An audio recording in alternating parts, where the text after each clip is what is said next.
Uncle Yuan, please give me 2 more days. The farm has found a buyer, and as soon as the money comes in, I will transfer the fish seed payment to you, okay? Yes, yes, Aunt Chen. As soon as the farm is sold, I will have the money to settle your grain debt. Please, for my mom's sake, give me a few more days. After hanging up the last debt-collecting call, Fang Jinju drank water quickly and nervously left the farm office. The golden rice fields stretched out before her, covering about 500 acres. They needed to be harvested by the end of this month, or the rice would rot in the field. Just a little further was a large fish pond, where fish fry had been released just over a month ago. The fish were growing rapidly. Behind the pond was a big shed for fish farming. From afar, she could hear the noisy sounds of chickens, ducks, cows, and sheep inside. This is Fang's farm. It was originally built by Fang Jinju's father and 2 uncles. The crops and livestock grew healthy and strong, but they didn't know how to manage or sell their products. As a result, they had no buyers and went bankrupt in just 2 years. While searching for a way to sell their products, her parents died in a car accident. During the funeral, her 2 uncles quietly withdrew their investments, taking farm machinery that could be sold cheaply and dismissing the workers. All that was left for Fang Jinju was the farm's animals and plants, along with a huge amount of debt. It was the 2nd day since she took over the farm. The heavy debt pressure forced her to push herself to move past the pain of losing her parents and being betrayed by her boyfriend and his friend right after graduation. She had to face this big mess. There were no machines or workers. If she didn't act quickly, the animals in the shed would starve in 2 days. A big storm was coming at the end of the month, which could ruin the crops in the field. The farm would become worthless. Yesterday, after figuring out the situation, Fang Jinju decided to sell the farm immediately.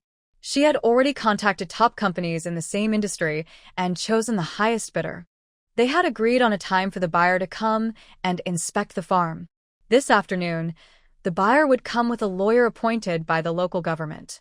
Once the transfer and sale contract were signed, the farm would change hands. Fang Jinju's debt would drop from 5 million to 1 million. Sigh. She looked at the large farm with mixed feelings, then took a calculator and a ledger from the office and headed into the farm. Before the buyer arrived, she needed to inventory all the current supplies on the farm. Cluck cluck, chicken cluck. As soon as Fang Jinju entered the breeding shed, she saw the flock of chickens startled and jumping around. Through the fence, she faintly saw 2 children among the chickens, running around. Her heart skipped a beat, and she quickly stepped forward to check. She discovered 2 children dressed in traditional Chinese clothing, wandering among the chicken feed troughs, trying to grab food. The children looked about 3 or 4 years old. Their faces were identical, and their clothes were so dirty that the colors were hard to see. If one hadn't tied her hair in twin buns and the other hadn't styled her hair with a heart-shaped top knot, it would be impossible to tell their genders. Little sister, this is so tasty. Open your mouth, brother will feed you. Brother too. The 2 small children had thin, bony faces, with loose, sagging clothes on their tiny bodies. They carefully picked at corn crumbs and wheat grains from the gaps in the feed trough, feeding each other with bright, sparkling eyes. Their dirty little faces were full of happiness. They were just picking at leftover grains stuck in the trough gaps because the chickens couldn't reach them, but to the children, these scraps were treasures, and they refused to let go of even a tiny star-shaped crumb. Although they couldn't speak fluently yet, their sibling love and affection were clearly expressed, melting anyone's heart at first glance. It took a while for Fang Jinju to regain her senses. Although she felt reluctant, she still softly called out little friends. Cluck cluck, the 2 children shivered in fear, causing the flock of chickens behind them to jump and scatter. Fairy sister, please spare us. The little boy immediately stretched out his short arms, tightly hugging the little girl beside him, looking at Fang Jinju with a frightened expression. We didn't steal anything. We just ate some crumbs. The little girl trembled in her brother's arms, also looking terrified. Seeing this, Fang Jinju didn't hesitate. She quickly opened the fence gate, crouched down in front of the children. But the little boy, frightened, closed his eyes, and hurriedly covered the girl's eyes. "Fairy sister, be gentle, please." Her trembling, scared appearance made Fong Jinju feel guilty. She quickly reached out to pat their heads to comfort them. "Don't be afraid. Don't be afraid. Sister won't hurt you." Where? "Where are you from?" The farm was in a remote area with no nearby villages. It took an hour to drive here. The appearance of these two children was very strange and suspicious. They were dressed in ancient costumes and called her fairy sister. Smart like Fong Jinju, she already guessed what was happening and quietly asked in surprise. The little boy's eyes flickered with fear, but he obediently turned his head and looked around, then softly pointed at the top of the chicken coop's shed door and said, "Sister, we came from there." Fong Jinju's eyelids twitched, and her suspicion almost confirmed. The shed door opened to reveal a fish pond, which was designed so that the fermented chicken manure collected could be used in the pond. If what the little boy said was true, then they definitely were not from this world. Fong Jinju swallowed hard, feeling both shocked and a little scared. But she was always calm and rational. Even though she found it hard to believe, she first reached out and carefully checked the two children. They were very thin.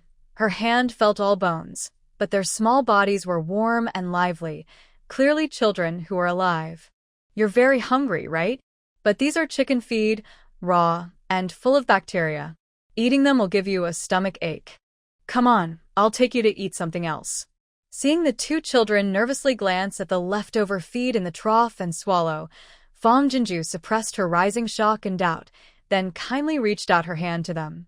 No matter where they came from, they were just pitiful children who were starving. She wanted to feed them first.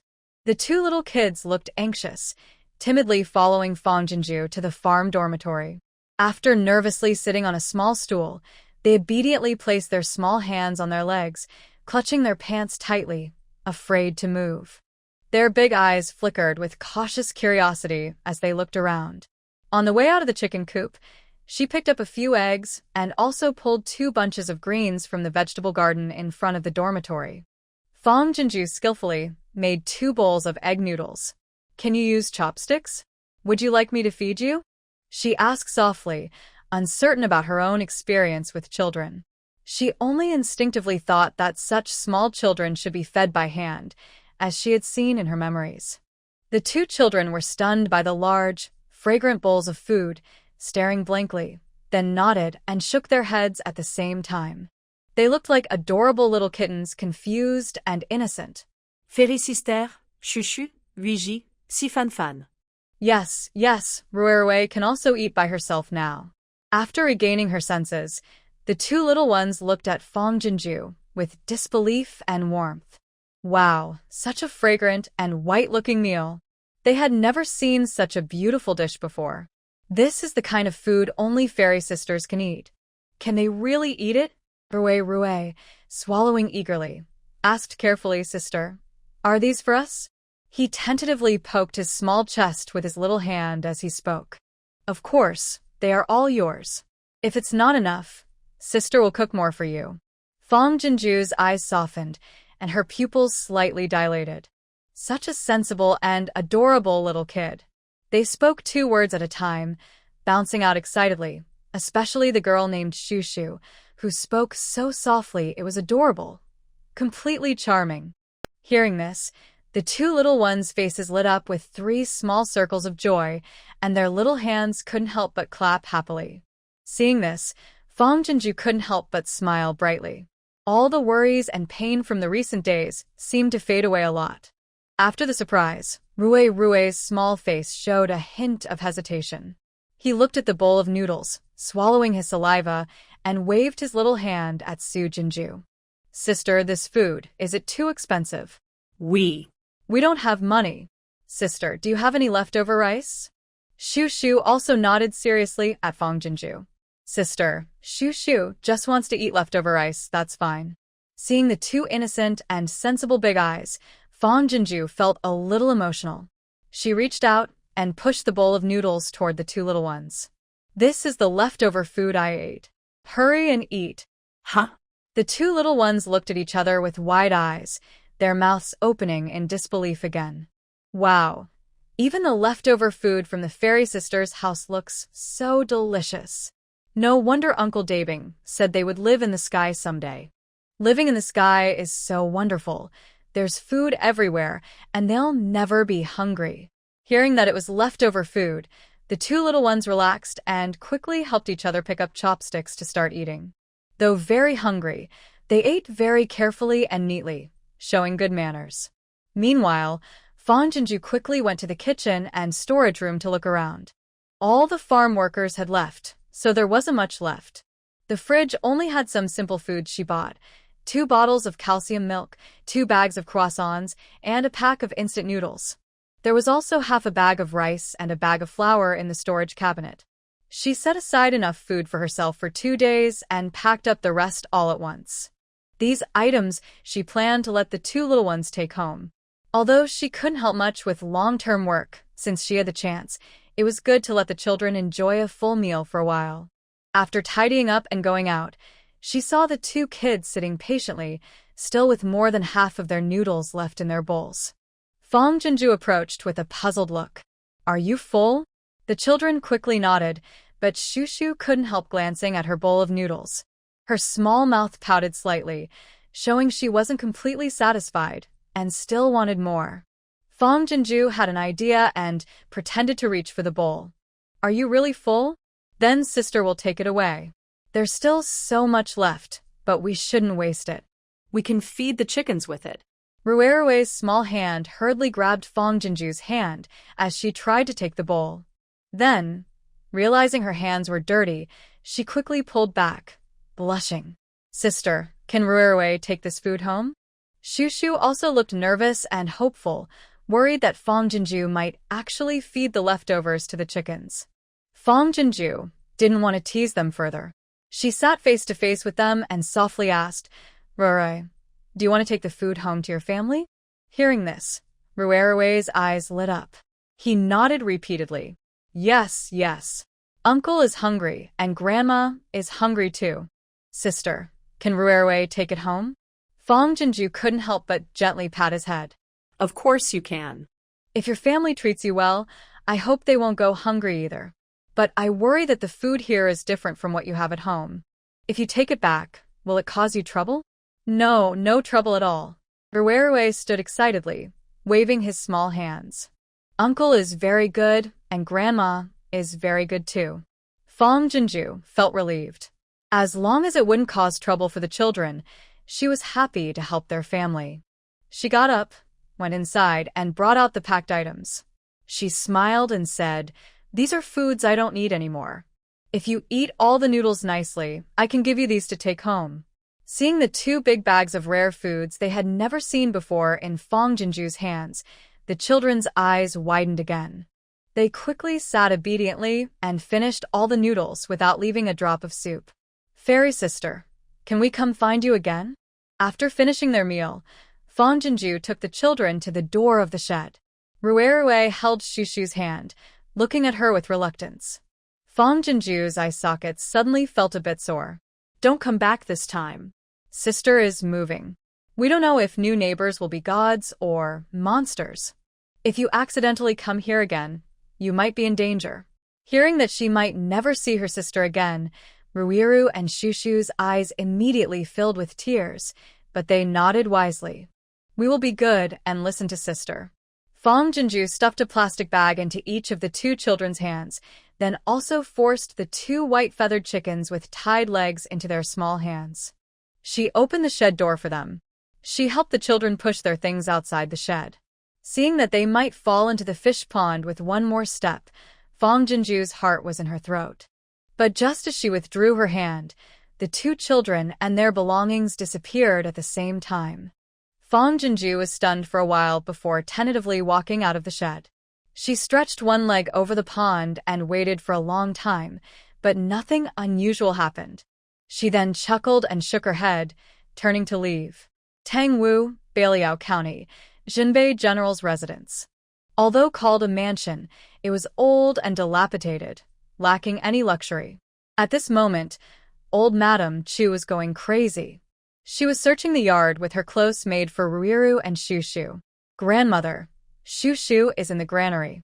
From the empty granary in the backyard, a girl's crisp voice responded. Hearing this, old Madame Chu and her maid hurriedly ran over. Although it was a granary, it was empty, no grain, not even a mouse. So it was not locked at all. They pushed open the slightly open door and saw the two children struggling to drag something outside. Where have you been? Do you know you scared Grandma to death? What are these? Where did you find them? Seeing the unusual objects and the white-feathered chickens in their hands, old Madame Chu asked with suspicion. The maid beside her quickly stepped forward, took the heavy objects from the children's hands, and was also shocked. Are these chickens? But she had lived her whole life and had never seen a chicken with snowy white feathers. Grandmother, Ruiru, and Shushu met a fairy sister. She gave us delicious food and also gave us so much to bring home so we can share with Uncle and Grandmother, and everyone will be full. Yes, yes, Grandmother. The fairy sister has been there many times. The children eagerly shared what they saw and heard. Shushu even stretched out her little hand and drew a big circle to show how large it was. Mom, Ruiru, and Shushu. Lady Chu was lost in shock when suddenly a clear, urgent voice came from outside the storeroom. Immediately, a man dressed in armor and holding a spear rushed in. His sharp eyebrows and deep, narrow eyes gave him a commanding presence, but now they showed worry. His blue beard looked tired and worn. His black armor was old and covered with scratches and scars from battles, yet he still looked powerful and intimidating, with a fierce aura that made others step back. Little Uncle, seeing the visitor, Shushu's eyes sparkled like stars, and she threw herself into the man's arms. Ruerue looked a bit guilty and blinked nervously. Little Uncle. Chuye's eyes softened slightly, then became serious again. Ruerue, you are the older brother. How can you take your sister out alone? Do you know you've made Grandma and little Uncle very worried? The person next to their mother hurried to the camp, saying the two children had gone missing. He ran back as fast as he could, anxious and worried. It hadn't rained for half a year. North Liao was running out of food and water, reaching a desperate point. There were even cases of cannibalism outside. He was terrified, worried that once the children left the estate, evil people might kidnap them. Hearing this, Shushu quickly hugged Chu Ye's neck tightly, her small face pressed against his cheek. Softly, she said, Little Uncle, don't be angry, don't blame Big Brother. It's because Shushu is hungry. Big Brother brought Shushu to find food. She pointed at the large grain bin at the end of the storeroom and said, We're going to the fairy sister's house. Chu Ye's eyes softened at first, then turned serious again. Fairy sister? Shushu, I've taught you not to talk nonsense about gods and spirits. If there really were fairies, why wouldn't they see the injustice in the world? Why do corrupt officials in the capital live happily while the soldiers guarding the border starve and common people have no way to survive? Yi, look at this first. Lady Chu quickly signaled Nurse Wei to come forward. Nurse Wei held a white-feathered chicken, which flapped its wings lively and fresh. Chu Ye's eyes widened. Where did this come from? Lady Chu looked troubled. Ruerue and Shushu brought it back. They said a fairy sister gave it to them. The room fell silent for a moment. Ruerue quickly raised his small hand and made a serious vow, looking straight at Chuyi. Little Uncle, Ruerue is not lying. We really saw the fairy sister. Chuyi was so surprised that he lost focus. Shushu quickly freed herself from his embrace and went to Madame Wei, asking her to put the food on the ground. Following the method her fairy sister taught her, she opened the packaging and took out a croissant. She ran back to Chuyi, holding it high like a treasure, saying, Uncle Chu, look. Sister gave this to me. A sweet aroma filled the air, making Chuye's stomach feel like it was calling for food. He became excited and a little uncomfortable, feeling a strange pain. He instinctively swallowed and opened his mouth to take a small bite. Because he had been hungry for a long time, his body remembered how to cherish food. He only took a tiny bite. The soft, sweet taste was wonderful, something he had never experienced before. His dry mouth became moist, and his whole body trembled with excitement. Shoo shoo, eat. Chuya's voice trembled slightly. He automatically pushed the bread toward the little girl's mouth. Even when he was well-fed and cared for in the capital, he had never tasted such delicious food. Now, with food scarce, this rare treat was especially precious, so he wanted the children and mother to enjoy it first. Shoo Shoo swallowed and shook her head repeatedly. Uncle Chu, it's so big and pretty, and there are eggs too. Brother, it's the same. Fairy sister made it. Rue also took a piece of bread and offered it to Grandma Chu, saying, Grandma, you eat too. Under the children's insistence, Chu Yi and Grandma Chu each ate a piece of bread. Every bite made Grandma Chu's eyes fill with tears. It was hard to even get enough to eat now, yet she still managed to enjoy such delicious food. If she wasn't dreaming, then her two good grandchildren must have really met an immortal. Grandma Wei, Shoo Shoo. Shoo Shoo didn't forget Grandma Wei. She took another piece of bread and offered it to her. Grandma Wei looked at the remaining bread in the bag and stepped back several times. No, I'm not hungry. Suddenly, her stomach made a loud protest. Shoo Shoo was startled and pulled Grandma Wei's clothes, making her squat down. Without hesitation, she pushed the bread to her mouth. Grandma, you're lying. You're hungry. Open your mouth, quick. Grandma Wei's eyes turned red, tears welling up. She opened her mouth and took a bite. Even in her last moments, she never forgot the taste of that bite Shoo Shoo fed her, which struck her soul deeply. After eating, the two children eagerly pulled the adults' hands and led them to the storage room. Chu Yi and the two children looked at the small food storage door just big enough for two kids to walk through. They couldn't believe it and asked, is this the way to the fairy sister's house? The children nodded repeatedly. Then, afraid that the adults wouldn't believe them, they held hands and slipped inside. Rue. Shoo Shoo. Once inside the small door, they reached the inside of the food storage. Chu Yi and the others stared intently, watching as the two children didn't walk further into the storage, but suddenly disappeared into the small door, causing everyone to panic. It seemed they sensed the family's worry, but after just a few breaths, the children reappeared from the small door. Seeing this magical scene with their own eyes, Chu Yi and the others were stunned speechless.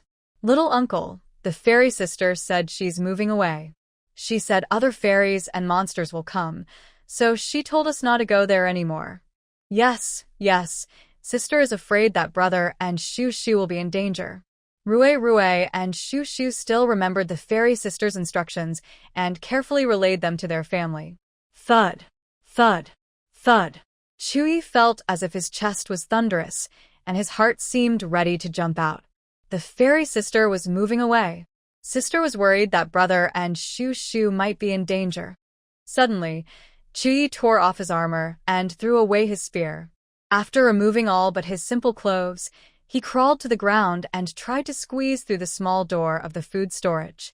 Normally, with his build, he wouldn't be able to fit, but he hadn't eaten a full meal in months, and his body had become so thin he could just squeeze through the small door.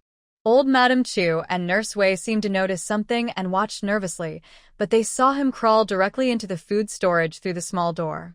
He looked up at the inside wall of the storage, and deep in Chuya's eyes, disappointment quickly filled. It seemed he couldn't reach the fairy's home like Rue and Shoo Shoo. A flicker of hope appeared in old Madam Chu's eyes.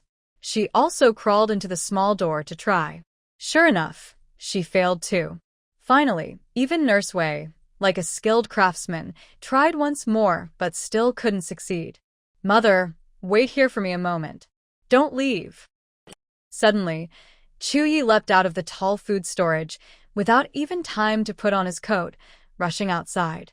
He pushed open the study door, quickly inked his brush, and started writing. Because he was so excited, his hands trembled uncontrollably, and his inner struggle and hope tore at him like two fierce beasts. Blood stained the paper, but he couldn't tell who was winning. Taking a deep breath to steady himself, he held his right hand with his left and began to write quickly and sincerely on the paper. Rue. After finishing the letter, Chuyi quickly returned to the barn and squatted in front of Rue and Shoo Shoo. Little uncle needs your help with something important. As he spoke, he carefully tucked the letter into the small child's clothing over his chest and earnestly and seriously reminded them, "You need to go find Sister Immortal again and make sure to give her this letter." Although they had not seen her in person, the children's words about this Sister Immortal showed she not only prepared food for them but also brought back many precious treats, allowing their family to eat well. From these small details, Chuyi could feel her kind and caring heart. She might be the last hope for Beiliang. Ruerue's face showed hesitation. "Little uncle. Sister. She told us not to go find her again." Shushu nodded too. Yes, we won't disobey. If we go, Sister will be angry." Chuye's throat tightened, and he spoke with difficulty but firmness. "Ruerue, Shushu, I can't go myself, so only you two can help me. Just this once. If Sister Immortal gets angry, come back immediately. Then I will seal the small door of the barn and never bother her again, okay?" At this moment, tears threatened to well up in his eyes. A man's tears are not easy to shed. On one side was the safety of his own nephew, and on the other, the lives of the soldiers and civilians of Beiliang. Either choice felt like tearing his heart apart. Going might give a small chance of hope. Not going, and Ruerue, Shushu, and even the entire general's residence and the people of Beiliang would only suffer and wait for death and hunger. As the leader of Beiliang, he could only make the right decision, not one driven by personal desire. Seeing the seriousness in his eyes, Ruerue nodded firmly. "Okay, I will listen to you, little uncle. I will go." After finally counting the supplies on the farm, Fang Jinju rubbed her neck and turned to close the barn's large door. "Jie." Just as the door was halfway closed, a clear, familiar voice called out from inside. Fang Jinju was startled and quickly stopped, walking inside. She saw Ruerue and Shushu running over from the chicken coop. Perhaps because they were too anxious, Shushu tripped and fell to the ground. Fang Jinju hurried over, reaching out to lift the small child. "Did you hurt yourself, Shushu? Don't cry, don't cry." Shushu wipes away her tears with her little hand, pouting and shaking her head. "Shushu doesn't hurt, not hurt." Shushu is looking for Sister, but not listening. She turns her small body and sticks out her little bottom at Fang Jinju. "Sister, hit." Ruerue quickly copies his sister, sticking out his little bottom. Ruerue is the older brother. Ruerue made a mistake. Hit Ruerue, not Shushu. Fang Jinju is momentarily stunned, her eyes and heart melting at the sight, unable to help but feel proud of how sensible and obedient the children are. She gently pats their bottoms and softly asks, "Are you having trouble? That's why you came to find Sister?" The children nod eagerly. Ruerue carefully takes out a letter from his arms and hands it over. "Sister, this is from Uncle Xiao. Ruerue and Shushu are bringing you this letter." "A letter?" Fang Jinju feels curious, reaches out to take it, and unfolds it. The paper is rough, but the bold, strong handwriting immediately surprises her. "To the Immortal, I have not seen you in person, but am sending this letter. I apologize sincerely. I am Chu Yi, the general of Zhenbei in the Tang Wuchao dynasty. Ruerue and Shushu are my nieces and nephews. They remember the instructions of the Immortal and also tell me that they should not disturb the Immortal's noble land again. They came to deliver this letter because I forced them to. I humbly ask the Immortal for forgiveness for their forced actions. I am shameless to send this message to the Immortal, but I am at my wit's end and have no choice. I hope the Immortal will give me a chance to explain. The land I govern is in the northern Liao wilderness, very poor and harsh, with scarce water sources and little food. Today, we faced a great battle, and the court has abandoned us, cutting off supplies and wages. They ordered 50,000 soldiers and civilians to stay on the border and not leave North Liao City, or they will destroy the city. They treat the people of North Liao City as human shields against enemies. Now, 50,000 soldiers and civilians inside the city are eating tree bark, weeds, and even mud, and some have resorted to desperate acts like exchanging children to survive. Although I am heartbroken, I can only lead the soldiers and civilians to struggle and survive, believing that as long as we live one more day, there is hope.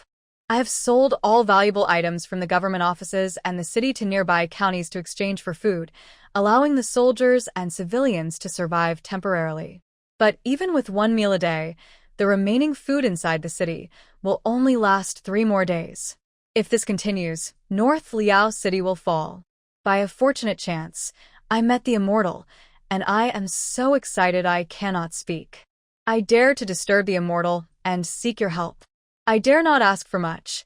I only hope that an immortal can help the 50,000 soldiers and civilians of Beiliang find a way to survive. Even if I have to fall into an exchange, I will not hesitate. When I send this letter, I am already kneeling in the government office, not for myself, but to let the immortal see my sincere devotion. The believer, Zhu Yi, writes with loyalty and honesty. After reading the letter, Fang Jinju's gaze remained silent on the paper for a long time, unable to look away. The rough paper and simple brush cannot hide the noble image of a loyal general protecting the people. Every drop of ink contains the general's blood, tears, and deep care. Even without seeing the tragic situation in Beiliang City with her own eyes, she can feel it deeply. No wonder. No wonder the two children are so hungry they fight over food. What they reflect is the city's desperate death throes. Fang Jinju wiped away the tears that threatened to fall, feeling suddenly helpless. She is just a debt-ridden graduate, not an immortal. The fate of a city is too heavy for her to bear. Lighting up the light of life, meeting you is the answer. The clock of life keeps turning. Suddenly, her phone rings. Fang Jinju is startled and quickly grabs her phone. It's a call from the buyer. Fang Jinju hesitated for a moment before pressing the answer button. The two children looked up at her eagerly, their bodies full of innocence, even with a hint of hope and nervousness in their eyes. Faced with such lively eyes and real children, she couldn't treat their parallel worlds as illusions. Somewhere she cannot see, 50,000 soldiers and civilians are starving and waiting for death. If she gives the farm supplies. Just as she thought of this, Fang Jinju slapped her face hard. Fang Jinju, don't overestimate yourself. Stay clear-headed. You are just an orphan girl who lost her parents. Don't think of yourself as a magical immortal. Even if you give all the farm supplies to Beiliang, it can only save them temporarily, not forever. But your whole life will be forever tied to debt. No. No. Fang Jinju couldn't bear to see the children's hopeful eyes. She turned around and pressed the answer button. Hello, Uncle Yang. Here's the improved and simplified version. There is a farm in the north part of the city, and like your situation, they're also having trouble running it and want to rent it out quickly.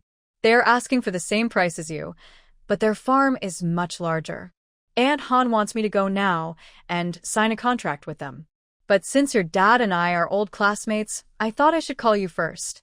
If you can lower the price by 20%, Uncle Yang can probably convince Aunt Han to come and sign with you. Hello, Xiao Fang? Xiao Fang, is your signal bad? Hello. Jean Ju's eyes flashed with a cold look, and she forcefully pressed the hang-up button. She didn't know if the farm in the north was going to be rented out, but asking her to cut nearly 800,000 yuan from her price was like taking advantage of her in a bad situation. Feeling upset and confused, Jean Ju turned around and looked into Shu Shu's innocent big eyes. Big sister. Seeing her look upset, Shu Shu carefully stepped forward and gently tugged at her sleeve. Let's go home now, big sister. Don't be angry, okay? Rue also nodded repeatedly. Little uncle said if we go back, he will seal the small door. Don't worry, big sister. We won't bother you anymore. He then took Shu Shu's small hand and said, let's go, little sister.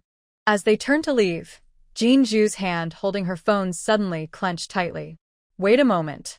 Rue and Shu Shu turned back, their eyes bright. Jean Ju's heart was pounding wildly, faster and faster. To calm her nerves, she couldn't help but start pacing. Stay calm, Jean Ju. There must be a way.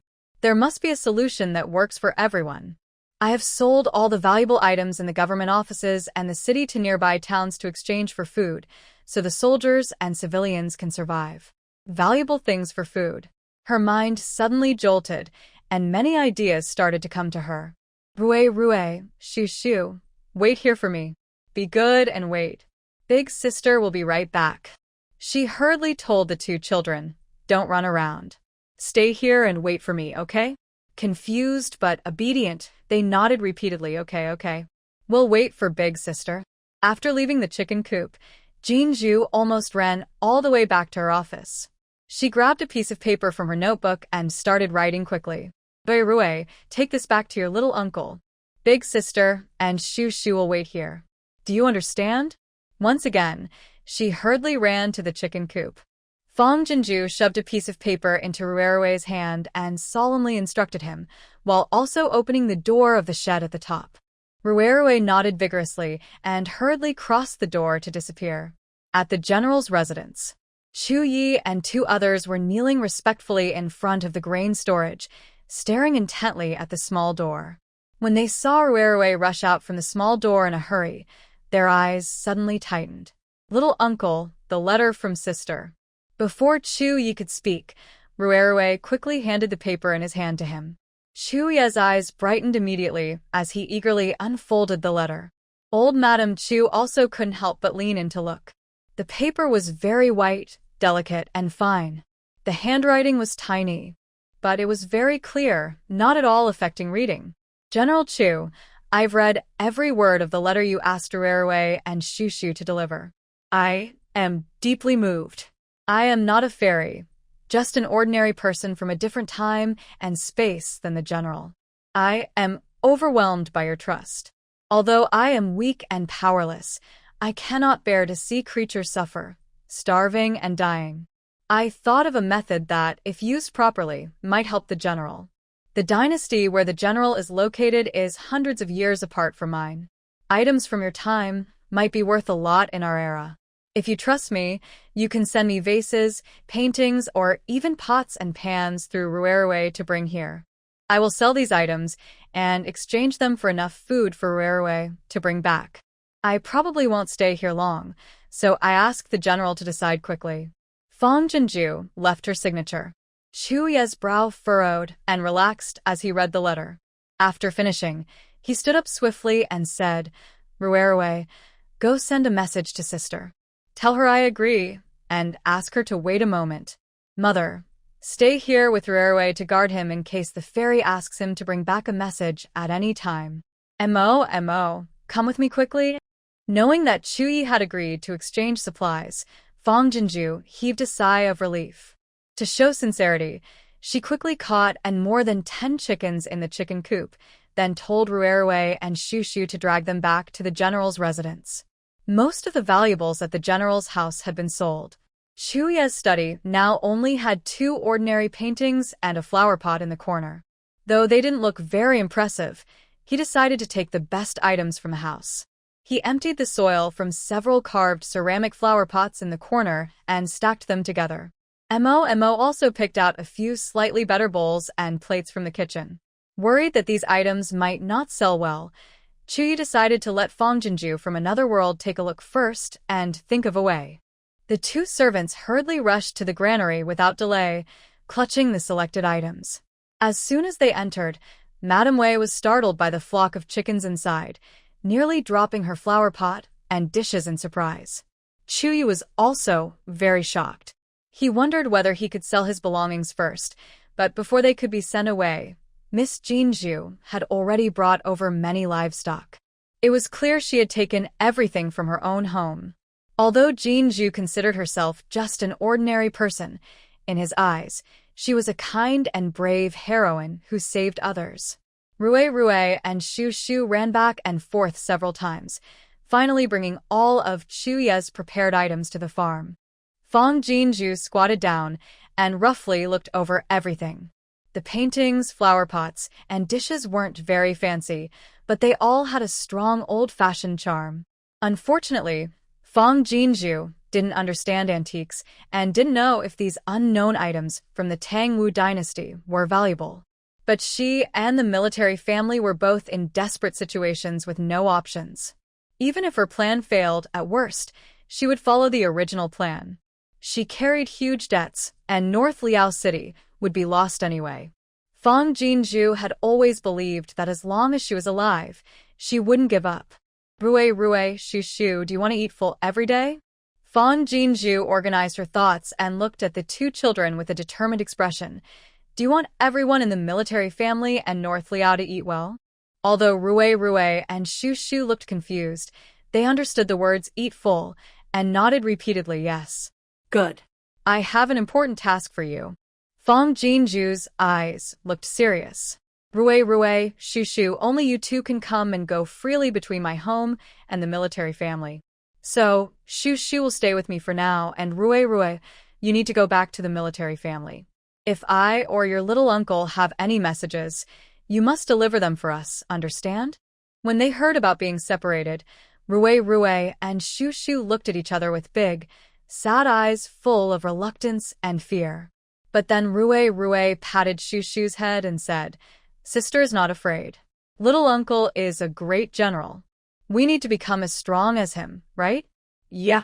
Shu nodded firmly. Shu also wants to be a general. You're so good, little sister. We will listen to sister. We'll listen to sister. Seeing this scene, Fang Jinju's heart melted and her confidence grew even stronger. It's up to us to plan, but success depends on fate. This time, she was willing to risk everything.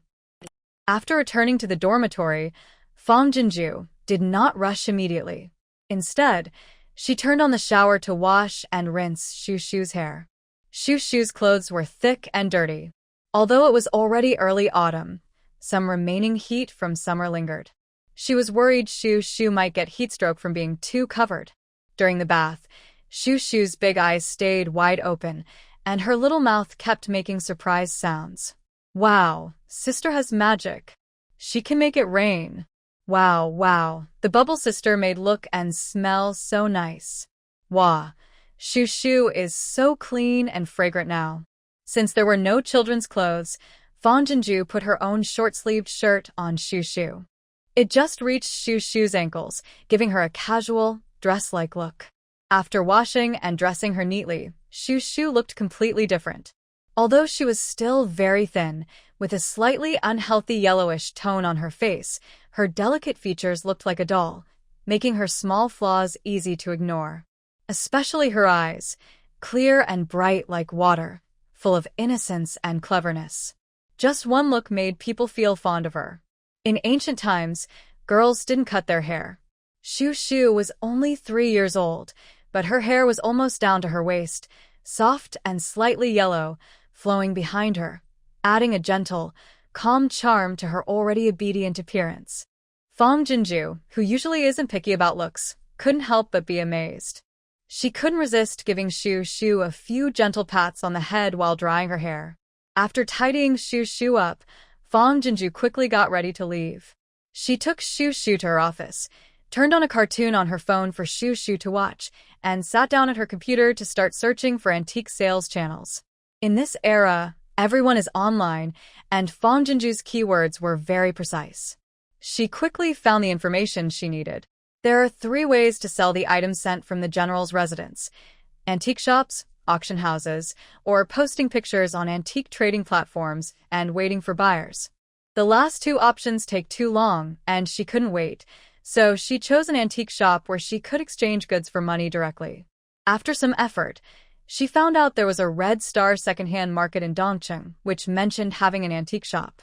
Since she had no experience and was afraid of being scammed, Fang Jinju gritted her teeth and spent another hour learning basic antique knowledge and professional terms. She also searched for tips on avoiding scams and negotiation tricks for selling antiques. Shu, let's go. By the time she finished preparing, it was already 1 p.m., and she hadn't eaten lunch. She packed a valuable-looking painting and called Shu back from her engrossing cartoon. Then she was ready to head into the city. Since it is an antique, taking too many might attract unwanted attention. She decided to first explore the area. After stepping outside, she thought for a moment and then turned back to pick a carved bowl from a pile of antiques, wrapping it carefully before putting it into her bag. She wasn't sure whether calligraphy and paintings or carved bowls were more valuable, so she decided to bring a bit of everything.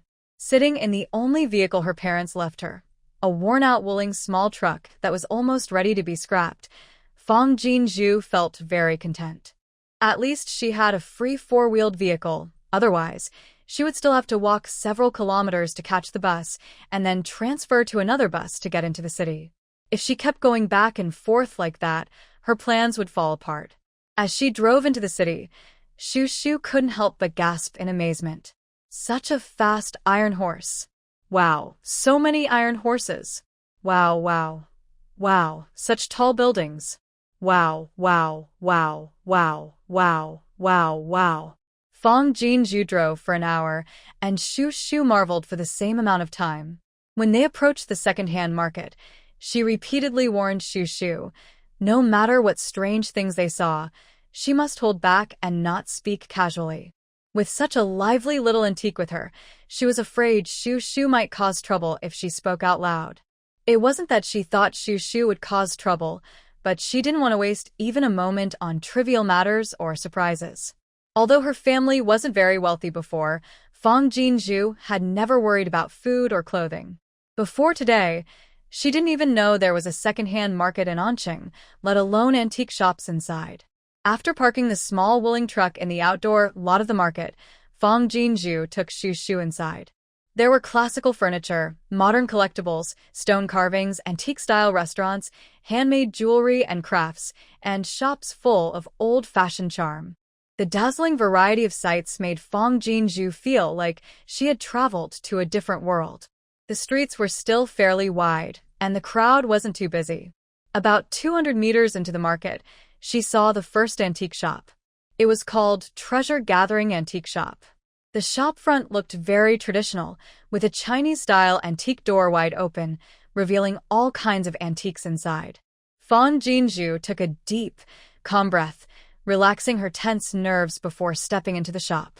Once inside, she didn't look directly at the cash register but kept her hands behind her back, observing the display cabinets filled with antique ornaments. In reality, her peripheral vision had already spotted the person at the counter. It was an elderly man wearing round glasses with earrings, dressed in a blue-gray long gown, and wearing a straw hat.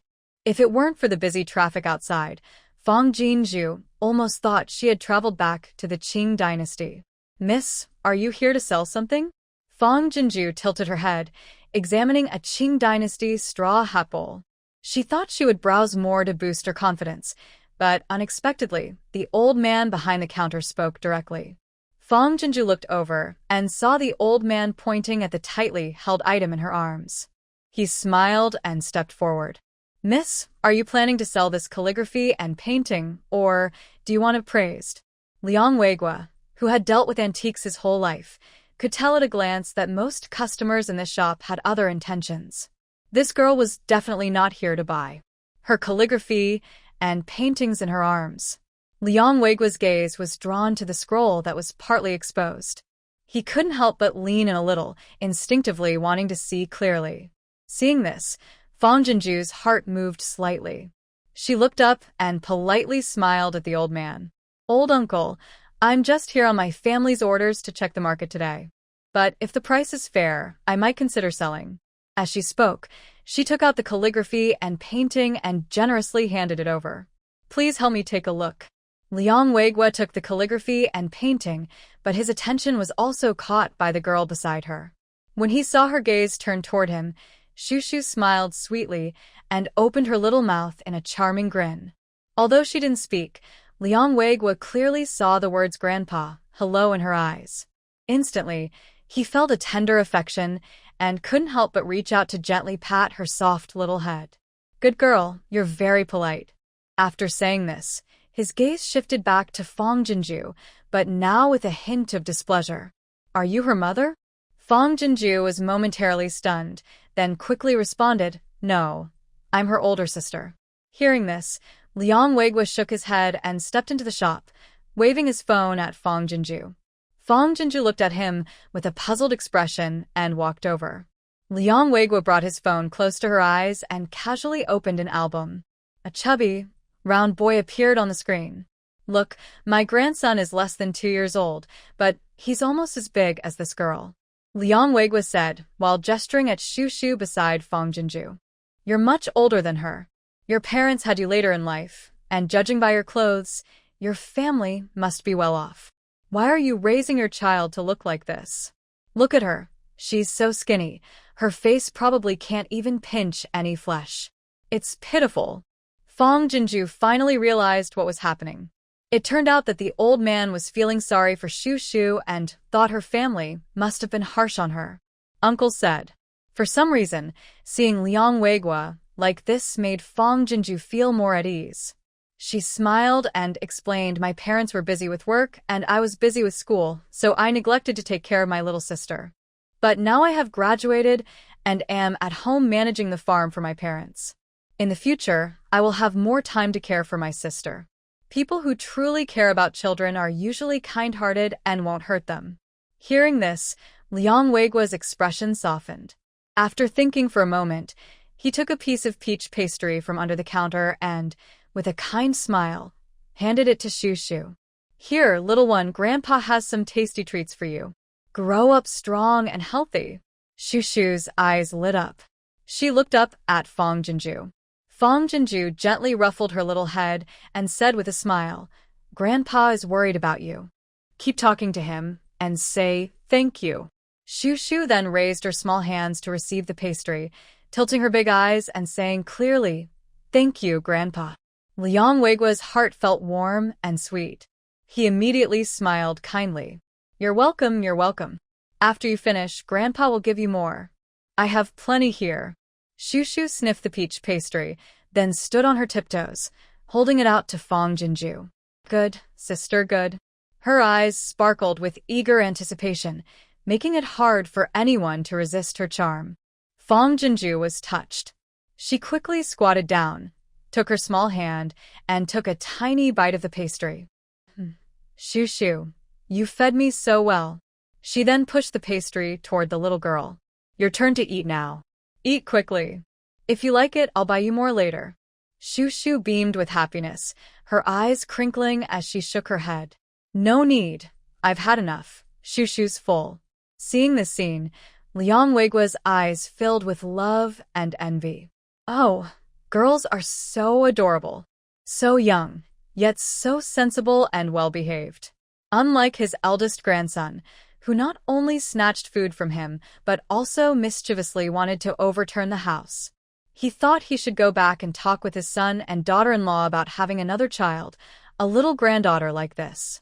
Seeing that Fong Jinju was kind and gentle, not the type to mistreat children, and noticing that the little maid around her was quite attached to her, Liang Weigua finally relaxed. He opened a scroll and asked with a smile, Miss, where did you get these paintings? Fong Jinju had already thought about the origin of the antiques. Uncle, these paintings belong to my grandfather. He loved collecting old things throughout his life. Honestly, I don't even know where he found this particular painting. Liang Weigua looked at Fong Jinju through his magnifying glass, then turned back to the painting and calligraphy. So, why do you want to sell it? He asked. Suddenly, his magnifying glass paused over a certain spot on the artwork, and he leaned in closer. Fong Jinju kept Liang Weigua's reaction in mind but spoke normally. Honestly, my grandfather passed away several years ago. My parents are busy with work and don't understand antique appraisal. I thought leaving these old items in the storage room would just let them gather dust, so I came to see what they might be worth. Liang Weigua didn't reply. His magnifying glass almost touched the painting. Fong Jinju felt a bit nervous but stayed quiet, waiting patiently. After about 10 minutes, Liang Weigua carefully examined every part of the artwork before finally lifting his head. His face showed excitement, and he looked at Fong Jinju. Miss, wait here for me. Without waiting for her response, he turned and went into the back room of the shop. A few more minutes passed, and Liang Weigua came out holding a thick, old book. He carefully opened it on the counter, flipping through pages carefully, searching for something. Found it. Confused, Fong Jinju watched as Liang Weigua suddenly shouted. His eyes sparkled as he looked up. Miss, come and see this. She hurried over, and he pointed at an ancient illustration in the book, which had annotations in classical Chinese. Look, this painting in your hand looks very similar in style and brushwork to the illustration in the book. The seals and carvings are also very alike. If I'm right, your calligraphy and painting are from the Tang dynasty, about 2,000 years ago. The Tang dynasty? Did such a dynasty really exist? Fang Jinju's mind raced. She quickly moved closer, and Liang Weigua thoughtfully placed his magnifying glass in front of her eyes. She looked at it for a while, but couldn't figure it out. She nodded and said, "It does look a bit similar. But I've never heard of a Tangwu kingdom before," she added. Seeing her confusion, Liang Weigua suddenly became eager to explain. He opened his mouth and started to give a simple explanation. "Not to hide from you. Even my old man recently got hold of this ancient book. I just found out that 1,000 years ago, there was a small unknown country. This small country was originally a vassal king's territory. Its land was only half suitable for people to live and work happily, while the rest was mostly barren rocks and deserts, impossible to farm. They couldn't pay taxes or tribute, and every year, the court had to send funds to support them. Eventually, they were simply separated and abandoned." Hearing this, Fang Jinju found it hard to believe. No matter what, they are citizens of our own country. How could they just abandon them? The emperor must have been a lazy and foolish ruler. Thinking of the same fate of the North Liao soldiers and civilians, she felt both angry and sad.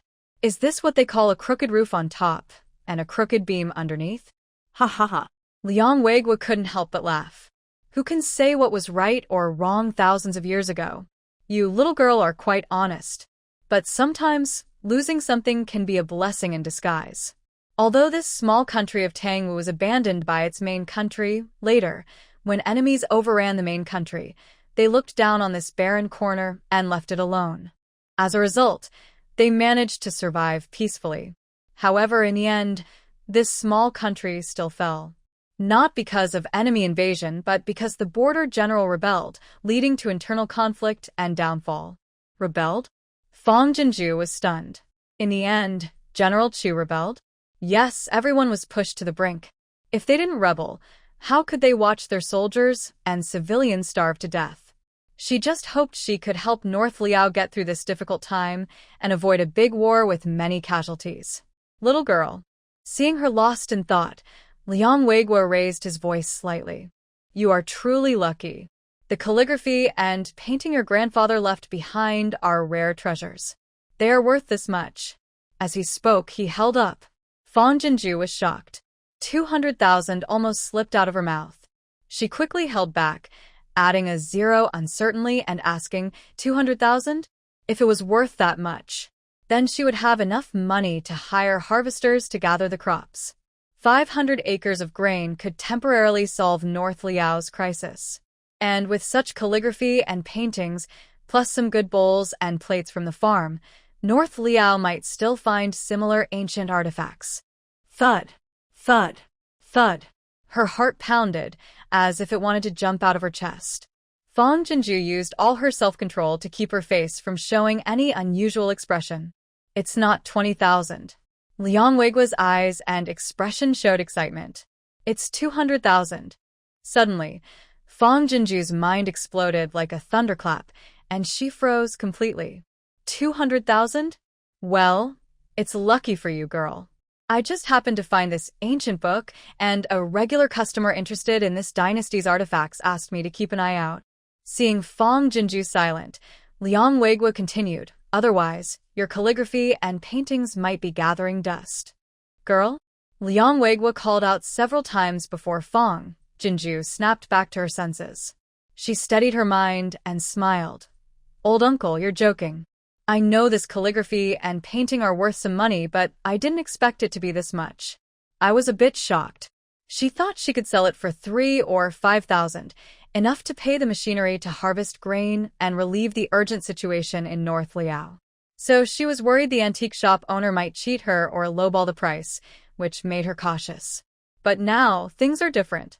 The price of this calligraphy and painting has far exceeded her expectations. Even if Liang's offer is a bit inflated, she is satisfied. Moreover, old Liang cares deeply for children, so he probably isn't a heartless person trying to cheat her. That's normal, that's normal. Liang Weiguo laughed loudly.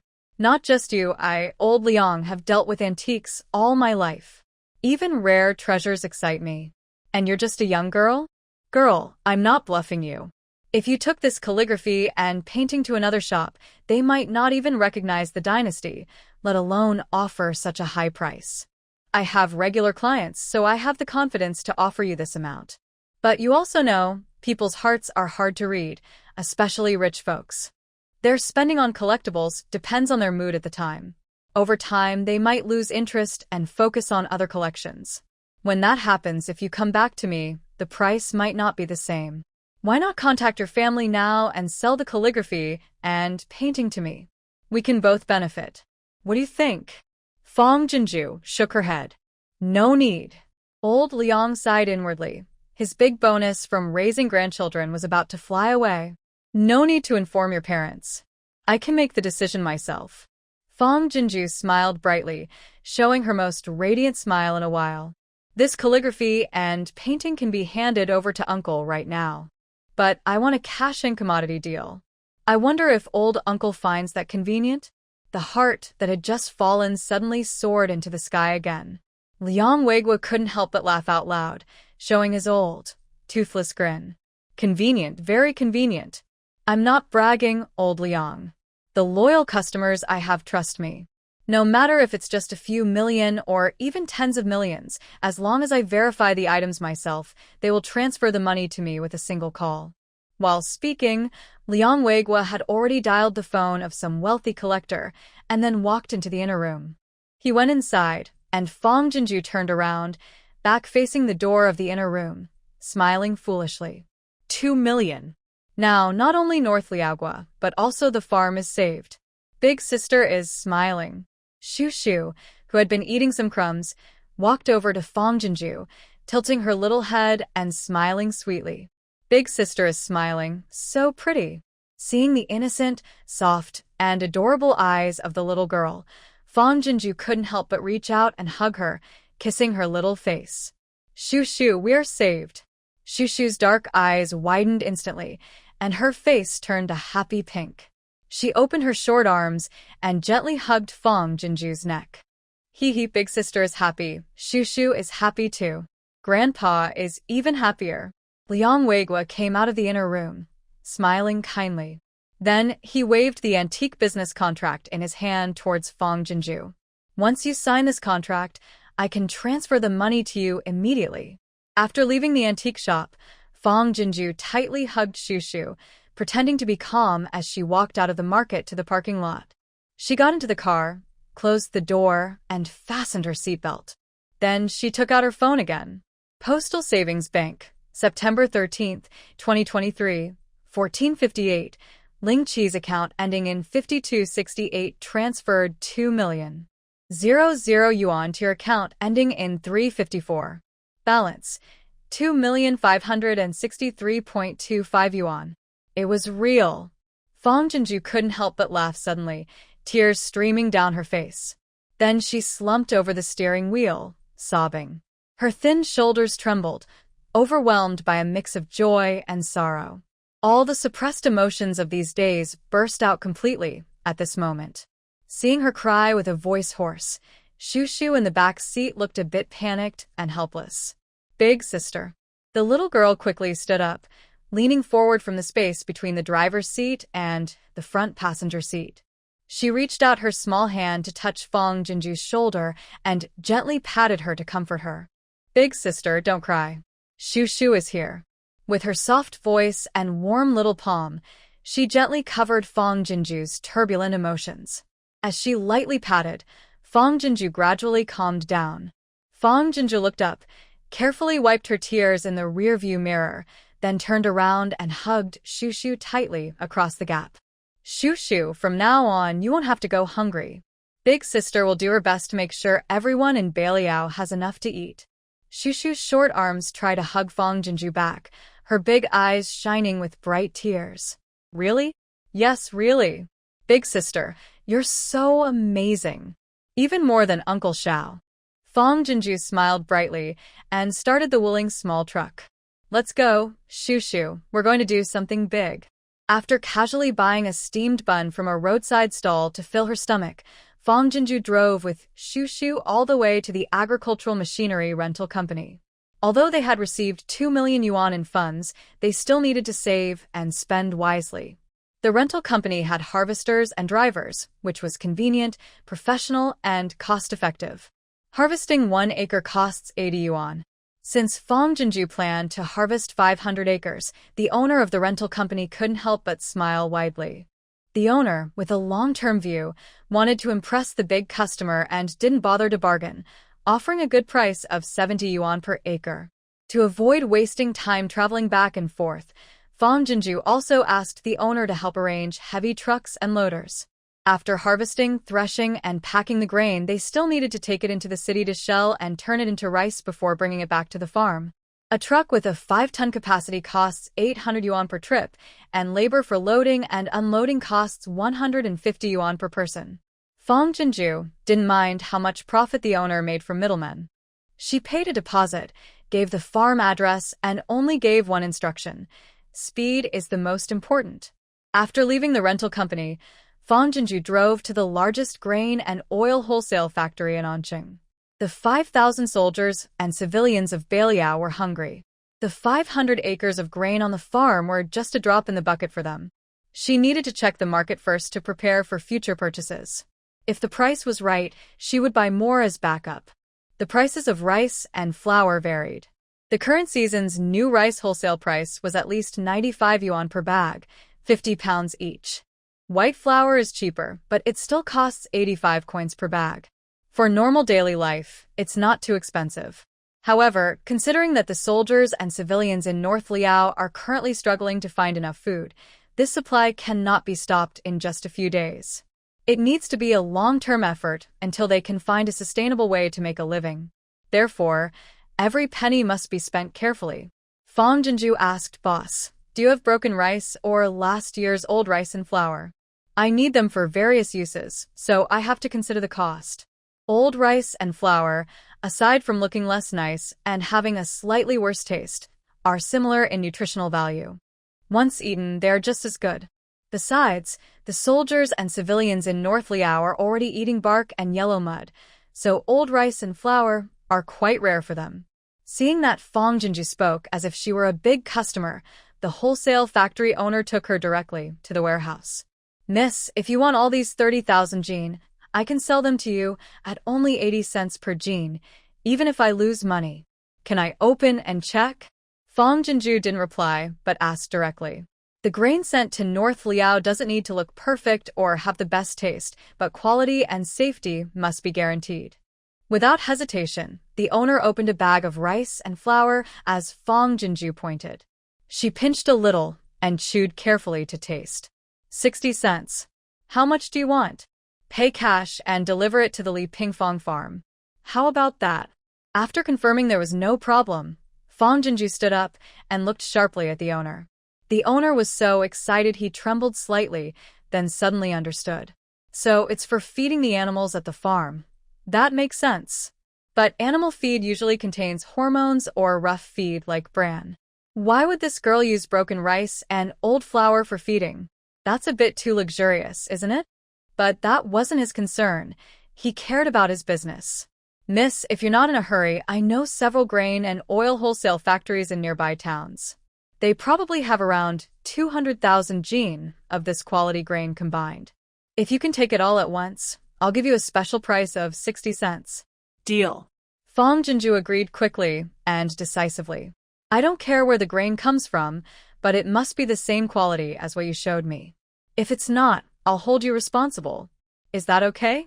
No problem, Mississippi, rest assured. It's all last season's grain. Even if you don't want it today, we'll sell it through online channels at a loss. It's for the common people, so we don't joke about quality." Good. "As long as you guarantee the quality, I'll want more later. Don't worry, beautiful lady, I will take responsibility for the quality. By the way, your farm must be quite large, right?" "Yes, I just took over it recently and plan to expand." "Wow, you're young and talented. My family invested to help me get started. I don't just want a farm, I plan to build a whole industry chain so there will be high demand later." To avoid suspicion from large purchases later, I quickly presented myself as a wealthy second-generation entrepreneur eager to make a name. I considered online shopping, but buying in such large quantities could attract data collection and scrutiny from authorities. Who knows if I might accidentally attract attention or suspicion. Although it's not illegal, such large amounts still need a good explanation. Buying in person might only get a couple of questions from the boss, which can be easily explained away, so it's less risky. Hearing this, the boss felt reassured and praised her, saying, "You have good judgment, young lady. You will surely achieve great things. Let me add you on WeChat and keep your number. If you need anything in the future, contact me. Rest assured about the price and quality." Okay. After leaving the grain and oil wholesale factory, Fang Jinju relaxed a bit and then moved on to her next task. The farm must keep ancient secrets, so she can't let anyone find out. This means all 500 acres of grain must be transported secretly by her and the two children. First, it's impossible for Ruerue and Shushu to move such a large amount of grain. Even she herself would struggle to carry a 50-pound sack, let alone transfer 500 acres, nearly 250,000 pounds of grain, to Beiliang. So, she needs a quick and easy way to transport the grain. She estimates the grain can only be sent back to the farm at night. Fang Jinju and Shushu first go to a children's clothing store to buy a few sets of clothes and nutritional supplies like milk powder for the children. Then they drive back to the farm machinery sales company.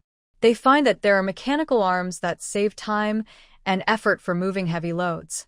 People can control these arms with a mechanical stick to walk and carry things. A mechanical arm can lift at least 100 kilograms of grain. The price isn't cheap. A mechanical arm that can lift 100 kilograms costs about 38,000 yuan. One that lifts 150 kilograms costs around 40,000 yuan, and the most expensive can reach 80,000 or 90,000 yuan. Although expensive, Fang Jinju must buy one now. After careful consideration, she decides to buy a model that can lift 150 kilograms at a time. Fortunately, since we had already worked together once, Fang Jinju was decisive, efficient, and polite. The manager of the agricultural machinery company not only gave her a heads-up in advance, but also kindly shared the address of the seller of robotic arms without charging her. Fang Jinju didn't let the help go to waste. She bought a pack of good cigarettes and gave it to the manager. Then she drove with Shushu straight to the robotic arms sales shop. To her surprise, besides robotic arms, they also sold small conveyor belts. Fang Jinju held back her eager desire to buy and casually asked about the prices. The shortest conveyor belt was 4 meters long and cost 3,000 yuan.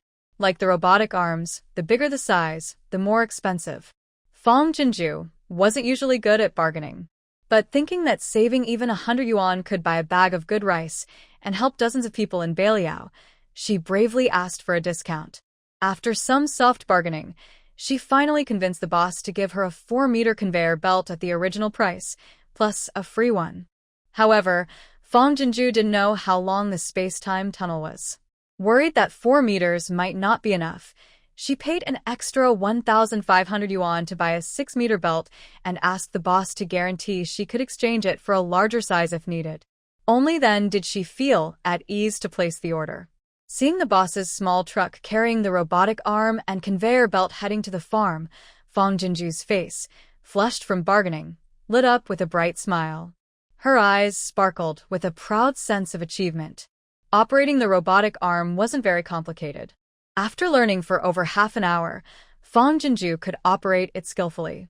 When she left the sales shop, she let out a big sigh of relief. Then she took Shushu to the supermarket to stock up on daily necessities and food for the coming days.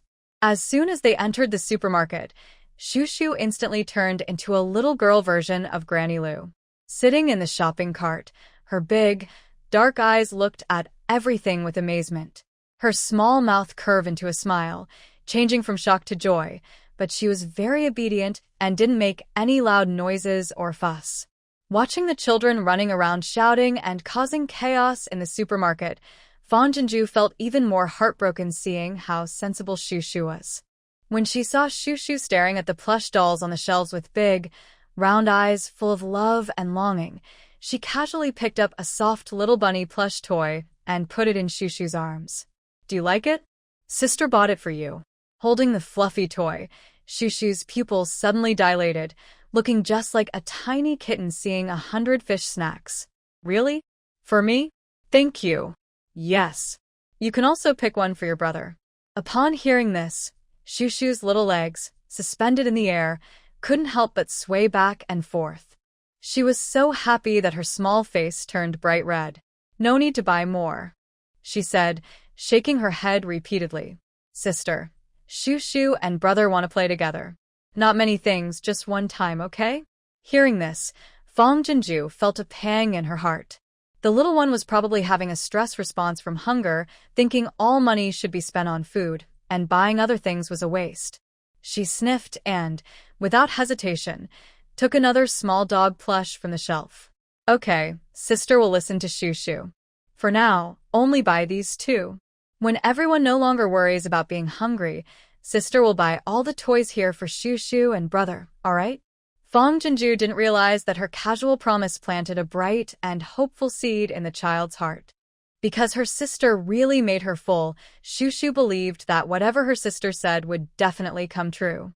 The two of them, one big and one small, returned to the farm with a trunk full of supplies.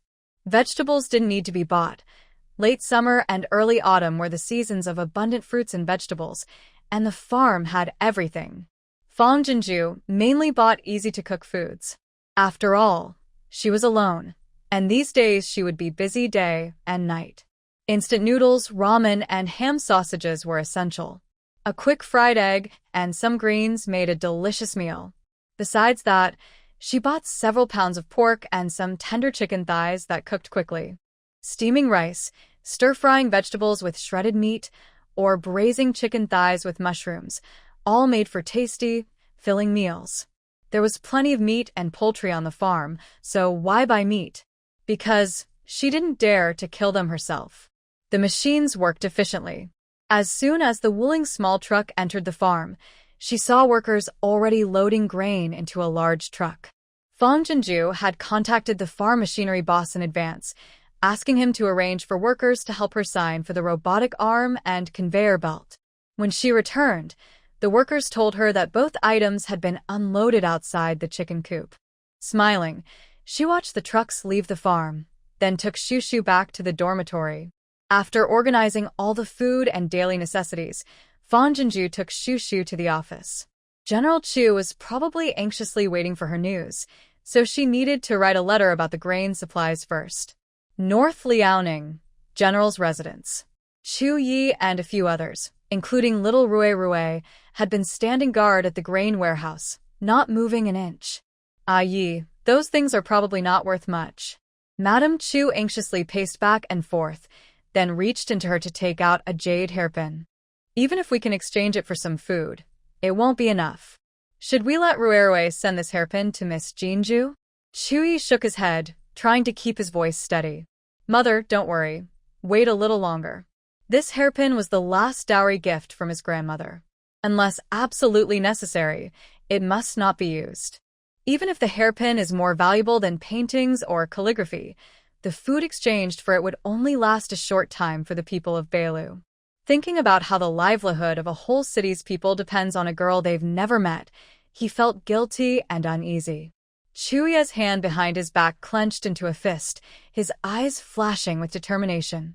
If it doesn't work with Miss Jinju, he would immediately lead 50,000 soldiers and civilians back to the capital. Even if it meant earning a terrible reputation as a rebel, he would not just stand by and watch his people starve to death. "Little uncle," suddenly, Shushu's clear voice sounded. Chuya's heart jumped, and his gaze toward the small door tightened. After a few breaths, he saw Shushu holding a letter and running out from the small door. "Little uncle, sister, and the letter." Chuyi hurried forward, eager to take the letter. Rui also trotted over, reaching out with short arms to try to hug Shushu. "Wow, it's been a while since I saw my sister. I miss her." But just as he was about to reach her, he suddenly stopped his little feet. Wow. Sister is so pretty. New clothes so pretty. Hair, Too, so beautiful. Shushu grinned, her little arms already open, waiting for her brother's hug. She tightly embraced Chuyi, saying, Shushu Mrs. Ga. After hugging for a while, Shushu let go and stood steadily, tugging at her new clothes and showing them off to Ruerue like a treasure. Guga, look, sister bought this. Pretty, right? Jija also bought for Gu. Also pretty. Jinju had bought her a modern-style hanfu. Knowing that Beilu was in the depths of autumn, she specially wore a warm, close-fitting inner layer under the hanfu, making it both lightweight and warm. Ruerue's eyes sparkled. Ruerue, I also have one? Shushu nodded repeatedly. Yes, yes, Guga. Even more beautiful. Then she reached out her little hand and brought it close to Ruerue's nose. Guga, smell. Shushu smells good. Yes, yes. Moime smells good. Like a little princess. Hee. Jija gave Shushu a bath. Jija, it's going to rain. Wow. Sister is so amazing. Ruerue also wants a bath. The two little ones have been together every day since they were born. This time is the longest they've been apart, holding hands and chatting nonstop. Seeing Shushu being washed clean and looking different, Old Lady Chu and Nurse Wei exchange glances, both feeling grateful for Jinju. Although Jinju says she is just an ordinary girl, deep in their hearts, Jinju is like a kind goddess. Mother, North Liao is saved. After quickly reading the letter, Chu Ye's voice trembles slightly. Even his hand holding the letter shakes. Jinju said the calligraphy and paintings are worth a lot of money, and they have been sold successfully. She bought 50,000 tons of grain, which can be sent to North Liao tonight. North Liao is saved.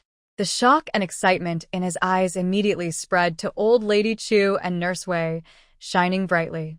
Actually, despite his excitement, Chuyi feels a bit complicated. He knows very well that those two paintings are not very valuable, just ordinary items.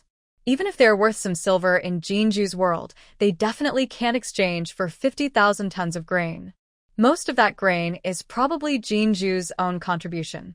But he can't refuse this kind gift because North Liao really needs the grain now. The only thing he can do is keep Jinju's kindness in his heart and repay her when he gets the chance. Really? I never thought our ordinary things would be so valuable to Jinju. Old Lady Chu's lips tremble, so excited that she grips Nurse Wei's hand too tightly without realizing it. 50,000. 50,000 tons of grain. That means every person in North Liao City's army and civilians can get 10 jin each. This is wonderful. So wonderful. Nurse Wei doesn't mind that Old Lady Chu's grip hurts her hand. She even hopes the pain is stronger. Only then can she believe this isn't a dream. How can we send the grain over? After the excitement, Old Lady Chu worries again. 50,000 tons of grain. Jinju is just a weak girl, and she can't ask outsiders for help. What should we do? Also, only Ruerue and Shushu can travel back and forth. They're so young, how can they carry all that grain? Although the grain is settled, how to transport it is still a problem. Chuya's eyes flickered like ink, and he said, Mother is worried, but Miss Jinju said she doesn't need to worry. She has mechanical oxen helping her, so she doesn't have to exert much effort.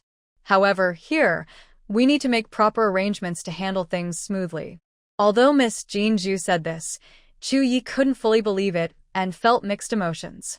No matter what, this situation was really too difficult for Miss Jinju. Mechanical oxen? Old Lady Chu and Nurse Wei looked at each other, shocked and confused. What kind of thing is that? How can it be so powerful? What kind of dynasty is the place where Miss Jinju is?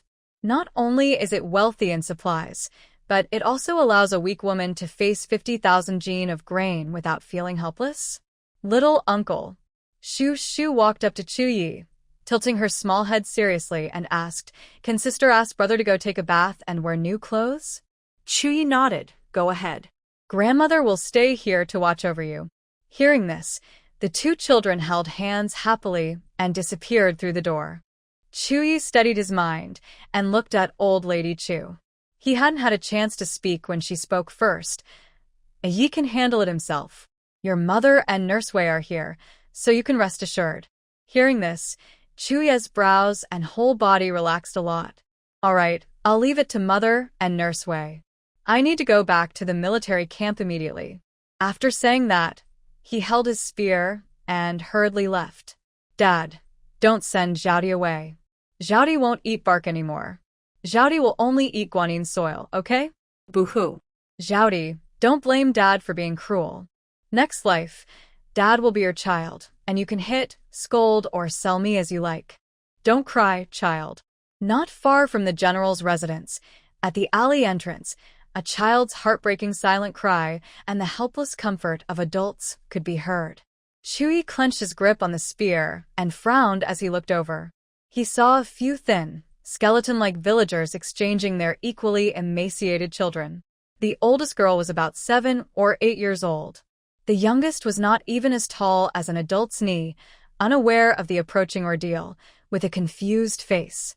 When the adults forcibly handed her small hand to strangers, she finally realized and let out a loud cry. Wah. Wah. Hug. Perhaps because she was hungry for a long time, her crying was weak and fragile like a newborn kitten, but it was especially heartbreaking. Not far from them, a mother and daughter who had gone out to look for food were slumped together by the street. The woman was biting her finger, trying to force it into her daughter's mouth. Mother, I don't want to drink your blood. Ah Chui is scared. Ah Chui would rather starve with you. Be good, Ah Chui. The general will find a way for us to survive. But before that, we must hold on.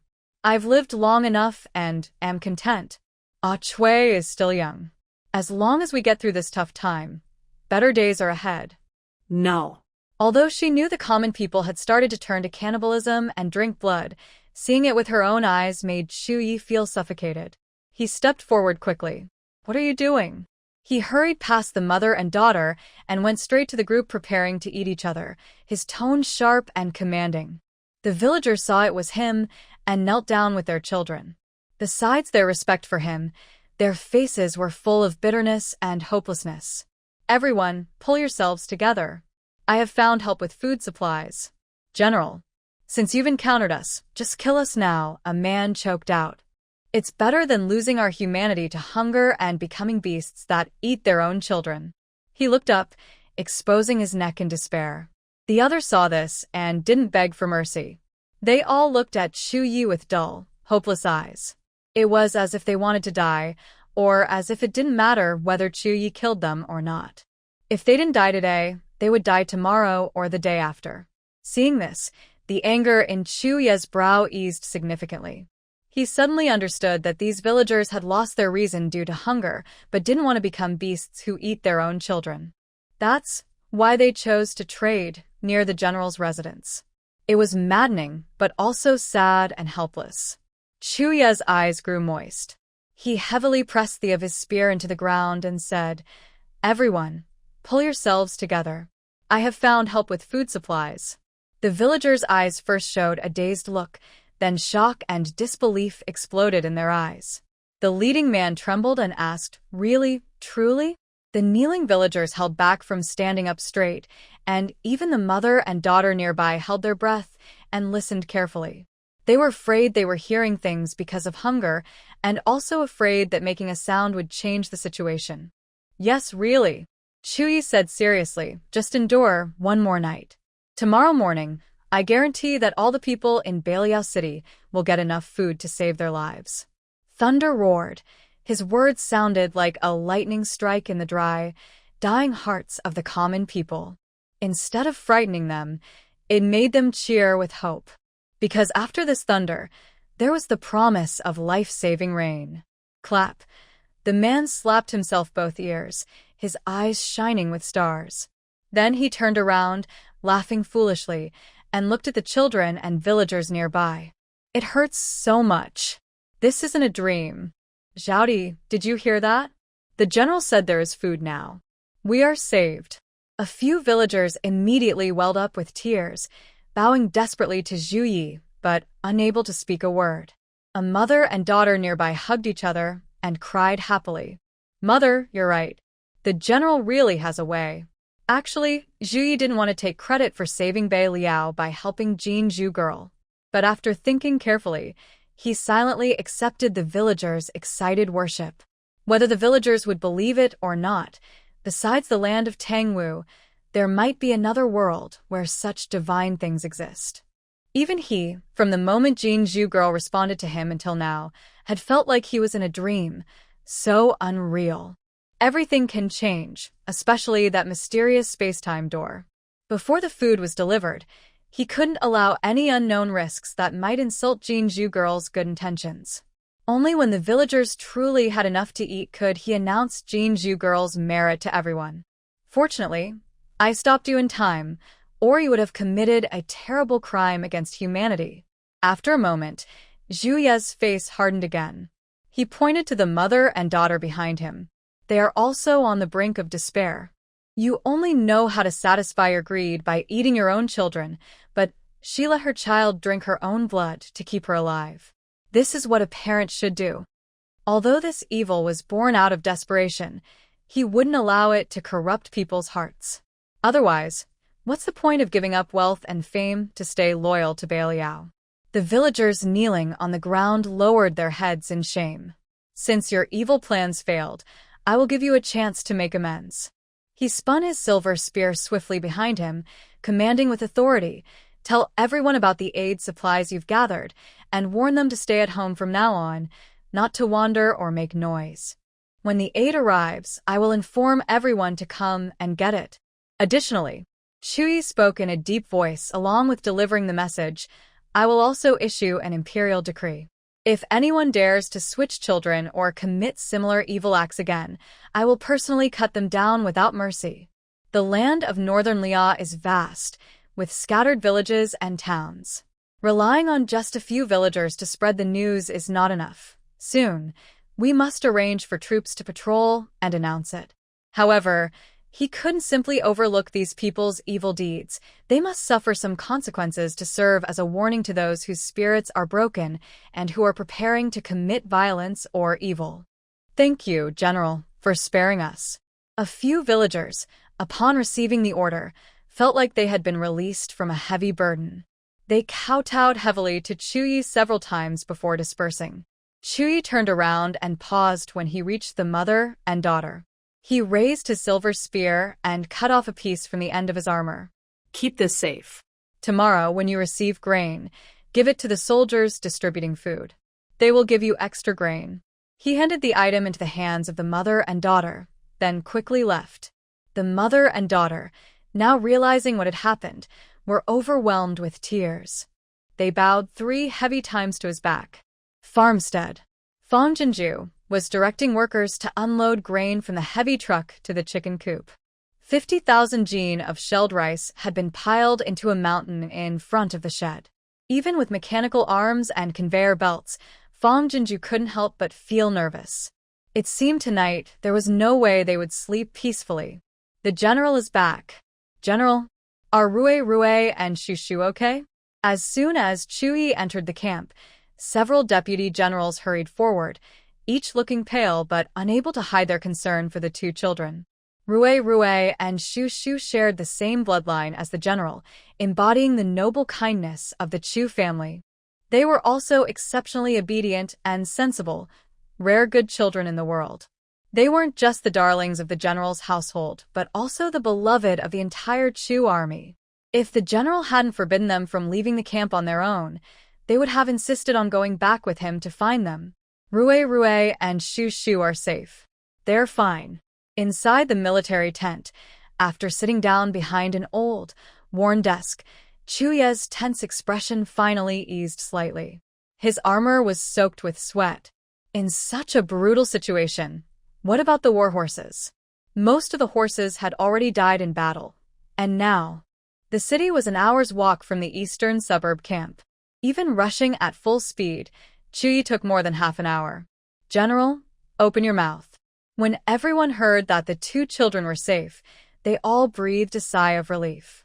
Then Deputy Yi extended his fist and grinned at Chuyi. Deputy General Yi was born into a noble family in the capital, named Yi Tingxian. When he came to Northern Lia, he was only 13 years old, and now he is just 16.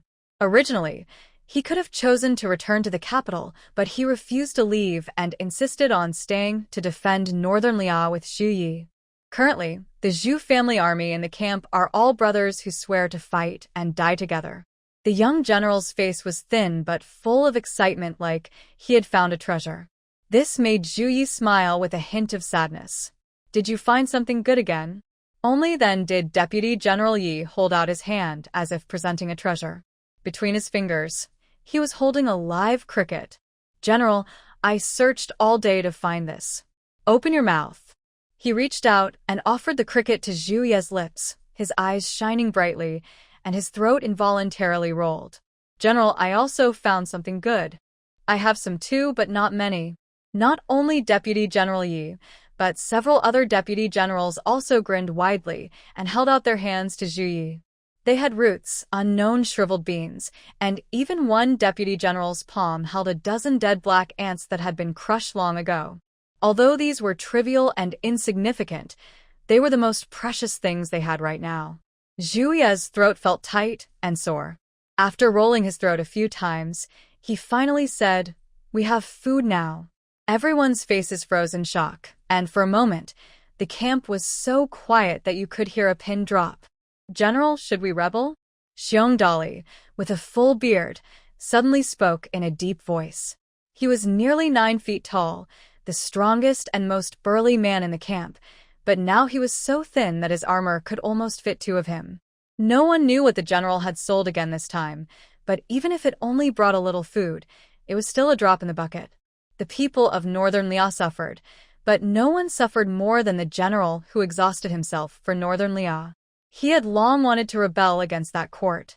"General, normally I would argue with Dali for speaking such reckless words, but this time I support him." After a moment of silence, the middle-aged Deputy General Han Kangwu nodded in agreement. "Right now, except for the houses, everything valuable in Northern Lia City has been sold to exchange for grain. Bark, dry grass, even mud, anything edible has been eaten clean. Today, some soldiers almost drew their swords to commit suicide. They said that rather than starve to death, they would use their own bodies to feed their brothers in the army. General, we are loyal soldiers protecting the people, but if we are abandoned in the end, it's unjust. The Zhu family army is brave and strong. We should rebel and go to the capital to fight and die, not suffer here in frustration and starvation." "Yes, General, the supplies in the camp will run out in less than 2 days. We must rebel. Even if we die, we will drag those traitors in the court down with us." For a moment, several deputy generals had tears in their eyes, each determined to fight to the end. Yi Tingxian looked at Zhu Yi with intense hope, as if he would follow any order to turn himself into a weapon to help Zhu Yi rebel. The brothers felt wronged and angry, and Zhu Yi understood their feelings even more deeply. Since the court abandoned North Liao, he had prepared for rebellion. He knew that even 50,000 soldiers and civilians from North Liao couldn't defeat the court. Most of Zhu's family members were in the Central Plains. If they rebelled in the capital, their families' lives would be at risk under the court's punishment. When the court refused aid and cut off supplies, Zhu Yi sensed the court's evil intentions.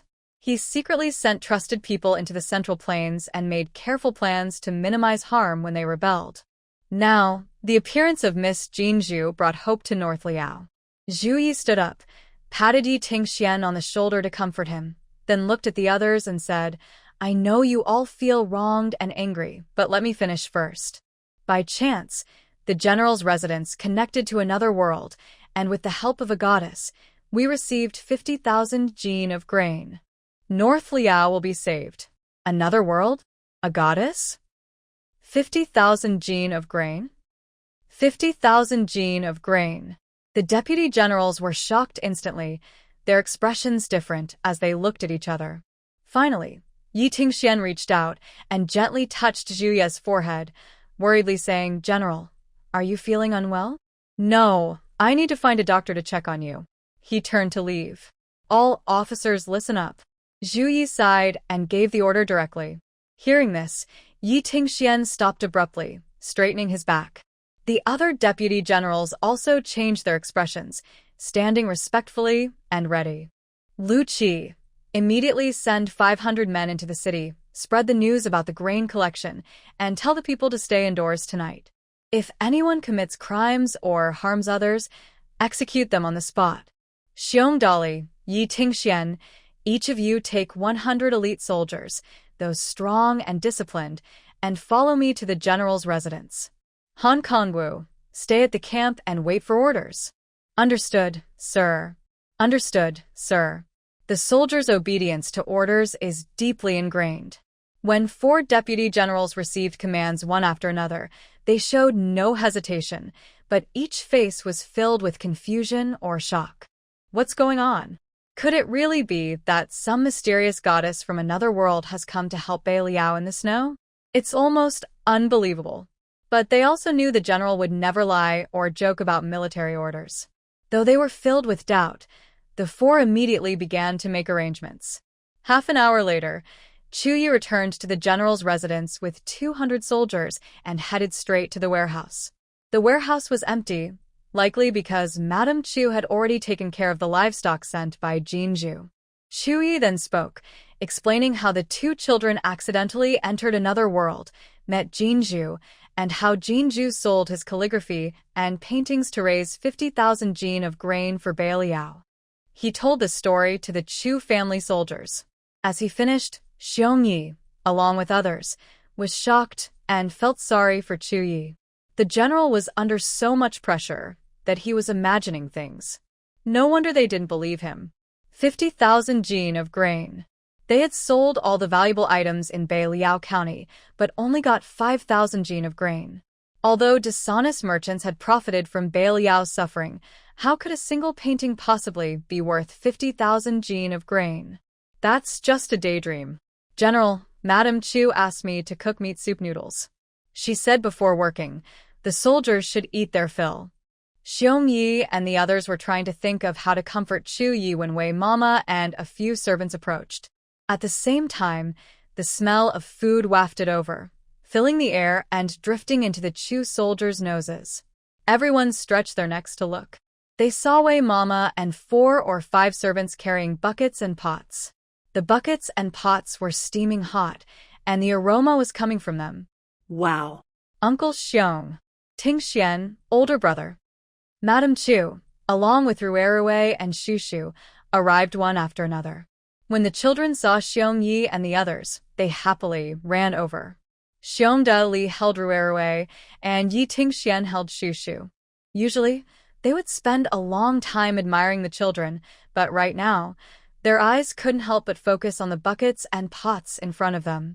The white noodles were faintly visible in the thick broth, and there were plenty of meat chunks. Ruerue, you little rascal, pinch me quickly. Bear Dolly held Ruerue's hand and placed it on his face, making a silly face and urging him along. His face looked confused and innocent. Ruerue gently pinched him and carefully rubbed his face, puffing out his cheeks and blowing softly. Uncle, does it hurt? Deputy General Bear looked at Ruerue, confused and dazed, and shook his head. It doesn't hurt, not at all. It was just a dream. Shushu, at this moment, looked pure and handsome, like a young boy or girl under Guanin's seat. With such delicious food, could it really be a dream, or was it real? No one laughed at his silly look, because the Chu family soldiers all thought they were still dreaming. But with tasty soup and sharing the same dream with the general's brothers, it was a wonderful dream. Madam Wei, quickly, bring us some noodles. Bear Dolly kissed Ruerue's head happily and said, Ruerue, you wait on the side first. Uncle needs to eat noodles first. If he wakes up suddenly, he'll regret it forever. Yes, Shushu, you are always number 1 in my heart. But right now, it's just a dream, so it doesn't count. Yi Tingxian carefully placed Shushu next to Ruerue and eagerly moved closer to the noodle bucket, taking a deep sniff. Beautiful white noodles, fragrant meat broth. Today, he must stay in this dream forever. Even if it's just a dream, and even if the smell of food almost drives him crazy, the Chu soldiers didn't leave their positions. They eagerly sniffed the air and kept swallowing their saliva. Seeing this, Chuyi felt sad inside and softly ordered, "Line up quickly and get your food in order." As soon as he spoke, the Chu soldiers quickly formed 4 neat lines. So fresh, so fragrant, so delicious. When they got their bowls, the soldiers started eating hungrily. The tasty, rich food made everyone tear up with happiness.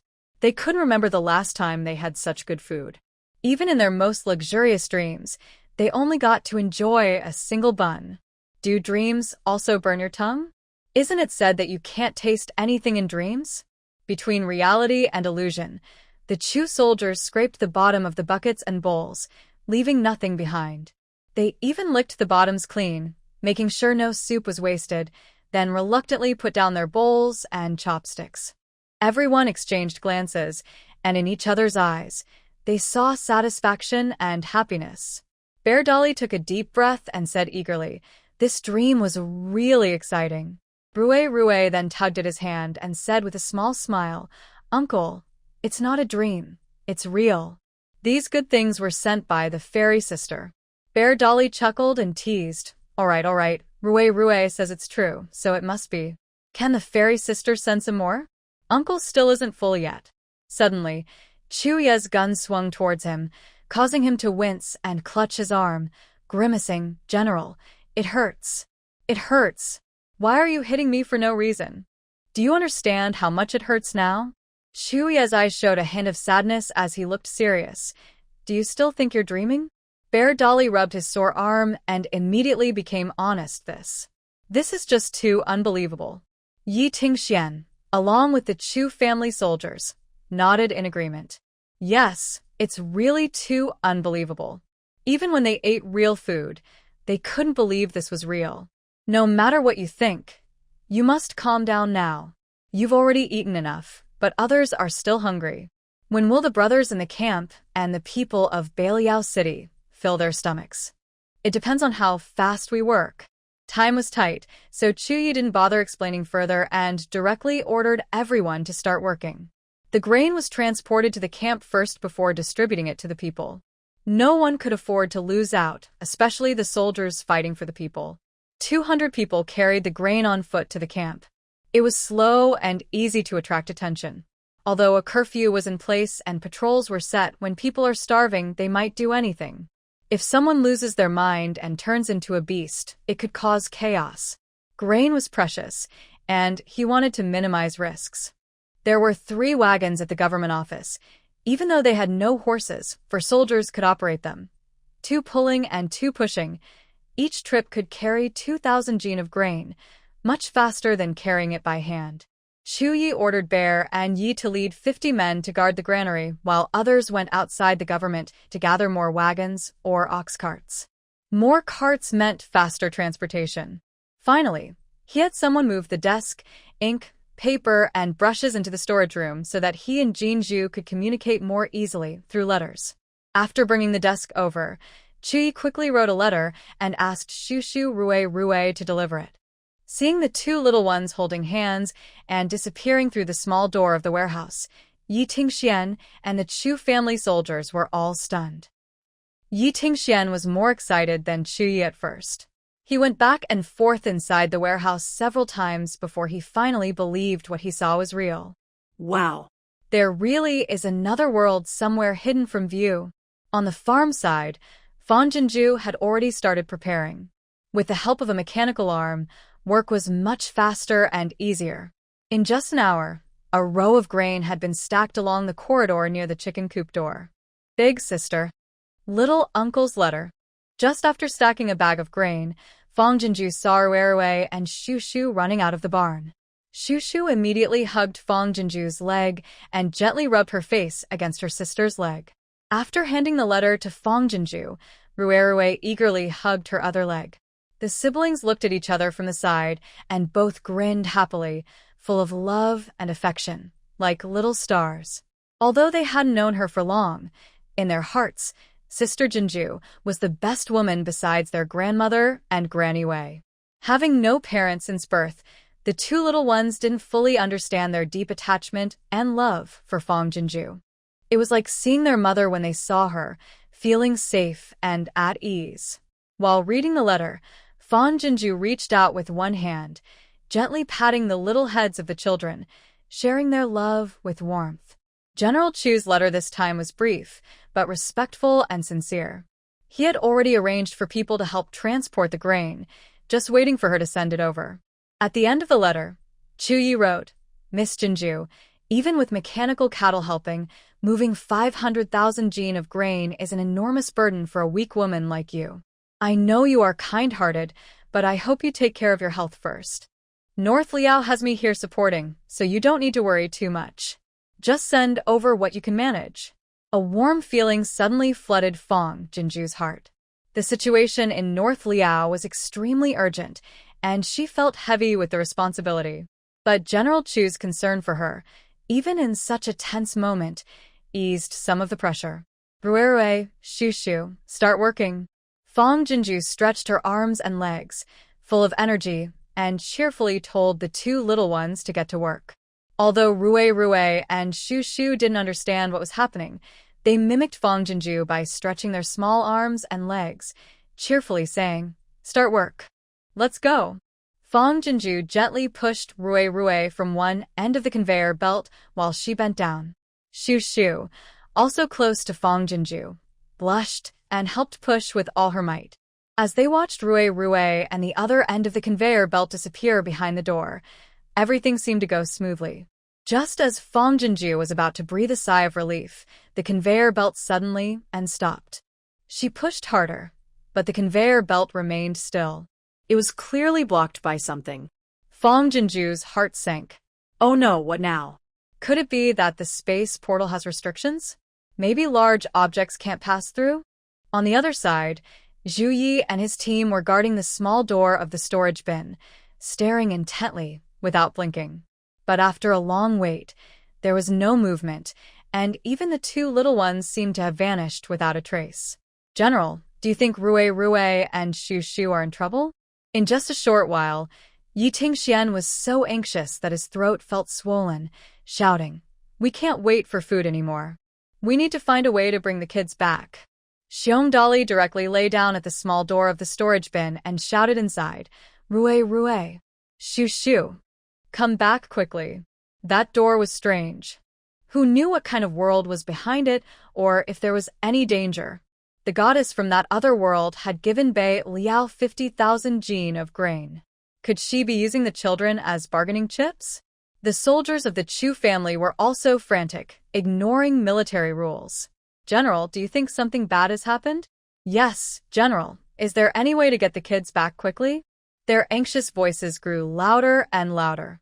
Zhu Yi felt uneasy. Although he couldn't see what was happening on the other side, he didn't think Rue and Shu were in danger. Instead, he had a faint feeling that Miss Jinju was in some trouble. Little uncle. Sure enough, after a while, Rue ran out holding a note. Look at this. Read it. Seeing Rue, Xiong Yi and the others, along with the Chu soldiers, hurriedly gathered around, asking questions and showing concern. Zhu Yi couldn't wait and reached out to take the note. General Chu, I want to push one end of the mechanical locks to your side. After connecting the two worlds, we can transfer the grain. However, I was blocked halfway. I don't know if it's because the space-time gate has limitations or for some other reason. As you said, without the mechanical locks, I cannot handle 50,000 jin of grain alone. This matter probably needs both of us to discuss and solve together. Seeing the letter, Chu Ye's heart immediately calmed, but then it started pounding wildly again.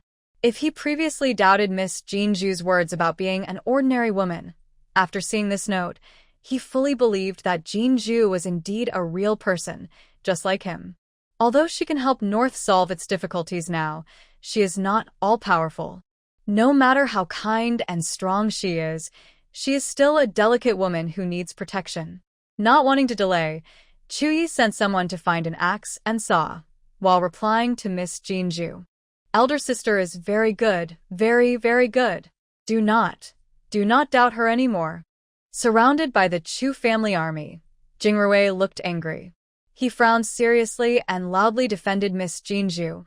Uncle Xiong, if you scare Jingrui again or say that sister will eat people, Jingrui will not ride your horse anymore.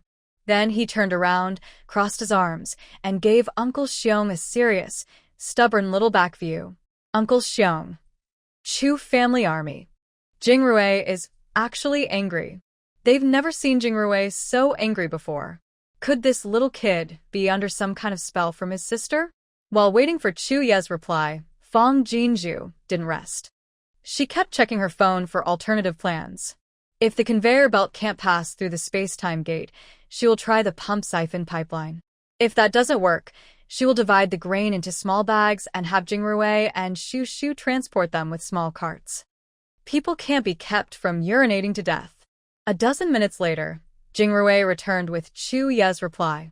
Miss Jinju, don't worry. The space-time gate here is just a small opening, only enough for 2 children to pass side by side. Maybe it's too narrow, which blocked the mechanical locks. I plan to widen this opening. Do you think that's feasible? Fang Jinju suddenly understood, but also felt worried. What if the space-time gate is altered at will and then completely disappears or closes? Thinking of this, she immediately replied, sharing her concerns with Chu Yi, and included a method. She suggested switching to an alternative plan, if necessary.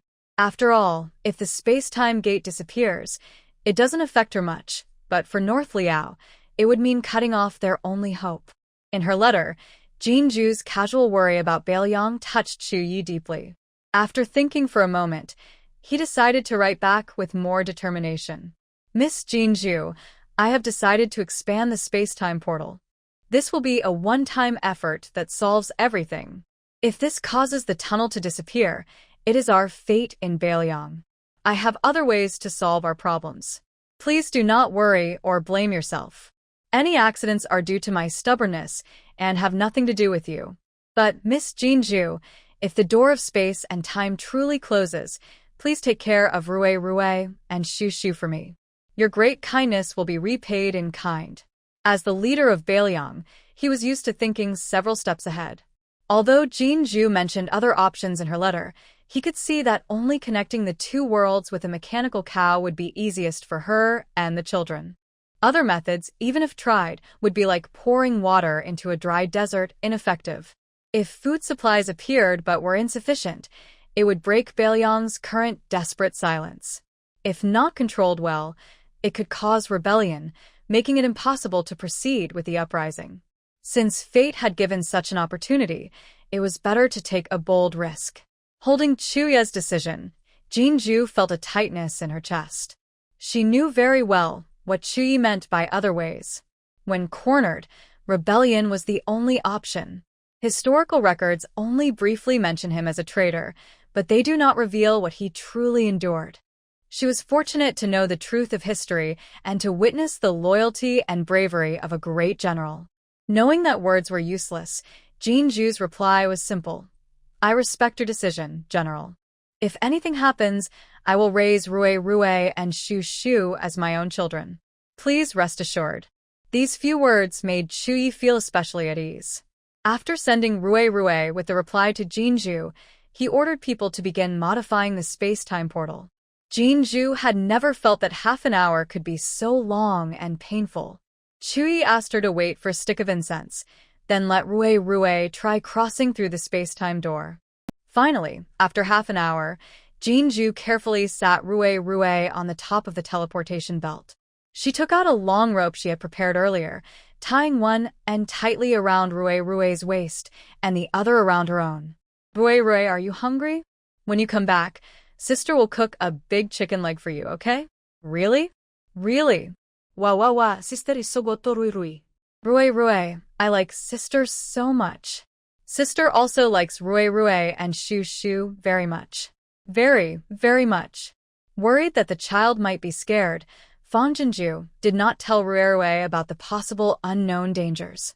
She held back her racing heart and deliberately created a relaxed and happy atmosphere.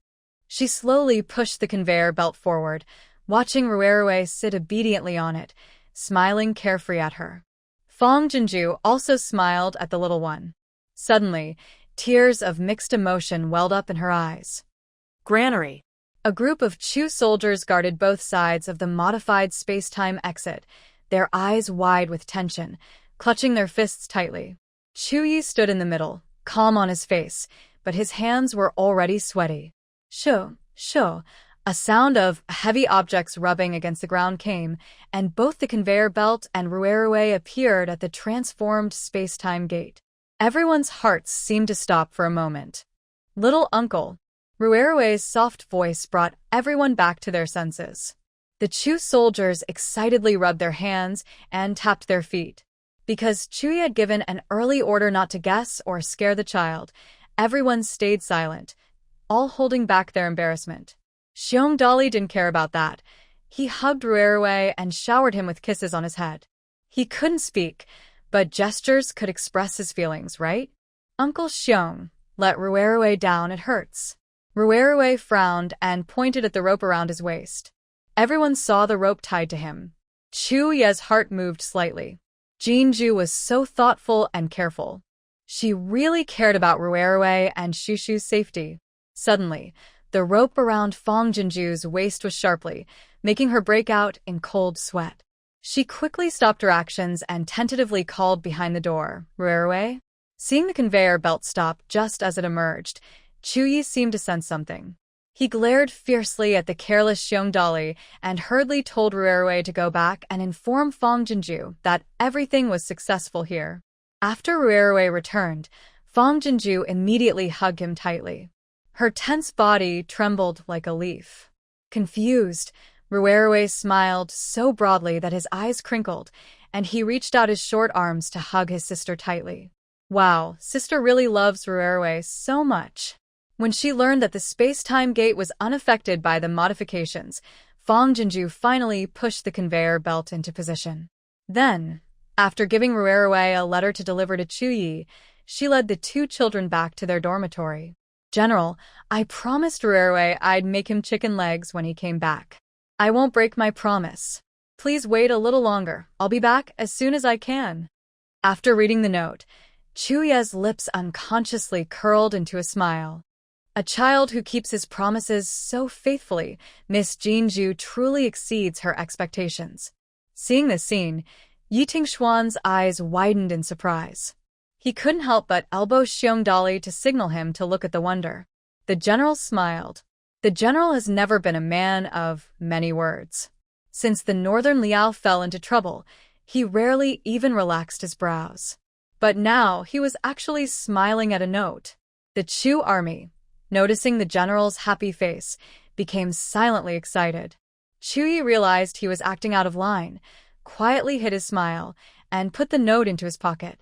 He squatted down to examine the conveyor belt. "Is this a mechanical ox? It looks very heavy. Can this thing really help Miss Jinju save effort?" Chuyi couldn't help but reach out and lift the conveyor belt. Its heavy weight made him frown. Imagine how much effort Miss Jinju must have used to push the conveyor belt over. Everyone's eyes were on him. As they followed his gaze, they turned their attention to the unfamiliar conveyor belt, each with a look of surprise. What is this thing?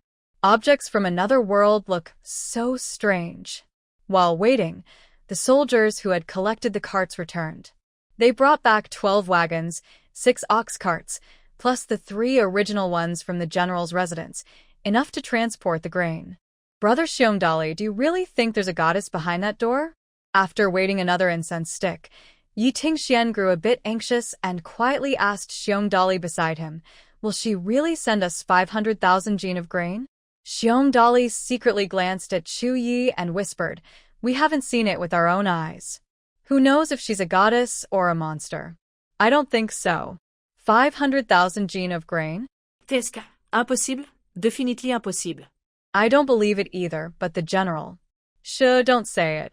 The general cares only for Northern Liao. No matter what, we just have to believe in the general." Just as Xiongdali finished speaking, Ruerue came over with a note from Fong Jinju.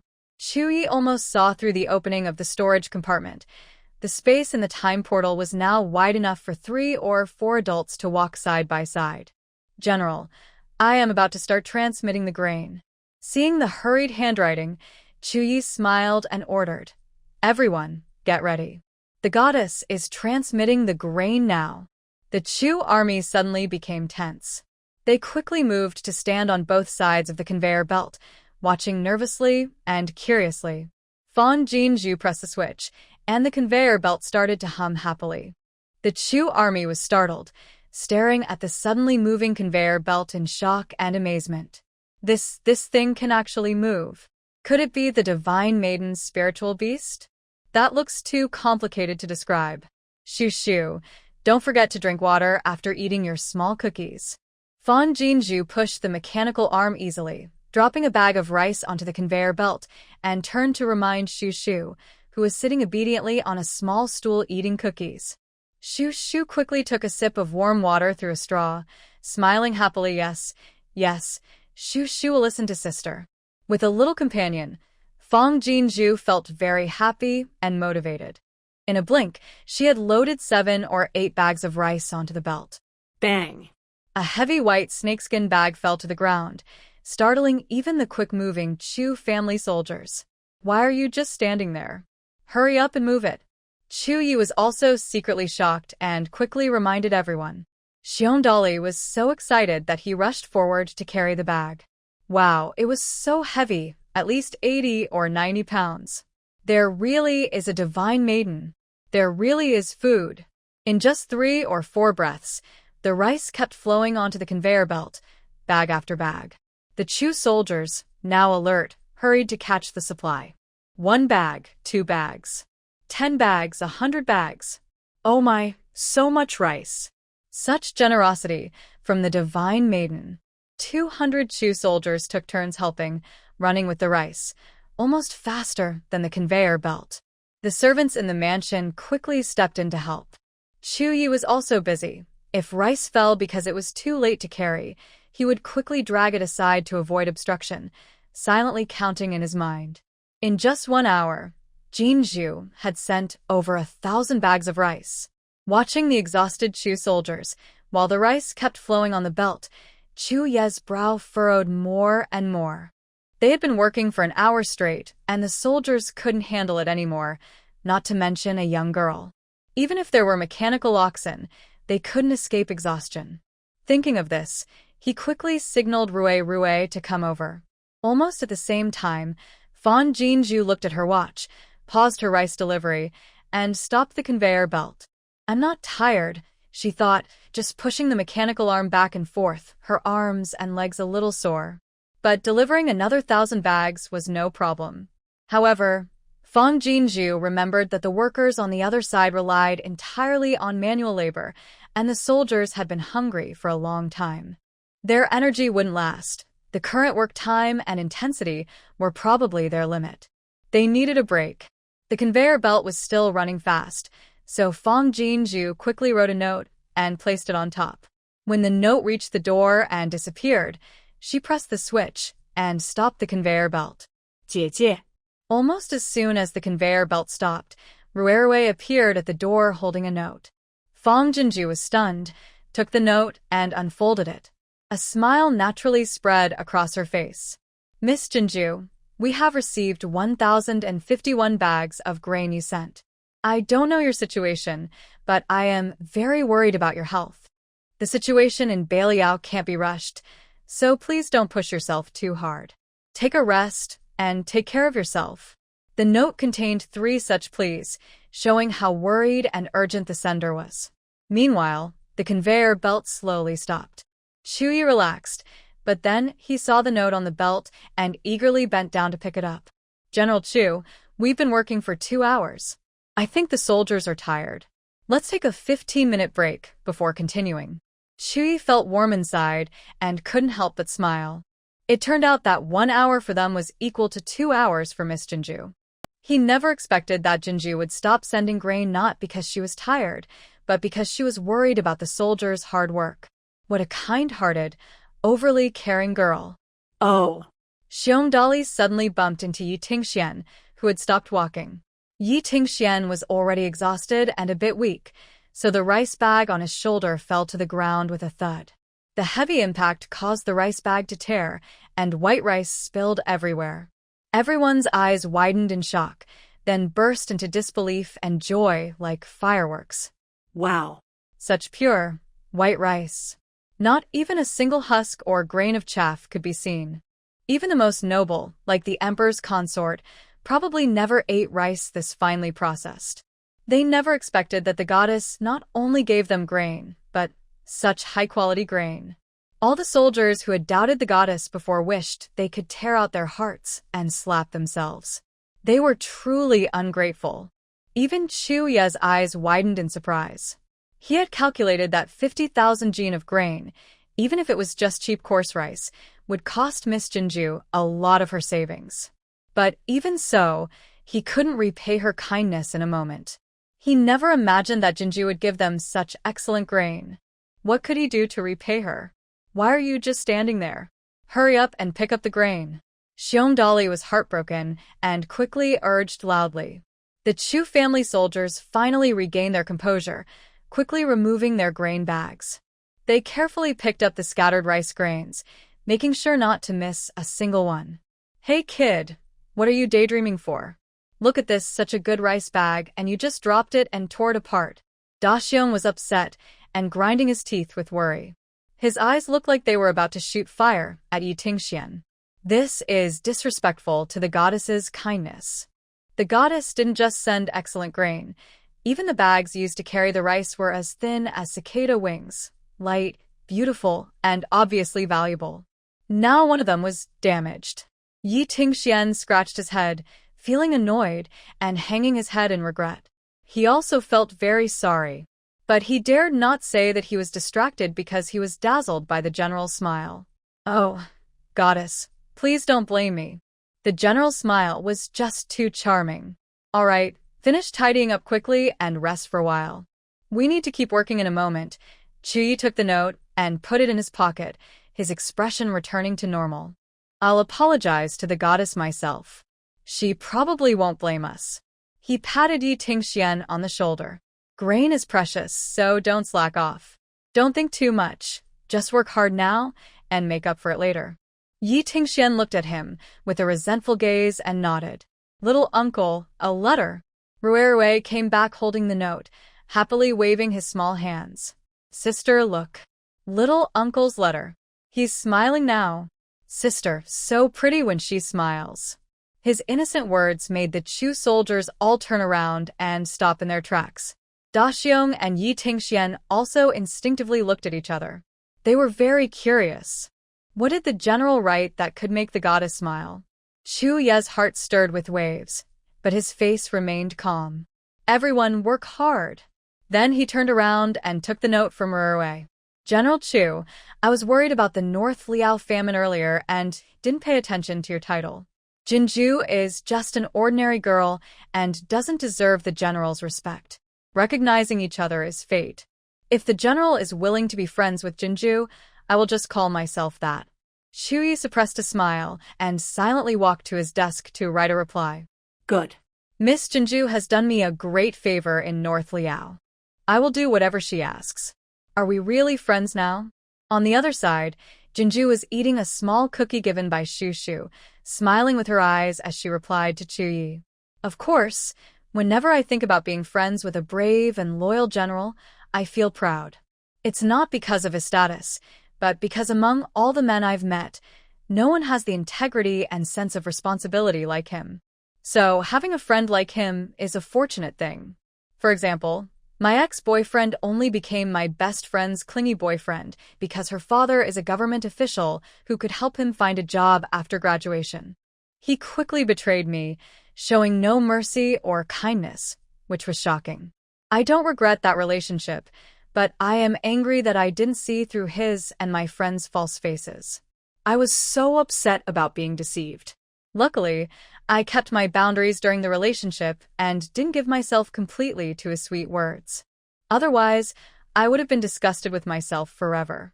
Compared to that, even though I haven't seen General Chu in person, his dedication to his soldiers and civilians, and his concern for me in his letters, show what a good person he is.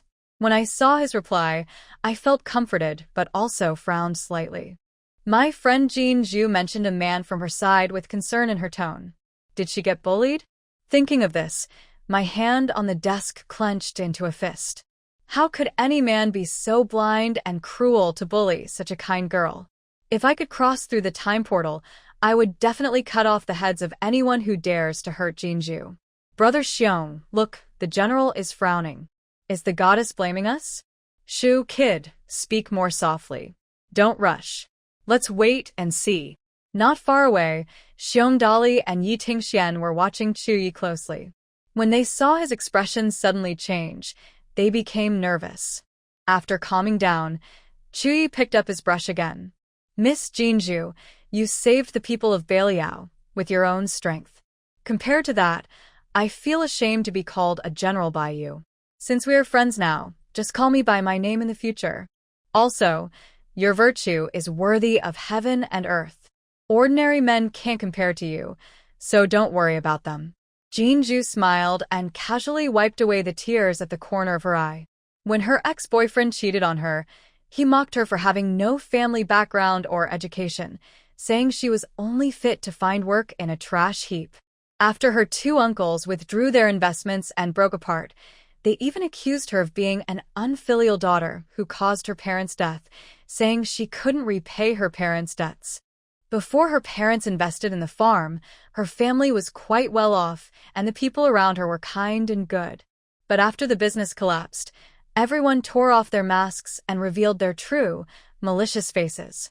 Zhu Ye's words caused her fragile self-awareness to shake and then rebirth, shining with powerful light. Fang Jinju suddenly stood up, smiling at Ruerwei, and said, Ruerwei, go tell the young uncle that time is precious and keep working. Even though she has no money in this world, to Beiliang, she is the light that dispels darkness. She absolutely cannot waste energy on internal conflict or let herself be exhausted. Seeing that Ruerwei didn't bring back a note this time, only a message, Zhu Ye's eyes tightened slightly. He asked several times, and when he heard Fang Jinju happily reading the letter, he finally relaxed and quickly ordered everyone to continue working. All 20,000 jin of grain was delivered to the military camp, filling all the granaries. Seeing this, 20,000 Zhu family soldiers welled up with tears. The soldiers followed the general's orders, boiling the white rice into thick porridge, and were told that the general wanted everyone to eat well. No one knew who took the lead, but the Zhu family soldiers kneeled and bowed to the sky one after another. Thank you, General. Thank you, Goddess. Thank you, Goddess. Thank you, Goddess. They were tough soldiers who only knew how to fight, not fancy words, but every thank you was heartfelt, trembling with emotion. Every bow was a deafening sound. The soldiers who delivered the grain earlier had already told everything they saw and heard at the general's residence. The general's residence was connected to another world, blessed by the goddess. Only then could they eat well, and such good food. Their good fortune was probably because the general and the North Liao soldiers and civilians shared life and death, moving heaven and earth. Following the general and defending North Liao, they had no regrets. Although the general's residence was busy, everything was orderly. Work for 2 hours, rest for a while.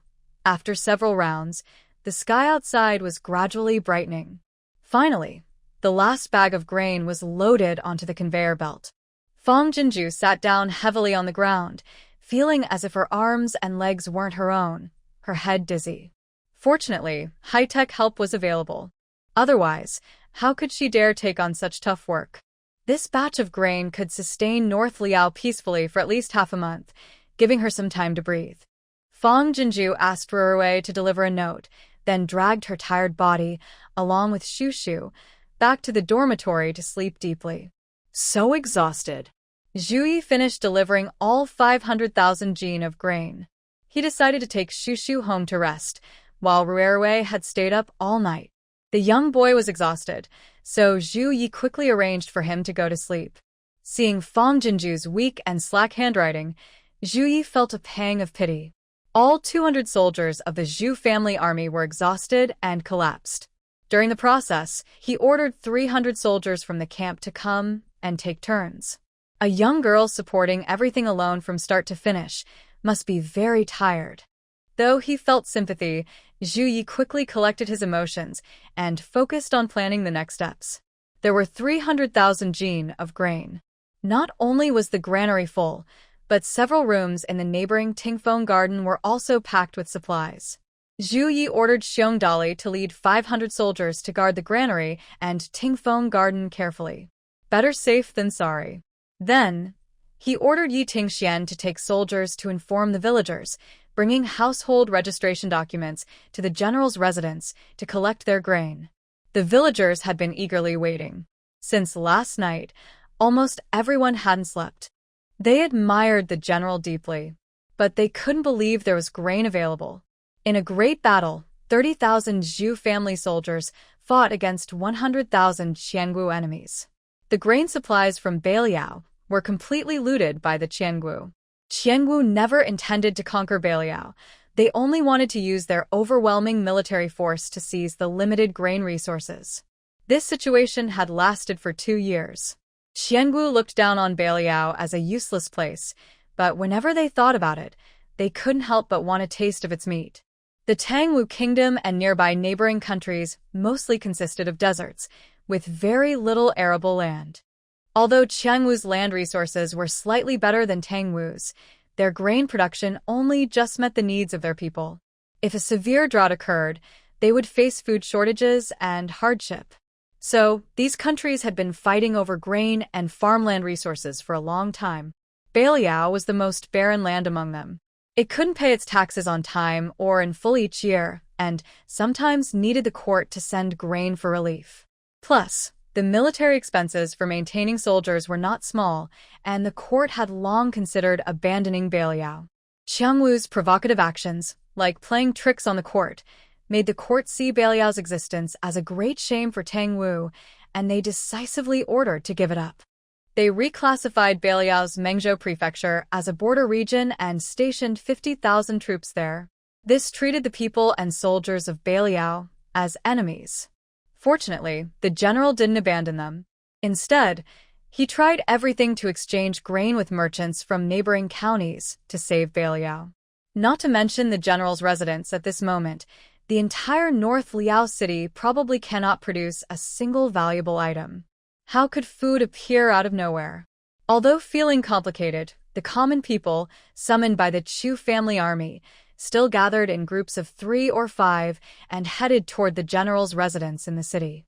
Chu Yi had already set up 10 distribution points at the gate of the general's residence.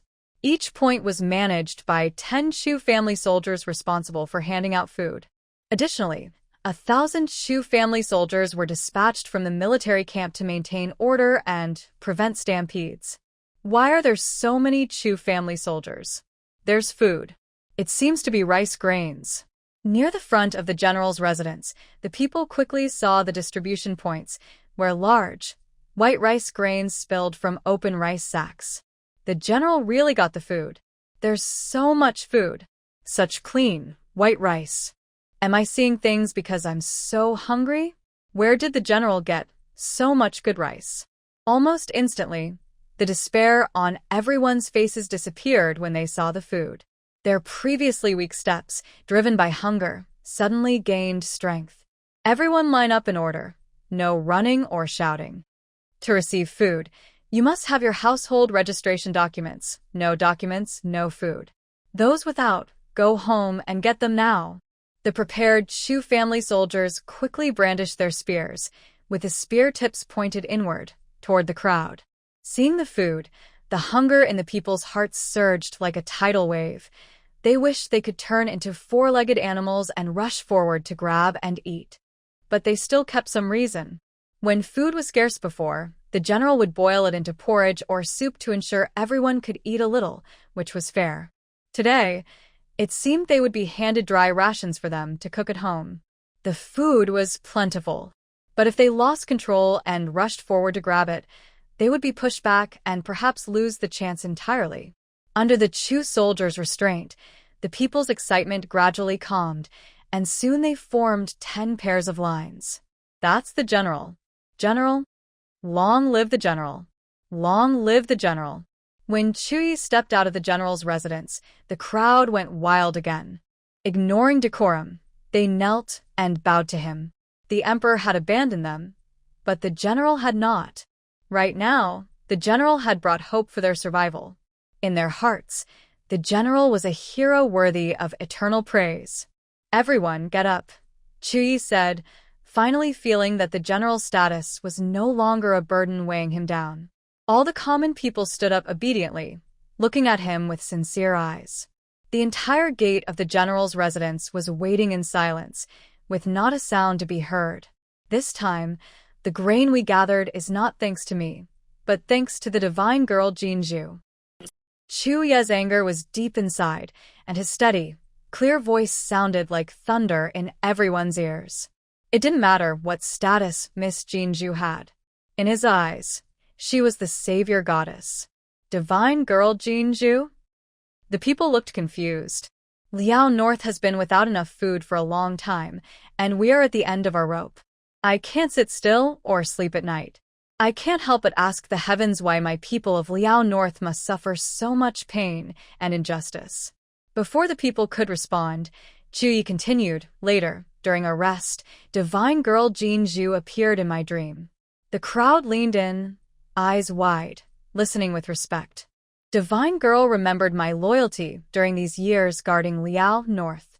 She saw that the city was well managed, with no theft and no locked doors at night. There were few wrongdoers, so she was willing to lend her help to solve our current crisis, and she granted the general's residence 300,000 jin of grain. His words caused a big ripple, like a stone thrown into a lake. 300,000 jin. Oh my! Did I hear that right? I must have misunderstood. Are there really gods in this world? If the general says there are, then there must be. Stop arguing, the general hasn't finished speaking. Chuyi continued, the 300,000 jin of grain, I have already sent 100,000 jin to the army camp. The remaining grain will be divided among the people, with each person receiving 5 jin. 5 jin per person, not per family. Save some to eat. It can last for half a month. Long live the general. Long live the divine girl. Someone started the cheer, and the crowd couldn't hold back their excitement, tears and cheers flowing together. The general was right. Liao North was truly at its end.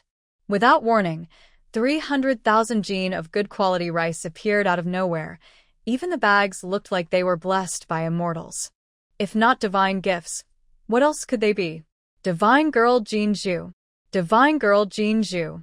Everyone's heart turned into a temple altar, reverently worshipping her name. Farm. Although Jinju was sleeping deeply, her whole body ached so much that she felt exhausted even in her dreams. Her brows were tightly furrowed.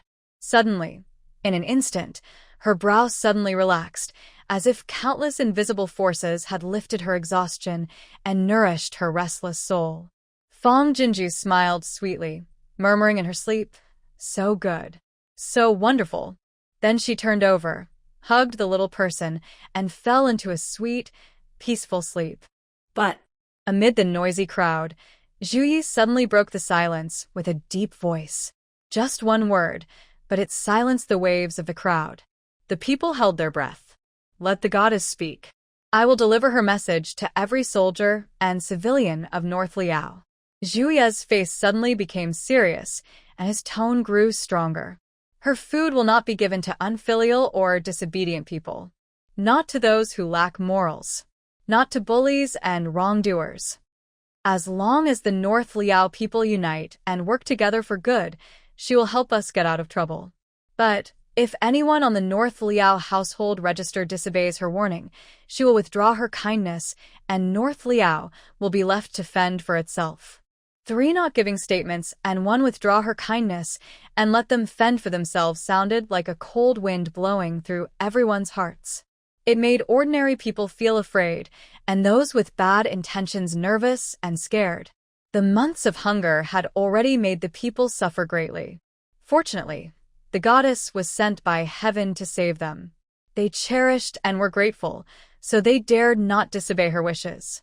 Even the usually arrogant and petty troublemakers now looked guilty and bowed their heads, wishing they could obey the divine order and reform on their faces. Now that the words are spoken, everyone can judge what is more important. Zhuyi finished in a deep voice, and his spear heavily struck the ground. Begin distributing the grain. The sound of grain distribution was like fireworks during the new year, joyfully exploding in everyone's hearts, making everyone smile happily. All the grain for 30,000 people and over 900 households was distributed, and it was almost evening. Zhu Yi relaxed and turned back to his residence. He went to his room, stared at the bed for a long time, but did not lie down. Someone, move my bed to the granary. After giving the order, he turned and left the room, heading to the granary. Zhu Yi was eager and sat behind the desk, taking up a pen to record today's grain distribution. After finishing the letter, his servant placed the bed beside the desk, and only then did he lie down on the bed, clutching the letter, and fell into a deep sleep. Fang Jinju was awakened. She had slept very peacefully in the first half, but later, for some reason, she started dreaming. In her dream, Shushu cried out, "Sister, I'm hungry," but she couldn't open her eyes. Finally, Shushu wiped her tears and went into the kitchen, feeling around as if trying to learn how to turn on the gas stove. She suddenly woke up. "Sister." Fang Jinju looked up and saw Shushu happily sliding down from the chair beside the bed, running over with big, bright eyes like stars. "Sister, you're awake." When did Shushu wake up? Were you sitting there all along? Fang Jinju glanced at the bright sky outside and gently rubbed the child's head. Shushu nodded obediently. The rooster crowed. Shushu woke up. Shushu is good, didn't run around. Her soft, sweet voice made Fang Jinju feel full of love. She couldn't help but hug her and check the time on her watch. It was already 8 o'clock. She had slept all day and night. "Shushu, are you hungry?" Fang Jinju felt very guilty and quickly put on her shoes and went into the kitchen. "It's all my fault, I overslept.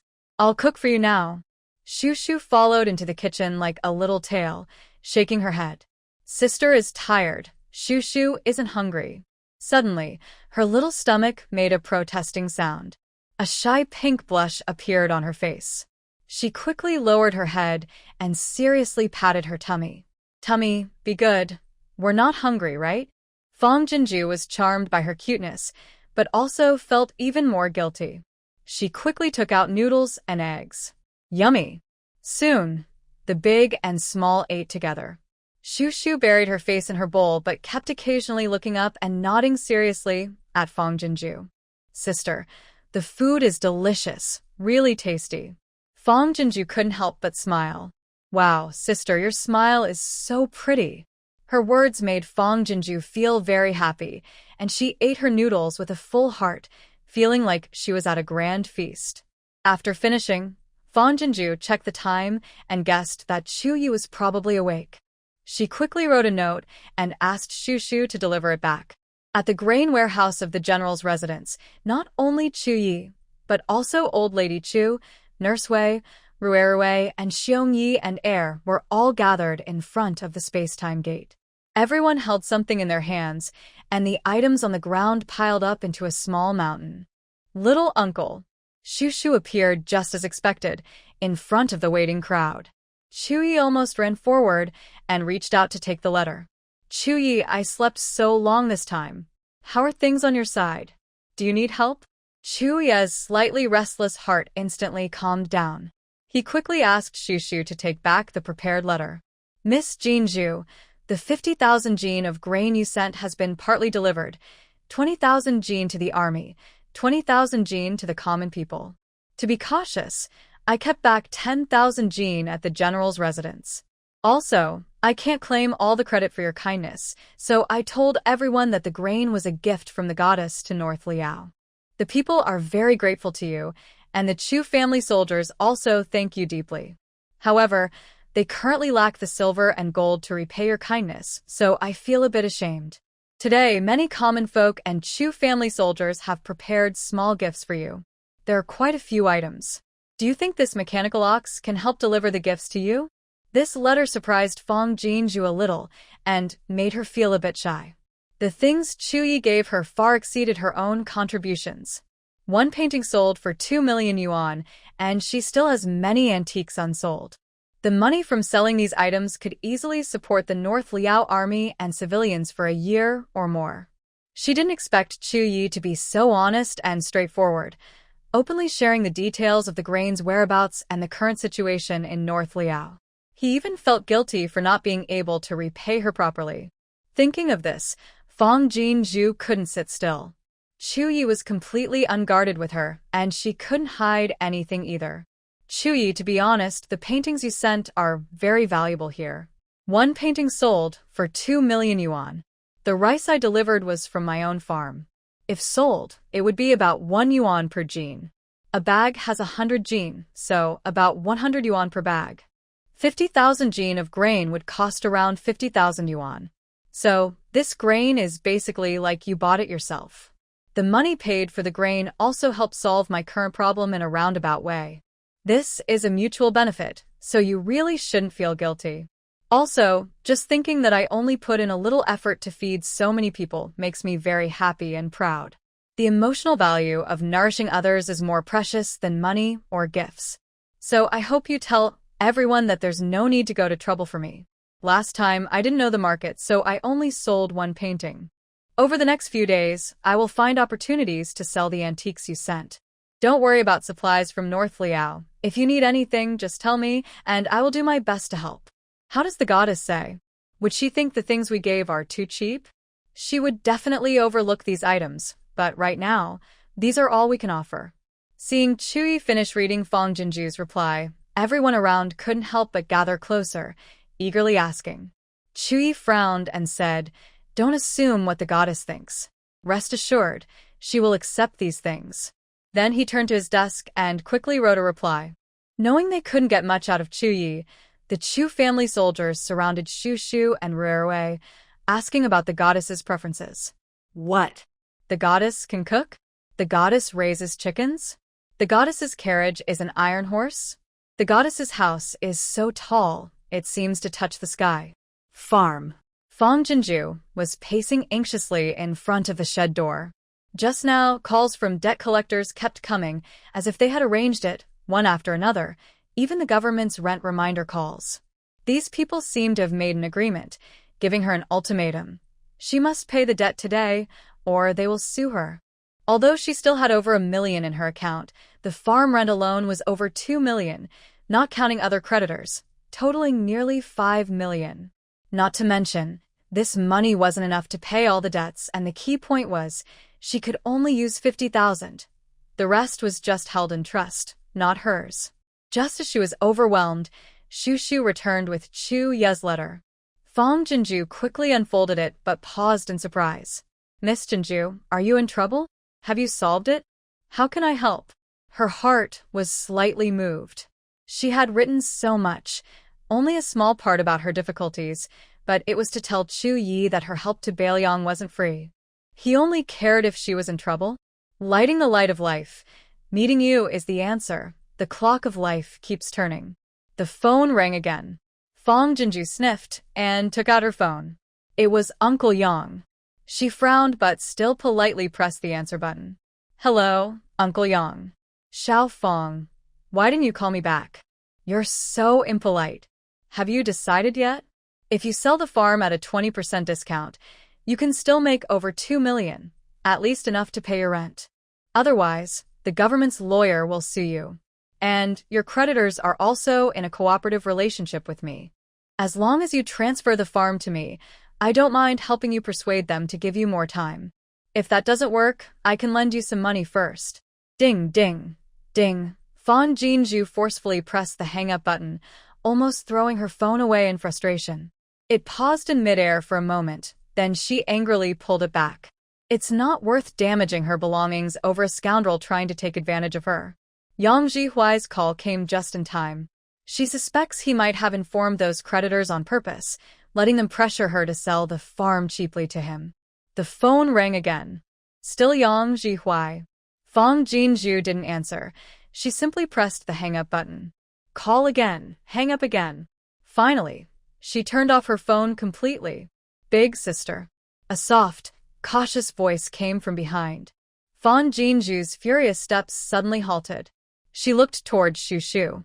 The little girl was staring at her with innocent eyes, then trotted over, reaching out her short arms for a hug. "Big sister, hug."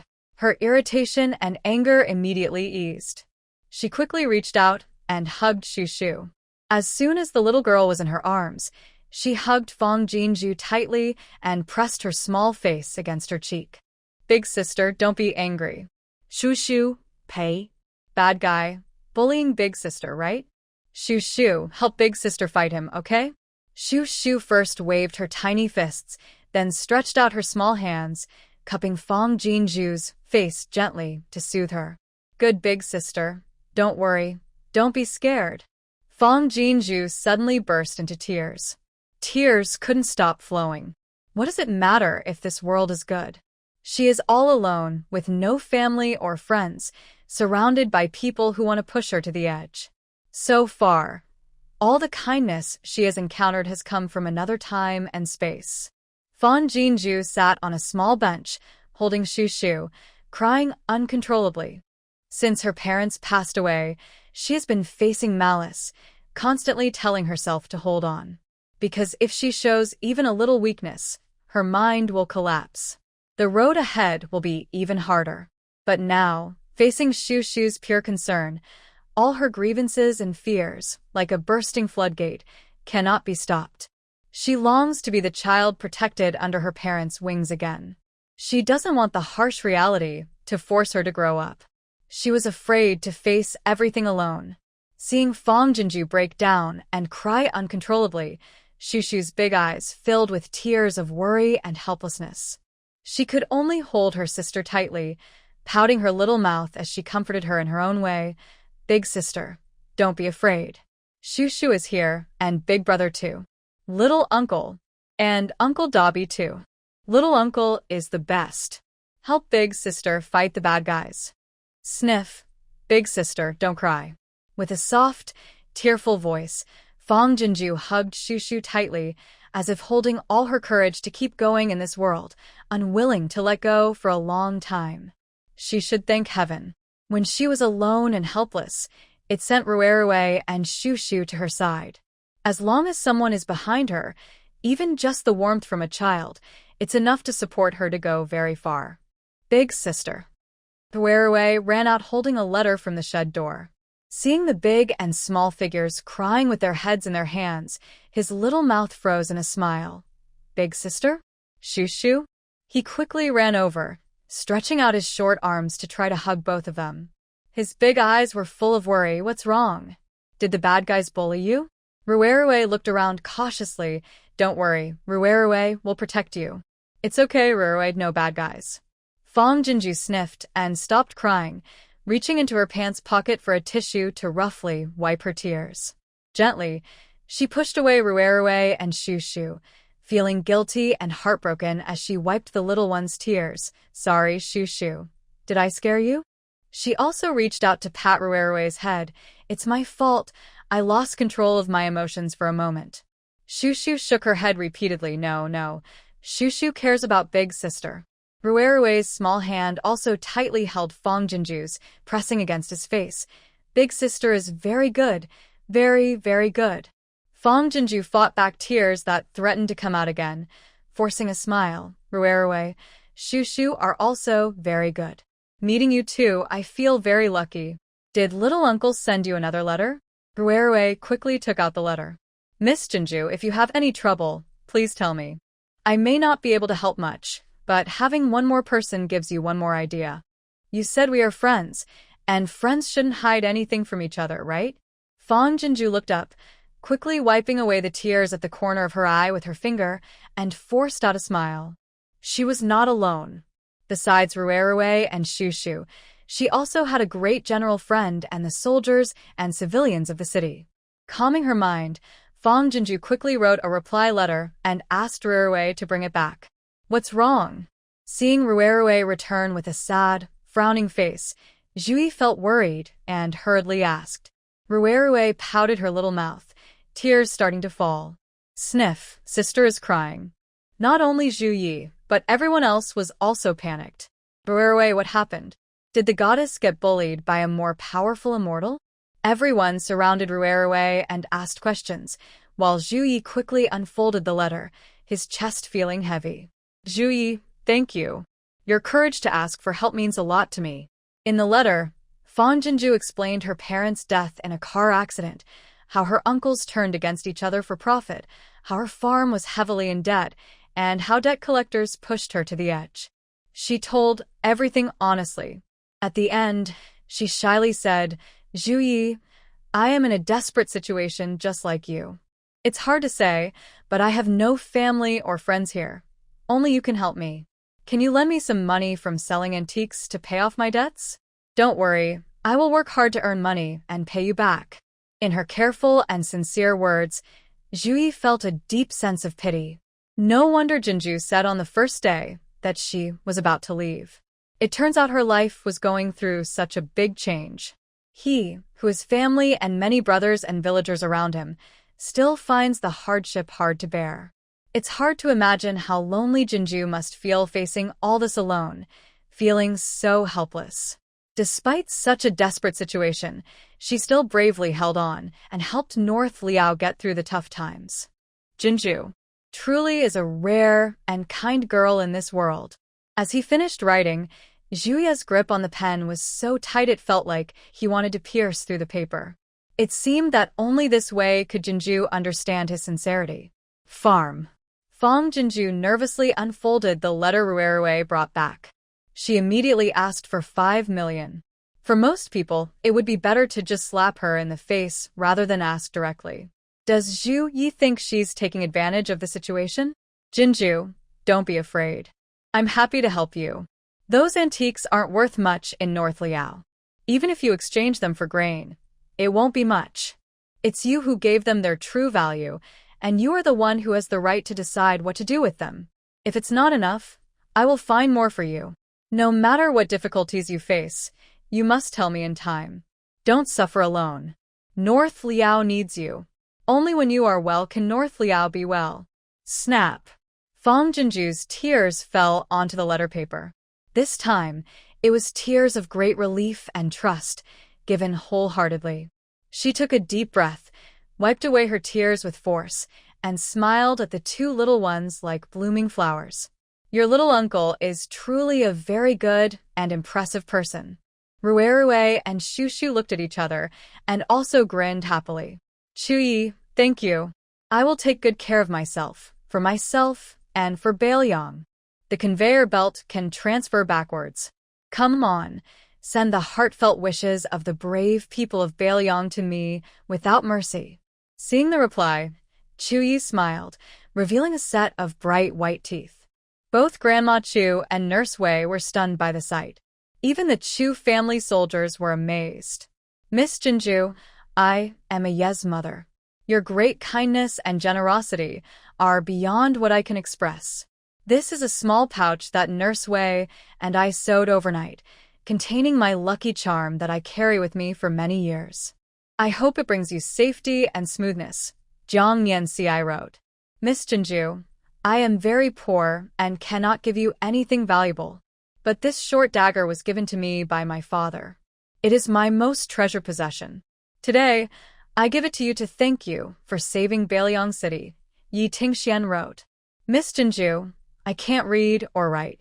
This thank you letter was written by the general. My name is Xiongdali. I may not say sweet words, but you saving Beiliang makes you the most respected person after the general in my eyes. I am willing to face mountains of fire and seas of blood for you.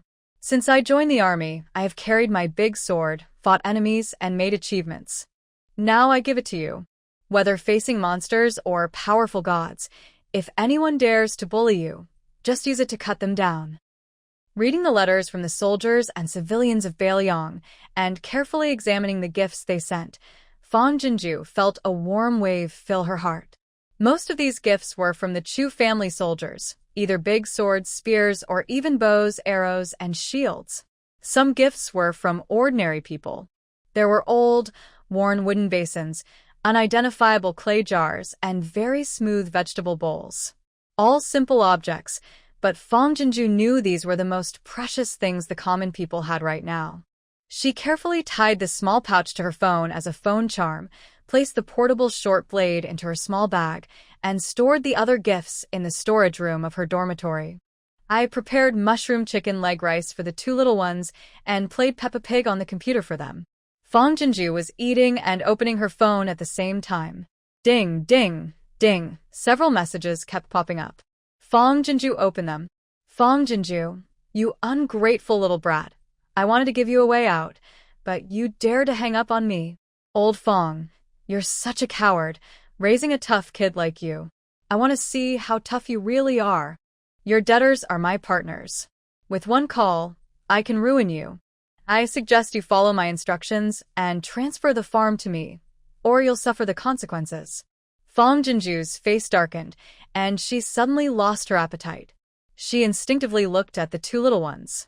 Luckily, they were focused on eating and watching cartoons, so they didn't notice her change. She stood up and left the dorm, calling Yang Zhihui and pressing the record button at the same time. Haha, you refused to cooperate, and now you're paying the price. Now you're finally answering my call? I told you, it's too late. Yang Zhihui's voice on the phone sounded very proud. Originally, if you had been smart and agreed early, the farm could have sold for more money. But now you make me very unhappy, so I've decided to lower the purchase price by another 10%. Just a little lesson for you, to learn how to behave and respect elders. Fong Jinju said coldly. No wonder today's debt collection calls sounded coordinated. You're the one causing trouble, aren't you? Yang Zhihui chuckled on the other end. Don't worry, I'm the one who told them. What can you do to me? I'm telling you, besides me, no one cares about your broken farm. I advise you to sell it soon, or it will be completely worthless. Fong Jinju's anger flared up, and she mocked, even if it's worthless, it's better than selling to you, a scoundrel taking advantage of the situation. She then hung up abruptly. Gurgle, moo, from the animal shed, the sounds of the livestock grew more pitiful and desperate. Fong Jinju's anger instantly faded. She quickly ate her meal and then made several phone calls. She felt sorry for the animals.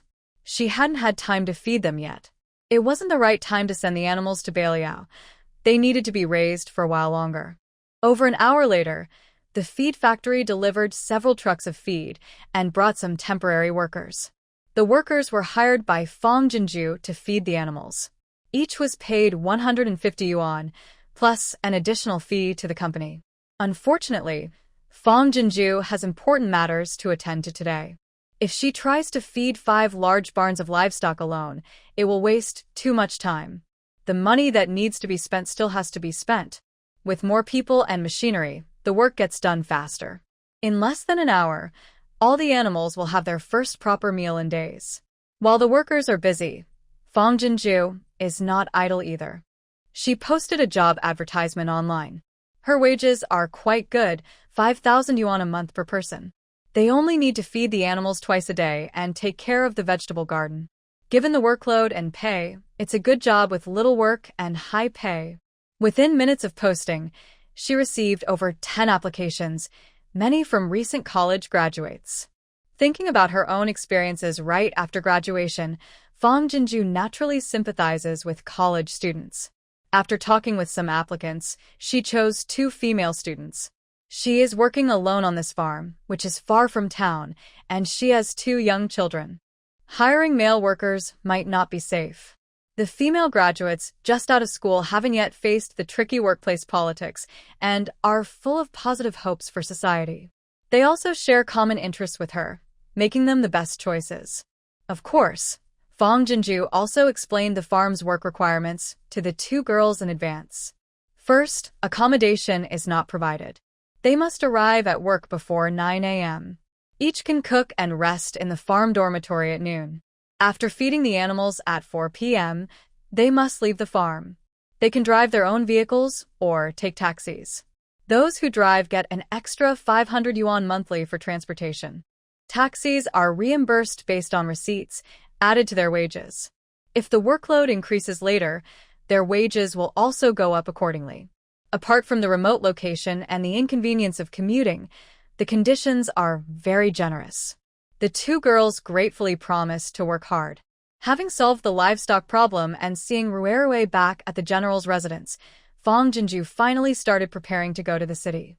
This time, She brought calligraphy and paintings, along with several carved bowls, hoping to sell them at a good price. If she can sell these items well, she will have enough money to pay off her debts. Besides that, Fong Jinju had an even more important task to do. Big sister, are we going to see Grandpa Tian? As soon as she sat in the iron horse carriage, Shu Shu excitedly asked. Fong Jinju paused, then smiled quietly. Yes, we're going to see Grandpa Tian right now. Although the little one didn't remember old Liang's last name, she remembered vividly the peach pastry stamp he gave her. Old Liang truly deserved the sweet nickname Shu Shu she gave him. Bang, bang, bang. Whoosh. The Wuling small truck was running smoothly when suddenly it sputtered, making strange noises before breaking down. Fong Jinju was relieved that her speed wasn't too fast, but she still broke out in a cold sweat. She looked around, with no village in front or shop behind, and sighed softly. Little truck, why are you acting up at such a bad time? Light up the fire of life. Meeting you is the answer. The clock of life keeps turning. Suddenly, her phone rang unexpectedly. She was startled, thinking it was another debt collector. She looked at the screen. It was old Liang. Fong Jinju relaxed and opened the hood of her small truck. She quickly pressed the answer and speaker buttons. Hello, Uncle Liang? Hello, Xiaofang. Last time, I heard you say your grandfather collected many antiques. I want to ask if you have any antiques from the Tangwu dynasty? Old Liang's voice on the other end was excited and eager. Actually, the last time I bought some calligraphy and paintings from Mr. Ling, he was very interested in antiques from the Tangwu dynasty. Not only that, several of his old friends are also very interested in antiques from that period. So I was asked to ask you if you still have any antiques from that dynasty, how many, and how much they want to buy them for.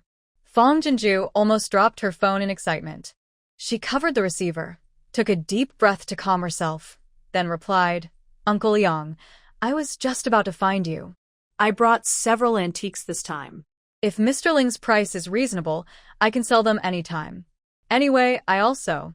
Oh, that's wonderful. Before she could finish, old Liang interrupted excitedly. You're like my lucky star. So, do you have a car? If you have a car, come to Hongxing Market and pick me up. I'll take you straight to Mr. Ling's house. He and some old friends are just discussing and appreciating your calligraphy and paintings. Fong Jinju looked at her smoking engine Wuling small truck, feeling a bit annoyed. Actually, I am driving, but I broke down halfway. Old Liang paused for a moment and then hurriedly asked, Where are you now? Honest and straightforward, Fong Jinju told the address. I'm halfway on the road at Fongjia Farm in Zhongmiao Village, Shangliping Town, south of the city. Okay, stay where you are and don't move. First, call for help and have the car towed away. I'll come to pick you up right away. That's so troublesome for you, Uncle Liang. Helping to catch the god of wealth isn't a trouble at all. All right, no more talk. I'll come to get you now. After hanging up, Fong Jinju felt a little dreamy and unreal. She had thought that bringing so many antiques might be too much for Uncle Liang to handle, but it turned out he had many wealthy friends behind him. Big sister, I heard it, Grandpa Tian, and the sound. Shu Shu asked curiously, Where is he? Her little head couldn't help but look around in all directions. Fong Jinju waved her phone and smiled warmly. Grandpa Tian isn't here. It's this phone. It can let us talk and chat with people far away.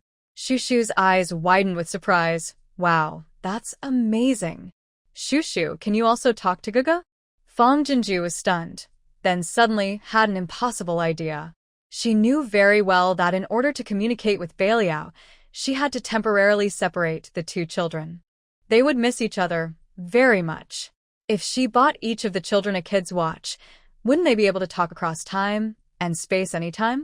Or if she gave Chi a phone, they could call each other anytime, convenient and quick, and she wouldn't have to let them be apart for too long or too often. For a moment, Fong Jinju felt like her meridians were opened by Shu Shu's words, and many impossible ideas kept coming up.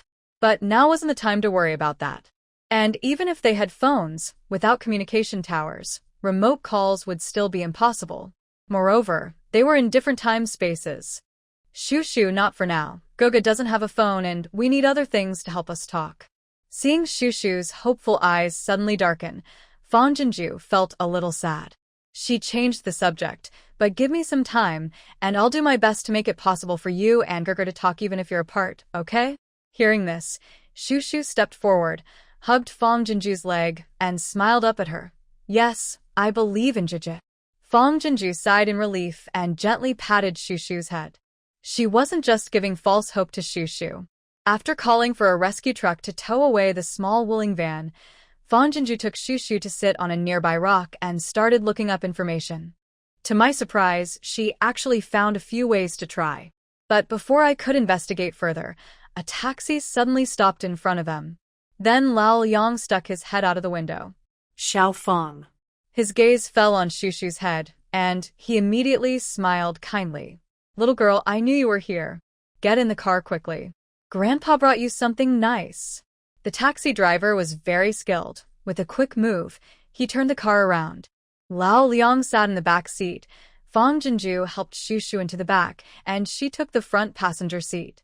Grandpa Tian. As soon as she got in, Shushu smiled sweetly at Lao Liang. Lao Liang was surprised and quickly explained with a smile. Good girl, Grandpa's surname is Liang, not Tian. Uncle Liang, the Tian I mentioned isn't the one you said. It's sweet and lovely. Fang Jinju hurriedly looked at the back seat and explained happily. Last time, you gave her a piece of peach pastry, right? Shushu didn't know your surname. Just now, she kept calling you Grandpa Tian because the sweetness of that pastry left a deep impression on her. I think this nickname is very cute, so I didn't correct her. If it bothers you, I can tell her to change it. No. Hearing this, Lao Liang's face was full of wrinkles from smiling, and he quickly interrupted. I think this nickname is very lovely. Let's keep it as Shushu calls me.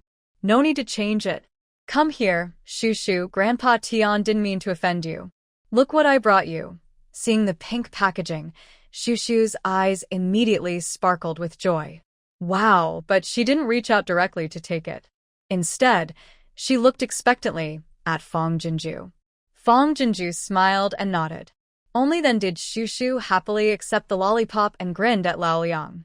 Thank you, Grandpa Tian. You're so kind. This child is really sensible. From the rearview mirror, seeing Shushu well-behaved and polite, the driver couldn't help but comment. Such good manners. Fang Jinju smiled and graciously responded to the compliment. Our Shushu is here to repay kindness. Shushu understood the driver's praise.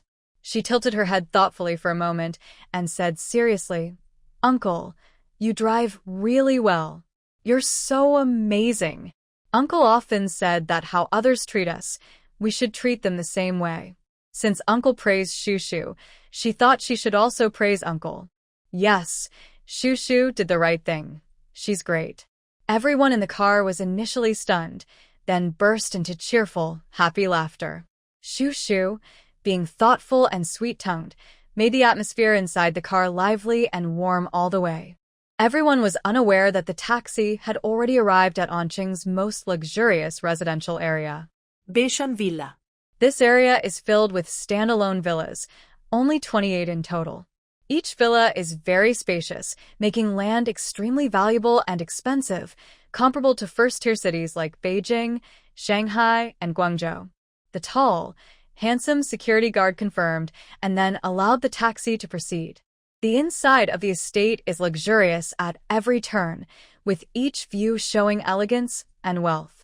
Fang Jinju tightened her grip on her bag, feeling a bit dizzy from the sight. Even the taxi driver straightened his back, looking around cautiously, secretly glancing at the people inside the car. What kind of high-class guest was he picking up today? After getting out of the car, Fang Jinju was overwhelmed by the luxurious scene in front of her. Mr. Ling's villa was at the end of the estate, the largest in the entire area, covering about 700 to 800 square meters. It was set far apart from the other villas, creating a sense of privacy. Close to everyday life, but separated just enough to block out noise, silently showing the owner's power. This must be the most prestigious house in the entire villa area. No wonder the 2 million yuan painting was bought so easily. This client was truly wealthy. Old Liang. A deep, strong voice called out as an elderly man dressed in a modified Tang suit stepped out of the villa. Finally, I've been waiting for you. His gaze then fell on Fong Jinju, serious and scrutinizing. Fong Jinju felt a little nervous and quickly greeted politely, "Hello, uncle." Old Mr. Ling's eyes flashed with displeasure. "You must be the young lady Fong that old Liang mentioned? I am Ling Zhenghua, the one buying your painting. Just call me Mr. Ling. Hello, Mr. Ling." Fong Jinju hurriedly corrected herself. "Sorry for my rudeness." She didn't feel disappointed or embarrassed. The wealthier someone was, the less they liked insincere flattery. Her calling him uncle was just polite, no different from calling Uncle Liang, but she knew others might interpret it differently. Mr. Ling was her and Beiliang's benefactor, so she had to behave properly to keep him comfortable. Ling Zhenggua's serious expression softened a little. It seemed this girl was not clueless about boundaries. Grandpa Ling, hello, Shu Shu, without needing to be told, confidently greeted Ling Zhenghua. Her sweet, cheerful voice made Ling Zhenghua pause, and when his eyes fell on Shu Shu, a quick flash of kindness appeared, but it was gone just as fast, replaced by a look of loneliness and sadness. "Come inside with me." He didn't respond to Shu Shu but turned around directly, gesturing for everyone to follow him into the house. Fong Jinju gently touched Shu Shu's innocent face and softly encouraged her, saying, "Shu Shu, you know to greet elders without being told. That's great." Then she looked at Lao Liang with some suspicion. Lao Liang shook his head and made a shushing gesture. Realizing there might be some secret involved, Fong Jinju wisely kept quiet. Watching Ling Zhenghua stiff back, Shu Shu's big eyes blinked with a curious, almost understanding look. Ling Zhenghua took them directly to the third floor. There were only 2 doors on the third floor, one single door and a grand double door. Ling Zhenghua pushed open the double door, and the scene inside made Fong Jinju stop in her tracks. Wow. Paintings, porcelain, jewelry, swords, fossils. This place could easily be called a small museum. Old Liang is here. That's Xiao Fong next to you, right? Did you bring the items? Hurry up and let us see. As soon as the door opened, 3 elders around Ling Zhenggua's age came forward. Their clothes matched Ling Zhenggua's style, but their warm smiles were very different from his serious expression. "Hello, Grandpa." After the elders stopped talking, Shu Shu politely greeted them as usual. Her big eyes shone brightly, and her small mouth curved into a cheerful smile that made everyone feel happy. "Oh, this little girl is so sensible. She's brave and not afraid of strangers. My Yaya is 5 years old now, and she still cries when she sees old Ling. She's a generous child, but a bit thin. Looks like she's not getting enough nutrition. Come here, give your hand to Grandpa, and Grandpa will check your pulse. You old Han, always doing doctor stuff. Meeting someone for the first time and checking their health. What's that about?" The elders patted her head and held her small hand, showing their affection openly. Fong Jinju quietly glanced at Ling Zhenghua and saw his face suddenly turn unpleasant. She quickly changed the subject. "Mr. Ling, respected elders, I brought a few antiques today. Could you help me identify if they are from the Tang dynasty?" Lao Liang quickly agreed. Yes. Don't delay the main matter. Xiao Fong's car broke down halfway, and she still needs to go to the repair shop afterward. The elders' attention shifted immediately, and they led Fong Jinju to a large round table. Everyone dispersed quickly, leaving only Ling Zhenghua and Shu Shu standing there. "Grandpa, here." Ling Zhenghua felt a bit uncomfortable under Shu Shu's clear, friendly gaze. Just as he was about to walk away, the little girl suddenly reached out her hand to him. It was a hawthorn lollipop. "Grandpa, if you eat candy, you'll feel happy." Seeing Ling Zhenghua remain unmoved, Shu Shu stepped forward carefully, gently reaching out her small hand to hold his, and she pushed a lollipop into his hand. Then she smiled sweetly at him, saying, "Grandpa, be happy." After saying that, she turned around and ran to Fong Jinju's side, behaving well, without making trouble. Looking at the still warm lollipop in her hand, Ling Zhenghua felt a bit lost and distracted. "I'm quite sure these are from the Tang Wu dynasty. Old Ling, you already have a collection of paintings, so this time, don't compete with us. I want this painting and this carved bowl. No, the painting caught my eye first. You already have many paintings at home. So, let me have this one first. No, no. The old men spent over an hour examining the antiques and, once confirming they were from the Tang Wu dynasty, they started arguing loudly, like children fighting over candy. Finally, they all looked at Fong Jinju. Little Fong, do you have any other paintings at home? Or maybe something even better? Yes, yes, with so few items, how should we divide them? Fong Jinju was so excited she almost gasped, thinking for a moment before cautiously asking, Grandpa has a lot of antiques. There should be more paintings, but I need to go back and look. I'll bring some next time. Are paintings the only thing the elders want? Grandpa also has many swords, shields, and arrows in his collection. I wonder if the elders would like those? Hearing this, the old men looked at each other for a moment, then their faces lit up with excitement. Yes, yes, we like them. I've been collecting swords for years, but haven't found the right antique sword yet. Such good items, just bring them over. Exactly, we old folks and your grandpa have worked hard all our lives. These hobbies are all we have in our later years. We shouldn't miss out. Even after we're gone, these items will be valuable treasures, right?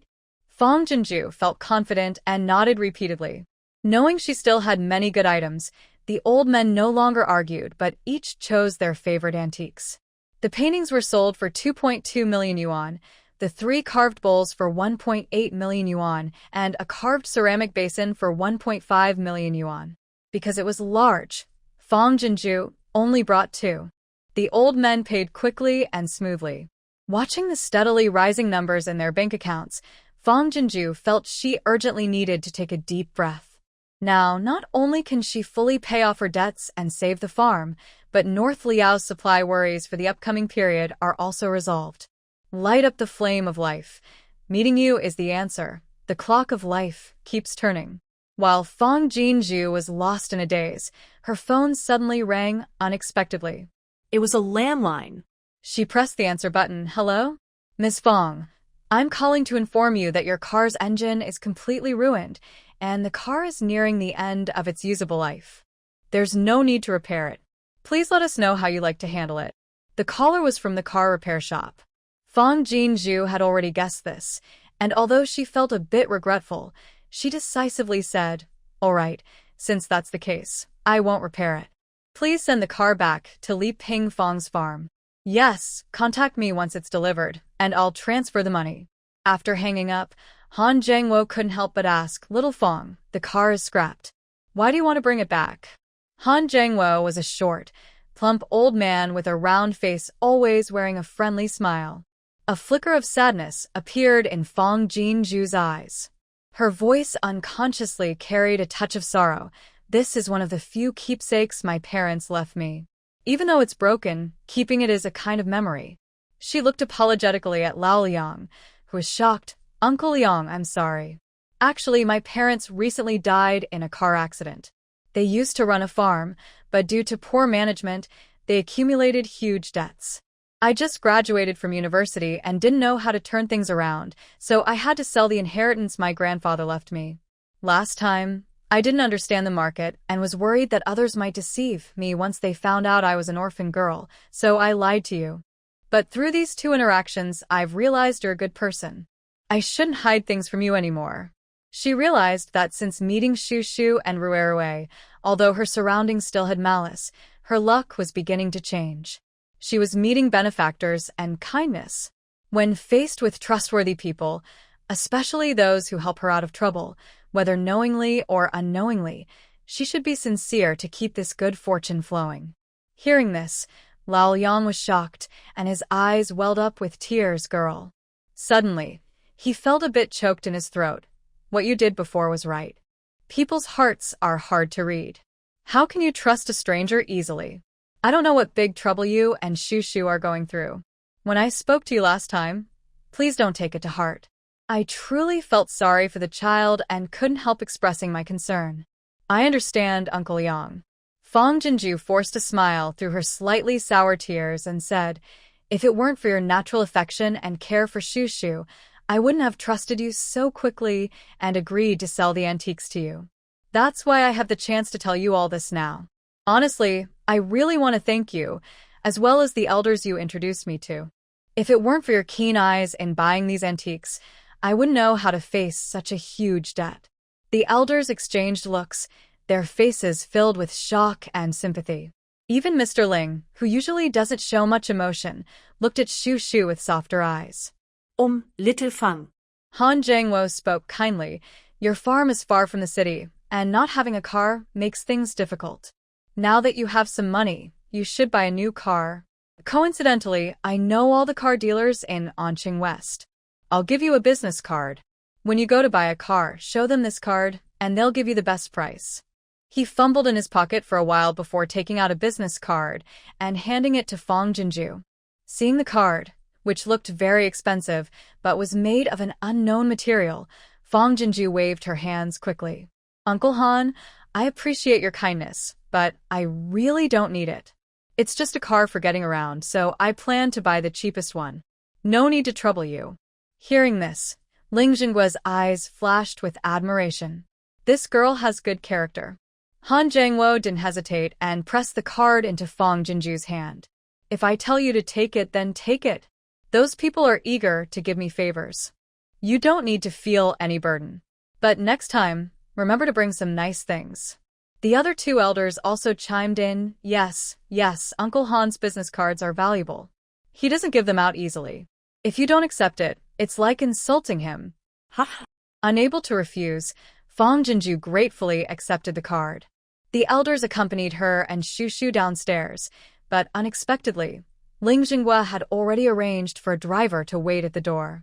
This place isn't convenient for taking a taxi. Where do you want to go? Just tell the driver, and he'll take you there. Ling Zhenghua still has no smile on his face, but his voice is less cold and distant. Fang Jinju does not hesitate to refuse and politely bows to him in gratitude, then prepares to pull Shu Shu into the car. Wait. Suddenly, Ling Zhenghua speaks, takes out a peace amulet chain from his pocket, and hands it to Fang Jinju. This is for Shu Shu. It's a token of respect, so don't refuse. Put it on her now. His commanding tone leaves no room for refusal, forcing Fang Jinju to swallow her words of protest. After struggling for a moment, she obediently takes the pendant and carefully puts it around Shu Shu's neck. A few elders exchange surprised glances, all amazed. Huh? Isn't this? Shu Shu touches the peace amulet on her neck and earnestly says to Ling Jinghua, Grandpa, this is so precious. She then takes all the tasty treats her old friend Liang gave her from her pocket and hands them to him. These are for Grandpa. Next time, I'll bring more tasty things for Grandpa.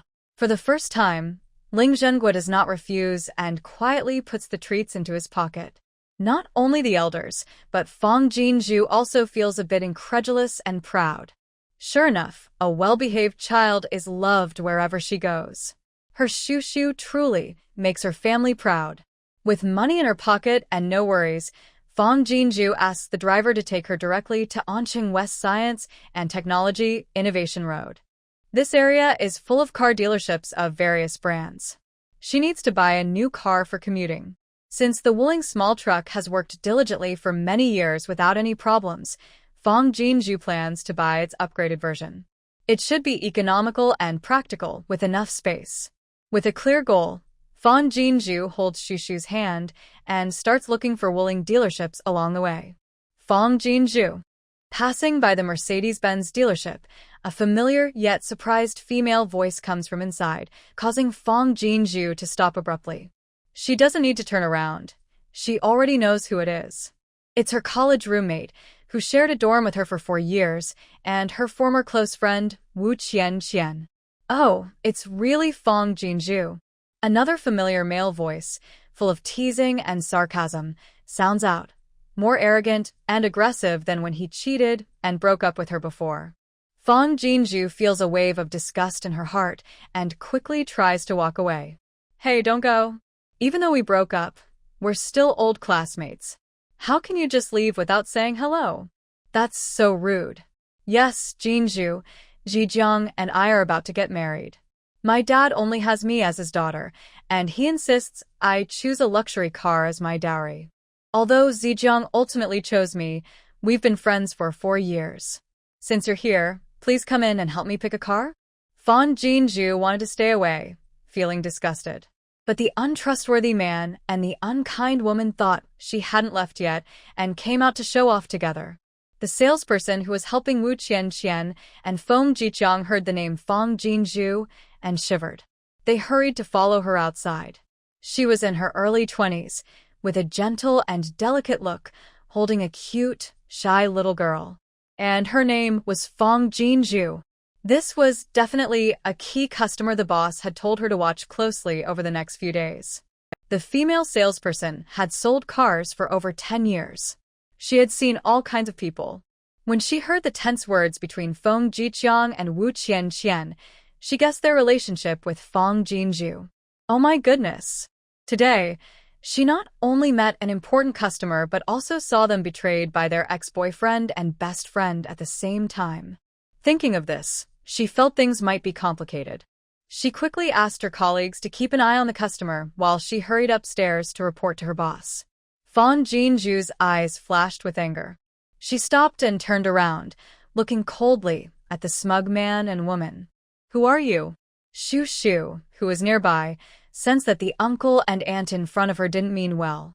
She quickly stepped forward and stood in front of Fang Jinju, stretching out her little arms. "No bullying my sister." Usually sweet and obedient, Shu Shu's face now looked fierce, with big, alert eyes glaring at the man and woman. Feng Jiqiang and Wu Qianqian were both stunned. Wu Qianqian looked annoyed. "Who's this rude kid? So impolite. She's old enough to understand adults' words. Didn't she hear that we're classmates of her sister?" Feng Jiqiang looked at Shu Shu, who he'd never seen before, and sneered. "Sister? Fang Jinju, I didn't know you had a little sister.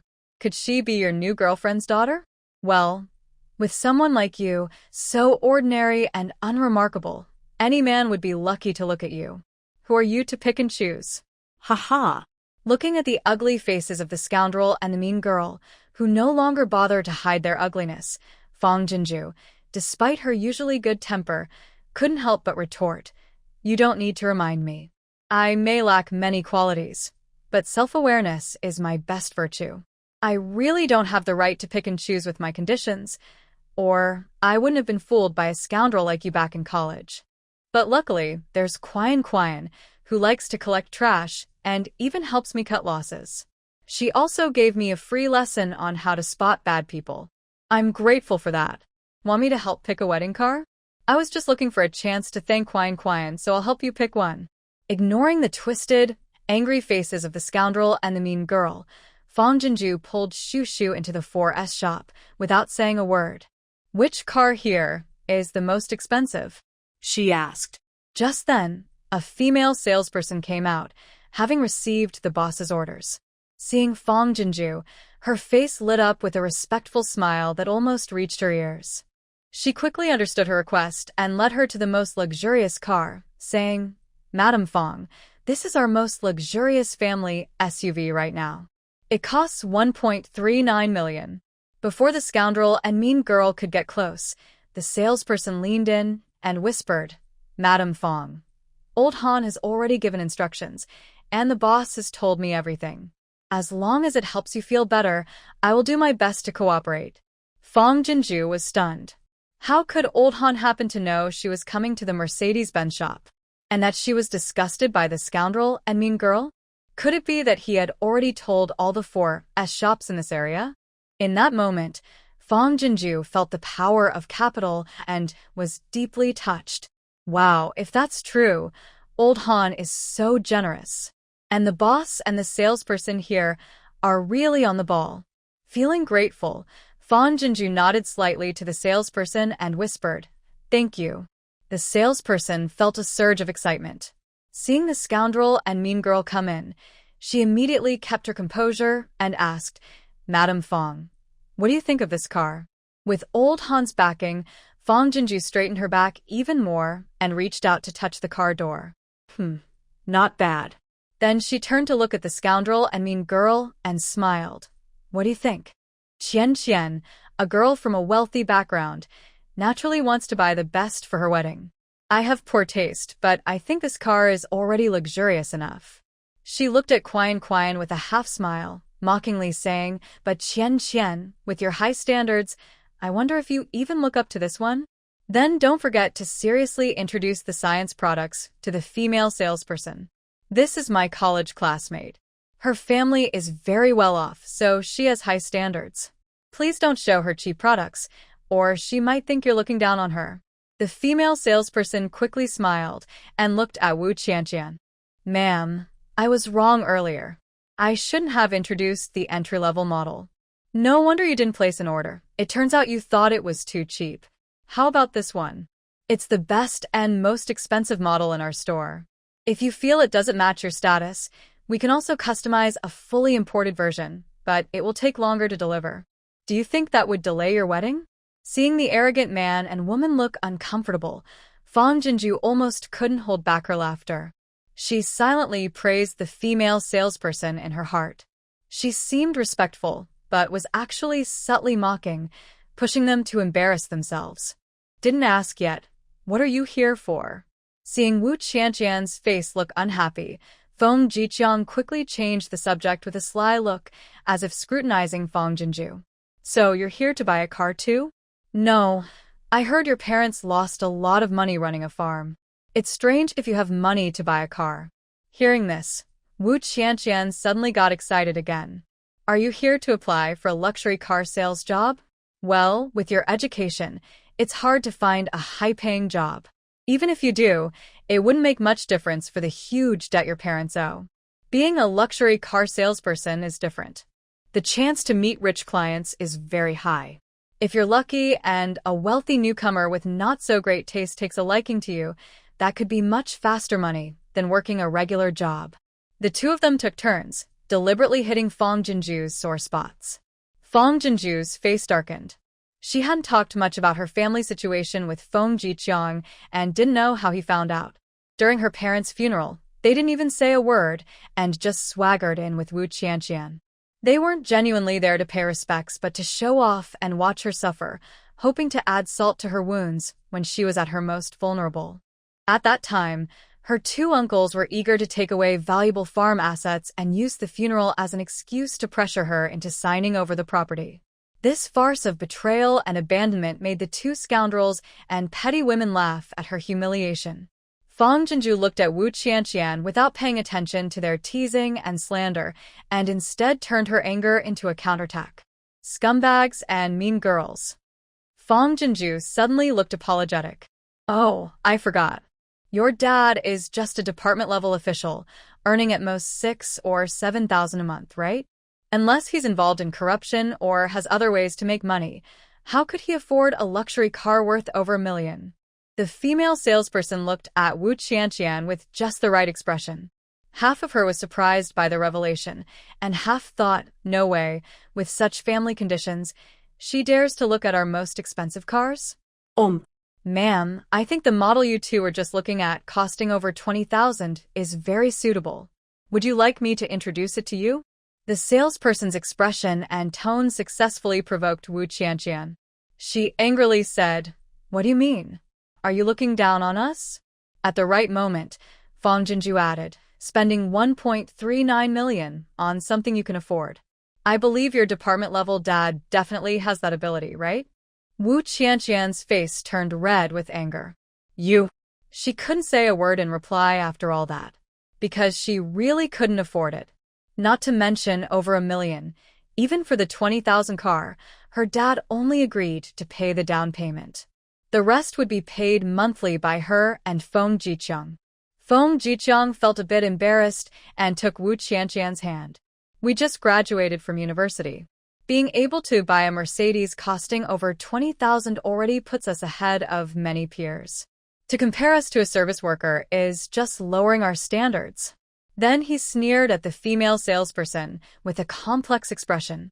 We've decided to buy the model just now, but we don't want her service. Please get someone else. The female salesperson maintained a polite smile. Okay, I'll arrange for someone else right away.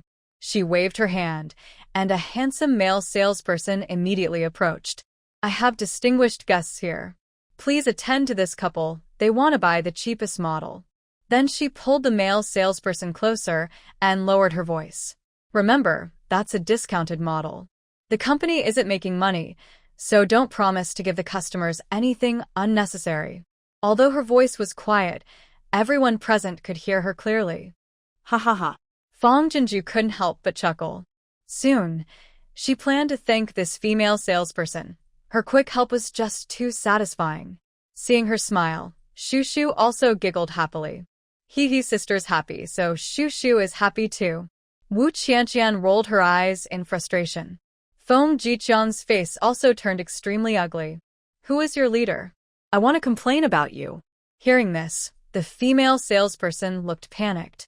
Sir, please don't misunderstand. I didn't mean anything else. Sir, are you looking for me? A middle-aged man in a suit appeared behind a few people, showing official politeness that turned into extra enthusiasm upon seeing Fong Jinju. Miss Fong, you're here? Wu Qianqian and Feng Jiqiang. What's going on? They want to complain. But this leader ignores their greetings and instead greets Fong Jinju? No. Why would the leader of the Mercedes-Benz dealership know Fong Jinju? Fong Jinju also paused slightly, then understood the leader's meaningful look. She casually glanced at the badge on the leader's chest and said, Manager Lee, I'm here to help a friend pick out a car. Manager Lee became even more enthusiastic. It's all good, Miss Fong. About the GT53 sports car I showed you last time, have you thought about it? He looked at her with a very casual expression, as if he was indifferent about her buying a sports car, but very concerned about Fong Jinju's car purchase. Wu Qianqian and Feng Jiqiang. What? Fong Jinju can afford a sports car? What a huge joke. Feng Jiqiang couldn't help but sneer. Haha, Manager Lee, you're really naive. She just came into the store to browse and ask questions, and you took it seriously? She owes millions in debt. Where does she get the money to buy a sports car? Wu Qianqian quickly agreed. Exactly, look at what she's wearing, rags. Does she look like she can afford a luxury car? Be careful. Your enthusiasm might just be feeding her to the dogs. Fong Jinju didn't care about the accusations from the scumbag and woman. Instead, she quickly interpreted Manager Lee's words. Obviously, Manager Lee was deliberately saying that to help her shame the scumbag and trash woman. She couldn't afford to make a mistake. What? But before Fong Jinju could think about how to respond, Manager Lee interrupted with a surprised look. He looked at the woman and scumbag, then turned to Fong Jinju. Miss Fong, they aren't your friends, right? Otherwise, how would they know about your inheritance from your grandfather? I've already probed Han Lao's words.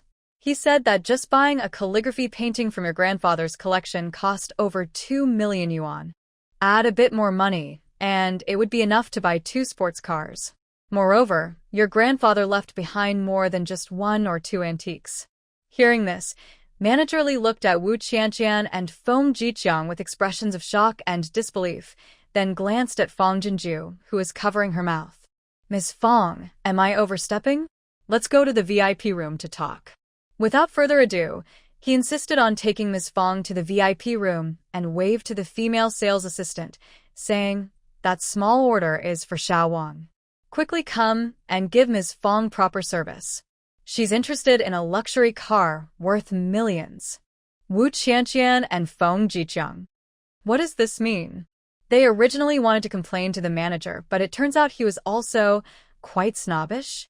No. Does Miss Fong have a grandfather who loves collecting antiques? Impossible. Absolutely impossible. Miss Fong, sorry about this. After closing the office door, Manager Lee finally returned to a normal expression, but his respect and enthusiasm remained. We didn't mean to leak your personal information. I just saw what happened upstairs and took the liberty of reporting your situation to Old Han. Old Han was so angry that he told me some things about your family. He said if we didn't help you vent, he would raise the rent for our boss. Even without Old Han, we couldn't stand such people's attitude. Besides, this concerns my job, so please don't take it the wrong way. Fong Jinju kept saying, I'm grateful that you came to help. I really don't mind. She looked a bit embarrassed and glanced at the female sales assistant. Because of my personal grudge, I caused trouble for old Han and also made you suffer. I'm really sorry. The sales assistant quickly shook her head. Ms. Fong, it has nothing to do with you. Before you arrived, I had been dealing with them for over an hour.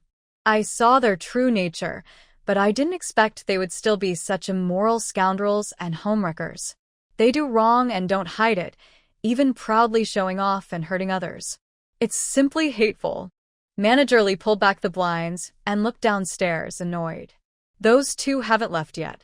They probably don't believe it. He looked at Fong Jinju. Ms. Fong, don't worry. Today, I will make sure you get some satisfaction. After that, he made a phone call. With the boss's approval, the three of them went downstairs chatting and laughing. Wow, so affectionate. As soon as the three of them went downstairs, Wu Qianqian couldn't help but start sarcastically, Fong Jinju, isn't this Manager Lee your new boyfriend? Otherwise, why are you so eager to make up stories for him? If you could afford a luxury car, Wu Qianqian, and I would share the same last name. Fong Jiqiang also sneered, you've watched too many revenge dramas, Fong Jinju. Playing such a clumsy act. Are you two friends? Did you send them a WeChat message just now when you entered? You're really acting quite convincingly. Qianqian's right. If you could afford a luxury car, both of us would share your last name. Even though Manager Lee sees many people every day and has developed a lot of patience, he almost couldn't hold back this time. Ladies and gentlemen, if you're going to spit, please do so outside. Don't disturb our service to other customers. He didn't look at the furious, twisted expressions of the and instead carefully instructed the female salesperson, prepare the car purchase contract and card reader immediately. Don't keep Ms. Fong waiting. The female salesperson quickly ran off.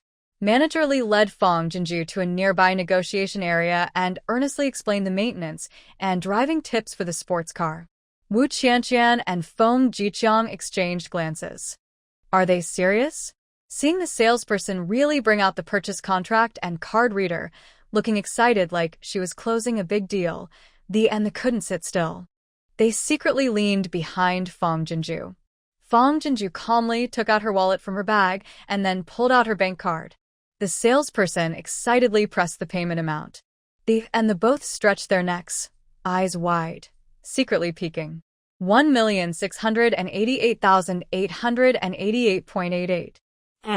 Fong Jinju smiled and looked at Manager Lee. Thank you for helping me get such a lucky number. Manager Lee enthusiastically replied, making our valued guests happy is my duty. Then Fong Jinju handed over her card, the salesperson swiped it, and Fong Jinju covered the keypad to enter her password. 2 seconds later, the card reader printed out a transaction receipt. At the end of the receipt, the bolded and blacked out number 1,688,888.88 was clearly visible. Wu Qianqian and Fong Jiqiang's expressions instantly cracked with shock. Fong Jinju really bought a sports car. Fong Jinju stood up and turned around, looking at the guilty-looking and behind her. Enjoyed the show? Wu Qianqian, Fong Jiqiang? Manager Lee and the female salesperson also stood up, giving them disdainful looks. Under the pressure of 3 people's gazes, the unfaithful man and the mean woman looked pale, one moment turning green, the next white. In the end, they had no choice but to run away in a hurry. Not long after leaving the Mercedes dealership, Fong Jinju received a message on her phone. She looked up and saw it was a refund for the amount she had just spent. Fong Jinju smiled softly, followed the saleswoman's instructions, and went straight to the Wuling dealership. Driving a brand-new Wuling pickup truck, she happily drove away from the business district. She then entered a slightly upscale coffee shop, ordered coffee and small cakes, and personally wrote a thank you card, which she handed to the delivery person to bring to the Mercedes dealership. After that, she took Shu to the mall. Although she had only met Old Han once, he was so generous in helping her that she couldn't take it for granted. But after walking around the mall with Shu, Fong Jinju didn't buy anything. People like Old Han, who are wealthy, already have everything they need. Giving them ordinary gifts would seem insincere. Finally, Fong Jinju crouched down and asked Shushu, who was happily eating her small cake. Shushu, Grandpa Han, and the others are so kind to us. What should we give them to thank them? Shushu, with her mouth full of sweet cake, looked up with big, bright eyes filled with sweetness. Yummy. Eating delicious things makes us very happy. Fong Jinju's mind moved. Yes, food is the way to the heart. No matter how rich someone is, they still need 3 meals a day. Had old Han and the others ever seen good things? It's better to give organic vegetables and organic livestock from the farm than those flashy, fake gifts. Fong Jinju gave Shushu a firm kiss and said, Shushu, you're great. After we finish our errands, I'll take you shopping for nice things. With money in her pocket, she felt calm and confident. First, Fong Jinju went to the bank to transfer the farm's rent to the government's corporate account, then called each debtor to settle their debts. Leaving the bank, she felt like a heavy burden had been lifted, and the air around her seemed sweet and light. Next, she visited the law firm to hand over a USB drive to the lawyer handling her case. By the time she left the law firm, it was almost 3 p.m., so she quickly took Shushu to have a proper meal. Of course, it was KFC, something all kids love. After eating and drinking, she didn't forget to pack a meal for Ruerue and the general's family to try something new. But her work wasn't finished. Since she now had enough money, she decided to buy some vegetables for the North Liaoning military and civilians. Otherwise, although they wouldn't go hungry on just staple food, their nutrition wouldn't be enough. At the vegetable wholesale market, Fong Jinju started placing her orders. Cabbage, spinach, carrots, potatoes, cucumbers, pumpkins. The showy but useless Fong Jinju didn't even look at them. Anything affordable and nutritious, she bought all of it. The wholesalers at the market surrounded Fong Jinju, turning around in circles. After confirming the amount and paying the deposit, Fong Jinju let out a big sigh of relief. Today's main task was basically done. Only then did Fong Jinju take Shushu and walk into a phone store. This morning, she promised Shushu she would let her and Ruerue talk across time and space. She wasn't just saying it. She had already checked on her phone app this morning, which mentioned mobile signal towers and signal boosters. One could boost phone call signals, and the other could strengthen Wi-Fi signals. Many bloggers on Xiaohongshu had tested these and found them very effective. But whether the signals could reach the granary at the general's residence was uncertain. Fortunately, both items weren't expensive, so Fong Jinju planned to try both. The farm already had broadband. She just needed the technician to come and run a cable to connect the Wi-Fi to the shed door, then install a Wi-Fi booster. The mobile signal tower could also be installed on the shed roof. Finally, Fong Jinju took her own phone number to get a secondary SIM card and bought a Huawei smartphone costing around 1,000 yuan. She inserted the SIM card, downloaded and registered WeChat, and saved her phone number. After completing all the procedures and roughly scheduling the installation for tomorrow, Fong Jinju took Shushu and headed back. Ruerue, eat something first. In the granary, old lady Chu held a bowl of rice porridge, coaxing Ruerue. Ruerue sat on a small stool in front of the granary door, resting his chin on his hand, staring blankly at the space-time portal. His little face looked listless, as if he had no appetite, which made people feel very sad. Ruerue, old lady Chu softly called again. Seeing that the child still wasn't paying attention, she couldn't help but look at Chu Yi behind the desk. Chu Yi's eyes flickered slightly as he stood up and came out. He understood the child's mood very well. Today, after finishing military affairs at the camp, he hurried back here. Actually, Miss Jinju had already written that she planned to take Shushu into town today and would be back very late. But he was still worried about missing her. The letter from Miss Jinju was sent immediately. Although he was reading military books behind the desk just now, his mind was restless.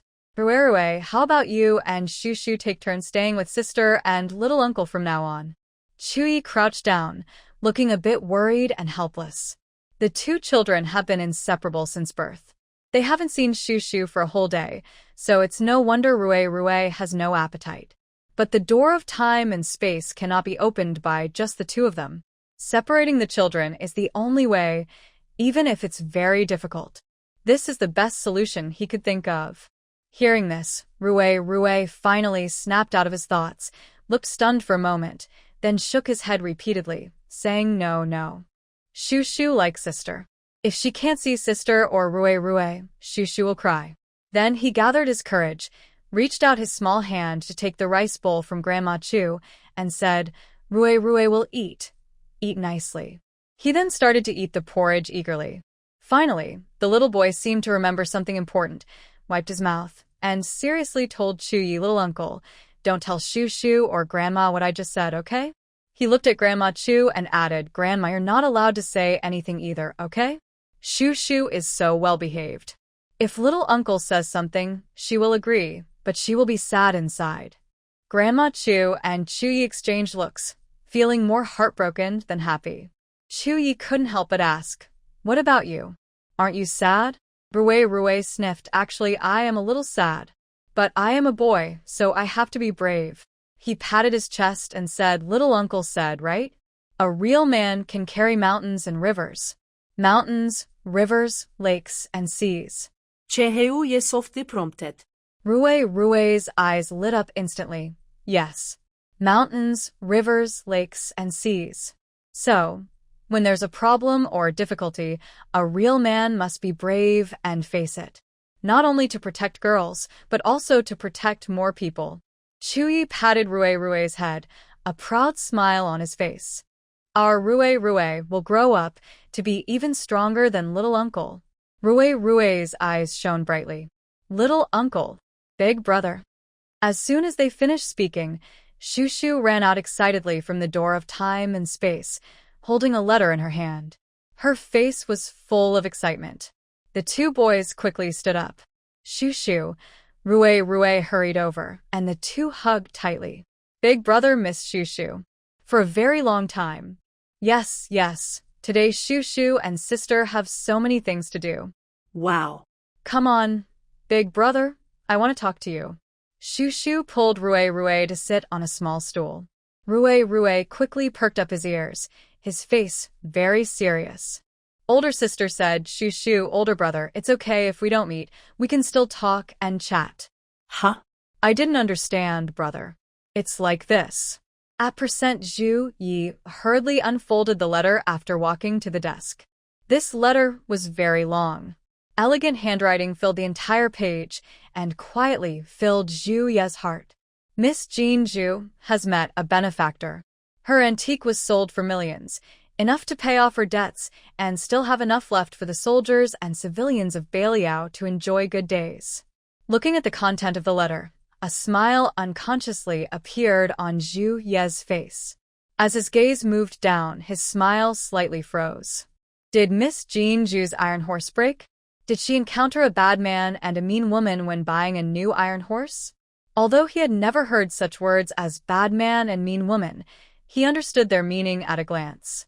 He saw that the bad man betrayed Jean Zhu over a position, and the mean woman, as Jean Zhu's friend, treacherously tried to steal her love. They even mocked her at her parents' funeral. Zhu Ye's brows furrowed, and a flash of killing intent crossed his eyes. Indeed, a bad man and blind to boot. Jean Zhu, such a good girl, is favored by him, yet he doesn't cherish her and even humiliates her. It's simply unforgivable. Then, there was a big twist in the letter. The benefactor who bought the antique helped Jean Zhu give a harsh slap to the bad man and mean woman. It was obvious Jean Zhu was very relieved and happy. Zhu Ye's brows relaxed again. Zhu Yi, thank you. If I hadn't met you all, I might have lived a humble life, mocked and looked down upon by others. It's not me who saved Beiliang, but you all who redeemed me. Thank you so much. Suddenly, Zhu Ye's heart moved, and a gentle warmth unconsciously appeared in his eyes. At this moment, he began to believe that miracles really exist in this world, and that Beiliang and Jean Zhu could become each other's salvation. Zhu Yi. Today Shu kept mentioning Rue in my ear countless times. Rue must miss Shu very much. Although it's unavoidable, I feel sad to see the two children separated every day. So I thought of a plan. If executed properly, Maybe it can let the two children and us communicate across the distance. But whether it will work or not, we have to wait until tomorrow to find out. Zhuya's eyes widened in shock. Cross-distance communication? Jean Zhu said this. Could it be a way to transmit sound over thousands of miles? Does such a magical thing really exist in this world? Ms. Fong, it's all set. I'll do a quick test. If everything's okay, you can start the inspection. The next day, the communication technician arrived at the farm as scheduled, installing the equipment according to Fong Jinju's instructions. Although the tester showed everything was working well, Fong Jinju still felt a little nervous. After sending the technician away, she asked Shu to operate the smartphone for her.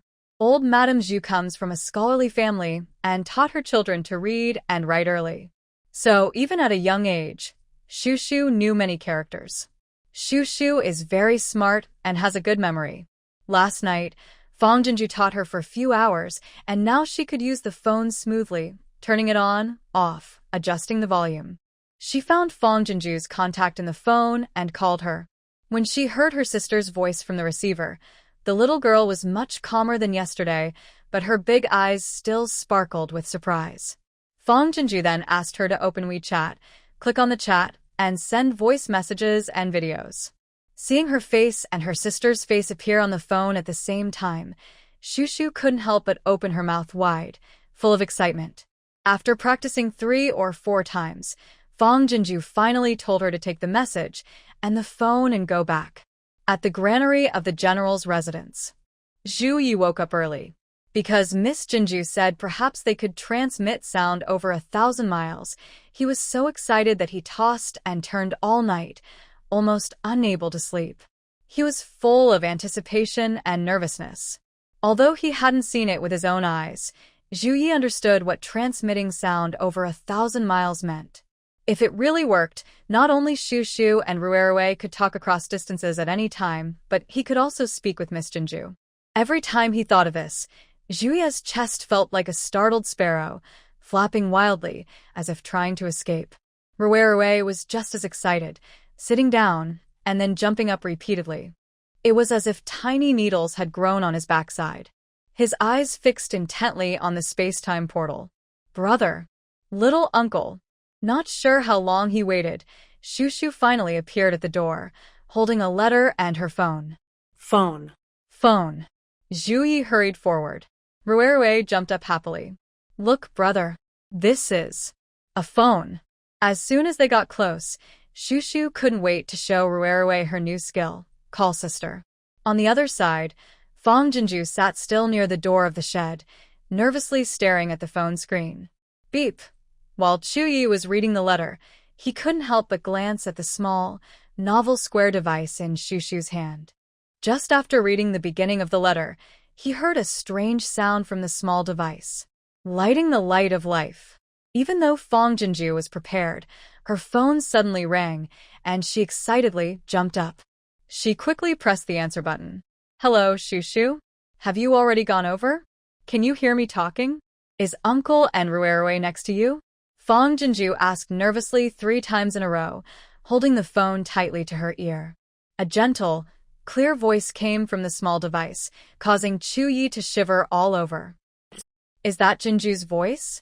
Can she really send voices across a long distance?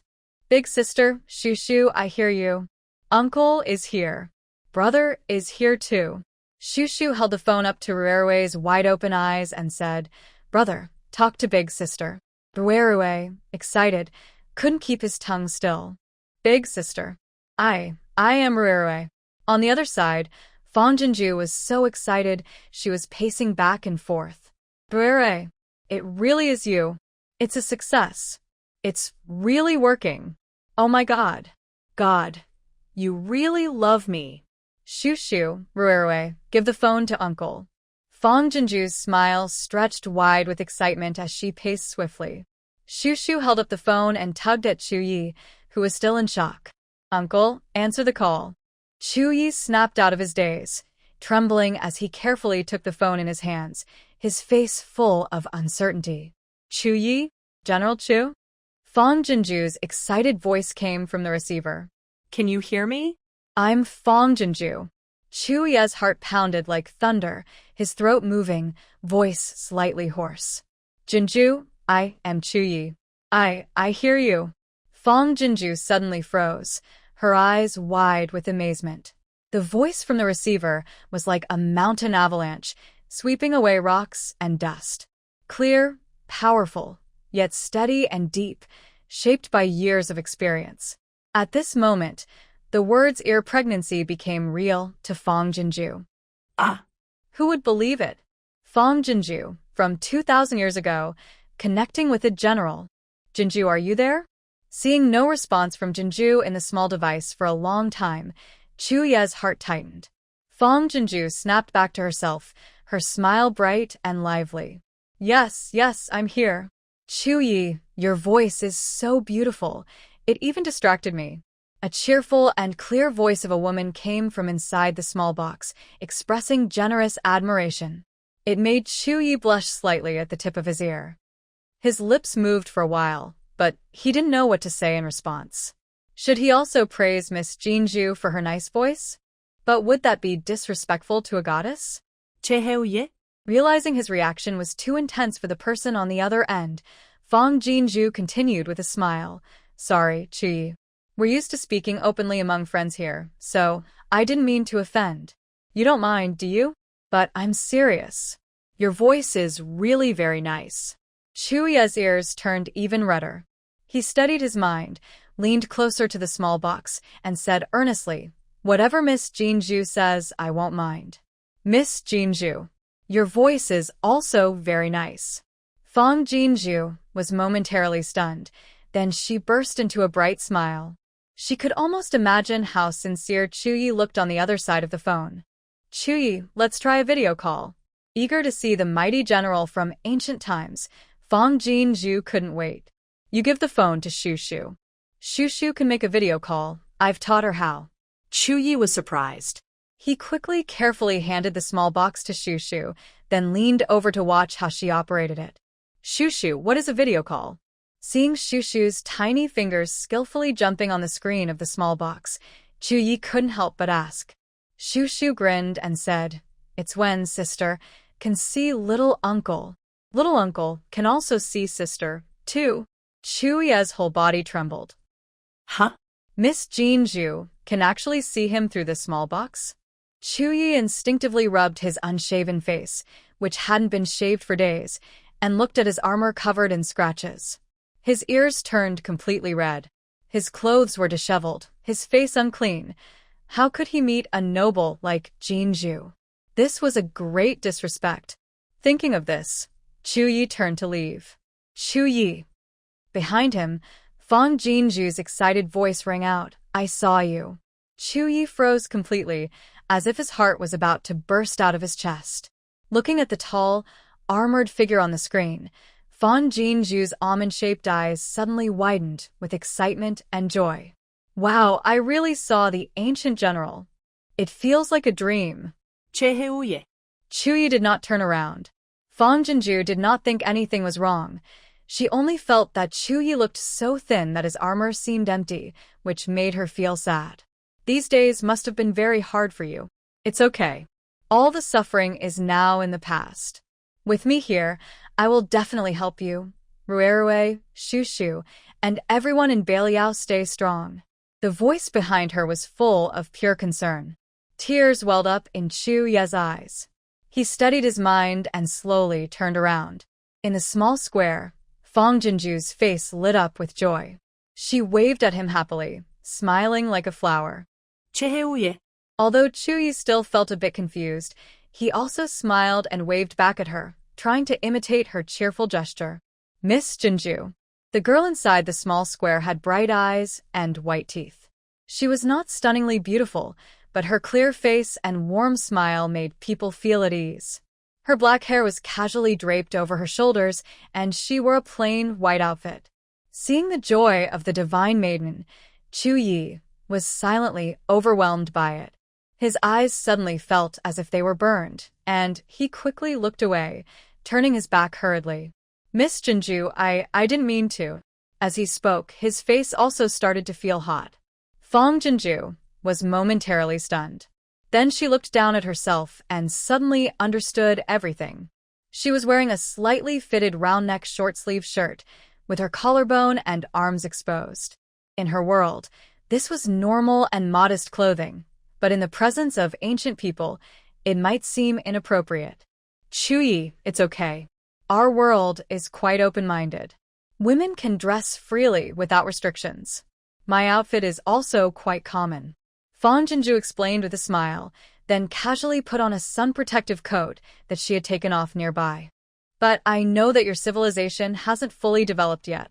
Since we are friends, I should respect your customs and rules. Turn around, please. I am already dressed properly now. Chuyi finally turned again, his eyes flickering as he looked at the small square. Seeing Fang Jinju put on a coat and tie her hair back, he dared to face her directly. Miss Jinju, I didn't mean to restrict your freedom. I know, I understand. Fang Jinju softly but firmly interrupted, her smile never fading. We too span 2,000 years, representing two different eras of civilization. Our ideas often clash, which is perfectly normal. Moreover, you are acting out of politeness and respect. I admire that so much that I wouldn't misunderstand. Chuyi felt relieved. When he looked into Fang Jinju's eyes again, he felt much more at ease. Miss Jinju, does this long-distance voice transmission and video call hurt you in any way? In the small square screen, he could see every tiny expression on Fang Jinju's face clearly, as if she was right in front of him. Besides that, he could also see himself. Although in a tiny square, he was clearer than a mirror. Everything before him was beyond his understanding. He had heard that just transmitting sound over thousands of miles required a lot of mental energy. And this kind of magic that allows seeing each other from afar must be very exhausting. Fang Jinju felt warm inside and shook her head repeatedly. Chuyi, what you're holding is called a phone. In my world, almost everyone has one. It lets us see each other anytime, anywhere. It doesn't hurt me at all. But it needs something called a signal to work. Signal, what is that? It's made up of satellites in the sky and signal towers on the ground, which transfer data between phones. Hearing these new words, Chuyi carefully took the phone from Shushu's hand, eager to learn. Satellites? Are they stars in the sky? Fang Jinju smiled patiently. Sort of. But these stars are made by humans and sent into the sky to serve us. They are very powerful. They can help us find our way, forecast the weather. Unconsciously, Chuyi slowly sat down behind the desk, listening as if enchanted. His deep eyes, like cold lakes, seemed filled with a vast ocean poured into by Fang Jinju, with waves rising and falling. Miss Jinju's world is so powerful, but it wasn't always like this. Her country had faced even tougher hardships than Beiliang. From being bullied at the start to becoming a strong nation that no one dared to offend, it was the result of nearly a century of hard work. Miss Jinju said, a sharp sword is forged through grinding, and the plum blossom's fragrance comes from cold winter. That's why later, there was Grandpa Yuan, who made 100 jin of grain from just 1 mu of land, so the whole country didn't worry about food. And there was Mother Qin, who developed the antidote to fight the plague. There is even news about Big Master Deng, who created a type of ammunition capable of destroying a city instantly. Such stories exist because brave and talented people have dedicated themselves to serving the nation, which is why Miss Jinju lives in such a peaceful world today. Miss Jinju speaks proudly, and he listens with awe and admiration. If the armies of North Liaodong and the Northern Territories also had so many loyal and talented people, there would be no doubt they could become strong and prosperous. Anyway, don't worry. In the end, Jinju's eyes become more determined. Everything will get better slowly. We not only want the soldiers and civilians of North Liaodong to have enough food, but to have plenty for a long time. Teaching people to fish is better than giving them fish. With Grandpa Yuan, a great expert in agriculture, backing her up, she is confident she can turn all the deserts in North Liaodong into fertile land. Seriously. Hearing Jinju talk about a weak country gradually growing stronger and more prosperous, his doubts and worries completely disappear. Hope and longing grow like vines breaking through the ground. One day, North Liaodong will also become as strong and prosperous. By the way, I almost forgot the main reason I was talking to you. Jinju stands up from the bench. You can take your phone and slowly leave through the time portal. I want to see how far the phone signal can reach. Chuyi quickly gets up and follows her instructions, walking slowly out of the granary. Hey, Chuyi, can you still hear me? Yes, I can hear you. How about now? On the other side, Jinju is also slowly leaving the farm. After some tests, she confirms the maximum distance for a phone call between the two. If she reaches the dormitory, Chuyi can only stay near the granary. If she stands in front of the shed door, Chuyi can go as far as the yard next to the granary. Beyond that, it's too far. Jinju is very satisfied with this. After all, not only Ruerue and Shushu no longer need to be apart, but her connection with Chuyi is also much more convenient. She teaches Chuyi how to make calls and send WeChat messages. Soon, Shushu and Ruerue hold hands and walk back to Jinju. Her little uncle says he has her grandmother and Uncle Deepening to keep her company, but her sister is all alone and feels very lonely. They want to stay close to her, keep her company, and make her happy all the time. After having a fun and cheerful dinner with the two children, Jinju sends Chuyi a voice message on WeChat. Almost as soon as the ringtone sounded, Chuyi grabbed his phone. Chuyi, are you ready on your side? I'm about to release the vegetables. A clear female voice came from the phone, leaving the Chu family soldiers and old lady Chu stunned. Long-distance communication. Although the general had already told them earlier that the goddess had given him a magic device capable of transmitting sound over 1,000 miles for easy contact, hearing it firsthand was still very shocking. Everyone stared at Chu Yi without blinking, watching him seriously speak to the device. Miss Jinju, we are ready. Old Lady Chu excitedly held Mo's hand. The Chu soldiers also made a lot of noise. Wow. The general was talking to the goddess. And the goddess was sending them vegetables. Vegetables. For the people of Beiliang, they are more precious than grain. In the Beiliang desert, even drought-resistant crops can only produce 100 to 200 gene per mu, let alone delicate vegetables that can't survive long in such harsh conditions.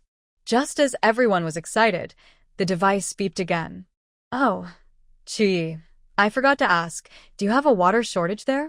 The Chu soldiers stirred again, their eyes full of hope. Yes, they lacked water. Although each village had dug deep wells and the camp had several, it hadn't rained for months. The current water supply was just enough for cooking, but washing and bathing were luxuries. They felt like lice were growing on them. Chuyi also felt a bit excited.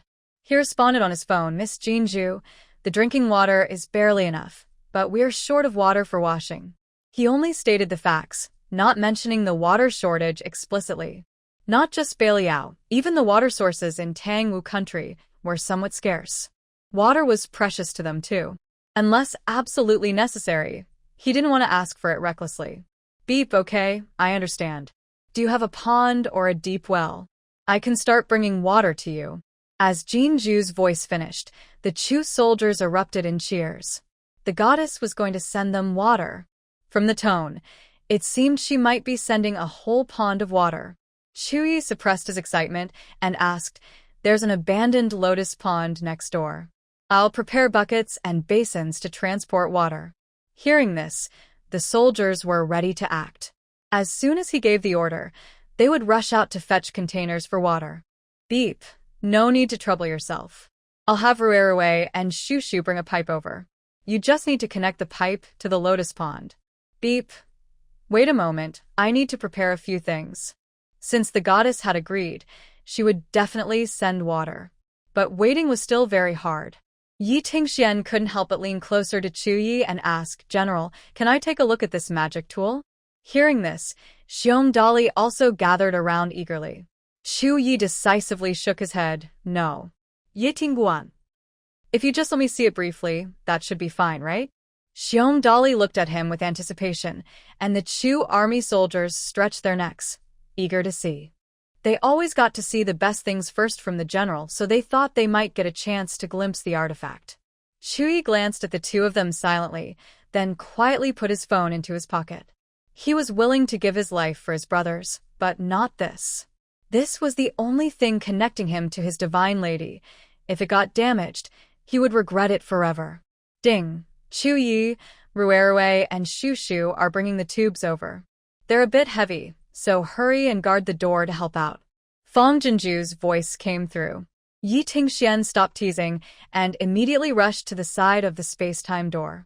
The Chu soldiers also stepped forward, ready and alert. Two little ones struggled to drag a long object thicker than a giant python, panting as they appeared. Everyone quickly moved to help, dragging the tube to the neighboring yard and placing it into the lotus pond. The Chu soldiers couldn't help but stare and touch the thick tube, their faces full of amazement. Maybe we should find a basin to catch some water first? The pond is so big, and it's been dry for so long. When the water goes in, a lot will be lost. It's such a waste. Yes, let's go now. It won't take long. This time, without Chu Ye's orders, Xiong Yi and the others, along with a dozen people, hurriedly went to fetch buckets and basins. Chu Yi didn't stop them. He knew it was wise to prepare in advance. Once the buckets and basins were brought over, Chu Yi finally told the phone, Miss Jinju, the tube is connected. Good. I'll start the water now. You send 1 or 2 people to guard there. Just let me know when the pond is full. Everyone else, go to the granary and prepare to move the vegetables. After speaking, Fong Jinju put her phone into her back pocket and turned off the water pump. Her family had 3 fish ponds, the smallest covering dozens of acres, each stocked with different kinds of fish fry. When the water was pumped in, many fish would be transferred as well. Although they hadn't grown big yet, each fish weighed about 4 to 5 pounds, just enough to give the Chu army a hearty meal. Chu Yi led the Chu soldiers back to the granary, leaving Xiong Dali and 4 others to watch over the lotus pond. Xiong Dali and his team stared intently at the pipe opening, curious and observing carefully. It was dry here. Could water really come out? Suddenly, a large stream of water shot out from the pipe, drenching Bear Dali and his companions completely. Ouch! Several fish splashed onto Bear Dali's face one after another, making him grimace in pain. Fish. It's fish. A member of the Chu family army was so excited he punched the ground. The water was abundant and quickly soaked the pond bottom. Fish fry kept shooting out and jumped lively on the wet ground. Quick. Bring the buckets and basins ashore. Bear Dali was trembling with excitement as he spoke. The others hurriedly carried the basins and buckets back onto land. As soon as they reached the shore, the water flooded their feet. Afraid of dirtying the water, they scrambled to climb up. Stay here and guard. I will go inform the general. Bear Dali left hurriedly, then paused to grab a fish from the pipe before rushing away like an arrow. General, the water sent by the goddess has many fish. Before entering the door, Bear Dali couldn't help but shout excitedly, holding up the fish like a victory flag. It's really fish. Hail the goddess. All the Chu family soldiers in the granary were excited. Tang Wugua's water sources were limited, so fish were even scarcer. Probably only the high officials in the capital could afford to eat fish. But now, Bear Dali said the pipe was continuously releasing fish. If he weren't carrying bags of vegetables, the Chu soldiers couldn't resist rushing to the pond to see for themselves. Although Chu Ye's face remained calm, his hand holding the phone behind his back trembled slightly, silently showing his shock. The general's residence was busy and bustling. No one noticed. A few suspicious-looking men were wandering in a narrow alley not far from the residence. The men glanced at the heavily guarded general's residence and then turned into a deserted alley. How's your investigation? The speaker was a short, thin man with sharp eyes flashing on his face. The man replied, the defenses at the general's residence are very tight, almost impossible to get close. But I heard cheers from inside. Something good must be happening. And you too, did you investigate thoroughly? Boss, I don't know why, but the North Liao people suddenly became very alert. They saw our unfamiliar faces and, before we could ask anything, they started questioning us. We barely found a reason to leave. Although we didn't manage to enter the village or gather much information, we saw everything clearly. Every house on the rooftops was smoking, and we could smell the rice. Chuyi definitely brought back a lot of grain this time. The short, thin man stroked his beard and said with a flicker in his eyes, "Our spies are watching the fortress roads around Lingjun. Chuyi hasn't gone to exchange grain nearby during this time. Could it be that some divine lady has granted grain to Beiliang?" Several men looked at each other with complicated expressions. Grain isn't only scarce in Beiliang. If there really were gods, they should pity all the people suffering. Why not turn all the wasteland into good farmland? I don't believe in any divine lady. No matter where the grain comes from, just take it by force. Exactly. The short, thin man nodded. That's right. No matter where the grain comes from, in the end, it belongs to us. Other news isn't important. One thing is certain. The general's residence still has grain. Who are you? What are you sneaking around for? Suddenly, a loud shout startled the men, and they instinctively wanted to run. There's definitely a problem. Don't run. Then, some villagers rushed into the alley, shouting as they ran, "Help. Someone's trying to do something bad here." The villagers on the street were terrified and rushed toward the alley. At the other end of the alley, villagers who heard the noise blocked the way. The short, thin man had never seen such a scene before. Seeing something was wrong, he quickly climbed the wall like a gecko and escaped through the tiles. The remaining men reacted a bit slower and were soon overwhelmed by villagers rushing from both sides, pinning them down. Until they were taken to the general's residence, the men still looked confused and in disbelief. They were skilled fighters, yet they had been caught by a group of helpless villagers. Chuyi had just finished delivering all the grain. Tomorrow he planned to go to the city again. He would buy some drought-resistant seeds, and Chuyi could try planting them first with the soldiers and villagers. Also, if he needed anything, he would tell him, and he would buy it all. As soon as Chuyi entered the granary, he received a voice message from Fong Jinju. It showed that the message was sent about 10 minutes earlier. Jinju said that this was about half a stick of incense in their time. Chuyi quickly responded on his phone, "Jinju girl, I was delayed earlier and just received your message." Soon, Fong Jinju received a voice message. "What happened? Can I help? Big sister, open your mouth, ah." On the farm side, just after Fong Jinju released her phone, Shushu held out some bread to her mouth. "Big sister, your tummy is growling." Her eyes softened, and she opened her mouth to take a big bite. Big sister is really hungry. Rue also handed over a small cookie. "Big sister, here, all for you." Fong Jinju reached out and hugged both little ones on each side, feeling touched. "Rue, Shushu, you are so thoughtful. Big sister doesn't want to send you back to uncle's place." "Oh no, what should I do?" Being with Rue and Shushu made her feel her mind and body constantly purified, becoming warm and pure. After waiting a while, she still didn't see Chuyi reply. Her eyes flickered slightly, and she sent a voice message. "Chuyi, don't try to hide anything from me. If I have problems later, I won't tell you either." She had no choice but to press on his soft spot and gently push him. Almost immediately, Chuyi sent a reply, clearly happy news but no bad news. "Jinju, it's nothing serious. I can handle it." Hearing the warning tone in Fong Jinju's voice, Chuyi's eyes tightened sharply. He hurriedly sent another message. "Jinju, I didn't mean to hide it from you. Just now, some suspicious people were caught, likely spies from Qiangu. My people are questioning them, but no results yet." Fong Jinju instinctively sat up straight and frowned. "Qiangu is your enemy country, right?" "Yes, Qiangu is Tang Wu's biggest enemy. Besides that, there's also Lulan. The grain you sent this time was huge, and when distributing it to the people, it's hard to keep it secret. Maybe it caught the bandits' attention."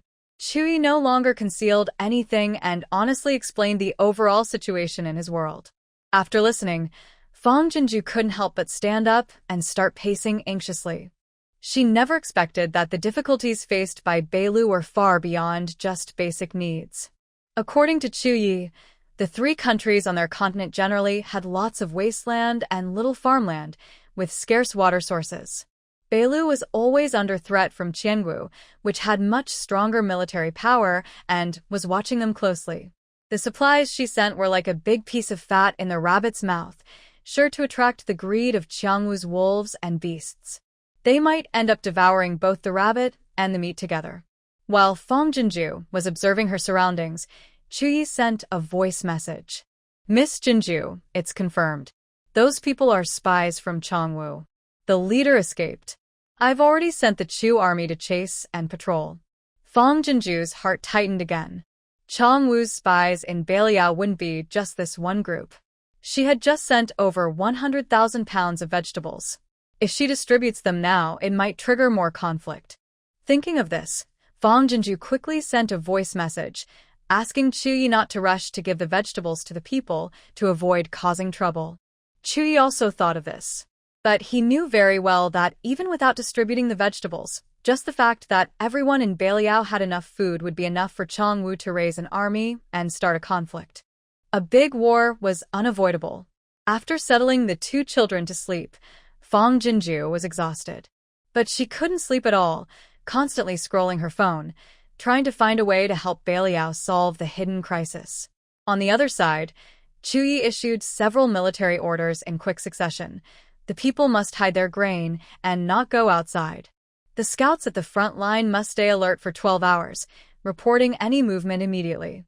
All 20,000 Chu soldiers are to be on high alert, ready to fight at any moment. Finally, Chuyi sat by the bed, picked up his spear, and gently touched the scars on the shaft, a determined look on his face. Thanks to Miss Jinju, this time the Chu army won't have to go to battle hungry. I will also make the enemy bleed, so you can drink your fill. Suddenly, his phone vibrated. Chuyi quickly put down his spear and opened the voice message. Chuyi, I have an idea. Maybe it can scare the enemy from Changwu away. Chuyi's eyes widened in shock, his grip tightening on the spear. Does Miss Jinju still understand military strategy? Then, Fang Jinju's call came through. Chuyi, check your surroundings for any suspicious people first. I'll tell you more after. Finding out about the spies from Changwu made Fang Jinju alert. She wouldn't use voice messages openly anymore. Even when calling, she had to be cautious. Chuyi didn't dare to slack off. He carefully checked around the granary, then signaled Fang Jinju to continue. Fang Jinju shared her idea with Chuyi. The more Chuyi listened, the more shocked he was. His usually calm and deep eyes suddenly filled with stormy clouds. Actually, he had already prepared to fight and die alongside the people of Beiliang on the battlefield. If the enemy from Qiangu learns the secret of the time and space gate, they will likely threaten Miss Jinju's life and the lives of the people of Beiliang. Because Miss Jinju is kind-hearted, she wouldn't bear to see the soldiers and civilians suffer or die, and she might become a puppet under Changwu's ruthless control. Therefore, he would rather die fighting alongside the city's soldiers and civilians than put Miss Jinju in a dangerous, passive position. But now Miss Jinju tells him she has a way to scare away 100,000 Qiangu enemies. Her method seems unbelievable to him. However, with her strong loyalty to Beiliang and the support of a powerful country behind her, Chuyi has no reason to doubt her. The more he interacts with Jinju, the more he respects her. She looks like a delicate girl who needs protection, but she has a strong mind and remains calm in difficult situations. She quickly comes up with a plan to respond. Even if her plan isn't very effective, her calm and strategic mind in a crisis is far better than many men. Finally, Jinju says, Chuyi, go to the military camp and find me some old, useless weapons to send over. Tomorrow morning I need to go into the city to see Uncle Han and others, then I will handle the matter I just told you about. Once that's done, it will probably take at least 2 days. I will do it as quickly as I can. As for Qiangu, you should wait and see what happens. Oh, and do you have any war horses? Since they have eaten their horses, it's safe to assume the horses are gone too. Although she hasn't fought on the battlefield herself, Jinju has watched many historical dramas. In wars, Scouts often go deep into enemy territory to gather information. To get news quickly, they need transportation. Sure enough, Chuyi shakes his head and says, "There are no war horses left in the camp now. It takes at least a day to send messages back and forth. If the enemy attacks fiercely, scouts might not even have a chance to return with news." Hearing this, Jinju thinks for a moment and then says, "If I send some horses to you, will it encourage Qiangu to attack Beiliang?" Chuyi replies, "Actually, Qiangu looks down on Beiliang's poor land. They only attack during harvest season each year, so their main forces aren't stationed near Linbei. Even if they want to attack Beiliang now, it will take time to gather troops. It will probably take at least 5 or 6 days before they can reach Beiliang's borders." Jinju nods and says, "All right, we have time to prepare. I'll send some horses to you tomorrow." The next day at 6:30 a.m., Jinju wakes up startled by her phone alarm. She only slept for a little over 2 hours. Ignoring her pounding head and the faint dizziness in her legs, she first drank a large glass of warm water in the kitchen, chewed a few bites of bread, then quickly gulped down a cup of strong black coffee. Today, she had many things to do and needed to be fully alert. As she came out of the kitchen and returned to her room, Fang Jinju paused. Rue had already gotten up, dressed, and was carefully and clumsily helping Shu put on her clothes. Seeing her come in, Shu, who had just yawned, immediately smiled broadly at her. "Sister, we're quick, and obedient." It was as if they sensed something important was happening. Knowing Fang Jinju would be very busy today, the two of them worked together even faster and more smoothly. "Shu, let's go brush our teeth. Quick." Without needing any prompting from Fang Jinju, Rue pulled Shu to the bathroom to wash up, acting like a busy office worker rushing to work. Fang Jinju wanted to temporarily send them back to the general's residence, but she choked on her words. They are so well behaved. How could they be so obedient?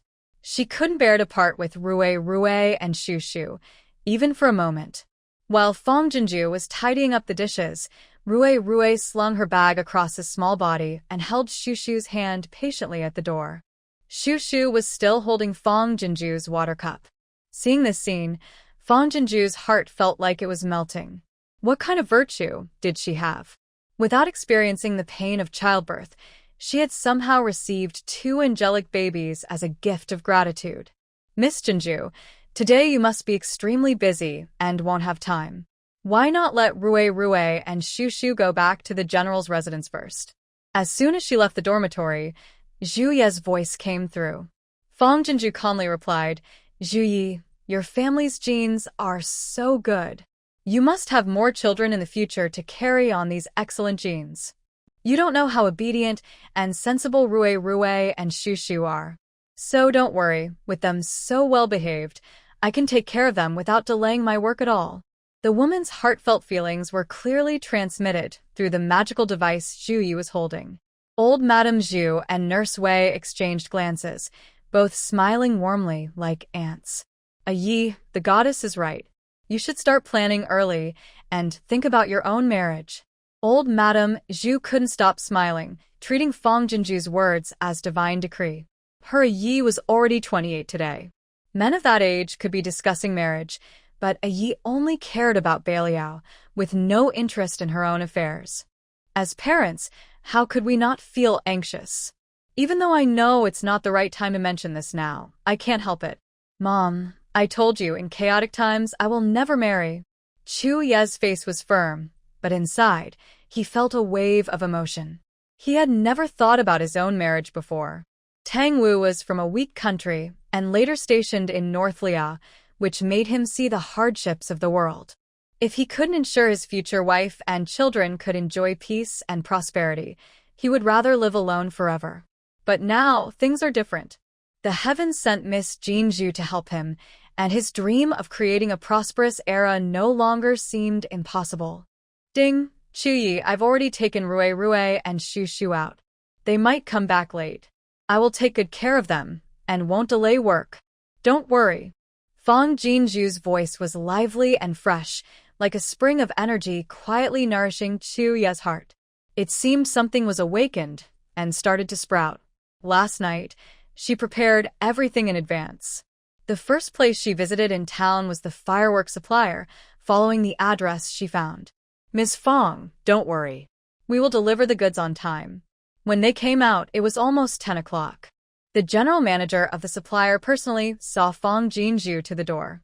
Goodbye, uncle.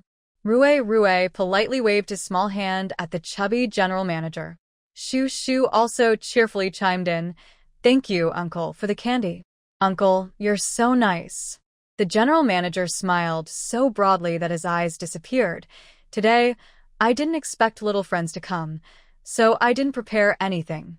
Next time you visit, I'll prepare lots of delicious treats, okay?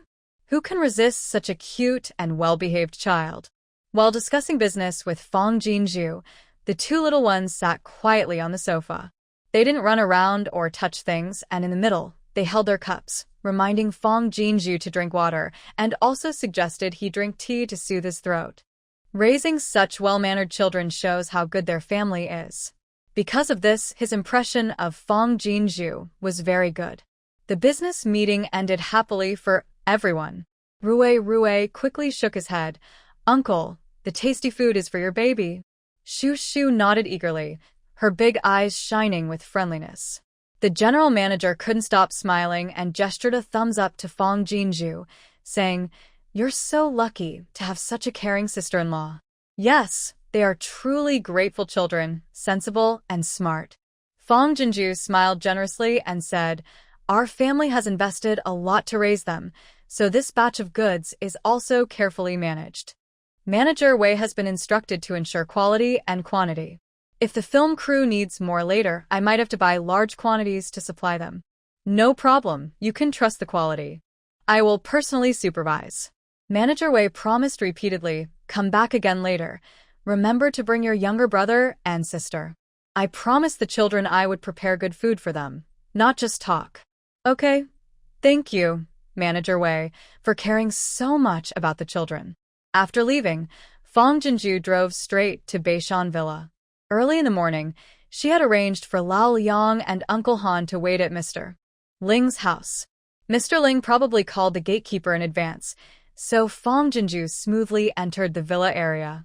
Before getting close to the Ling family, she saw Lao Liang eagerly waiting at the door. Shu. As soon as her car stopped, Lao Liang, with a big smile on his face, came forward to open the door, holding a bunny plush toy. Look what Grandpa brought you. Shu's eyes immediately lit up. Wow. A little bunny. Hello, Grandpa. Rue also quickly grinned and greeted Lao Liang. Lao Liang was surprised, looking at Rue and Shu, and exclaimed in shock, You are. Then he widened his eyes at Fong Jinju. Shu has a twin brother? Psst. Fong Jinju got out of the car, closed the door, and apologized with a smile. Yes, they are twins.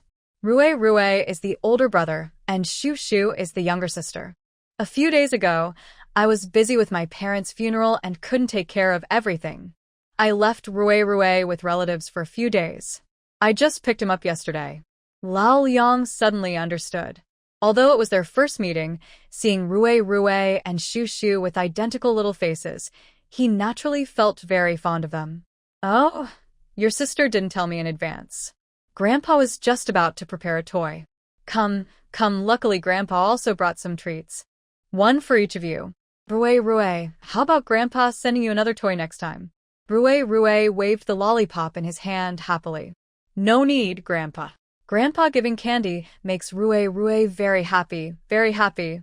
Old Liang's eyes are full of pride and admiration, with a hint of envy sparking in his gaze. How come both of these kids are so sensible? Xiaofeng, if you have time, take Rue and Shu to Uncle's house to play. Let them spend time with my eldest grandson and have a good influence on him. They are all boys, so why is there such a big difference? Old Liang, with your overprotective love, almost like you want to pull your own head off to make a bench for your grandson, having 10 Rue and Shu running around in front of your grandson doesn't help at all. Haha, exactly. These two sensible kids, if they go to your house and get bullied by your eldest grandson, they might cry. How will Fong girl face you then? My eldest grandson is still young. When he grows a bit older, he will be punished if he makes mistakes.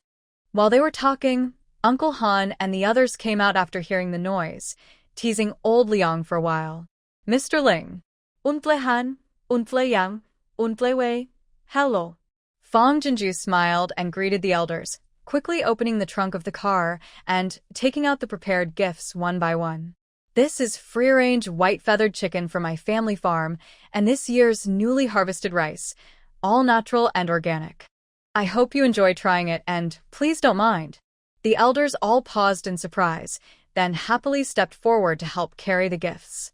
Oh, just come and visit. Why bring things? Is this year's new rice? Do you have more? Next time bring a few more bags. I'll pay for myself so you don't lose out. Yes, what matters isn't the price of the food, but that it's healthy. Xiao Fong, does your farm grow vegetables? Next time you come, bring some for Uncle too. Fong Jinju smiled politely and agreed generously. Yes, we have more than rice and vegetables on the farm. We also raise chickens, ducks, cows, and sheep ourselves. If Uncle likes, we have plenty to spare. If Uncle and the others are free, you can also come to our farm to fish and relax. It's behind the mountain near the water, with a great view and fresh air. Oh, you can fish too? That sounds great. I'll definitely go next time. When you go, don't forget to call me. My son's fishing gear is almost rusted from sitting idle. Mr. Ling called the housekeeper and nanny to carry the things, and everyone happily headed upstairs. These are all battle swords from the Tang Wu-Chu family army. Look at this, the handle is engraved with the character Chu. TSK, look at the nicks on the blade. Clearly they've been through many battles. When they arrived at the collection room, several elders gathered around to study the Tang Wu battle swords brought by Fong Jinju, occasionally exclaiming in amazement. Even Mr. Ling, who usually shows little emotion, couldn't help but be captivated by the sword in his hand. Based on previous experience, Fong Jinju brought just the right amount of swords this time. Each person received one as a collectible, and the elders praised her warmly. When it came to the price, Fong Jinju simply said that the elders could decide, which made them look at her with even more respect. Later, they discussed the value, and Fong Jinju just smiled, saying it was up to the elders to decide.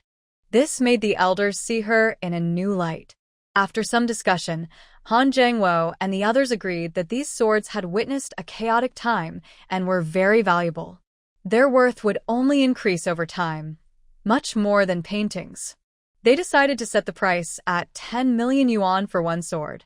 Even though Fong Jinju had prepared herself mentally, she still gasped in surprise. Coming to Ling's house, her bank account balance had increased significantly again. Although Mr. Ling had never paid much attention to her from the start, Fong Jinju still regarded him as a treasure and carefully kept him in her heart. In the end, the elders couldn't help but ask how many more treasures like this Fong Jinju's family had. They suggested that instead of letting these items gather dust in storage, it would be better to display them all at once.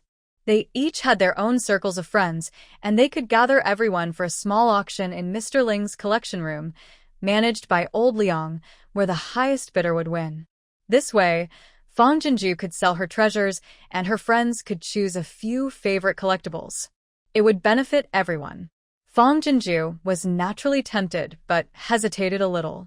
She explained that these were her grandfather's belongings. Selling them all at once would be disrespectful. She felt her grandfather wouldn't be pleased. Such a big event should be announced to his spirit at his grave first. She wasn't unwilling to sell, especially since she knew she would need money later in Beiliang. But recently, she had brought out too many antiques, which attracted too much attention. Even though the elders were kind and well-meaning, she had to control her actions carefully. Hearing this, the elders weren't upset. Instead, they thought Fong Jinju was a filial child. "Old sir, lunch is ready." Just then, the housekeeper came upstairs to inform them that lunch was prepared. Seeing this, Fong Jinju quickly grabbed the two children and prepared to leave. "Stay and eat with us." Mr. Ling, who was usually reserved, suddenly spoke. Yes, just in time for dinner. Stay and eat together. Come on, Ruerwei and Shushu, let's go downstairs to eat. Fong Jinju wanted to decline, but Uncle Han and the others pulled Ruerue and Shushu downstairs without giving her a chance. Seeing this, she had no choice but to follow and politely accept the elders' kindness. The meal was very rich, with nearly half of the dishes being foods kids loved and easy to digest. It seemed as if they had prepared everything in advance. The two children sat at the table, and just then, a little head peeked out. Their eyes widened in surprise. Wow. So many delicious foods. Seeing that the children couldn't help but start salivating and their stomachs made gurgling sounds, they still sat patiently, not showing any impatience. The elders looked at them with admiration.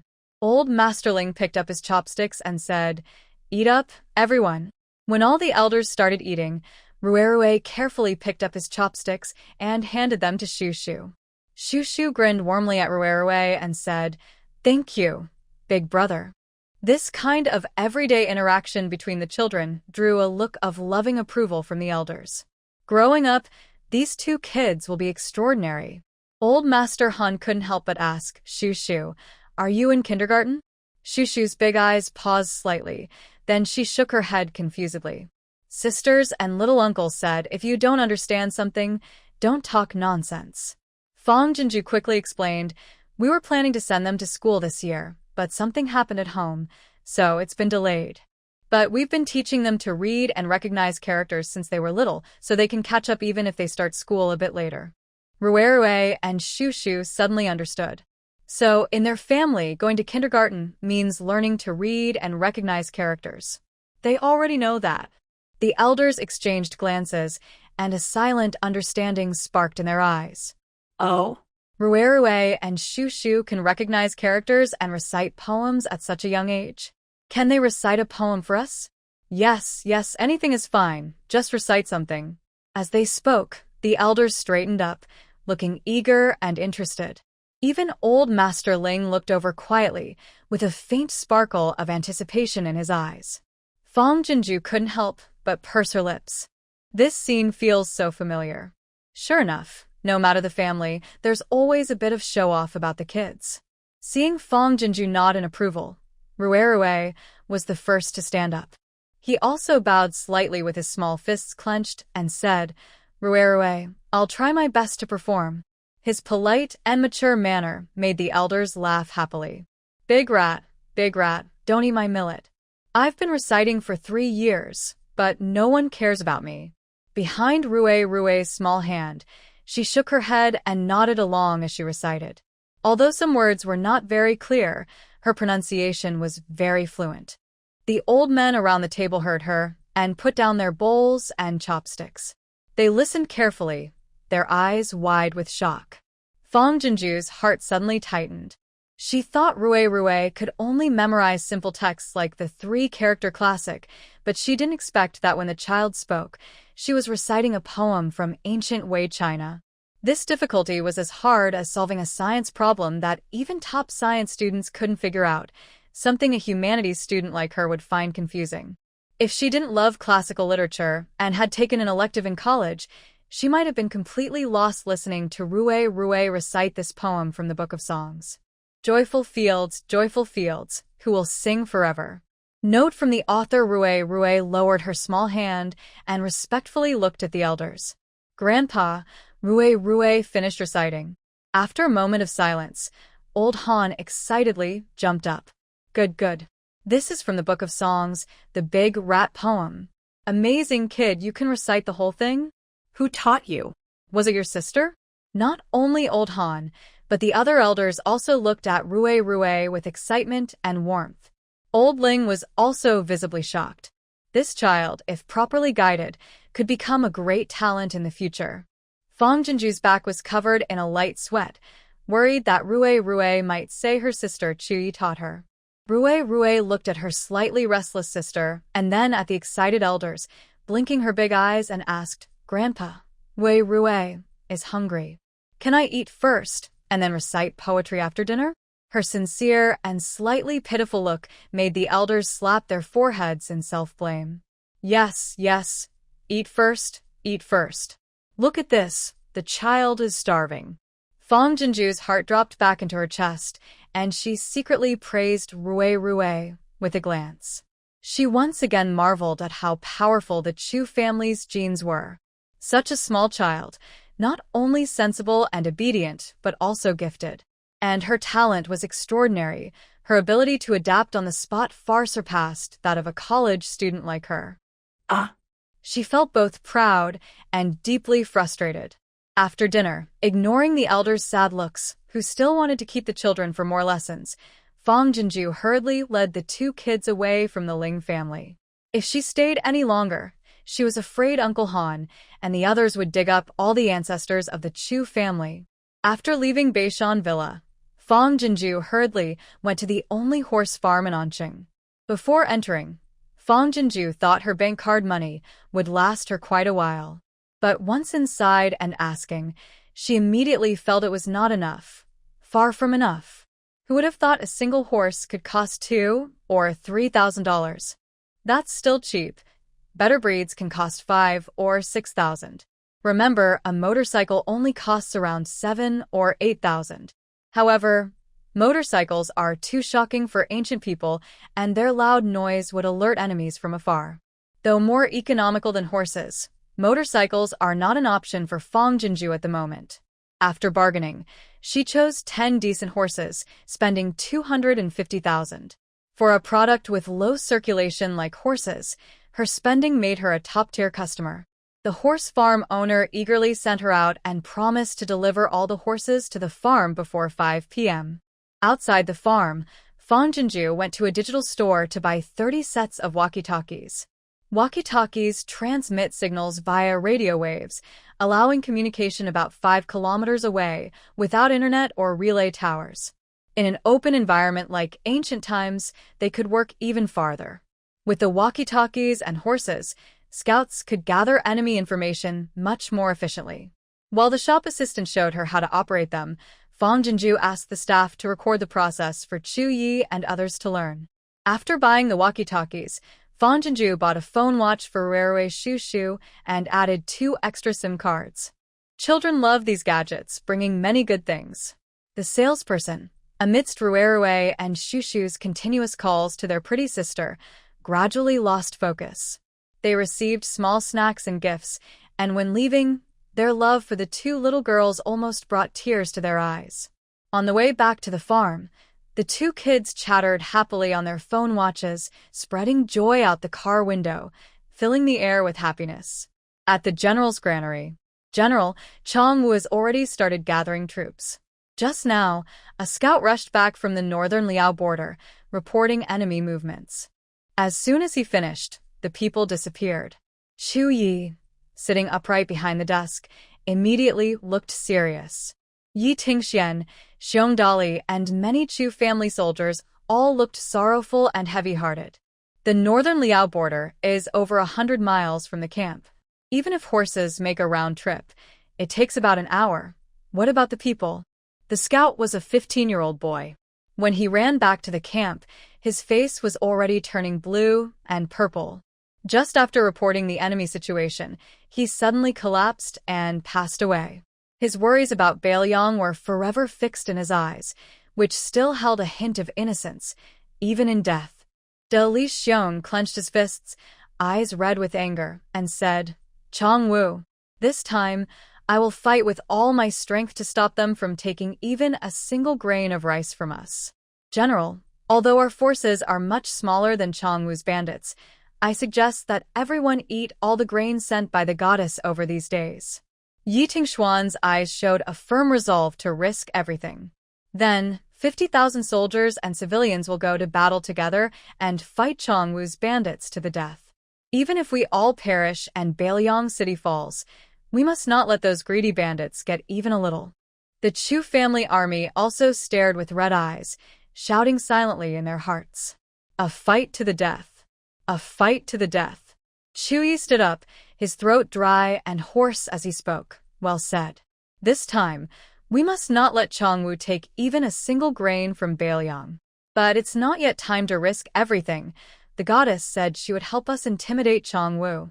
So, this time, the entire Beiliang city, including myself, must follow the goddess's command. Hearing this, Yi Tingxian and Li Xiong looked at each other. Their eyes showed shock and joy, but also worry and disbelief. The Chu family army felt the same. They were thrilled that the goddess was willing to help, but their resolve to fight to the death remained unshaken. War was not like a famine. The goddess's powers might solve the soldiers' and civilians' food and water problems, but everyone knew the brutal reality of war. They had fought their way out of death and understood better than anyone what the huge difference in strength meant. Suddenly, the phone rang. Chuyi quickly took out his phone and answered the call. Chuyi, we are back. Good. It's good that you're back. Was everything smooth today? Don't worry, everything was handled properly. Rue and Shu helped me a lot. Fong Jinju didn't exaggerate. Because of Rue and Shu and her relationship with the Ling family's wealth, things had improved quickly. Thanks to Rue and Shu's charm, her dealings were much easier, even getting better prices and more gifts when buying things like a phone watch. Rue and Shu were like her little lucky charms. Chuyi couldn't help but smile slightly, unaware of it. That's very good. I was worried that taking care of both of them alone might be inconvenient. There's no inconvenience. I almost can't live without these two little ones. Fong Jinju was talking on the phone while reaching out to pet the heads of the two small creatures, her bright eyes curved with happiness. By the way, how is your side? Has Changwu made any moves? Thinking of the young scout, Zhui felt a slight pain in his heart. Changwu has already started gathering troops. He didn't say that this news had cost a lively life. The conditions are so tough. It's really the soldiers delivering messages. Fong Jinju quickly stood up. But it won't be long before the horses arrive. This time, I bought 10 horses, which should be enough for military intelligence gathering. A faint light appeared in Zhu Ye's eyes, then was replaced by regret. That's enough. Even one horse is enough to keep the frontline scouts safe. Apart from horses, I also prepared a special device that can send messages over 100 miles, making your reconnaissance much easier. Fong Jinju's voice carried a mysterious excitement. Zhu Yi, you should have the soldiers learn to use the device at the granary now. I'll send it over to you first. 100-mile message device? A shock flickered in Zhu Ye's eyes. He quickly ordered someone to summon the scouts to the general's residence and headed to the space-time portal. Hearing this, Zhu's army was no longer calm and gathered around eagerly. 2 bags were delivered by the teleportation device. Inside were dark, small rectangular blocks with many buttons and strange symbols they didn't recognize, each with a long tail-like extension. Can this really transmit sound over 100 miles? If so, isn't it possible for scouts to send messages back from hundreds of miles away? Soon after, Zhu Yi received a video and Fong Jinju's voice message on his phone. Zhu Yi, follow the video to learn first. If you don't understand, call me on video and I'll teach you. After arranging a few people to patrol outside the granary, Zhu Yi and his troops began studying how to operate the intercom. By the time the scouts arrived, Zhu Yi and Xiong Yi had already learned how to use the intercom. Following Fong Jinju's instructions, each took one device and tested it in different corners of the general's residence. General, I am Yi Tingxian. I am now under the southern wall of the general's residence. Can you hear my voice? Hey, General, I am Xiongdali. I am at the north corner of the main hall. Can you hear me? Chu Ye's walkie-talkie clearly transmitted the voices of Xiong Yi and another person. He suppressed his excitement and said in a deep voice, I just heard. Xiongdali, speak a little softer. Your voice is too sharp. The onlookers from the Chu family burst into laughter first, then became so excited they almost wanted to throw their hearts into the sky and explode fireworks to express their joy. Several scouts were so shocked they froze at the door. The brothers who had just been summoned said that the goddess knew it was hard for them to gather intelligence, so she specially gave them a magical device that could transmit sound over 100 miles. They didn't fully believe it. Not that they didn't believe, but they didn't dare to hope for such a device. They only wished that the goddess would give them a horse. Just one horse. Then maybe Achi wouldn't die. But now, Deputy General Xiong and Deputy General Yi weren't in the granary, yet they heard their voices coming from the device in the general's hand. It felt real, like they were right in front of them. "Stop standing there, come over quickly." Chuyi waved at the stunned scouts. "I'll teach you how to use it now." When the goddess sends the horse, we'll test how far this device can transmit messages. The scouts finally snapped out of their shock, their legs trembling with excitement. Could this be real? Is the goddess really going to give them this device? After Chuyi finished teaching the scouts, a horse from Fong Jinju's side was also sent over. The conveyor belt couldn't carry such a large living creature, so Ruerue Shushu had to lead it over. Worried the horse might get scared and hurt the children, Fong Jinju had tied the reins with a long rope, about 6 or 7 meters. The two little ones had already led the horse to the granary, but the horse was still at the farm. Seeing the horse, the scouts holding the device knelt before the space-time gate, tears in their eyes, bowing their heads in deep gratitude. "Thank you, goddess, for your mercy. Thank you, goddess." Their voices were not loud, but full of sincere devotion. With a great enemy at their doorstep, everyone was prepared to die like Shao-Chi to deliver enemy information. But now, they didn't have to. Chuyi told each scout to ride out with a walkie-talkie, heading in different directions. "General, I've reached Baijiu Hills." "Can you still hear me?" "Yes, very clear. You can go a little farther." "General, I'm about 30 miles from the border." "Can you still hear me?" "Yes, but the sound sometimes cuts out." "Try a few more miles." "Can you still hear me, General?" "I can." "Keep going." As the scout moved farther away, the sound remained so clear it felt like a person was right in front of us. The Chu army in the granary was so excited they couldn't help but start to kneel and move in place. "This is amazing. This divine tool is like adding wings to our military efforts." Finally, Zhu Yi choked with emotion and couldn't speak. He dialed Fong Jinju's video call. On the other side, Fong Jinju answered almost immediately. "How is it? Can the walkie-talkie work? How far can it transmit?" Zhu Yi didn't answer. Instead, he carefully placed his phone on the leg of a bench, took a few steps back, lifted his robe, and knelt down in front of Fong Jinju's screen. Behind him, the Chu army also knelt loudly, all on the ground. Everyone looked at Fong Jinju with intense devotion and gratitude. Even the two little ones knelt beside Zhu Yi. Seeing this, Fong Jinju was stunned. She quickly stood up to avoid, but found she couldn't escape. She hurriedly said, "Zhu Yi, what are you doing? Get up quickly." "Miss Jinju." Zhu Yi cupped his hands to Fong Jinju, with tears shimmering in his eyes. "Please don't hide, and don't feel it's wrong. Just accept our bow." Then he bowed his head and knocked heavily on the ground. The Chu army followed, bowing their heads to the ground as well. Although separated by time and space, their actions deeply shook Fong Jinju's heart. Tears suddenly welled up in her eyes, and she couldn't help but let them slide down her cheeks. "You all, get up quickly. It's nothing. This is just a small favor to me," she said with a trembling voice full of tenderness. Really, the walkie-talkie wasn't her invention. The horses weren't raised by her, and she didn't even spend the money. She only ran a little, used some effort.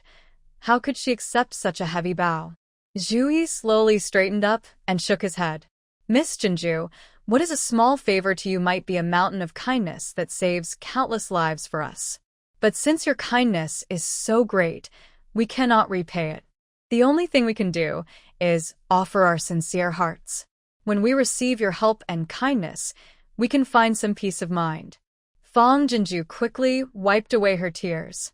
Her throat was choked with emotion, and she couldn't say a word. In the tide of history, these armored people are just anonymous soldiers. When a civilization is buried, they will fade away with it. No one will remember them. But to Fong Jinju, they are alive, real people with names. Hui Hui, Shu Shu, Zhu Ye. And even the Zhu family army behind them, along with the 50,000 soldiers and civilians of Beiliang, Fong Jinju hopes they are all safe. To do this, she is willing to do her best. "Zhu Yi, you guys should get up quickly." Fong Jinju sniffed and forced a light smile. Just a small matter like this. You're giving such a biggie. If I really help you scare away the Qiangwu enemy troops, won't you end up banging your heads? Get up quickly and talk about the main issue. Zhu Ye's eyes also lit up with a smile. All right, Zhu Yi will listen to Miss Jinju. The Zhu family soldiers looked at each other, and all laughed happily. We all listen to the goddess Jinju. Although the goddess looks delicate and weak, just seeing her makes them feel very safe. In ancient times, without any interference, they could still communicate normally over a radio 60 miles apart. Both Fang Jinju and Zhu Yi felt very satisfied with this. When the Zhu army learned that the goddess had sent horses and magical weapons, the entire army was excited.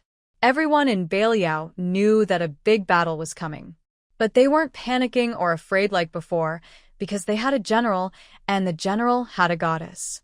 They are the greatest confidence of Beiliang. Are you saying that Beiliang still has war horses? Yes, commander, and more than one. In a military tent at the border camp of Qiangwu, a scout was kneeling and reporting to the high-ranking officer. Yao Haoxi, with a full beard, frowned as he came down from his seat, his cold eyes showing surprise and suspicion. Zhu Yi really has some skills. Even though he's at his last strength, he can still get food and horses. It seems I can't wipe him out completely. Keeping him around might bring some surprises. The scout replied, Commander, I think something strange is happening. The food and horses seem to appear out of nowhere in Beiliang, with no trace at all. Yao Haoxi snorted coldly, full of disdain. So what? Zhu Ye's tricks won't defeat me. No matter how those supplies and horses came, they all belong to me. Send orders. Within 2 days, 100,000 troops must be assembled. We fight quickly and decisively. Beiliang is just an ant, not worth wasting more time. General, what are all these things the goddess sent over? Yeah, they're colorful and pretty. Quite nice to look at.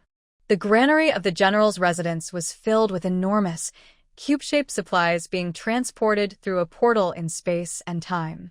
The Chu army was busy working, and they couldn't help but feel curious about the heavy items in their arms. They whispered quietly, asking questions. The outer shell of these objects looked like paper, but inside, it seemed as if it was filled with iron or lead, making it very handy. Chu Ye's expression darkened slightly. Work carefully. Don't ask questions you shouldn't. These supplies are very important. Make sure they are transported safely to the camp without leaking any information. Seeing his serious and stern face, the Chu soldiers quickly shut their mouths and focused on their work, no longer asking questions. By the time all the supplies had been delivered, it was already 2 a.m. The 2 young children had long fallen asleep, but Fang Jinju, despite being very tired, felt no sleepiness at all. Chu Yi said that scouts had reported that the tents at the northern camp of Qiangwu had expanded many times overnight. It was likely that within 3 or 4 days, an army of 100,000 would invade. She wasn't sure if her plan would work. If it didn't, North Liao would face a terrible war. With only 20,000 Chu soldiers fighting against 100,000 Qiangwu enemies, it was like trying to break a stone with an egg. Moreover, they had no war horses, and their weapons were old and broken. Defeat seemed almost certain. Fang Jinju had never experienced war herself. But from TV shows and history books, the war against the Japanese invaders was so brutal and cruel that it made people shiver just from watching or reading about it. Thinking about Chu Ye's determined and sincere eyes, which might be destroyed under the enemy's swords, made her heart feel like it was being crushed by a huge stone, suffocating her. Fang Jinju took out her phone and dialed Chu Ye's number. It only rang once before the call was answered. Her throat felt as if it was being squeezed, and she couldn't speak. Miss Jinju, are you still awake? Chu Ye's voice was gentle, calm, and steady, as if he was not afraid of what was to come. His voice was like a powerful hand quietly lifting the heavy stone from her heart, allowing her to find her voice again. Chu Yi, if my plan doesn't work, what should I do? There was a moment of silence from the other end. Then Chu Ye's voice became even softer. Jinju, don't be afraid. Tears welled up in Fang Jinju's eyes and quickly fell. She hurriedly wiped them away. She was truly very scared. Afraid that her naive plan was just a joke in the eyes of the enemy. Afraid that these loyal Chu soldiers would ultimately fall in battle due to their own weakness and inability. They could not escape death. "Don't be afraid," Chu Yi said again, his gentle and firm light shining through the dark night. "If you hadn't appeared, I would have led the North Liaoning soldiers and civilians to rebel and go to the capital. War is unavoidable, but rebellion is like turning the sword inward. It mainly targets the corrupt court, but planning poorly would harm innocent people. I don't want that. It's just a helpless choice. Now, things are different. Because of you, my 2,000 Chu soldiers won't have to go hungry and fight for our country, nor will they be cursed as traitors and remembered forever.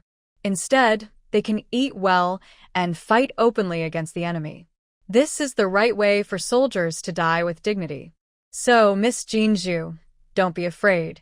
Don't blame yourself. You've done enough for us. The rest, leave it to me." Cheheu-ye, The man's voice on the phone sounded like a tearful cry, making Jinju burst into tears, her sobs uncontrollable. She covered her mouth and walked out of the dorm, looking up and breathing deeply to calm her emotions. Her choking was like countless needles stabbing into Chu Ye's chest, and blood-colored pains seeped from his eyes. "Miss Jinju, don't cry." Facing the enemy of 100,000 Chong troops, he was calm. But at this moment he panicked. He knew Jinju cared deeply about the fate of North Liaoning, which was why she was so worried. But he didn't know how to ease her fears. He could only hold the phone close to his ear, listening carefully to her breathing, feeling her emotional changes.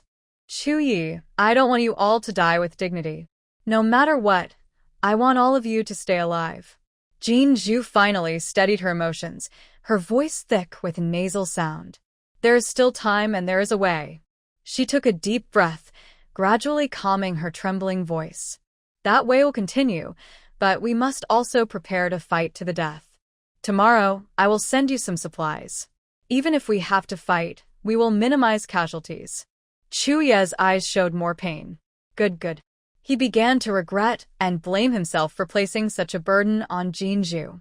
Now, his life seemed to no longer belong to himself. After hanging up, Jinju started searching online for supplies. Her first thought was how to ensure the Chu family army's safety on the battlefield. On the battlefield, swords and knives are unpredictable, so vital body parts must be carefully protected. E-commerce truly has everything. By searching a few keywords, she found many options like bulletproof vests and protective shirts, all varied in style. Most cost around 700 or 800 yuan, which is not cheap.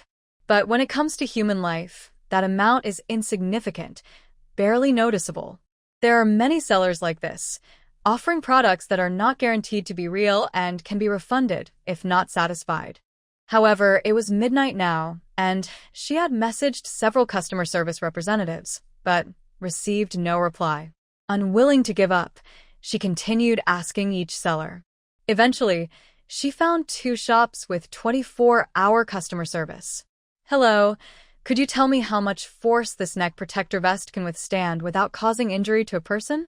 After some research, her question sounded quite professional. The customer service quickly responded, "Hello, dear. The vest you're looking at is made of professional anti-stab material, very high quality. It can withstand up to 50 kilograms of force from impacts and strikes. You can rest assured and place an order." She asked again, "Can I do a video call to see its effect? I want to see it in action." It wasn't that she was difficult. She was preparing for a confrontation with Chong Wu at any moment. She didn't have time to wait for samples to verify authenticity before ordering. Customer service replied, "Dear, there are effect videos on the homepage. The videos are authentic, I assure you." Her fingers paused briefly before she quickly typed another message. "This is for someone very special. Time is tight and I have a big task. If I could see a live video now, I would order 20,000 pieces." The chat on the other end fell silent. After waiting a while without a response, she sighed, "I really want to buy 20,000 pieces. Don't deceive my family." She didn't blame the other side for not replying. This shop was a gold crown store, but its monthly sales were only a few hundred. Asking for 20,000 pieces at this hour, she feared the customer service might think she was a night owl or a prankster. If she couldn't save Beiliang, she might never forgive herself. Now only she was left at home. As long as she could achieve her goal, a sworn oath was nothing. She waited a long time, but still received no reply. She sighed again, carefully considering her words before preparing to contact another seller. Just then, several messages suddenly popped up in the chat window of the previous customer service. Hello, dear. Sorry for the wait. I am the owner of this shop. The customer service girl did not reply to you promptly because she was calling to inform me. Are you really going to buy 20,000 pieces? Jinju quickly responded, yes, no joke. If the quality is genuine, I will place an order for 20,000 pieces immediately. Pardon. Okay, I will prepare and connect with you via video call right away. The owner personally took charge, showing high efficiency. Soon, a video call was connected. It was a young man with a crew cut. To protect privacy, Jinju's camera was not aimed at herself. The owner didn't mind and personally wore a vest, while the young customer service girl used various tools to demonstrate to Jinju, working very hard. They used a fruit knife to stab, a kitchen knife to cut, and even a spear to poke, with the demonstrations becoming more intense. Jinju watched nervously, but felt reassured at the same time. Wearing this vest underneath and adding armor on top, as long as there are no large explosions, the Chu family soldiers' lives are safe. After confirming that the 20,000 pieces to be shipped later would be of the same quality as in the video, Jinju started negotiating the price. Originally, the vest cost 720 yuan each, but finally, they agreed on 550 yuan. Jinju didn't know that the young boss, who initially seemed a bit unreal, was smiling broadly at her persistent bargaining over the price. If she weren't a sincere customer, why would she haggle so much? The new customer service girl is a real asset. This order is worth several years of sales for a shop. Jinju asked the owner to load the goods overnight and send them to Anqing, offering to cover the transportation costs. The young owner agreed without hesitation and didn't ask her to pay the shipping fee. He only said that if she was satisfied with the quality, she could come back to buy again. The deal was mutually satisfactory. Since the e-commerce city is just a little over a day's drive from Anqing, the goods should arrive by tomorrow night. With this settled, Jinju felt much more at ease. But it's not over yet. While she has the protective gear, she also needs to prepare for offense. Unfortunately, the most advanced military resources in Huagua cannot be bought with money or power. Otherwise, sending a few nuclear weapons to Beiliang would be easy, and not just defeating 10,000 enemies, but leveling the entire Qiangu country would be simple. Nuclear weapons are out of reach, but cold weapons are abundant. Just looking at the screens, they all look powerful and sharp. These cold weapons are legally sold, all unsharpened. But that's okay. Buying a batch of sharpening stones and sending them to the Beiliang military camp is easy, and soldiers can sharpen their weapons themselves without much effort. Fang Jinju placed another order for 20,000 embroidered items, along with 5,000 sets of antique-style bows and arrows, which made the boss hurriedly load and ship them overnight. Although she prepared so much for battle, she knew it could only guarantee a narrow victory against 3,000 or 4,000 enemy troops. Facing 10,000 enemies, she still had no hope of winning. Fang Jinju thought carefully and realized she didn't know of anything else within legal limits that could help Chu's army improve their fighting ability. She was exhausted from staying up late, and her stomach started to growl. She patted her confused head and decided to cook some instant noodles. Clatter. Clink. She turned on the water, put the noodles in the pot, and ignited the gas stove. Watching the blue and red flames flicker and hearing the hissing sound from the gas tank, she drifted into thought. Suddenly, her mind was struck like something hit her, and she became instantly alert. Yes, nuclear weapons may not be feasible, but there are other alternatives. Thinking of this, she ignored her hunger and turned off the stove, then reopened her phone. After fiddling with everything, dawn broke. Fang Jinju, with heavy dark circles under her eyes, let out a relieved stretch. She had prepared everything she could think of. She didn't understand much about fighting, so from now on, it all depended on how Chuyi would use what she had provided. But have there been any new updates? In the main camp of the Chongwu army, in the general's tent, Yu Haoxi was casually leaning on a military girl while asking a kneeling scout. The scout frowned and bowed. "General, I don't know why, but recently, North Liao City has been under strict guard everywhere. Chu's army is patrolling around the city day and night, especially within 10 miles of the general's residence. Every 3 steps a post, every 5 steps a guard. It's impossible to get close enough for direct contact. So, we haven't been able to gather any reliable information," he added. Hearing this, Yu Haoxi released the military girl. His originally flirtatious eyes suddenly darkened. "Useless. No news. Why did you come back?" The scout lowered himself even more, trembling with fear. "General, we may not have found any news, but the strict guard around North Liao City shows they've probably stockpiled a lot of supplies this time." Yu Haoxi's expression softened a bit. "By your words, it does seem that way. North Liao is a remote place, and even the women there are thin and tasteless. The grain we stole last time isn't enough to cover the cost of my troops' wages. If we waste more effort this time, I'll just seize all the children in North Liao City to serve as military rations." While they were talking, several people dressed in silver armor entered the room. "Great Commander, as of now, the 100,000 troops are fully assembled and ready to march against the north at any moment." Yu Haoxi glanced at the sky outside, which was already getting dark. "Cook the women we captured from North Liao last time and serve them as a pre-battle meal for the army. No need to wait until tomorrow.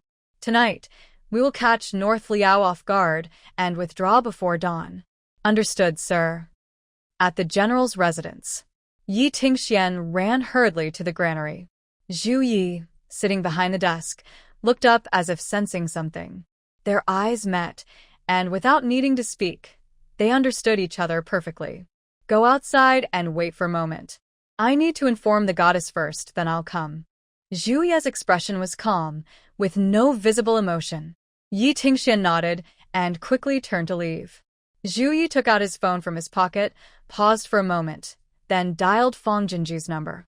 Fang Jinju was in the kitchen cooking. The 2 children sat near a trash bin, Rue carefully peeling a potato, while Shushu watched attentively, occasionally leaning in to gently remind her brother to be careful. A few days ago, they had been busy day and night delivering supplies to North Liao. The 2 little ones and the older one had been mostly focused on eating. Today, they finally had a break. Fang Jinju planned to cook a simple meal of 4 dishes and a soup to make up for their good behavior and to soothe her tired body. Honey-glazed chicken wings, stir-fried pork with peppers, braised potatoes with chicken, fresh vegetables from the garden, and a seaweed egg drop soup. Perfect. Just as she served the honey-glazed chicken wings, her phone in her pocket suddenly vibrated. Unknowingly, her chest felt tight, and she quickly turned off the stove and answered the call. "Zhu Yi, I've made a lot of delicious food.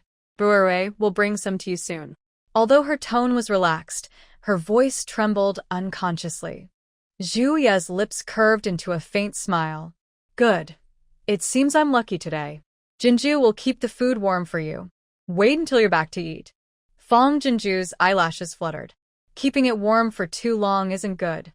When you return, I'll make a new one for you." Zhu Yi's smile grew wider. "All right, I'll listen to you, miss. Then I'll prepare all the ingredients and wait for you." Good. "You must come back safely." "Of course. With Miss Jinju waiting, I will definitely return." Zhu Yi's words sounded like a promise. Although very light and gentle, it suddenly weighed heavily on Fang Jinju's heart, causing her racing heartbeat to miss a beat. She pressed her face close to her phone, feeling a fiery heat inside her, and said, I mean, you all must come back safely." Her panic made Chuyi feel a strange call, and his heart pounded fiercely. Chuyi will not disappoint the young lady's hopes. Northern Liaoyang military camp. All Chu family soldiers wore stab-proof vests, holding 4-foot embroidered spring knives, ready for battle. Is this thin armor really unpierceable? The gift from the goddess is undoubtedly trustworthy. Chuyi stood in front of the formation, dressed in battered black armor. His long spear bore scars, but his figure was tall and firm like a resilient bamboo. His eyes were stern and commanding, radiating the aura of a warrior unafraid of facing countless demons in. Looking up at him, every inch of the Chu army's bones and flesh was filled with fighting spirit, eager to rush into battle and fight the enemy. Xiongdali, listen up. Chuyi spoke in a deep voice, leaving no room for refusal. Step forward and strike me with one sword. Hearing this, the 2,000 Chu soldiers trembled in unison. Xiongdali looked stunned and confused. What? General, step forward and strike me with one sword. Chuyi's face was serious and commanding, intimidating. If you hesitate or speak back again, you'll be punished with 10 military sticks. Xiongdali's back straightened instantly, and he raised his embroidered spring knife high. All 2,000 Chu soldiers held their breath, waiting silently, as if a needle could be heard falling in the camp. General, Xiongdali clenched his teeth, closed his eyes, and swung his sword at Chuyi's back. The clash of armor and blade made a dull sound. Chuyi's lips curled slightly. Keep going. Change to stabbing. Xiongdali wiped his cold sweat and, following orders, stabbed again at his back. The sharp blade easily pierced the armor, but was then stopped. Chuyi felt a dull pain on his back, but it was just the impact, not harming his skin inside. Xiongdali's heart almost jumped out of his throat. His sword clattered to the ground. General, are you okay? Did I hit too hard? Yi Tingxian rushed forward, leaning on Chuyi's back, carefully inspecting for a while, then patted his chest and sighed. Fortunately, the vest didn't tear. He then poked the pierced armor with his finger, pressing it. General, does it hurt? Chuyi shook his head. His stern eyes showed unwavering trust in Fang Jinju. It doesn't hurt. It doesn't hurt. This thrilling scene made everyone in the Chu army feel cold sweat on their backs. As they relaxed, their morale greatly increased. They were now more confident than before, 100 times stronger. The general's action was a test of the vest's toughness. The vest given by the goddess was truly invincible. With the goddess watching over them, they were not afraid of the 10,000 enemies from Qiangu. Thud, thud, thud. Because they couldn't shout, the Chu soldiers stomped their feet together to express their shock and excitement. For a moment, the camp shook like a drum, and everyone's hearts trembled. Cheheyu ye kalmli orderet, Viongdali, ye Tingguan, stand up. Xiong and Yi both bowed their fists and knelt down. Your subordinate is here. Immediately gather 10,000 soldiers to carry the goddess's supplies to the enemy's front line. Wait for further orders. Understood. Lu Qi, Han Kongwu, listen up. Understood. Han Kongwu, gather 3,000 men to guard the camp and protect the grain warehouse. Do not let the enemies take even a single grain. If all are lost in battle, burn the warehouse. Understood. Lu Qi, gather 5,000 men to defend the general's residence. Do not let the enemies enter and loot. If necessary, gather all the citizens to fight to the death. If all are lost, burn the residence. Understood. The remaining Chu soldiers will patrol Beiliang City, capture enemy spies, protect the people, and in desperate times, command the citizens to fight to the death. Understood. Chuyi mounted his horse, spun his spear, and raised it high, shouting, to battle. Farmhouse. Fang Jinju held her bowl, and her chopsticks hesitated for a long time before touching the food. Ruerue and Shushu looked at each other with worried eyes. Big sister, eat meat. Ruerue carefully picked up a piece of chicken wing and gently placed it into Fang Jinju's bowl, speaking softly and softly. Fang Jinju snapped back to her senses, smiled at Ruerue, and said, Thank you, Ruerue. You should eat too. Eat while it's hot, or it won't taste good when cold. She then gave each of the little ones a chicken wing and started eating her rice, but it tasted bland. Ruerue frowned and tried hard to think of ways to make her sister happy. Shushu suddenly stood up, walked over to Fang Jinju, and gently touched her head. Sister, little uncle is very powerful. One can fight 10. No one can fight 100 bad guys. Sister, don't be afraid. As she spoke, the little girl patted her chest. You, trust little uncle. Fong Jinju turned her head and immediately fell into the bright, sparkling eyes of Shu Shu. She reached out her arms to hold the little one close, her gaze settling peacefully. Yes, sister trusts Xiao Shu. She also firmly believed that heaven would not open the door of time and space without reason.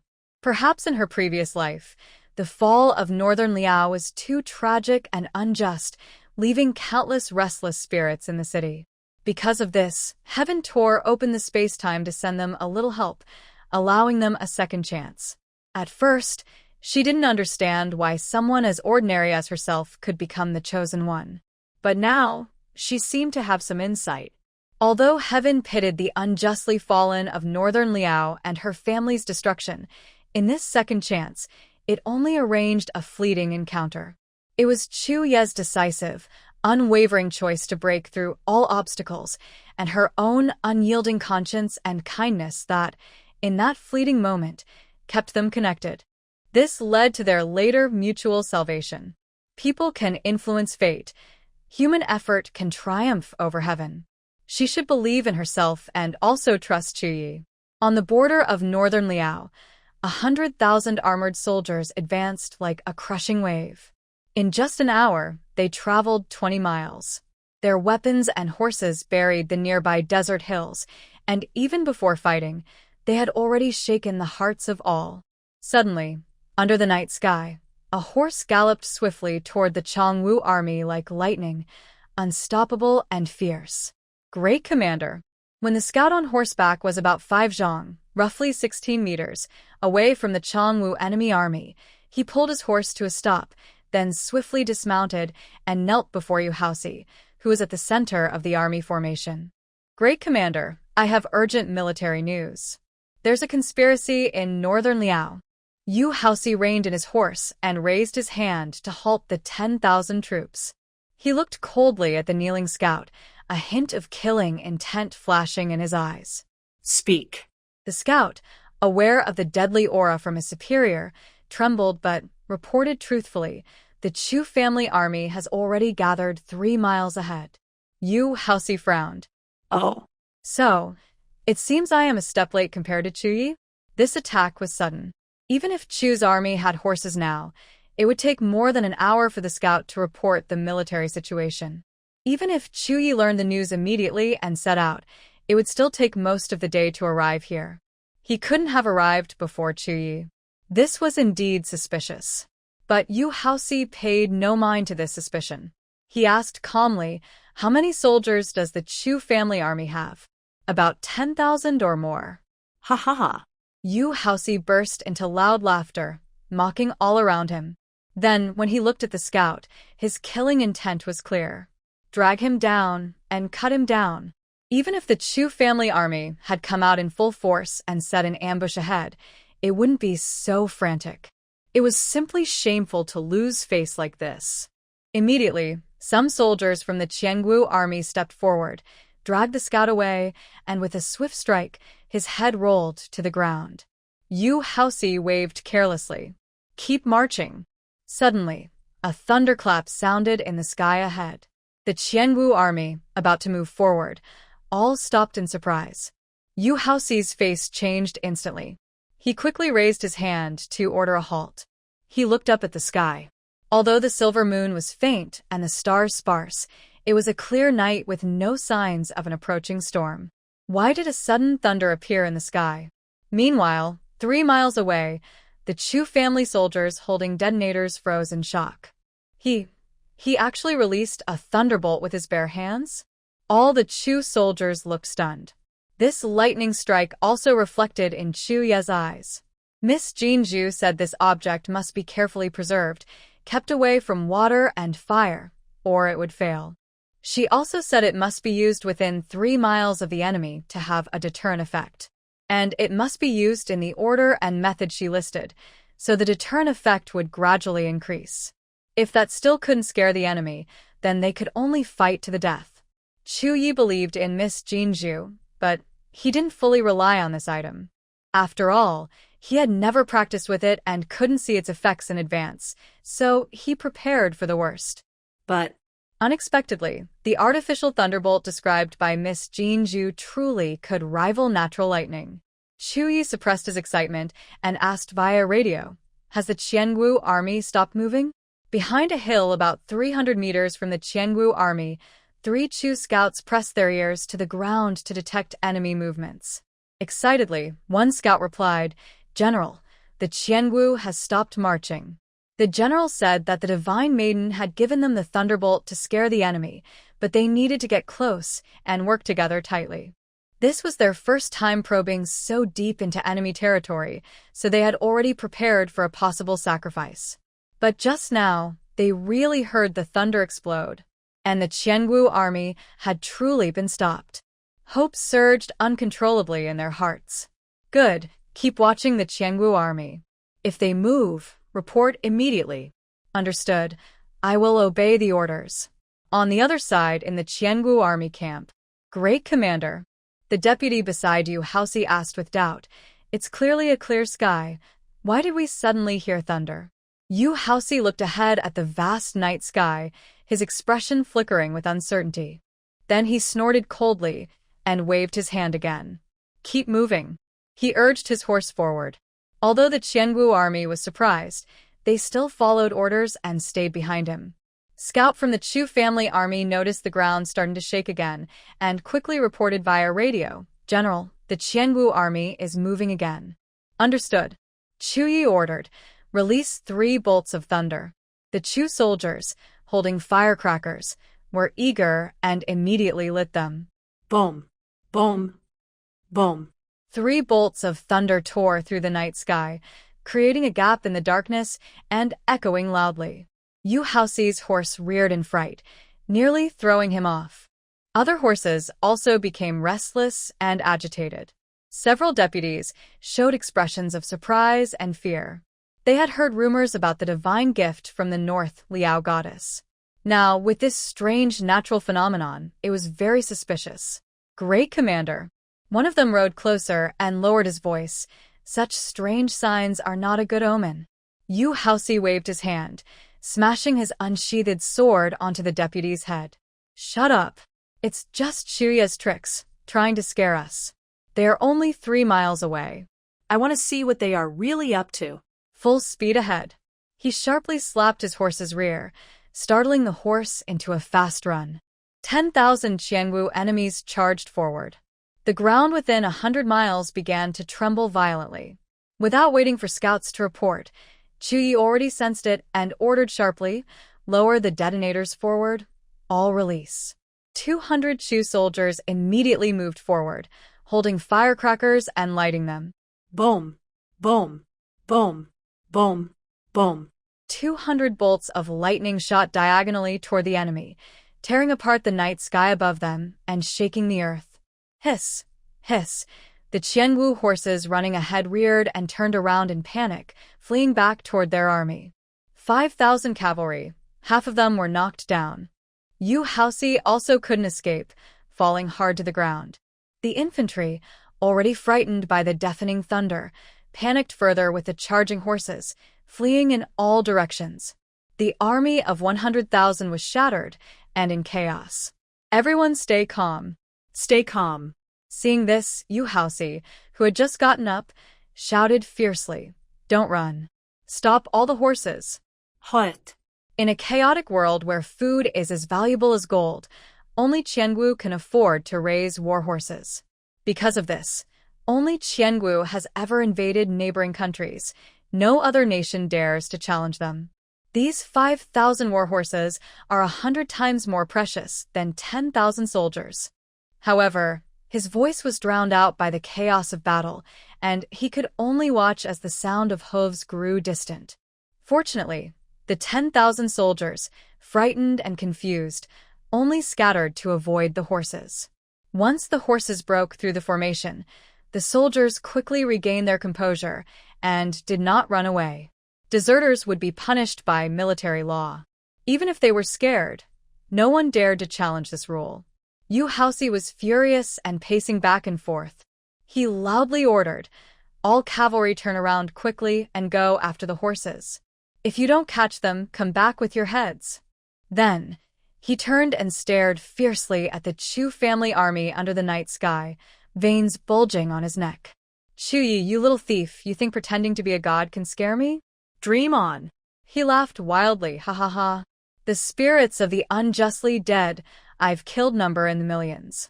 If there really were gods or ghosts, how could I still be alive today? I originally just wanted to seize your North Liao supplies, but your actions have angered me. Tonight, I will destroy your North Liao city. 3 miles away, chaos erupted first, followed by furious roars. Though the sounds were unclear, Chu Yi and Yu Haoxi had fought multiple times and knew well the other's temper. The man was violent and reckless, a ruthless villain who didn't even respect the divine realm. Thunderclaps had some effect, disturbing the morale of the Qiangwu army, but also angered Yu Haoxi. The ground began to tremble again. Chu Yi concentrated and commanded, "Bring the items forward." The Chu army immediately moved a large square object out of the formation. There were 100 of them. Set the fire. Whoosh bomb. Bang. 1,000 fireworks shot into the sky, resembling phoenix tails engulfed in flames, exploding into brilliant displays.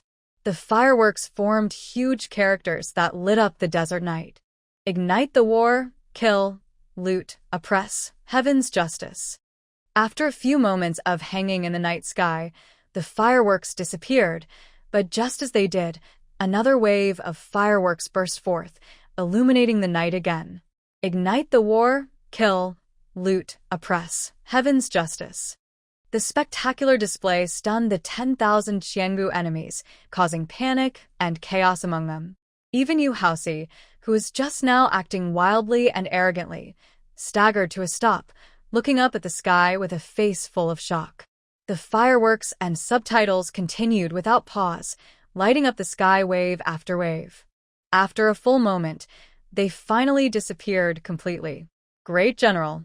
The deputy hurriedly crawled to Yu Haoxi's side, trembling, and said, "The heavenly way is warning us. Maybe we should withdraw our troops and wait for a better time." "Yes, Great General, the heavenly way keeps warning us. If we insist on attacking North Liao, I'm afraid." Several other deputies also stepped forward, trembling with fear, agreeing softly. Yu Haoxi remained silent, his face dark, lost in thought. 3 miles away, Chu Yisu was focused, but inside, he was shaken like a stormy sea. How powerful is the country where Miss Jinju lives? If she hadn't shown her strength beforehand, today's scene would have seemed like a miracle, and he would have believed it completely. Yu Haoxi is a general, with courage beyond ordinary people. Chu Yisu couldn't guess what he was thinking. But he knew that the Qiangwu army of 100,000 was now terrified to the point of losing their minds. The enemy's morale was in chaos. Even if they fought now, they had a good chance of winning. Moreover, Miss Jinju's help had not been fully used yet. The silence of the Chu family army, numbering 10,000, was deafening. The goddess is so strong. She is terrifyingly strong. Such a powerful goddess is their protector from North Liao. How could they deserve such a blessing? Great General. On the Qiangwu side, the deputy was still whispering and persuading. Yu Haoxi suddenly stood up, caught off guard, drew his sword, and swung it at the deputy who was trying to dissuade him. The deputy's head, which had been about to open his mouth and stare, rolled off his neck. Ha ha ha. Yu Haoxi raised his sword and laughed wildly to the sky. "Old dog heaven, come on. Right now, I'm killing someone right in front of you.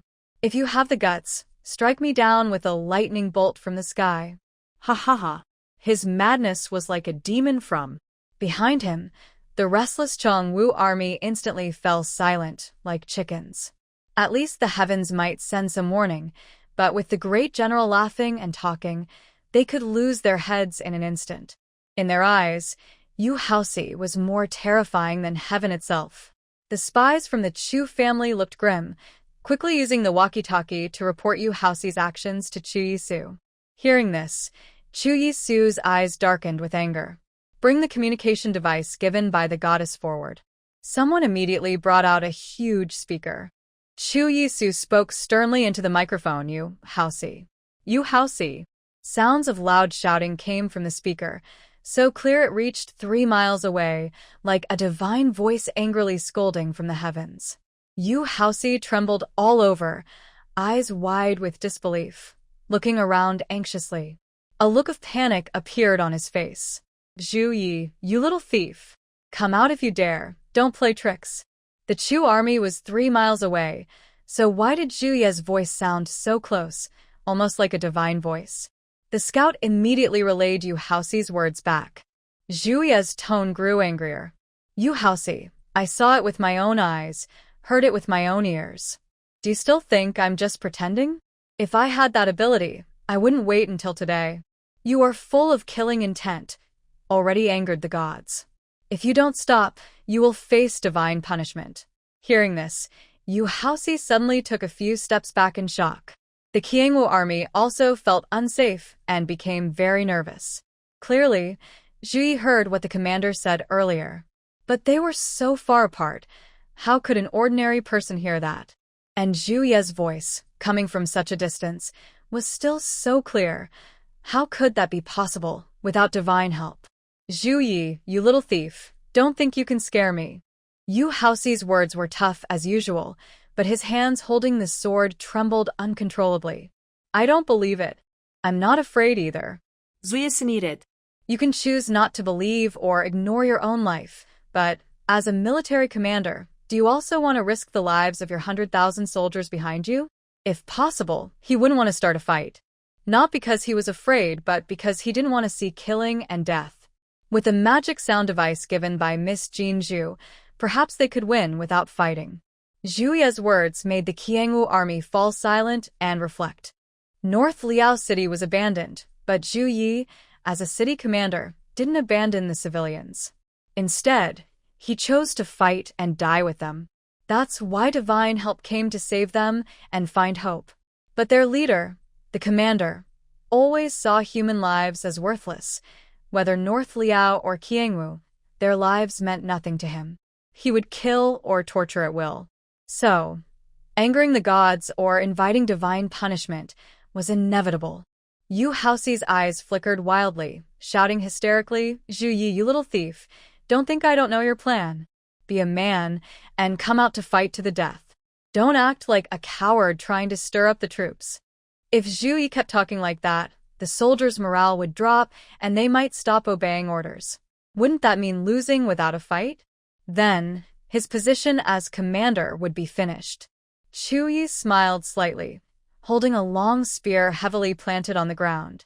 Whether I am trying to stir up the army's morale or speaking the truth, the soldiers behind you should know this well. As a leader of the same army, you must take responsibility for your position, not treat the lives of your soldiers as insignificant. Even if I do not move a single soldier, today you cannot break through this 3-mile distance. If you ignore divine warnings and insist on acting alone, your 100,000 troops behind you will all be destroyed. His confidence and certainty, conveyed through a communication device, crushed the last bit of fighting spirit in the Qiangwu army. Who would willingly die if they could survive? The Chu family army has divine support. They are mere mortals. How can they compete with the divine? As a general, Yu Haosi naturally sensed the changes in the soldiers behind him, and his face changed drastically. After quickly weighing his options, he shouted, Chu Yi, I challenge you to a one-on-one duel. Do you have the courage to accept? If you lose, you will hand over all the food and horses of Beiliang to me. If I lose, I will retreat immediately and promise not to attack Beiliang for 2 years. Do you dare to bet with me? Whether divine help is real or Chu Yi is just pretending, right now the opponent has already succeeded in breaking the morale of his troops. Clearly, ordering the army to attack now would be like wielding scattered sand, counterproductive. But retreating without a fight would make Qiangwu a laughingstock among the 3 kingdoms, and the ruler would surely take revenge by tearing him apart. So, only by provoking Chu Yi to fight him alone could he turn everything around. He had fought Chu Yi several times. Although Chu Yi was strong, he had been starving for months and was no match for him. If he could kill Chu Yi, not only could he regain his prestige among the soldiers, but Beiliang would also be leaderless. Then he could sack the city in one go. As for divine help? Ha! That's just to fool cowards. Yu Haoxi was not so easily deceived. General, do not be fooled by his provocation.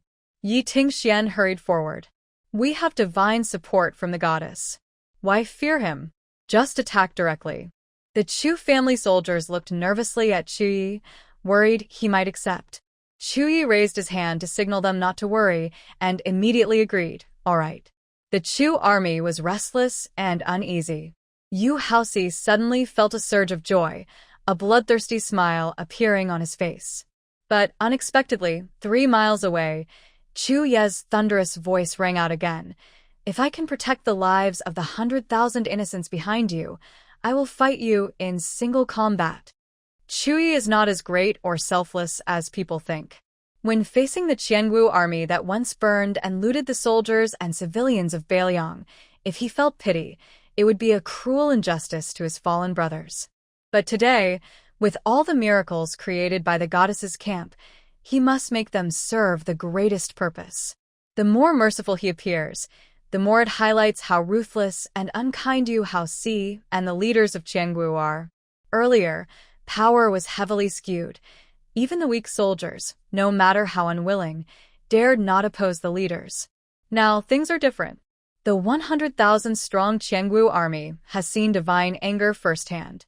They are deeply convinced that the gods are real. They rely on heaven as their confidence, and if future leaders become cruel again, their long-standing resentment will eventually explode. Qiangwu's internal chaos allows Beiliang to recover and rest. Yu Haoxi can't miss Chu Ye's intentions. He is so angry that his chest trembles violently. Ridiculous. You've bullied us for years, and now you're so kind-hearted? Stop talking nonsense. Since you agreed to fight, let's get it over with.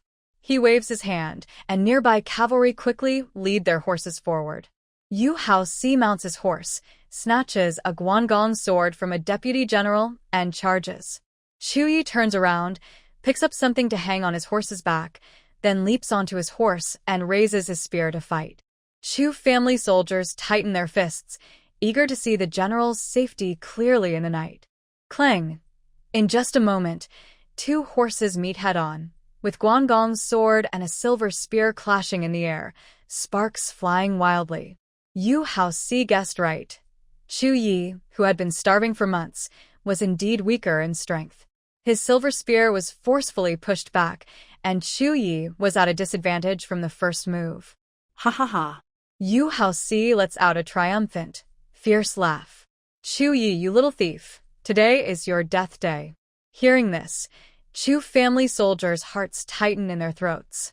As Yu Haoxi turns his horse's head, Guangong's sword continues to chase after Chu Yi, hacking at him. Chu Yi leans back, narrowly avoiding the attack, then thrusts his long spear downward at Yu Haoxi's horse's front leg. He quickly throws something from his horse's back. Yu Haoxi's horse rears in pain, kicking wildly. He grips the reins with one hand, nearly falling off the horse. Before he can stabilize himself, something is thrown at him, hitting him and his horse, startling him into a panic.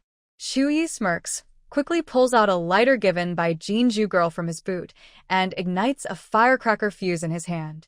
A loud burst of noise and sparks explode on Yu Haoxi and his horse, startling and hurting the horse, which rears wildly. Yu Haoxi is thrown harshly to the ground.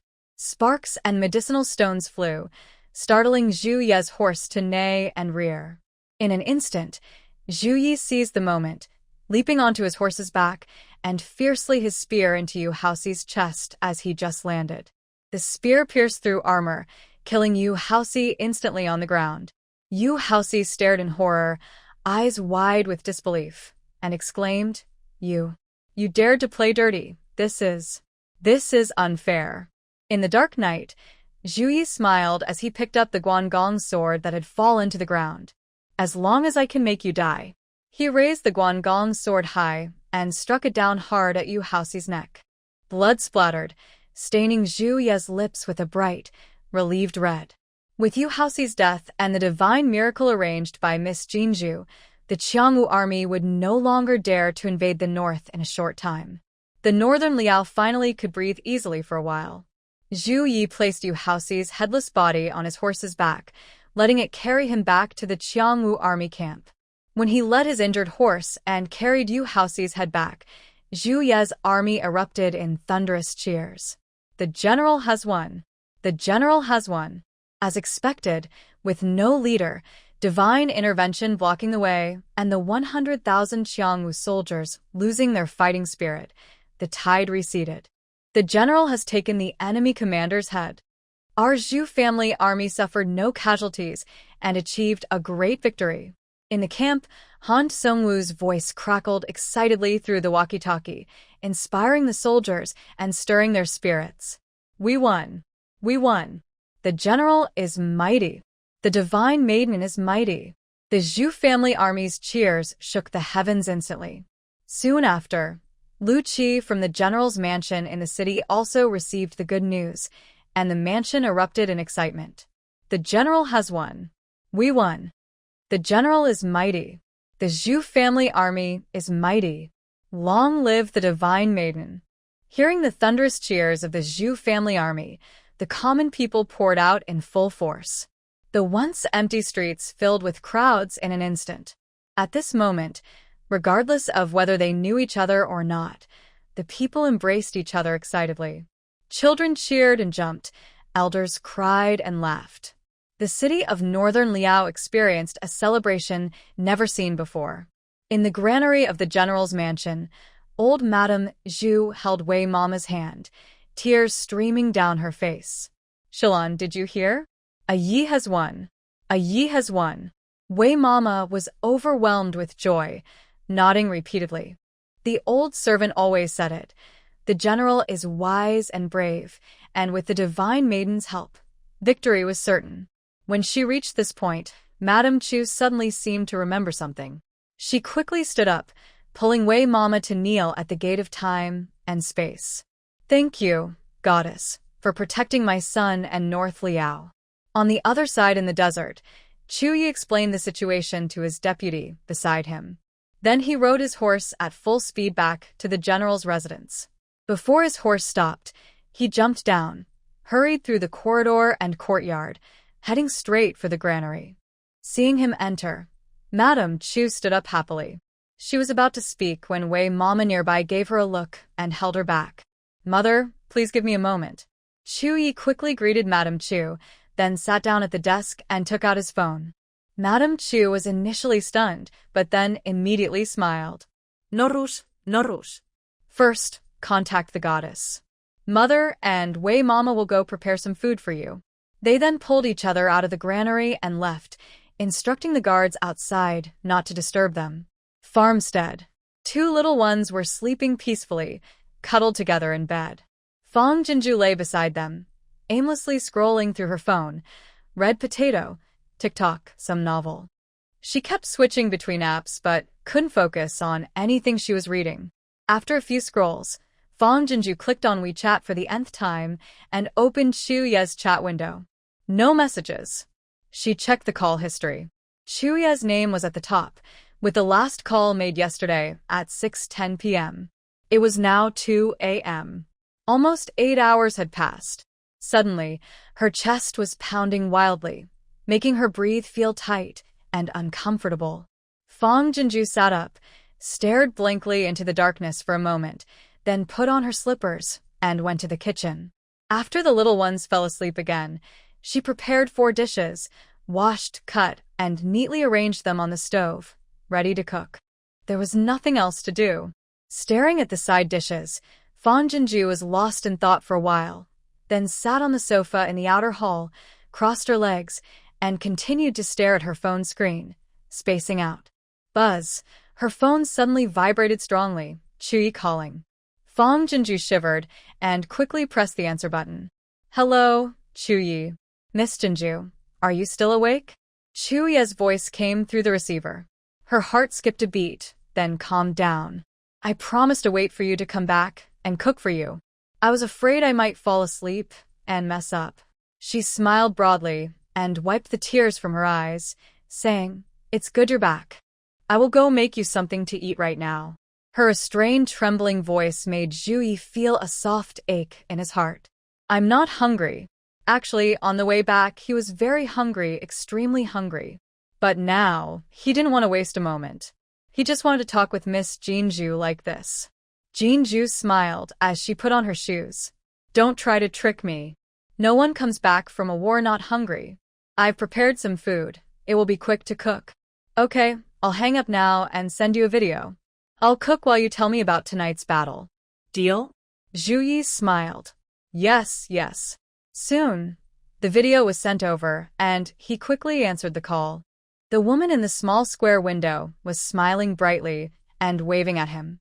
She wore a pink knee-length dress, with long hair draped over her shoulders, a few strands curling over her chest, gentle and charming. Zhu's heart instinctively fluttered. His eyes flickered slightly. He suppressed his nervous feelings and slightly curved his lips toward Jinju. "Just make something simple. Don't work too hard." Jinju placed her phone on the stove. "It's not hard. Fighting is the real hardship."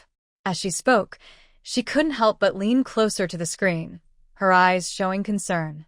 "Zhu, are you hurt?" Zhu was momentarily stunned, then quickly shook his head. "No, it's not. That's enemy blood. I haven't had time to clean it off. Wait a moment, I'll wash my face quickly." Since he had just come from the battlefield, all he wanted was to report his safety to her immediately, forgetting that his face was covered in blood and fierce with killing intent. He worried that Jinju might be scared. While speaking, Zhu carefully propped his phone against the inkstone, quickly took off his armor and helmet, and ran to the neighboring yard. Jinju, quick as she was, didn't have time to react. After realizing what was happening, a strange feeling blossomed in her heart, something she couldn't quite name, but it was sweet and made her feel happy and excited. She started stir-frying chopped peppers and meat, the spatula happily jumping and flipping in the pan. Jinju's lips curled into a constant smile, and she couldn't help but hum a song. "Light up the flame of life. Meeting you is the answer." While stirring and humming, she occasionally glanced at her phone screen. On Zhu's side in the video, there was a pen and paper visible, likely on a desk. Behind the desk was an old-fashioned bed with thin, worn bedding. With winter approaching in Beiliang, how could such a thin blanket keep out the cold? And the soldiers, civilians, and common folk probably didn't have warm clothes or winter quilts either. She decided she would arrange for that in the next couple of days. Miss Jinju. When Chuyi sat back at the desk, his face was already clean and clear. His eyebrows were sharp and handsome, his face slim and strong, with a few damp strands of hair falling over his eyes like a sword breaking ice, firm but gentle like spring returning. Under his armor was a worn dark blue robe, thin and cold-looking, yet tall and vigorous. The armor made his bones soundly strong. Without armor, he looked as pure as a jade tree. Fan Jinju watched him in a daze, holding her spatula but unable to cook anything. At this moment, the handsome young star with his double doors seemed dull compared to the mighty ancient general before her. This is what a real brave man looks like. The woman's fiery, stunning gaze made Chuyi blush slightly, and his hand on his lap instinctively tightened. "Miss Jinju, what dish are you cooking? It smells really good." Fan Jinju snapped back to herself. Huh? Oh. "Stir-fried peppers with meat. It's very fragrant and tasty. You'll see once you try it." She resumed her cooking actions. "Chuyi, tell me about the battlefield. Were there any injuries?" Her expression quickly returned to calm, but her heart still fluttered with excitement. Chuyi grinned widely. Thanks to Miss Jinju's protection, Chu family's army didn't lose a single soldier. We achieved a complete victory. Really? Fan Jinju looked pleasantly surprised and served the stir-fried pork onto a plate. "That's wonderful. The thunder of the sky you sent not only scared Chongwu but also shook me and Chu family soldiers deeply, making us believe in it completely. Honestly, this thing here is usually used during festivals or funerals to add to the atmosphere. I didn't expect this fancy setup to be so useful. By the way, did you use that gas tank?" Its power is more than 100 times that of the thunder of the sky. Chuyi looked shocked. 100 times? That powerful? We haven't even used it yet. Just the thunder of the sky already broke the enemy's morale. Oh, then I feel at ease. With this gas tank, even if Chongwu comes back, I'm not afraid. Hee, Chuyi, let me show you something. Fong Jinju pointed her phone at the gas tank under the stove, then at the flames and the wok, trying not to laugh. Actually, this gas tank here is used for cooking in our place. Haha. Chuyi stared in shock, his lips trembling. Huh? For cooking? This seems a bit too much for such a small thing. As she spoke, 4 dishes finished cooking. After dividing a small portion for herself, Fong Jinju packed it into a vegetable basket. She then thought for a moment and took a can of beer from the fridge to add inside. Chuyi, you stay at the door. I'm going to send the food over. She activated the teleportation device, watching the basket disappear, her smile never fading. Miss Jinju, I received the meal. Chuyi held up the basket to the woman in the video, then leaned in to smell it.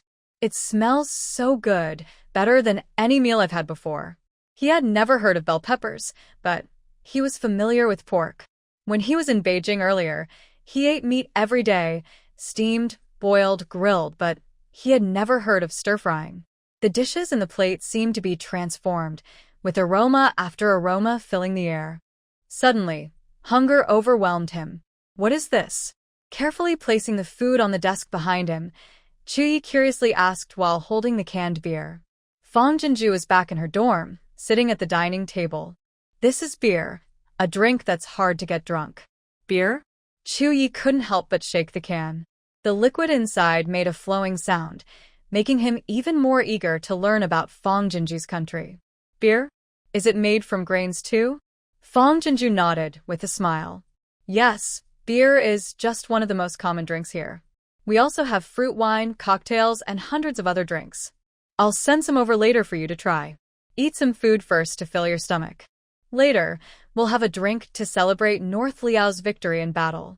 Chuyi quickly obediently picked up his bowl, scooped food, and ate eagerly. Then he suddenly looked up, his long, deep eyes full of amazement and satisfaction. It's delicious.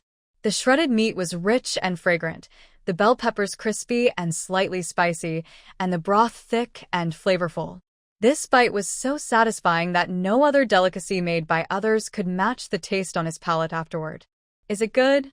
The woman in the video looked proud. Cooking might be my best skill. Heaven is fair. It either grants people a stunning appearance to shine in the world, or bestows simple talents to enjoy 3 meals a day. In any case, she loved her ordinary talent that could create great emotional value. Chuyi ate heartily, but his eyes never left Fong Jinju, staring at her intently. More than that, Miss Jinju, everything about you is wonderful. You're the best in the world. His eyes and face were serious and sincere. Fong Jinju was first momentarily stunned, then she smiled brightly. Oh, I'm not that good. I know you think I saved Beiliang, so you naturally see me as a hero. But actually, I am just an ordinary person with many flaws, haha. She is aware of herself. The things she did to help Beiliang escape could be done by anyone. In Chuya's eyes, she is the filtered version of herself, not her true self. But even so, Chuya's words gave her a lot of emotional support. She accepted this wholeheartedly. No, Chuyi put down his chopsticks and said seriously, others might be scared when they encounter such mysterious things, and they might even hurt Ruerue and Shushu. They could try to use benefits to threaten like those merchants from Beiliang to make quick money from suffering.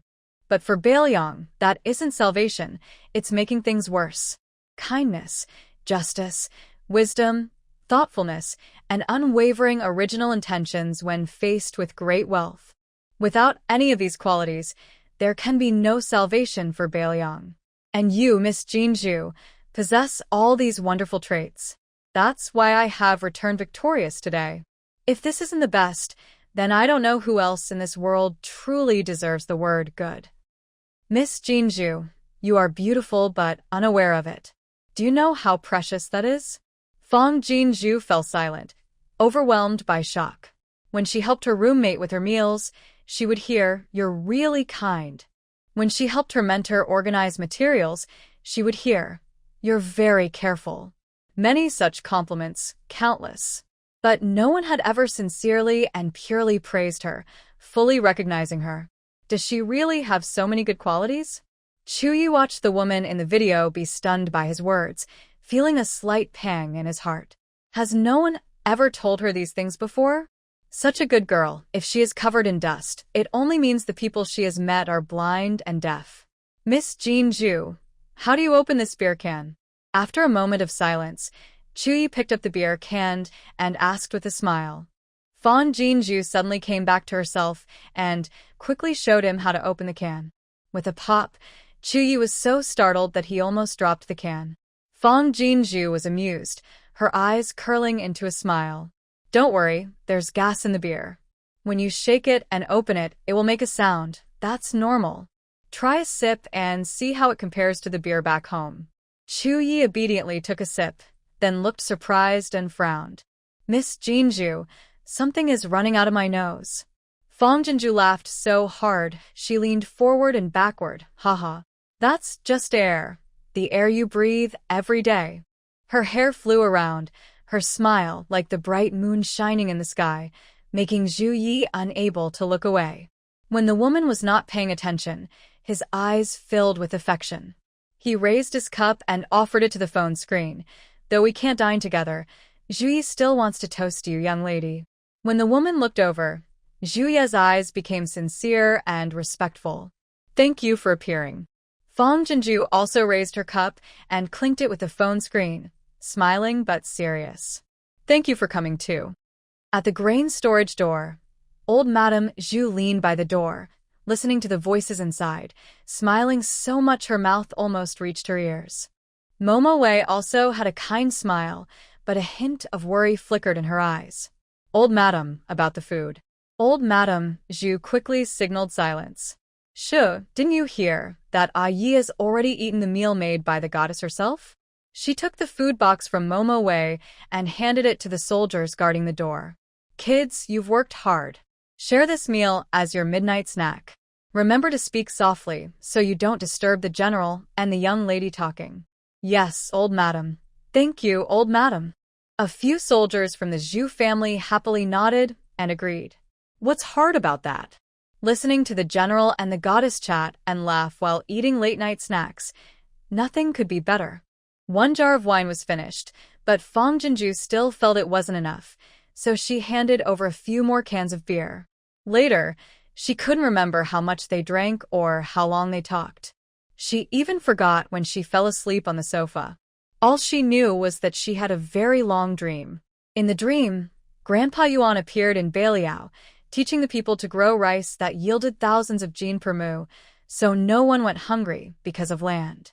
Deng Dada led scientists and workers in the military camp to build factories, making airplanes and big cannons. No one dared to invade Beiliang anymore. In the hearts of Beiliang's soldiers and civilians, they became gods who saved millions. Hee. In her dream, Fang Jinju smiled happily and proudly. 姐姐，有人来了。姐姐，姐姐醒醒。Rue and Shushu's voices floated into her dream, growing closer and closer to her ears. Fang Jinju suddenly sat up in shock. The two little faces appeared in front of her, worried and eager. Rue and Shushu, I'm sorry. I overslept, sister. Fang Jinju rubbed her aching temples and smiled at the two little ones. You're starving, right? Sister will get up now and make you some food. Rue quickly waved her little hand. Sister. Outside there's sister calling for you. Manager Fang, have you gotten up? Just as the little girl finished speaking, a clear female voice came from outside. Hearing this, Fang Jinju suddenly slapped her forehead. Oh no, she had forgotten. Today is the day the two girls come to start work. Okay, wait a moment. I'll be right out. After calling out to them, Fang Jinju hurried into the bathroom to wash up. Sister, a towel. Sister, your hairpin. Just after she finished brushing her teeth, Shushu handed her a towel while sitting on a small stool. Rue eagerly handed over her most used hair tie. The two kids worked together smoothly and calmly, making Fong Jinju's eyes fill with gentle affection and warmth. She should be the one taking care of them. But these days, besides cooking and washing dishes, it was the two kids taking care of her. They are so clever and sensible, understanding everything so quickly. In just a day or two, they learned Fong Jinju's daily routines and preferences, paying close attention to everything about her. This made her heart feel warm all the time. Boo-oo, she could hug Rue and Shoo 100 times a day and still feel it's not enough. After finishing her grooming, she held hands with the two kids, one on each side, and left the house. Manager Fong. When she came out, the two girls politely greeted her, both a little shy. One was tall and slim, about 1.70 meters, with a high ponytail, single eyelids, slightly thick lips, and a refined bone structure. But her nervous expression dulled her elegance a bit. The other was about 1.65 meters, with short, neat hair, thick eyebrows, big eyes, dressed casually. If Fong Jinju hadn't confirmed their gender from the photos beforehand, she might have mistaken her for a young, handsome guy. After a polite glance, Fong Jinju smiled and said, "Zhou Xiaoli." Then she looked at the young girl. Ma Ching Ching. She extended her hand. "Welcome to Fong's farm." The two girls paused for a moment, then quickly shook her hand. "Manager Fong, don't worry. We will work hard." "Manager Fong, is there any work we should do now? Please just tell us." The two girls looked eager and motivated, ready to get to work. Fong Jinju smiled and shook her head. No rush. "Have you had breakfast yet?" Zhou Xiaoli and Ma Qingqing looked at each other, both feeling a bit embarrassed. It was their first day working, and they were worried about being late. Neither of them had eaten yet. "Come in quickly. We haven't eaten either. I'll just make a simple meal. Let's fill our stomachs first before working." Fong Jinju understood immediately and quickly invited the two girls inside. After eating, the two girls seemed less shy. Fong Jinju was very kind. The girls acted like little hosts. She served them water, handed them chopsticks, and called them sisters affectionately. Their soft, sweet words made them feel like they belonged here. After the meal, Fong Jinju first showed the girls around the farm and taught them how to feed the animals. The girls learned quickly and worked carefully and diligently. This made Fong Jinju feel much more at ease. Now she could go out for errands without worrying about the farm. In Beiliang City. "What? The general is giving us vegetables and water?" "Yes, the notice clearly said that the goddess sent the vegetables and water." "Oh, my vegetables. I've lived in Beiliang all my life, and I can count the vegetables I've eaten on one hand. And water. I haven't taken a bath for over a month. I have lice all over my body. Come on, hurry and take your household registration and buckets to the general's house." Early in the morning, the general's house posted a notice in the city. It said that the goddess had previously sent 50,000 jin of vegetables and a pond of water. Due to the war, they were delayed and not distributed yet. The notice told the people to come to the general's house today to line up and receive their share. Suddenly, the villagers poured out of their homes and gathered at the general's house. Compared to the disbelief and urgency last time, this time everyone's eyes were full of trust and their faces looked happy. Although they were in a hurry, they were not pushing or fighting. If it weren't for the goddess fighting alongside the general and the general remaining calm in danger, the enemy troops would have already broken into Beiliang City. None of them would be alive. Anyone who doubted the general or the goddess was truly unkind. At the gate of the general's house, the Chu family soldiers were unloading vegetables. Under the semi-transparent green fishing net bags, there were cabbages, radishes, pumpkins, cucumbers, various colorful vegetables catching everyone's eyes, making the crowd smile happily. As for the water, Fong Jinju brought a hand-operated water pump. The end connected to a water pipe that went into the pond. The outlet was attached to a long pipe running outside the gate. The 4 soldiers from the Chu family took turns pumping water, providing a steady supply. The villagers simply carried their buckets to collect the water. I have never seen such a large cabbage in my life. The gift from the goddess Must be special. Look at that carrot, tall and thick, almost as wide as my leg. Haha, what do you think that long green thing is? I've never seen anything like it. And that snake-like long object at the door, could it be a divine gift from the goddess to the general? Whatever the goddess sends, whether familiar or not, it's always the best. The villagers lined up in order, excited and happy, making noise like during the New Year celebration. Before distributing the goods, Chuyi came out. The villagers stirred, about to kneel, but he waved to stop them. Today, I won't delay your water and vegetable collection. I just want to share the goddess's message with everyone. When they heard the message, the villagers quieted down, and the scene became very peaceful. The goddess says that soon she will ensure we have enough food and clothing. But she also said giving people fish is good, but teaching them to fish is better. In the end, Beiliang must be self-sufficient to last long. Hearing this, the villagers briefly became restless, but quickly calmed down. The goddess will send drought-resistant seeds soon for us to try planting. So, everyone should eat well and rest up, ready to farm at any time. That's all I have to say. Please line up to receive your vegetables. Don't rush or cut in line. Everyone will get their share. After speaking, Chuyi turned and went back to the government house. Today, besides distributing vegetables, he had other plans. The fresh fish sent by Miss Jinju was rare. Since the people of Beiliang are already lucky to have enough to eat, they shouldn't indulge too quickly, or it might lead to greed. He planned to secretly send these fish to the Central Plains, sell them at a high price to officials and nobles, and use the money to improve farming in Beiliang. In short, they couldn't rely entirely on Jinju's gifts. The villagers outside the door cheered loudly. Great. The goddess will send us seeds too. Long live the general. Long live the goddess. Farm. Because the two girls had just arrived, Fong Jinju didn't rush into the city to buy supplies. Instead, she took them around to get familiar with everything inside and out. After feeding the livestock in the afternoon, Fong Jinju let them finish work early. Several nights of staying up late and being worried, plus the possibility of working nonstop tomorrow, made her want to go to bed early tonight to rest. Just after dinner, as she was tidying up, Fong Jinju heard hurried, chaotic footsteps outside the dormitory. They sounded like they belonged to men, and there were quite a few people. Instinctively, Fong Jinju sensait danger. She dropped the bowl in her hand, barely had time to wipe off the foam from the dish soap, and rushed outside to close and lock the dormitory door. Bang, bang, bang.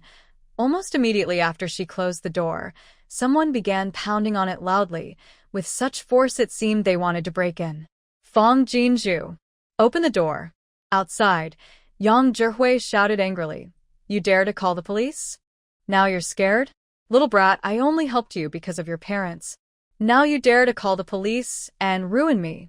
As he spoke, Yang Zhihui's fat head appeared at the window, looking fierce.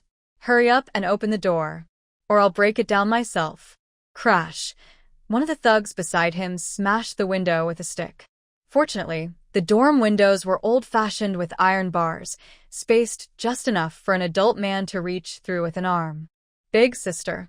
Two little ones, one on each side, hugged Fong Jinju's legs, clearly frightened by the sudden situation.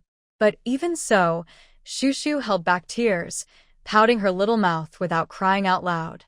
Ruerue, after calming down, gathered his courage and stepped in front of Fong Jinju, puffing out his little chest and shouting at Yang Zhihui, Bad guy, don't come in. Don't bully, sister. Tears rolled down his cheeks as his small body trembled, but he tried to keep a brave face and didn't cry. Ruerue, Shushu isn't afraid. It's okay, sister is here. Fong Jinju trembled as she comforted the two children, then nervously turned on her phone's recording function, aiming it at Yang Zhihui through the window. Yang Zhihui, breaking into someone's home like this is illegal. Leave now, or I will call the police. Yang Zhihui froze for a moment. His arm reached through the window bars, pointing at Fong Jinju's forehead. You little brat, do you think recording this will help? Do you think calling the police can catch me? Let me tell you, I have connections. You can record or call the police all you want, I'm not afraid. He snorted coldly. You're so tough, huh? Refusing to sell the farm cheaply? Today, I want you to sign the contract, and I'm only offering 20,000 this time. Either you sell or you don't, but you have to sell. While he spoke, several men took turns kicking the door. Luckily, the dorm door was a sturdy security door, or it would have been kicked open easily. Fang Jinju knew arguing was useless. Her fingers trembled as she sent the video to Chuyi. She thought for a moment and then sent messages to Lao Liang and Uncle Han as well. Although she knew it might not help much now, Fang Jinju had no other way to save herself. Next, she held her phone screen toward Yang Zhihui and tried to sound calm. Yang Zhihui, I've sent the video to my boyfriend. You have connections upstairs, and my boyfriend's background isn't simple either. His father is the richest man in Anqing, involved in both black and white dealings. He's also a popular star. If you dare to hurt me, you won't be able to stay in Anqing anymore. Chuyi, Mr. Ling, I'm sorry, I made all that up. I'm just borrowing your strength to get through this. You can deal with me later, however you want. Hearing this, the thugs smashing the door paused and looked at each other. Yang Zhihui was first stunned, then he laughed loudly. Your boyfriend's dad is the richest man in Anqing? With someone like you think you can hook up with the young master of the richest family in Anqing? Do you even know his name? If you want to scare me, look at yourself first and see what kind of person you are. Keep smashing the door for me. If the sky falls, I'll hold it up. Having received their assurance, the thugs resumed smashing the door, even more fiercely than before. Even a security door might not last long. A flicker of coldness appeared in Fang Jinju's eyes as she looked coldly at Yang Zhihui. Do you know why I didn't sell the farm to you? Because my boyfriend's father has already paid off my debts and renewed the farm's rent for me. If you don't believe me, call Uncle Yuan and Aunt Chen and ask if I've paid them back what I owe. Her face remained calm, but her chest was filled with panic. She desperately thought of ways to delay and escape from danger. If she couldn't scare Yang Zhihui, once he broke in, not only she but also the two children would definitely be harmed. Although she had messaged Uncle Han and the others, she didn't expect much, since they had no close relationship. Last time, Uncle Han helped her out of pity for her and Shu Shu, and the situation was relatively simple. But now it was different. Getting involved with a villain like Yang Zhihui could bring trouble everywhere. No one would bother to cause trouble for a stranger they had only met a few times. Yang Zhihui's eyes turned suspicious, and he actually made a call to ask questions. Seizing the moment, Fang Jinju quickly sent a few text messages to Chu Yi. However, Yang Zhihui only made one call before returning to the window. Even if the debt is paid off, who knows if the money came from you selling yourself? Do you think I will believe your nonsense? Hurry up and hit him. Today, I must make her suffer a little. Fang Jinju's heart tightened, knowing she probably couldn't avoid a beating today. She didn't expect that beneath Yang Zhihui's seemingly kind face, there was such a ruthless and lawless heart. Rui, Shu Shu, go into the room. Fang Jinju reached out and pushed Rui and Shu Shu into the room. Rui tightly hugged her leg, crying, Sister, Rui won't leave. Rui will stay with Sister. Shu Shu finally sobbed out loud, tears falling heavily. Shu Shu wants to protect Sister. Fang Jinju held back her pain and hardened her expression. Go in quickly. Seeing her angry, the two little ones finally couldn't hold back and started crying loudly. Don't be mad, Sister, boo-hoo. Rui is good. Rui will go in. Shu Shu is good. Brother is pulling me. I will listen to Sister, boo-hoo. Fang Jinju's heart ached terribly, but she didn't hesitate to close the door. Seeing this, Yang Zhihui sneered proudly. Even if you dig a hole and hide today, it won't help. Fang Jinju ignored him and instead dialed the police, calmly explaining her current situation. Just as she hung up, Yang Zhihui snorted coldly and also made a call. Hearing their conversation, Fang Jinju's heart started trembling uncontrollably. She didn't expect Yang Zhihui to really have someone on his side. It seemed calling the police was useless now. She began to regret giving the lawyer the recording of Yang Zhihui threatening and intimidating her, hoping to teach him a lesson. Seeing the thugs already banging the door frame, Fang Jinju's eyes filled with fear and tears. Suddenly, her phone vibrated. It was a video call from Chuyi. Fong Jinju's nose tingled, and she quickly answered. Jinju, don't be afraid. I am here. Point the camera at Yang Juhui. I will negotiate with him. The moment Chuya's face and voice appeared on the video, Fong Jinju almost burst into tears. She quickly took a few steps forward, aiming her phone at Yang Juhui. Yang Juhui, he is my boyfriend. If you dare hurt me, I guarantee he'll make sure you can't stay in Onqing. Facing such a villain, her momentum must not collapse. Whether she makes things up or brags wildly, she must do everything she can to scare Yang Juhui first. Everything else can be thought about after escaping. Yang Juhui sneered mockingly at Fong Jinju holding her phone, then his eyes froze as he looked at it. The man in the video has long hair tied high, dressed in ancient costume, and looks like he's acting on a set. That's not the main point. The key is that the killing intent in his eyes almost seems to pierce through the screen, as if he could tear someone apart. Yang Jihui instinctively shivered, then realized and felt a mix of anger and shame. So, what if he's her boyfriend? It was Fong Jinju who called the police first to get me. Even if you're here, I still have the right on my side. Although he said this, Yang Jihui is a villain. He's been through many such situations before. He can tell if the other person is pretending to be tough or truly tough. If the man in the video were here, he would probably hit him with a hammer without hesitation. So the fear and trembling in Yang Jihui's voice are completely out of his control. Chu Ye's eyes are sharp like swords, piercing through the heart, and he says coldly, "Justice? To me, Jinju is justice. If you dare to lay a finger on her, I will make sure you regret it for the rest of your life." Every word carries a fierce intensity that hits the soul. His fists on his legs clench tightly, turning white and trembling slightly. Even when facing thousands of enemies, Chuyi has never felt so powerless and afraid. Miss Jinju is in danger, but all he can do is say harsh words to scare the other side. He has no other way. If possible, he would willingly sacrifice 10 years of his life just to open a door through time and space to protect Jinju this time. Jinju's eyes are filled with shock, and most of her fear is swept away. Chu Ye's anger and concern for her tightly wrap her anxious heart through the phone. Yang Jihui froze. He opened his mouth but seemed choked by Chu Ye's gaze, unable to say a word. Jinju said so much, but he didn't believe her. But at this moment, Yang Jihui begins to believe that Jinju's boyfriend is not only influential, but also a tough person. Yang Jihui, you know very well why I am suing you with a lawyer. His confidence comes from Chu Yi, flooding into his chest. Jinju suddenly feels no more fear. She looked coldly at Yang Jihui. You think I am a helpless orphan girl, so you want to take advantage of the chaos? But you've miscalculated. Although my parents are gone, and my relatives are not good people, I have a boyfriend you can't afford to offend. Even if you break in now to take revenge, my boyfriend will retaliate tenfold, or even 100-fold. The hard-earned status and wealth I have now didn't come easily. Are you sure you want to ruin everything just because you're angry and reckless?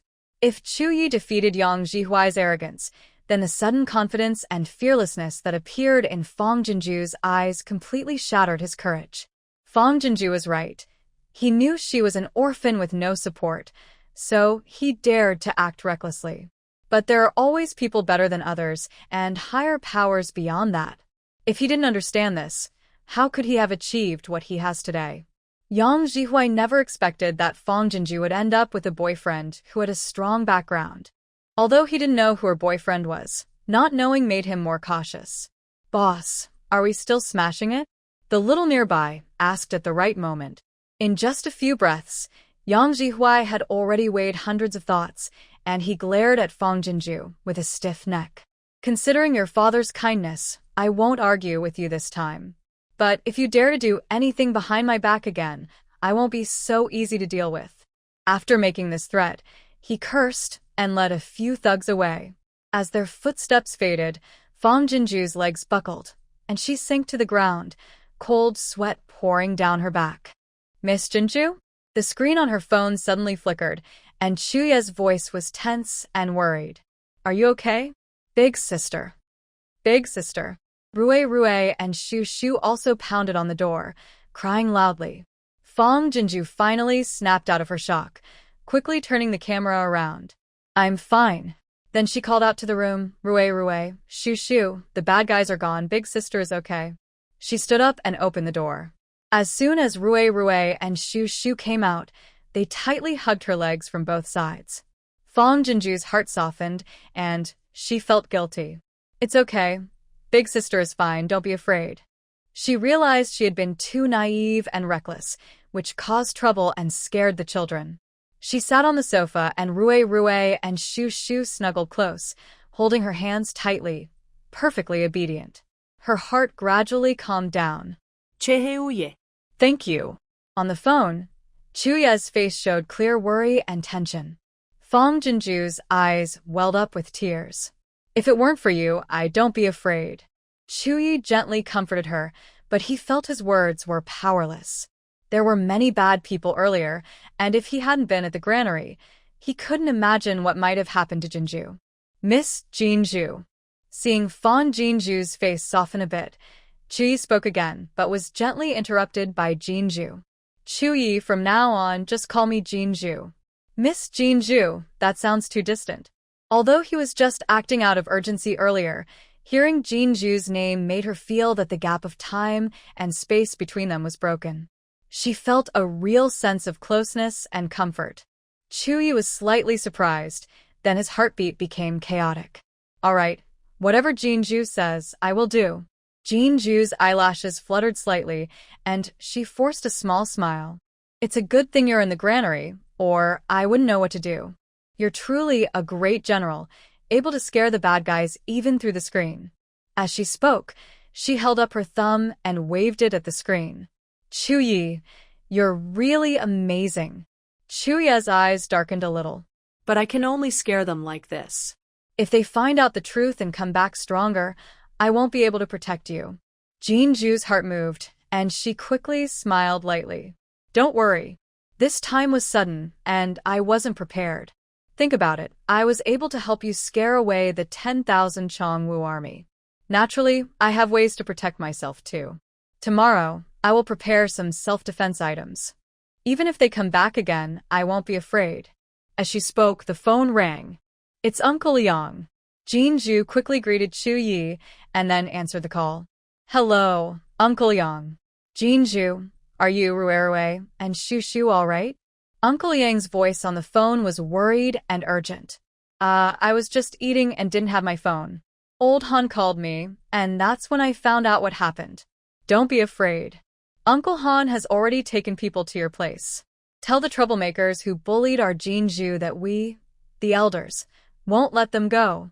Jinju was momentarily stunned, then her eyes filled with warm tears. Uncle Yang, I'm fine. They've already left. Left? Uncle Yang was surprised. I saw the video, and they looked really fierce. It didn't seem like they would just give up easily. Jinju, did they threaten you to keep you from telling the truth? Suddenly, Uncle Yang started cursing loudly. Fatso, what did Jinju do to offend you? You're an elder and bullying a child. Does that even make sense? Fong Jinju held back her tears for a long time, and they finally fell softly. She smiled and wiped her eyes, saying, Uncle Yang, I didn't lie to you. They really left. I also sent the video to a good friend of mine. It was him who helped scare them away. Uncle Yang still didn't believe her. Girl, after such a big thing happened, you must not hide things from me. It's not easy for you to take care of 2 kids alone. Don't be stubborn and try to handle everything yourself. Even if you don't think about yourself, you should consider Rue and Shu's safety. While speaking, he hung up and sent a video call. Let me see the situation. Fong Jinju quickly wiped her tears carefully, smiled, and answered the video. She looked around the room and the window. Uncle Yang, see? I'm not lying, right? They really left. Then she pointed the camera at Rue and Shu. Be good, say hello to Grandpa Tian. Rue, looking tired, slightly pulled at his mouth. Grandpa Tian. Grandpa Tian. Shu Shu just called out, but couldn't help but pout her little lips. She quickly buried her face in Fong Jinju's arms and hid. Seeing the little one trembling, Uncle Liang on the other end of the video frowned with concern. Oh, dear, look how scared the kids are. What's the name of the troublemaker? Tell me quickly. We can't just let this go. Fong Jinju thought for a moment and honestly told Uncle Liang about what happened on the farm. Chu Yu was right. Yang Zhihui definitely wouldn't give up easily. Once he found out they were lying to scare him, he would come back even stronger, and it would be more intense than before.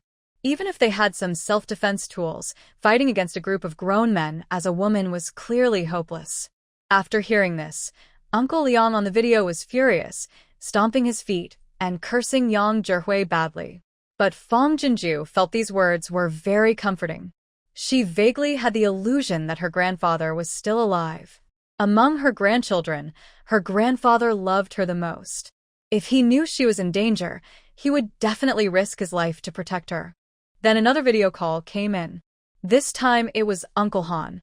After answering, Uncle Han immediately asked with concern. Fong Jinju said everything was settled and advised him to go home. But the old man said they were almost there.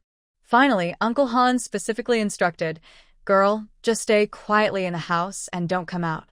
Don't hang up the video call yet. I'll find a place myself. Rue, Shu Shu, don't be afraid. Grandpa is coming soon. With Grandpa here, no one will dare to bully you." Although she had just escaped danger, at this moment, Fong Jinju felt that this peril was a test from heaven. It revealed wave after wave of kindness and warmth, which unexpectedly felt worthwhile. When Uncle Han and the others knocked on the door, Fong Jinju was stunned when she opened it. Mr. Ling and Mr. Ling had also come. Behind them, more than 20 men in black clothes and sunglasses, like bodyguards, followed.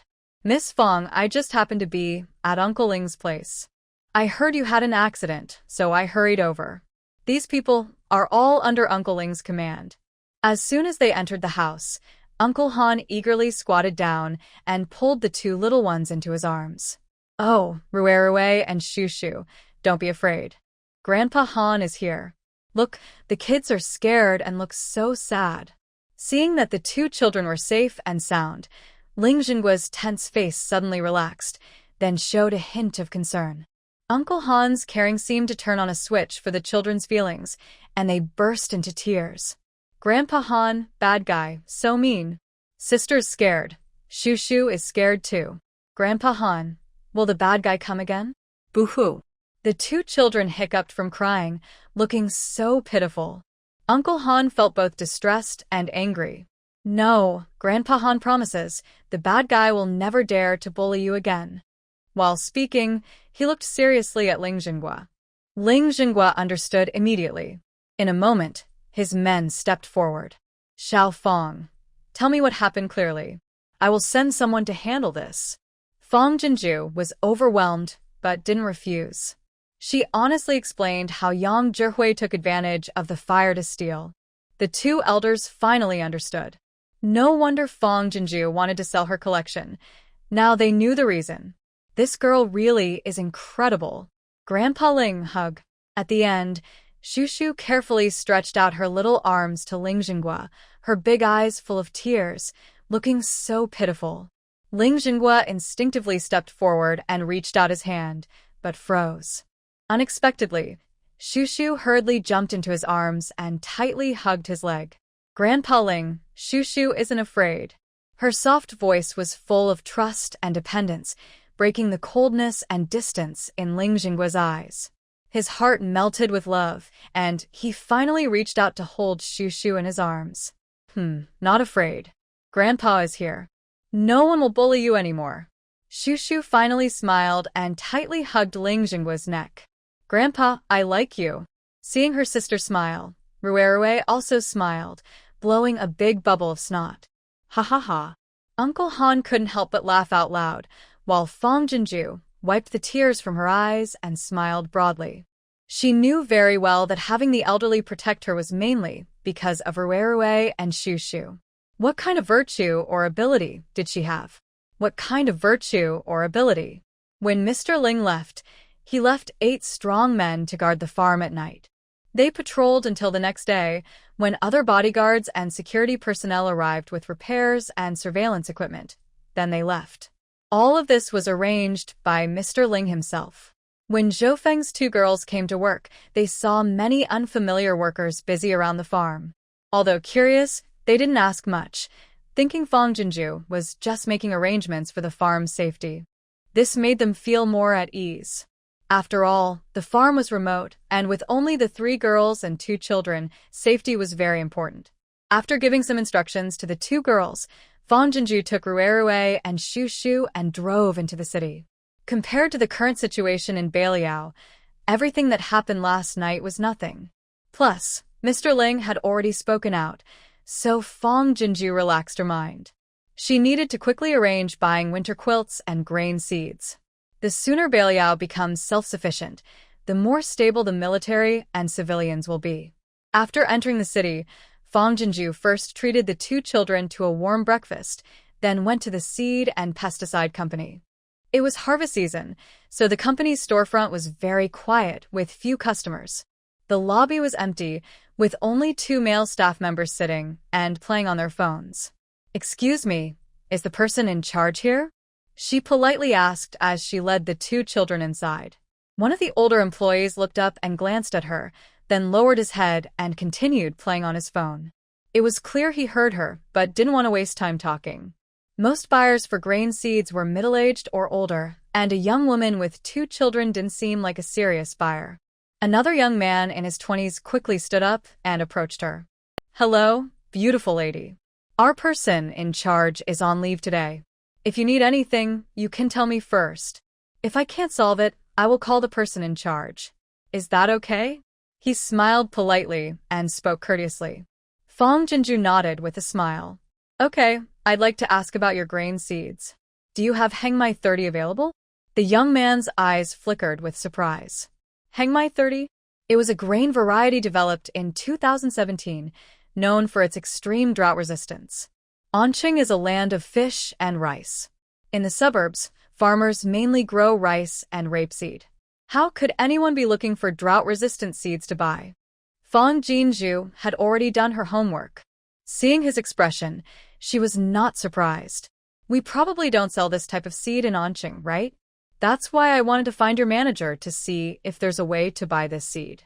She found an online farm supply store that sold this seed, but when she sent a message, it was like throwing a stone into the sea, probably because few customers buy such seeds online, and the owner had forgotten about the sales channel.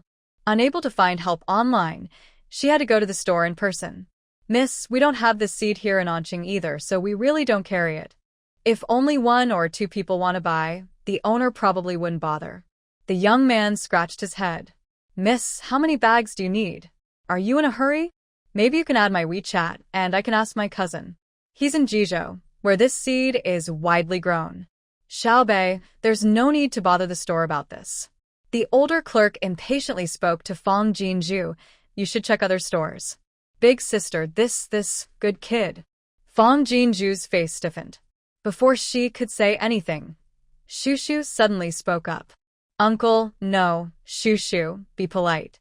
Her small face was serious, and her tiny hand waved as well. Being impolite is wrong.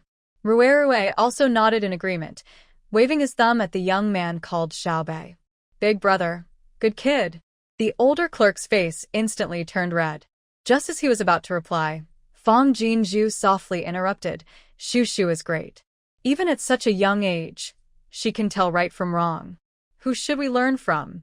Shushu pointed at Xiaobei, her face determined as if she was about to join the party. "Learn from Big Brother." Ruerue nodded enthusiastically. "Yes, learn from Big Brother." The sudden praise came from 2 3-year-olds. Xiaobei's face immediately turned red. He kept waving his hands. No, it's nothing. You're guests, and this is what Big Brother should do." The 2 children didn't speak but instead grinned widely at him, showing their affection without hesitation. Fang Jinju smiled and said, "Handsome guy, doing what is right and doing well are 2 different things. My little brother and sister are right. You're very good." However, I still need your help to ask your manager if he can come over. I buy a large amount, about 20,000 pounds. If he can contact the supplier directly, that would be great. If not, I might need to trouble your cousin instead. Hearing this, Xiao Bei was stunned. What? You want 20,000 pounds? The older store clerk straightened up quickly, looking surprised. Fong Jinju nodded confidently. Yes, I am testing these 20,000 pounds.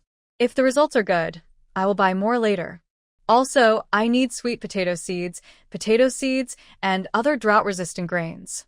I think I will buy about 5 or 6,000 pounds of each. At this, the older clerk quickly stood up and rushed over to Fong Jinju. Miss, come to the office for a cup of tea. I will contact our boss right away. His face was full of eager smiles, completely different from his earlier impatience. Little Bei, pushed aside, grinned and agreed. Yes, miss, go have a cup of tea. Our boss's house is not far, and he will be here soon. The older clerk turned and glared at Xiao Bei, signaling him to stop talking. Xiao Bei's face stiffened, and he silently closed his mouth. Xiao Bei, does buying these grains help your work? Fong Jinju asked without looking at the older clerk, but directly at Xiao Bei. Xiao Bei hesitated, glanced at the older clerk, then looked at Fong Jinju, his expression complicated and hard to explain, and lowered his head. Fong Jinju understood and didn't press further. Instead, she looked at the older clerk. Please contact the manager as soon as possible. I have other matters to attend to. The older clerk's face lit up with a big smile. Okay. Xiao Bei, quickly take the lady to the office. I will contact the boss. Xiao Bei obediently nodded and led Fong Jinju and the 2 children to the office to prepare tea for them. Xiao Bei, how long have you been here? I just started over 3 months ago. Is your salary based on sales performance? Yes, although grains are essential, and farmers will buy without needing to be persuaded, our wages are still closely related to performance. Since you were the one who received me, why didn't you object when he tried to take the order just now? Brother Xiao is the boss's cousin. If I upset him, he might say bad things about me to the boss. I need this job. Fong Jinju nodded, took a sip of tea, and didn't ask further. The kind-hearted people from Xiao Bei are very generous, almost forgetting the unpleasant experience of being ignored. They reach into their pocket and take out a handful of dry peanuts to share with Ruerue and Shushu. The 2 children love Xiao Bei's bright and friendly smile. Shushu, in a cute, baby-like voice, asks Xiao Bei to peel peanuts for her. The 3 of them gather closely, quickly becoming familiar and creating a warm, harmonious scene. After waiting about 20 minutes, Brother Zhao and the boss hurriedly arrive. Sorry to keep you waiting, beautiful lady. The boss is a short, chubby man. When he sees Fong Jinju, he smiles happily. I'm the owner of the shop. If you need anything, just tell me. Xiao Bei, you go outside and watch the shop. My brother and I will handle things here. Brother Xiao quickly signals to Xiao Bei, urging him to go outside. Xiao Bei stands up to leave. Wait. Fong Jinju quickly says, it's better for Xiao Bei to stay. The children like him, and he can help watch them. It's more convenient for us to discuss important matters. Brother Zhao's expression stiffens, then darkens. He remains silent and doesn't go out, giving Xiao Bei a somewhat unfriendly look. Xiao Bei's eyes flicker slightly. He quickly tries to smooth things over. Beautiful lady, how about I take the children outside? Don't worry, I'll take good care of them. Fong Jinju decisively shakes her head. The children can't leave my sight. You welcomed me at the door with warmth and patience. I trust you, so I stayed to wait for the boss. If you can't consistently take good care of me, I might as well ask at other shops. She stands up as she speaks. The boss, who had been observing the situation, quickly gets anxious. He reaches out to push Brother Zhao. You go outside and watch the shop first. Let Xiao Bei stay and watch the children. The customer's needs come first. Brother Zhao's expression shifts unpredictably. He glances at Fong Jinju with resentment and leaves in a huff. Come on, beautiful lady, let's sit down and talk. The boss eagerly invites Fong Jinju, pulling out a chair and sitting across from her. Fong Jinju then clearly states what she needs. The boss's smile widens more and more, almost stretching to the back of his head. Finally, he makes several phone calls in front of Fong Jinju, connecting with wholesale channels for Hengmai 30. After confirming the grain types, quantities, and prices, and agreeing that the grain will be sown in the desert and arid land, with the condition that if the millet yield is less than 800 jin per mu, or the tuber crops yield less than 900 jin per mu, half of the grain payment will be refunded, Fong Jinju decisively places the order. Because the amount was large, she paid a deposit. Fong Jinju asked the boss to immediately draft a purchase contract. She said she would come back later to sign it once everything was settled, and then pay the full amount at once. The boss eagerly saw her out of the shop. Xiao Bai. After leaving, Fong Jinju smiled and said to Xiao Bei, "Add me on WeChat. I might need to contact you later." Xiao Bei looked nervously at the boss, saw him nod, and quickly scanned the QR code to add her. After adding her on WeChat, Fong Jinju glanced at Brother Zhao, who was full of resentment in the shop, then looked at the boss. Employees are the shop's reputation. If it weren't for Xiao Bei, we wouldn't have a chance to cooperate today. If you treat him fairly, our future business will definitely get better. The boss looked back at Brother Zhao with suspicion and nodded seriously. "Miss, don't worry. Whatever order you give, I will count Xiao Bei's performance." Fong Jinju nodded with relief. She left the seed company with Xiao Bei's sincere gratitude on her face. Then she hurriedly went to a small factory that processed quilts. After asking for prices, she ordered 10 quilts weighing 8 jin each, planning to deliver them first to Chu Ye's family. As for the 50,000 military and civilians, the amount was too large for small local factories in Anqing to handle, so Fong Jinju decided to buy online. Last night, she chose a quilt factory in Xinjiang that produces and sells locally. She had already discussed most details. Today, the boss had sent her over a dozen messages, but she hadn't had time to reply. Meanwhile, the boss on the other end of the internet probably imagined countless scenarios and even voluntarily lowered the price twice. Seeing this, Fong Jinju's lips almost stretched to her ears. Through continuous buying over these days, she seemed to have learned some self-interested skills for negotiating business. When it was time to receive the quilts, she replied to the Xinjiang seller, asking him to cover all shipping costs based on his last quote, and immediately placed the order. Each of the 2,000 Chu family soldiers would get one quilt, with a size of 1.3 meters. For the common people divided by 2 per quilt, the size needed was 1.8 meters. Calculating this, at least 35,000 quilts were needed. This order cost 3 million yuan. The grain purchase also cost over 4 million yuan. There were many other expenses to come. Fong Jinju suddenly felt that Uncle Han's suggestion for a small antique auction was still necessary. Moreover, the farm also needed to be quickly revitalized for profit. Relying solely on selling antiques to help North Liao get on track would surely raise suspicion from outside. Before signing the grain contract and returning to the city, Fong Jinju took the 2 little ones to the supermarket. The farm still has plenty of daily necessities and food. This time, she mainly wanted to buy some toys for the 2 little ones and some convenient daily items for Chu Yi and the others. As soon as they entered the supermarket, Rui's eyes widened in amazement. Shu held his hand, and they headed straight to the place where Fong Jinju bought dolls last time. "Little bunny, little dog, buy here." The 2 children looked up at the shelves full of dolls, their eyes shining like stars. Rui, Shu, whatever you like, pick anything."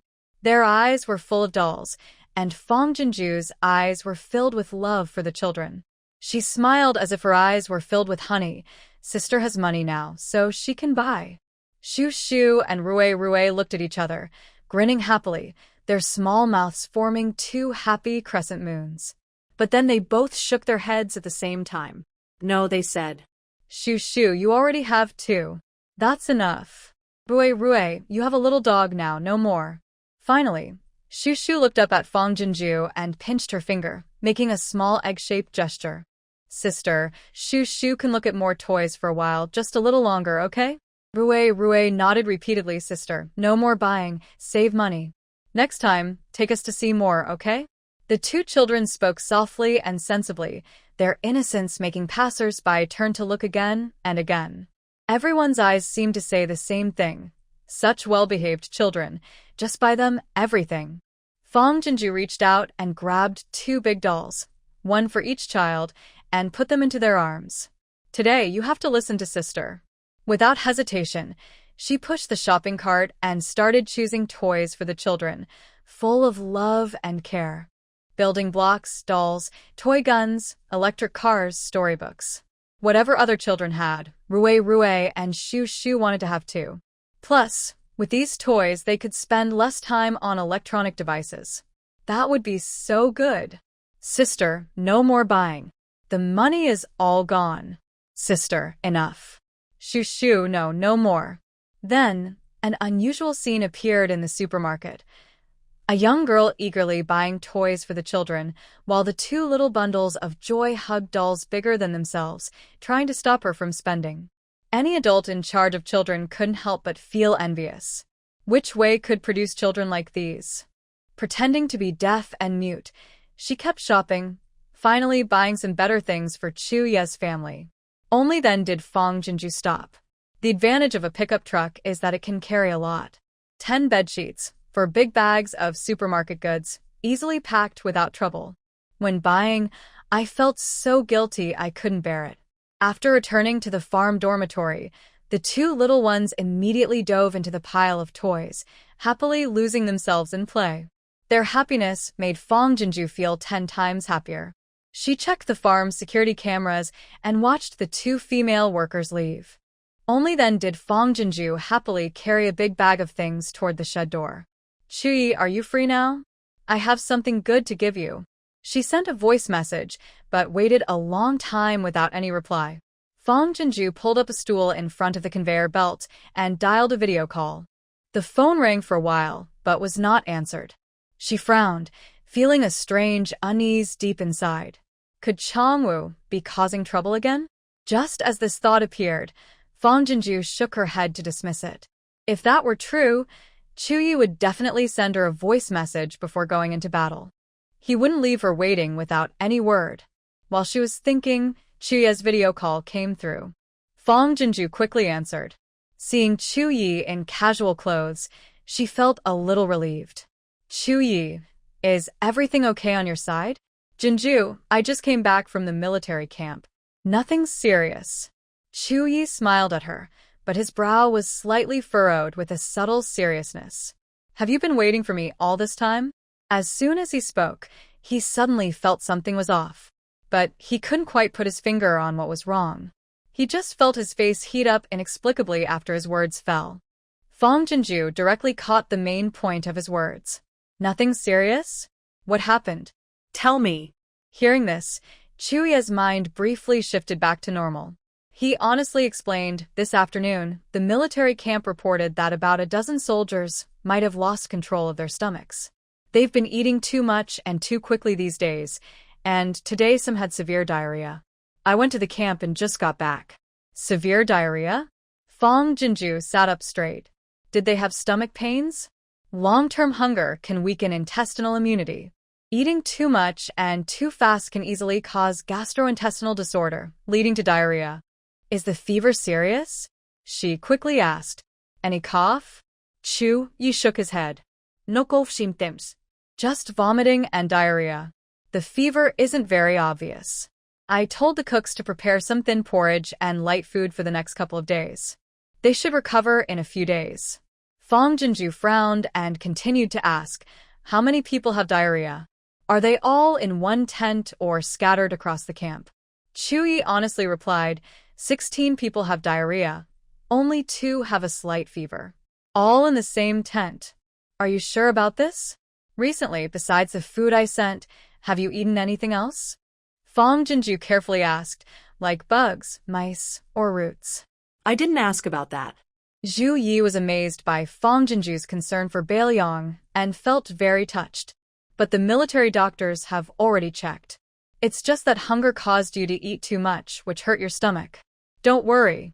By the way, was everything smooth when you went to the city today? After last night, He kept imagining Jinju in danger, and his heart couldn't find peace. Hearing there were military doctors, Jinju sighed in relief and smiled again. Very smooth. I bought several tens of thousands of gene of seeds. They are very drought-resistant. Even without watering, they can produce 800 gene per mu. If we water once during the growing season, they can produce 1,000 gene per mu. Easy. Hearing this, Zhu Yi was shocked. 1,000 gene per mu? Are you sure this can be done in Beiliang's harsh land? Remember, the most drought-tolerant crop in Beiliang, cassava, can only produce about 300 gene per mu, even with plenty of rain. Absolutely possible. Jinju nodded confidently and proudly. This is one of the most drought-resistant and high-yield crops developed by our Chinese Agricultural Science Institute. It's a perfect crop with no flaws or weaknesses. Even if it doesn't reach 1,000 gene, I guarantee it will definitely produce over 800 gene per mu. Hearing this, Zhu Yi was stunned speechless. Having known Jinju for a while, he knew she wouldn't be so absolute unless she was sure. If what she said is true, the soldiers and people of Beiliang will never worry about food and warmth again. Thinking of this, his calm face disappeared, and he was so excited he didn't know what to do. When will these seeds arrive? What season can we plant them? He couldn't wait to see the seeds, to scatter them on Beiliang's fields, watch them take root, sprout, and grow abundantly. If that day really comes, Beiliang will truly have a solid foundation and confidence. The man's excitement in the video made Jinju feel a great sense of achievement, and she smiled brightly. The seeds will arrive in about 3 days. These seeds are almost perfect, so they have a long planting window and are very adaptable. They can be planted almost year-round, and you can harvest twice a year. Zhu Yi quickly stood up, his face showing shock and disbelief. Planting twice a year. You can harvest twice a year. His heart felt like it was about to burst out of his chest. Every breath was heavy, urgent, and full of wild excitement. Stay calm, stay calm. You are a great general. If you can't keep your composure, how will you lead the soldiers and civilians to farm? Though he said that, Fang Jinju watched Zhu Yi pacing excitedly in the video. Her bright smile was filled with tenderness. Only those who have gone hungry know how precious food is. She understood Zhu Yi's feelings perfectly. Also, I bought 35,000 bedsheets. Fang Jinju pointed to the bed behind Zhu Yi. Your blankets are too thin. Zhu Yi paused, then sat back at his desk. His eyes showed deep gratitude. Jinju. His lips moved, but he didn't know what to say. Jinju had done so much for Beiliang. A simple thank you felt too weak. Fang Jinju's face suddenly moved closer, with a playful smile. I can tell you're very touched, right? Zhu Yi's ears turned red. He nodded seriously. More than just touched. It was enough to make his heart ache with gratitude. If you see the nice things I bought for you, won't you cry like a handsome man? Haha. Fang Jinju's eyes and smile were full of happiness. Wait a moment, I'll send you a package of things. Zhu Yi quickly stood and went to the conveyor belt. His deep eyes were full of anticipation. Are these for me? Seeing the colorful, unfamiliar items inside the bag, Zhu Yi was happy but also confused. Fang Jinju nodded. Some are for Old Lady Chu and Granny Wei.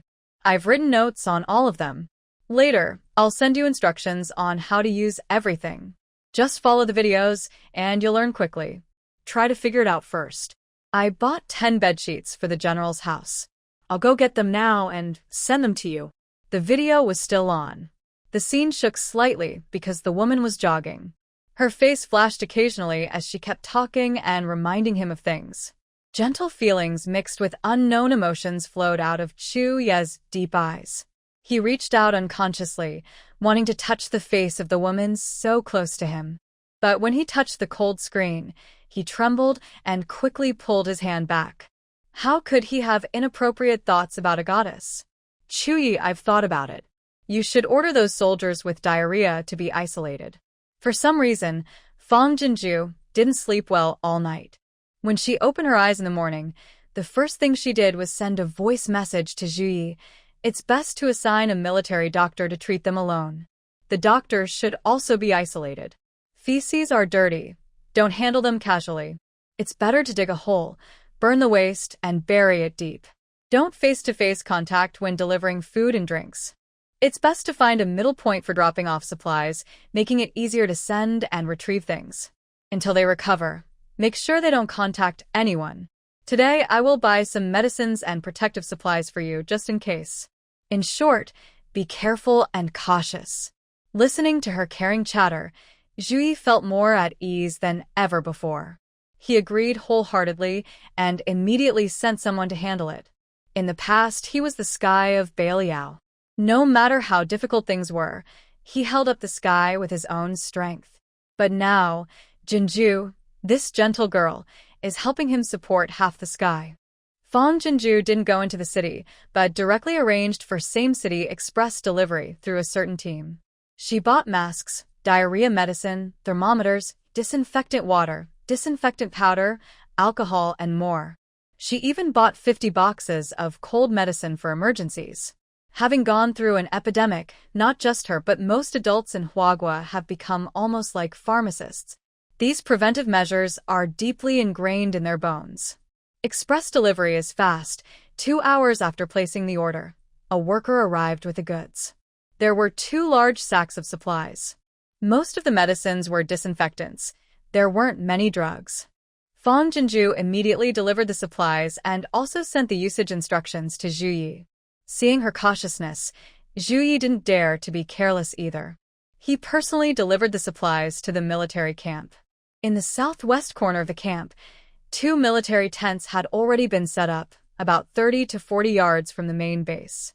One tent was for a soldier with an illness, and the other for the military doctor. Following Fang Jinju's instructions, Zhu Yi and Yi Xiong, wearing masks and rubber gloves, delivered the supplies to the medical tent. The soldiers, though somewhat weak, were in good spirits. When they heard about the goddess's concern and the medicine she brought, their eyes showed gratitude and relief. The military doctor worked tirelessly to treat them. With the goddess's care and protection, this wasn't just an illness. It was like enjoying the blessings of good fortune. Are these gifts from the goddess? Dr. Huang, the military doctor, saw the gloves in Zhu Ye's hand and was surprised and delighted. I've never seen such thin, transparent gloves before. Chu Yi nodded. There are 100 sets of gloves and masks each. The goddess has instructed us that after you contact the sick soldiers, you must throw the masks and gloves into the burning pit. They must not be used again. Hearing this, the army doctor looked worried. Oh, such good gloves, just thrown away after one use. It's really a pity. Although the goddess is helping us now, we still need to be careful with resources. These gloves can be washed and reused after use. Chu Yi spoke seriously, Dr. Huang. This is an order. You must not hide your own opinions or judge on your own. The goddess said that as long as we cure these soldiers, not only will we get these supplies, but whatever you need, just ask. Dr. Huang's eyes brightened. Really? The goddess will give us anything we ask for? The goddess is very strong. Things that seem out of reach for us are easily taken by her, as if she has endless resources. With the goddess backing us up, we no longer have to worry about shortages. After giving instructions, Chu Yi took Yi Xiong and the others back home to post notices. Wait, the general told us to prepare for farming now? The notice says so, but it's already early winter.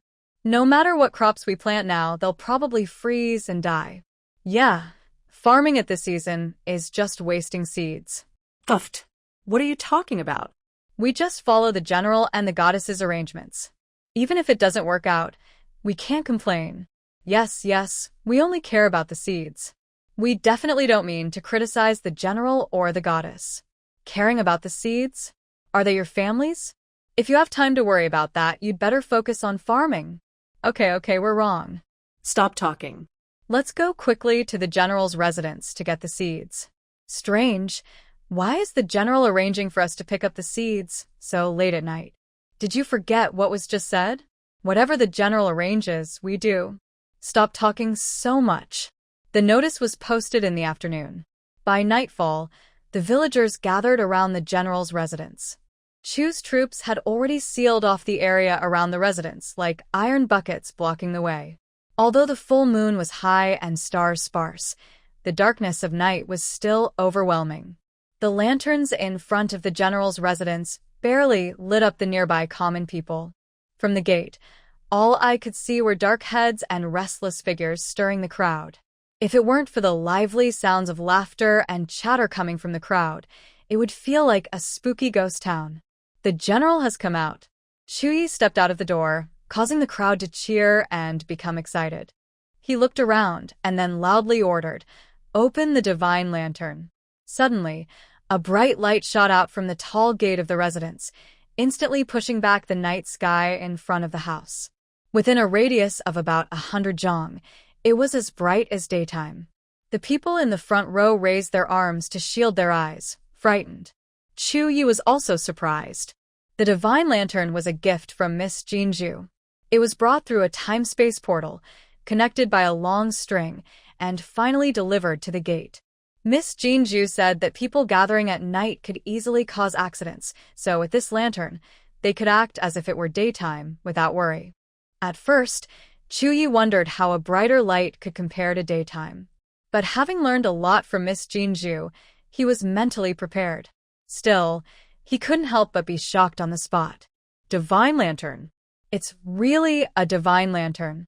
It's no wonder it's a treasure of the goddess. Truly extraordinary.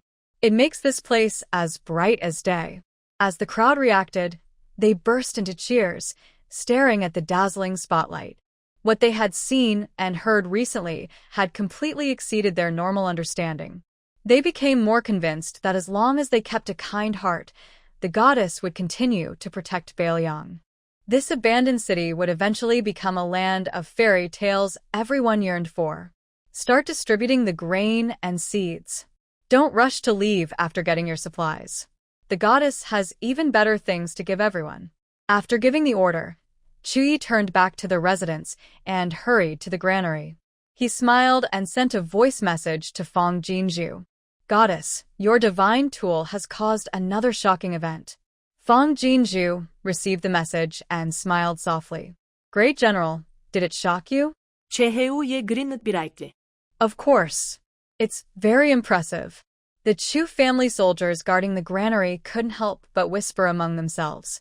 The goddess and the general looked so happy. Such a sight was truly pleasing. "Great General, prepare your people's mental strength early. I've got some powerful gifts coming your way." Soon, Rue and Shu came out alone, each holding a rope. Apart from Zhu Yi, no one knew what the goddess had sent. The soldiers of the Zhu family looked nervously and eagerly at the other end of the rope. Moo, moo, moo. Suddenly, 2 big yellow oxen walked out from the door, making silly mooing sounds. Zuye similet. The Zhu soldiers were surprised. Yi Xiong and the other quickly took the ropes from the little one's hands. "Uncle Xiong, brother, pull quickly. There are so many big cows." Yes. Sister gave them to us." "So many."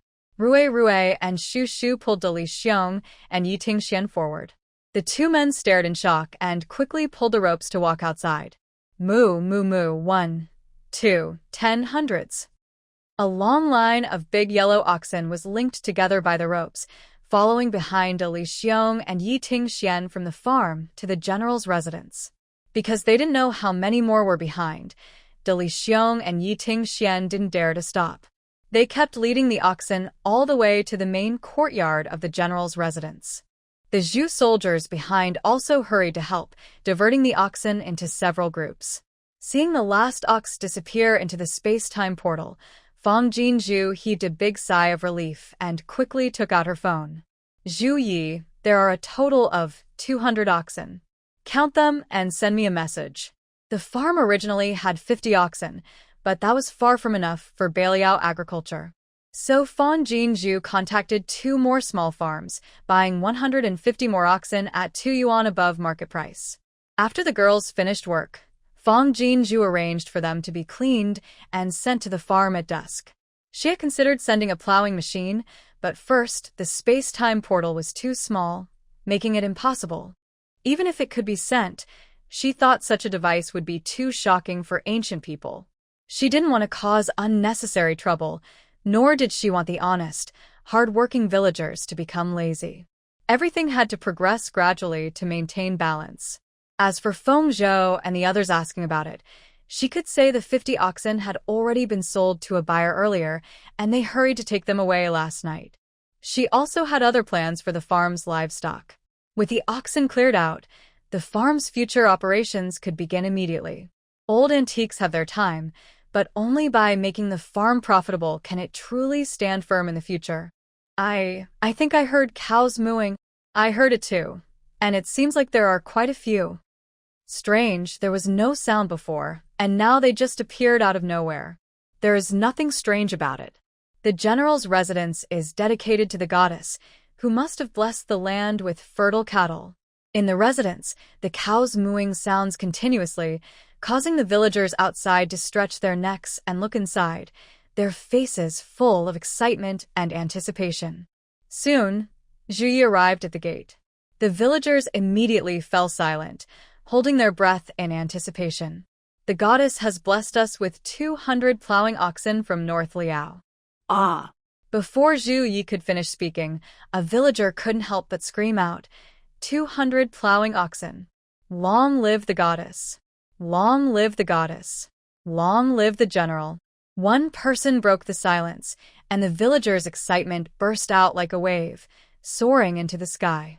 Everyone was ready to dig the land with their bare hands. They were already happy to have enough food and not worry about war breaking out at any moment. For them, these were the best days. They dared not ask for more. But the goddess showed mercy and even sent oxen for farming. The goddess is compassionate. When Zhu Ye's family army took a step forward, Zhu Yi raised his hand to stop them. The villagers' shouts echoed his own feelings. Jin Zhu had done her best for North Liao, working tirelessly and diligently, earning everyone's admiration. North Liao had 30,000 people, over 9,000 households, and more than 50 villages.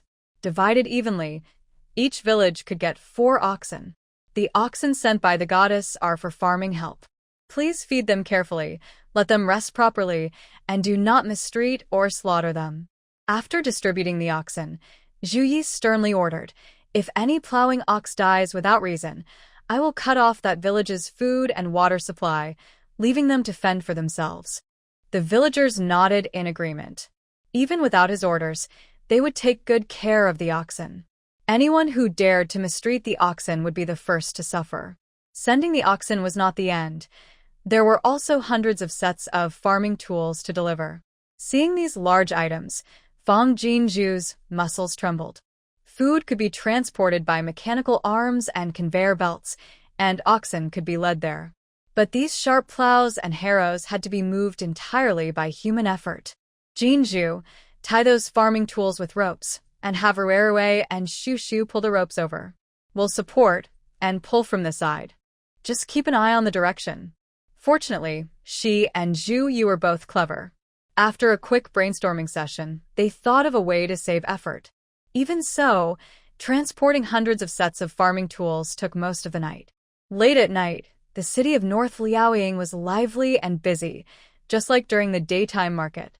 People moved things around happily, chatting about the rare farming tools sent by the goddess, then gradually headed home.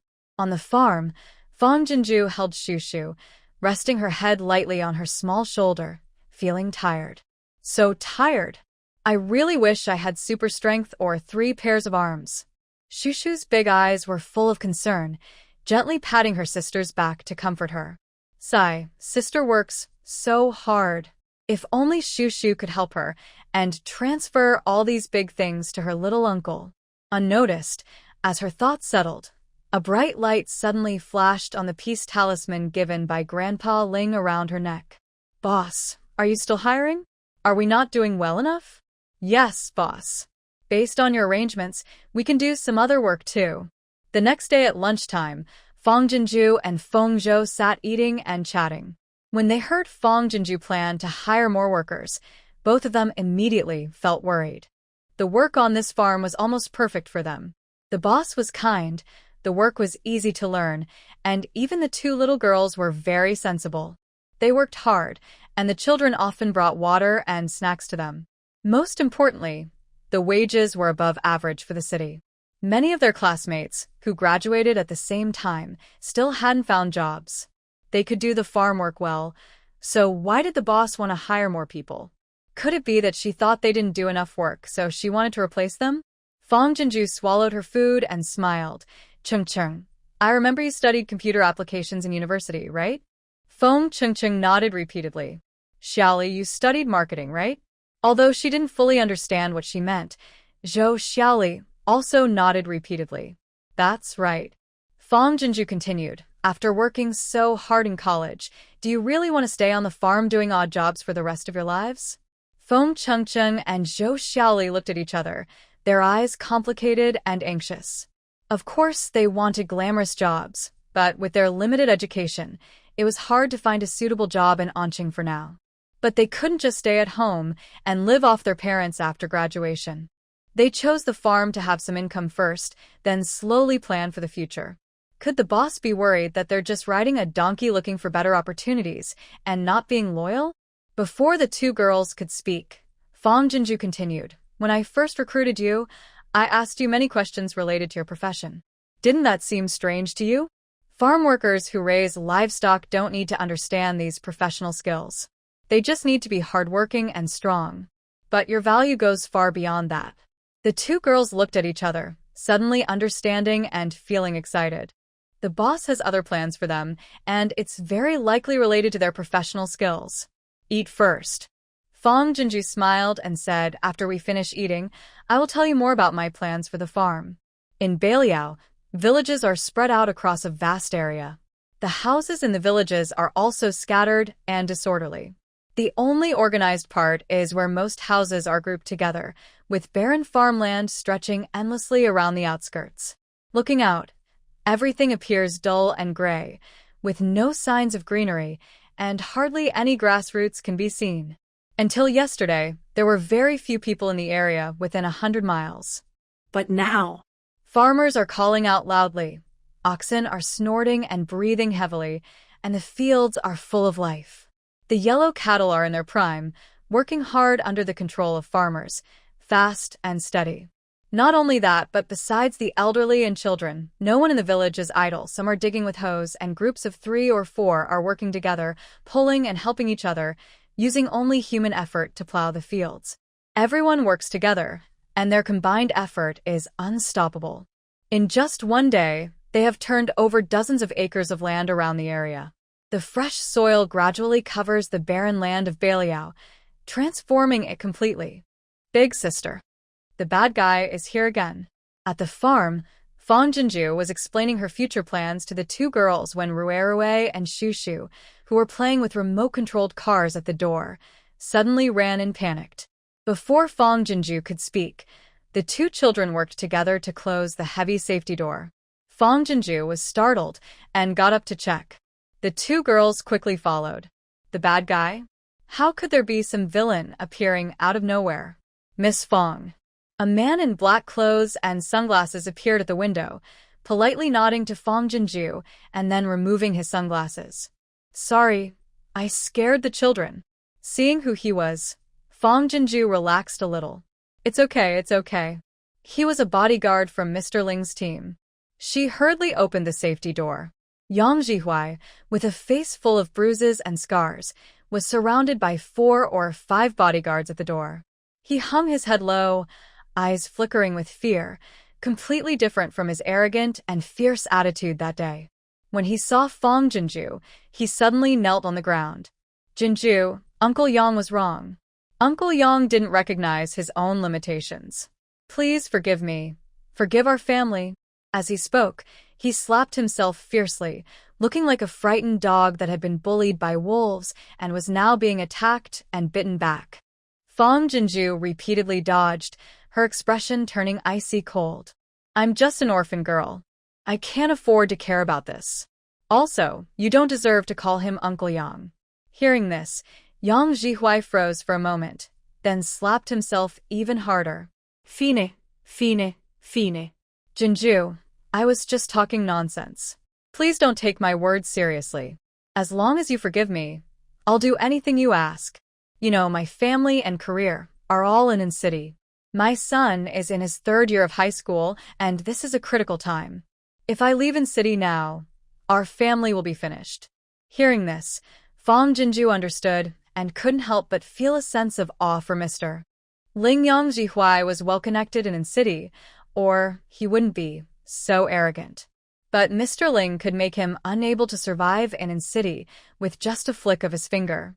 Jinju, if you're still upset, I can give you my farm. Just ask you to speak kindly to Mr. Ling and help me find a way out. At least, I'll leave in city after my son's college entrance exam is over, okay?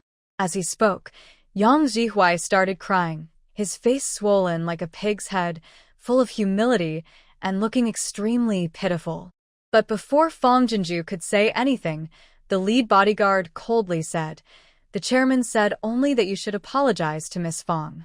Whether she forgives you or not, your whole family must leave Mengzhou. There's no room for negotiation." After he finished speaking, Yang Jihuai seemed to be struck by a heavy, his body collapsing into a heap of flesh and bones. How did it come to this? Fong Jinju was just an orphan girl who had lost her parents. How could she be accepted by the family of the richest man in the city? If she had known it would turn out like this, she would never have come to provoke her. Miss Fong, rest assured, the chairman has taken care of everything. The leading bodyguard respectfully said to Ms. Jinju, their family will leave in city tomorrow, and we also have connections with Ling's business in Mengzhou. Once they leave Mengzhou, their son's future will be completely ruined, so they won't have the chance or dare to bother you again. Jinju was moved and looked grateful. Thank you all. Thank you, Mr. Ling. Of course, she wouldn't forgive Yang Jihuai. She knew very well that if it hadn't been for Chu Yi and the support of Mr. Ling's elders, no matter how much she begged, someone like Yang Jihuai wouldn't show any mercy. But if she had been too firm and refused to give in, pushing Yang Jihuai to the edge, he might have done something reckless out of anger. Thanks to Mr. Ling helping her clean up all the trouble, she was willing to give her heart fully. Even if her sincere feelings might be met with coldness, she would keep warming them. Jinju didn't know that this sudden scene made 2 girls look at her with awe. Their boss's identity seemed very impressive. Knowing this, they felt even more confident that they had chosen the right job and the right person. Jinju's plans for the farm's future had already amazed them, and now they felt even more confident and motivated. After the bodyguards took Yang Jihuai away, Jinju asked the 2 girls to feed the livestock, then dialed Uncle Han's phone. "Hello, Xiao Fong, don't be afraid. Uncle Ling has already handled everything. Just focus on your work, and if anything happens again, remember to let us know." Before she could speak, the elderly man on the other end comforted her warmly. "Uncle Han, with you here, I feel very secure." When she spoke again, her respectful tone carried a gentle, affectionate tone like a granddaughter. "Uncle Han, is that small auction event you mentioned last time difficult to organize?" Although there was still over 20 million in her bank account, there were many expenses in Beiliang construction, and the farm also needed investment. She couldn't just sit and wait for things to get better.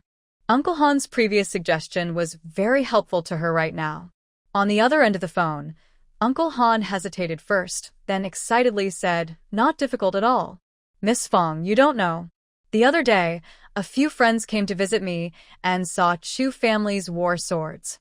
They were very eager and envious. Over the past few days, they've been repeatedly asking me to help connect them, all wanting to get a piece of Tang Wu's antique collection. And your Uncle Ling, everyone in his circle is either very rich or very influential.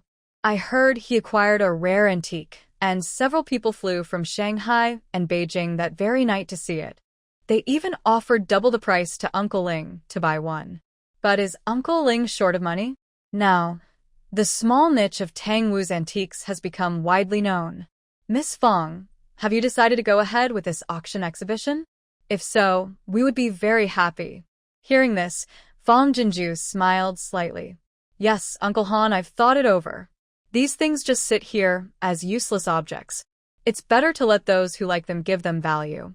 She paused and continued, "And Uncle Han, I must admit, the reason I want to sell my grandfather's antiques is because I have other concerns." "What concerns?" "If you trust Uncle Han, just tell me. Maybe I can help." "Uncle Han, I'm worried about my two uncles. If they find out my grandfather left these antiques to me, they will definitely want to share." Fong Jinju told him everything, how her two uncles took money and valuable items from the farm, forced her to sign papers at her parents' funeral to give up her shares, and how they drained her grandfather's retirement funds and looked down on him once they thought he was worthless. Because she knew her uncle's nature well, her grandfather never told them about his collection of antiques. When he passed away, he left everything to her father. If her uncles found out about this inheritance, she would be completely eaten alive. Although she had to use her grandfather's name to legitimize the antiques, this reason carried great risks. She needed to sell as much as possible in advance to prevent future trouble. Upon hearing this, Uncle Han was so angry that he scolded Fong Jinju's two uncles loudly. In the end, he said, "Young Miss Fong, don't worry. This auction will be held in your Uncle Ling's name. You don't need to worry about anything. Just stand by and collect the money. Your two snobbish uncles will never know where the antiques come from." Thank you so much, Uncle Han. "I really appreciate your kindness. Since you all have helped me so much, I have nothing to repay. From now on, the Fong family farm will be your backyard. Just tell me what you want to eat, and I will personally grow and raise it for you." "Ha ha ha, then I won't be polite anymore." After hanging up the phone, Fong Jinju felt relieved and immediately sent a message to Chuyi. This time, she planned to make a big move once and for all. Beishan Villa. Early in the morning, more than 20 top luxury cars from outsiders had already arrived. On the asphalt road in front of the building, they were parked in a neat row. Among these luxury cars, there was a Wuling pickup truck, which looked very out of place and eye-catching. "Uncle, who lives in the top house? Such a grand display?" "Hee hee, Xiaofeng. Thanks to General Liu today, you've also seen some world. The top house belongs to the richest family in Anqing, the Ling family." "The Ling family?" "The one you mentioned before, the family that contributes 70% of the taxes in Anqing?" "Exactly. Is Mr. Ling hosting a banquet? Why are there so many luxury cars? Why is there a pickup truck parked here? Jiqiang, do you think that pickup's license plate looks a bit familiar?" The grand display of the Ling family attracted nearby residents to come out and see the spectacle. Near the closest villa to the Ling family, 3 men and 1 woman stood, one young couple looking curiously at the pickup truck among the luxury cars. Ling family. The large reception room on the top floor of the building had already been prepared. Inside, 5 rows of 30 genuine leather soft chairs were neatly arranged, now fully occupied by well-dressed, elegant men and women. At the front of the reception room was a large desk serving as both an exhibition platform and an auction stage. Ling Xinghua and several elders sat at the head. Fong Jinju sat in a corner, able to see the entire exhibition hall. "Welcome everyone to the Tanwu Ancient Antiques Exhibition and Auction." As everyone whispered quietly, Old Han stepped onto the auction stage with a warm smile. "We also sincerely thank Elder Ling for providing the venue and support. Everyone in this circle knows that Old Ling has a sharp eye for antiques. Luckily, he discovered these rare Tangwu treasures. Each one is hard to find and very valuable. Honestly, these treasures are too precious for just a few of us old guys to share. But Old Ling has a broad mind and a big heart. He believes good things should be seen by everyone. That's why he was willing to part with some of these items. This is why today we have the chance to gather and compete for these treasures. Haha, Old Ling's business skills are truly admirable. But when it comes to collecting, he's like a fierce dragon. If we hadn't persuaded him, there wouldn't be this auction." "Haha, exactly." Old Han's words are half serious, half joking, making the guests laugh and tease each other. Old Han glared at the person who spoke. "So, after today's auction, it might be hard to find such ancient Tangwu antiques again. These rare treasures are hard to come by. It all depends on whether you have the strength to hold on to them. Enough talk. Now, Old Liang will host the auction. Let's start bidding." As old Han stepped down, old Liang took the stage. The men and women in the audience sat up straight, excited and eager, stretching their necks to watch. Fong Jinju's hands clenched into fists with nervousness. She looked at old Han and the others with a mix of admiration and awe. Thanks to the support from these elders, she believed the bidding prices for these antiques might go much higher than she expected. The first item was a carved flower pot from Tangwu. It was used by a noble family. The set had 3 pieces. The starting bid was 10 million yuan, and it was not for sale in parts. Old Liang announced, starting at 10 million yuan. Fong Jinju was shocked. 10 million. Old Uncle Han told her to bring all the antiques she wanted to bid on. He said she didn't need to worry about the prices, and that they wouldn't let her lose out. She trusted them and left everything to their judgment. But she didn't expect the prices to be so high. Previously, each of these flower pots sold for only 1.5 million yuan. Now, old Liang started the bid at 3 items, tripling the starting price. Would anyone really pay that much? 12 million. Almost as soon as old Liang finished speaking, someone raised their paddle to bid higher. 15 million. Fong Jinju's heart pounded wildly. Her breathing became quick. 20 million. 25 million. Her mind was buzzing. Her pants felt tight and wrinkled from nervousness. 30 million. Are there any higher bids than 30 million? 30 million once. 30 million twice. 30 million 3 times. Deal at 30 million. The second antique is this short dagger. Its blade has drunk blood countless times. Even after 1,000 years, it still looks new and can cut through iron like mud, showing the extraordinary craftsmanship of ancient artisans. Its value is very high, starting at 30 million. I bid 50 million. 60 million. Fong Jinju took deep breaths, but still felt dizzy. She had to stand up, quietly open the back door, and leave the exhibition hall. She admits she is an ordinary person without much experience. If she stays here any longer, she might alarm the emergency services. After going downstairs, she saw Ruerue and Shushu happily playing with toys prepared by the butler. She didn't disturb them but went outside to get some fresh air and calm down. Today's auction should be enough to support Beiliang's first harvest of grain. If everything goes well, the farm should start making a profit soon. Although it's not as quick or as lucrative as antiques, it gives her confidence to continue helping Beiliang. Thinking of this, Fong Jinju felt as light as clouds in the sky, with her face full of happiness. She walked to the pickup truck, opened the door, and bent down to take out a few delicate jewelry boxes from the passenger seat. These are thank you gifts she prepared for Mr. Ling and a few uncles.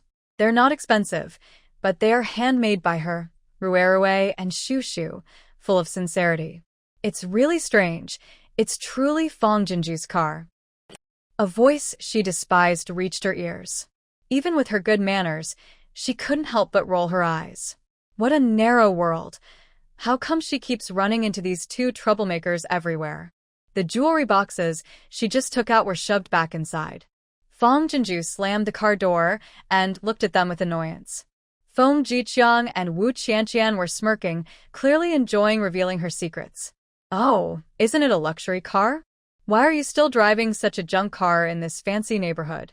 Did you fail to marry a rich spouse? Now you're just a nanny at Ling's house? I think she's pretending to be a nanny. She just wants to get close to the boss and him. The 2 troublemakers gossiped loudly, venting their frustration from the last time at the 4S shop. Behind them, 2 middle-aged men looked at Fong Jinju with complex expressions and disdain. Shameful to argue about right and wrong with trash. Fong Jinju was speechless. She coldly threw out a remark and turned to go into the yard. Unexpectedly, Wu Qianqian quickly grabbed her arm. Who are you calling trash?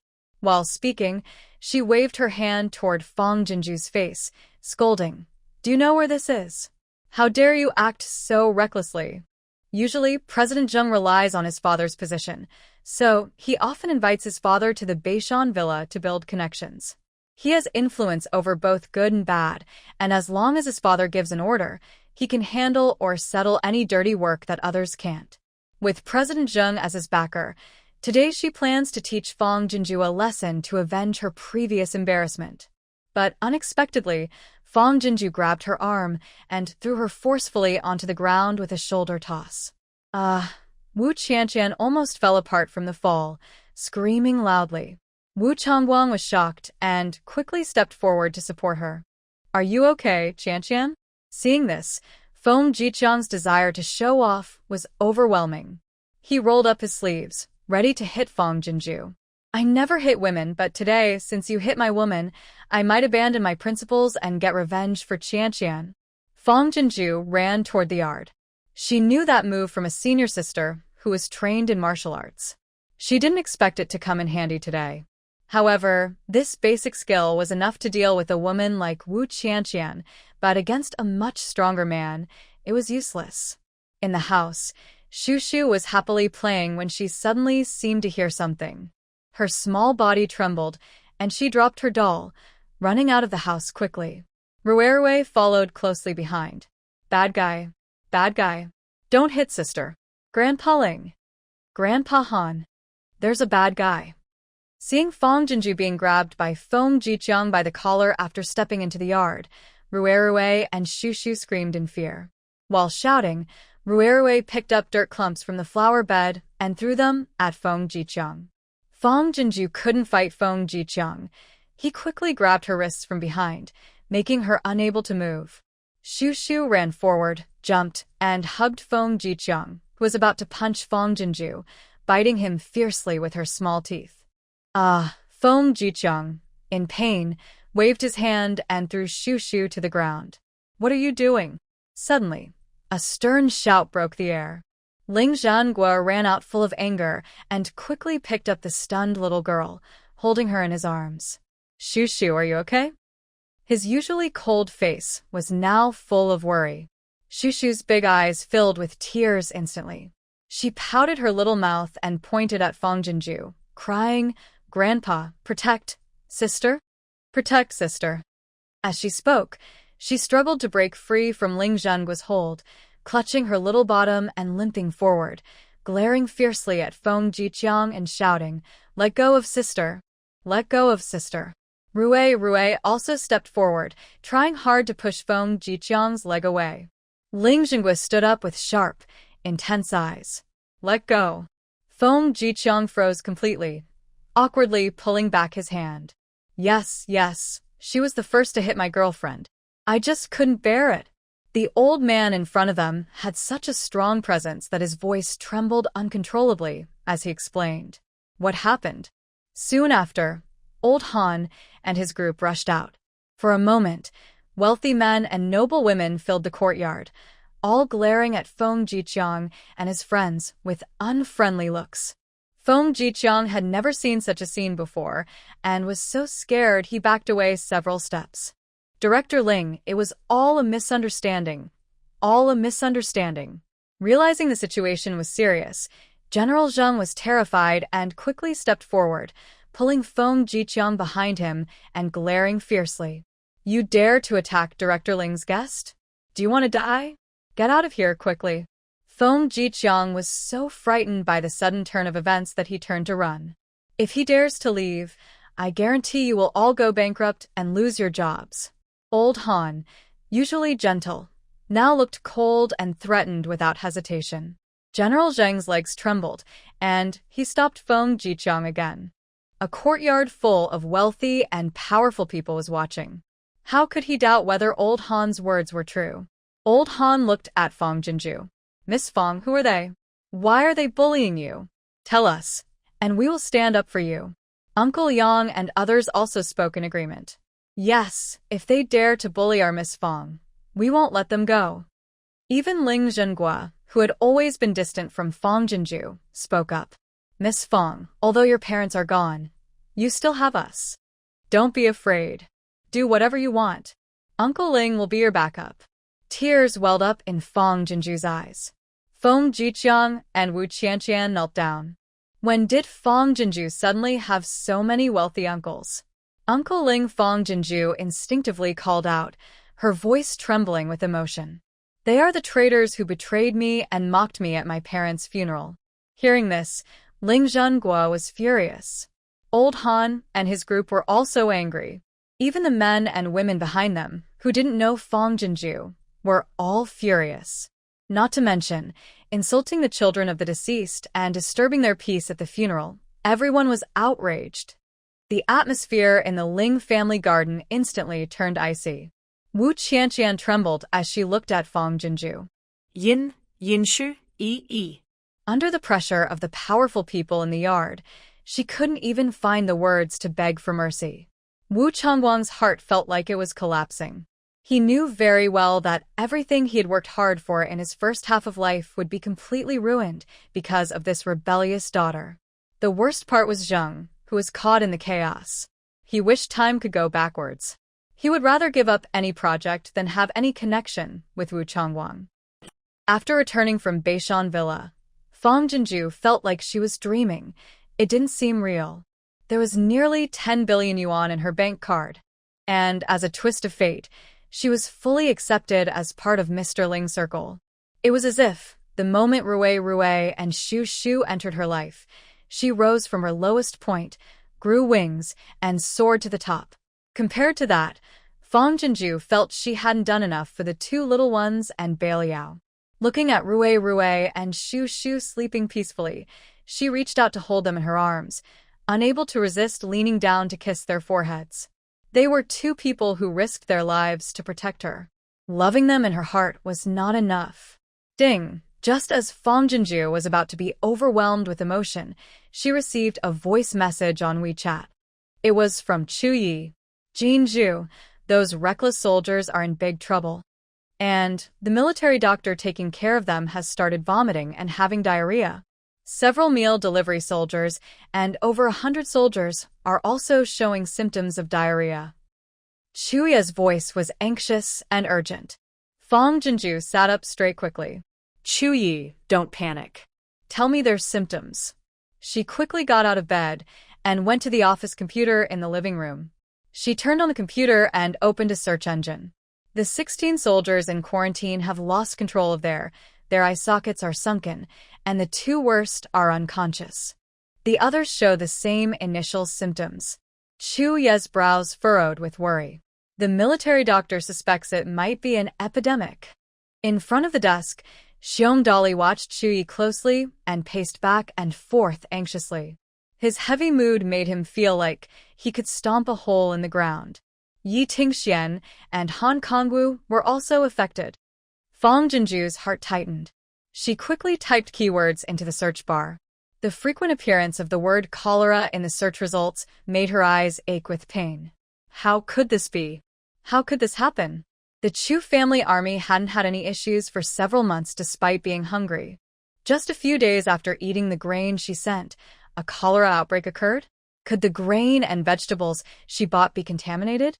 But she also conducted random tests, and everything was apparently fine. It felt like my heart was trampled by 1,000 horses, pounding painfully and irregularly. Chu Yi, I just checked the information. The military doctor is right. The soldier symptoms are likely cholera. Fang Jinju's voice trembled like her heartbeat. Chu Ye's eyes suddenly widened with shock. Xiong Dali's figure abruptly stopped in his tracks. Cholera. It's cholera. Fortunately, Rue and Shu are with you. After a moment of earth-shaking silence, Chu Ye's mind gradually steadied. A bitter smile appeared on his lips. Jinju, don't panic. First, check if Huagua has medicine for cholera. If not, don't worry or blame yourself. It might be North Liao. Their luck really might be running out. His voice trailed off with a barely audible sigh, but it pierced Fang Jinju's ears sharply. Pa. She spat fiercely several times. Don't say such depressing things. Taking a few deep breaths, Fang Jinju's tone became much steadier.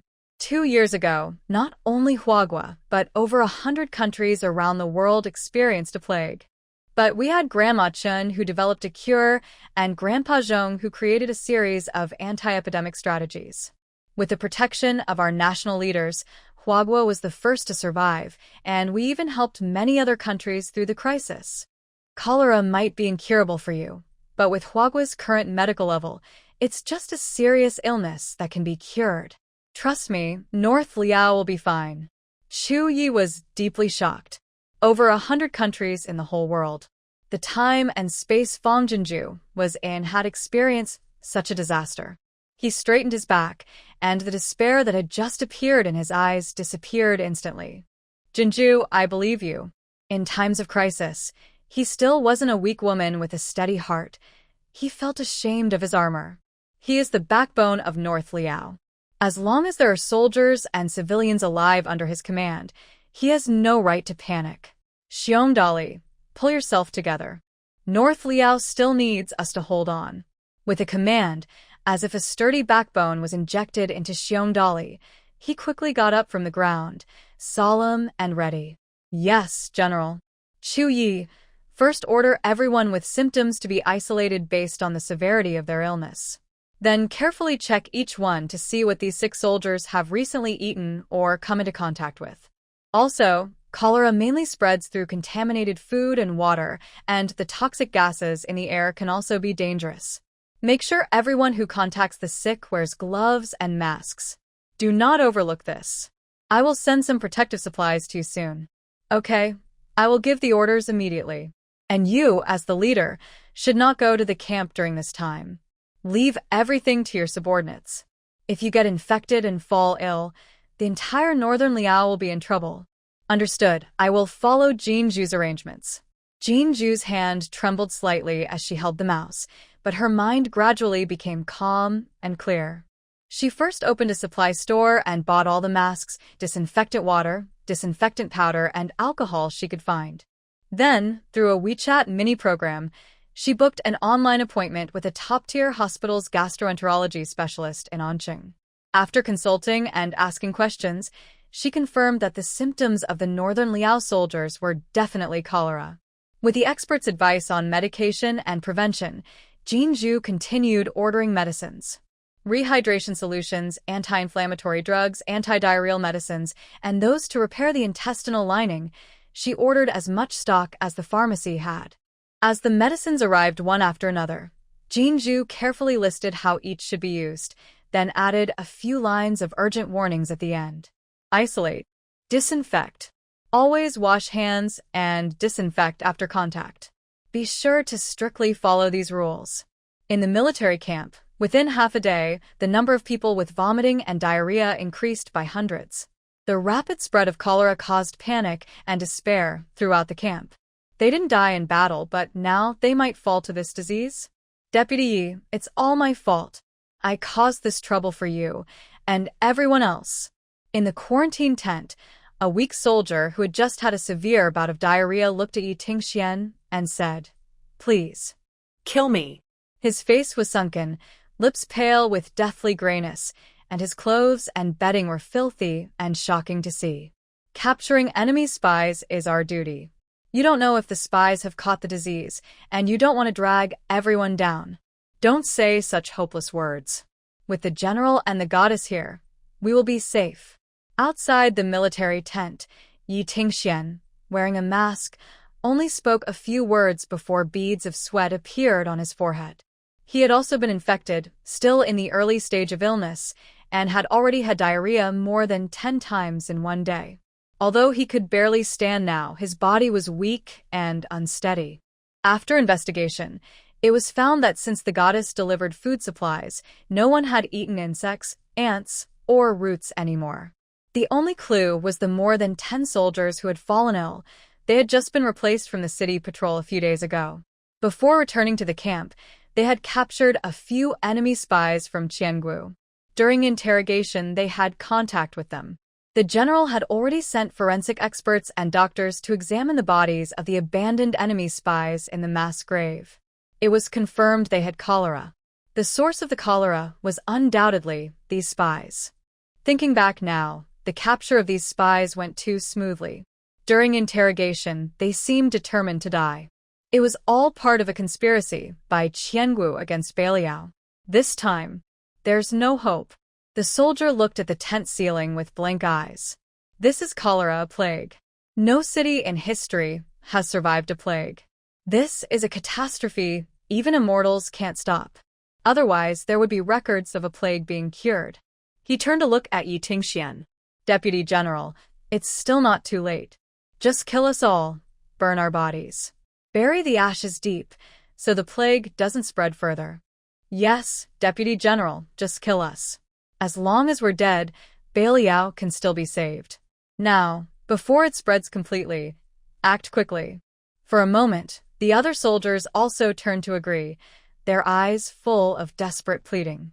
Their bodies couldn't last more than a few days. It was better to kill and burn them now, perhaps controlling the disease from worsening. They weren't afraid of death.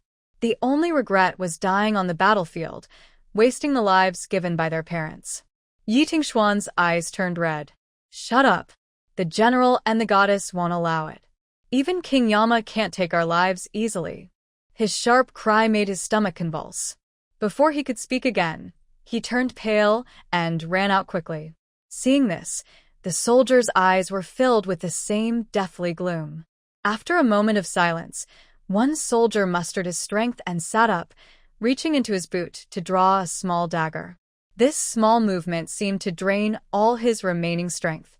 It also touched the hearts of others. Soon, the soldiers all sat up forcefully, reaching for their weapons that they never left behind. In the end, they held their breath, exchanged glances in pairs, their eyes filled with determination, yet their mouths curved into hopeful smiles. On the road to the afterlife, having brothers by your side means you're not alone. The goddess has given us a divine medicine to cure cholera. A military doctor, overwhelmed with joy, ran to the tent entrance and saw soldiers holding knives to their necks. He immediately turned pale with fear. What are you doing? Ignoring the risk of infection, he quickly stepped forward and took the knives away from them. Although wearing a mask, the doctor's eyes were red with emotion. How can you do this to the careful care of Dr. Huang? The soldiers' eyes turned red, but because of dehydration, they couldn't shed tears. We're sorry, Dr. Huang. We're sorry, brothers. It's our fault that everyone is suffering. If we die, it can reduce the spread of the disease. The goddess said cholera can be cured.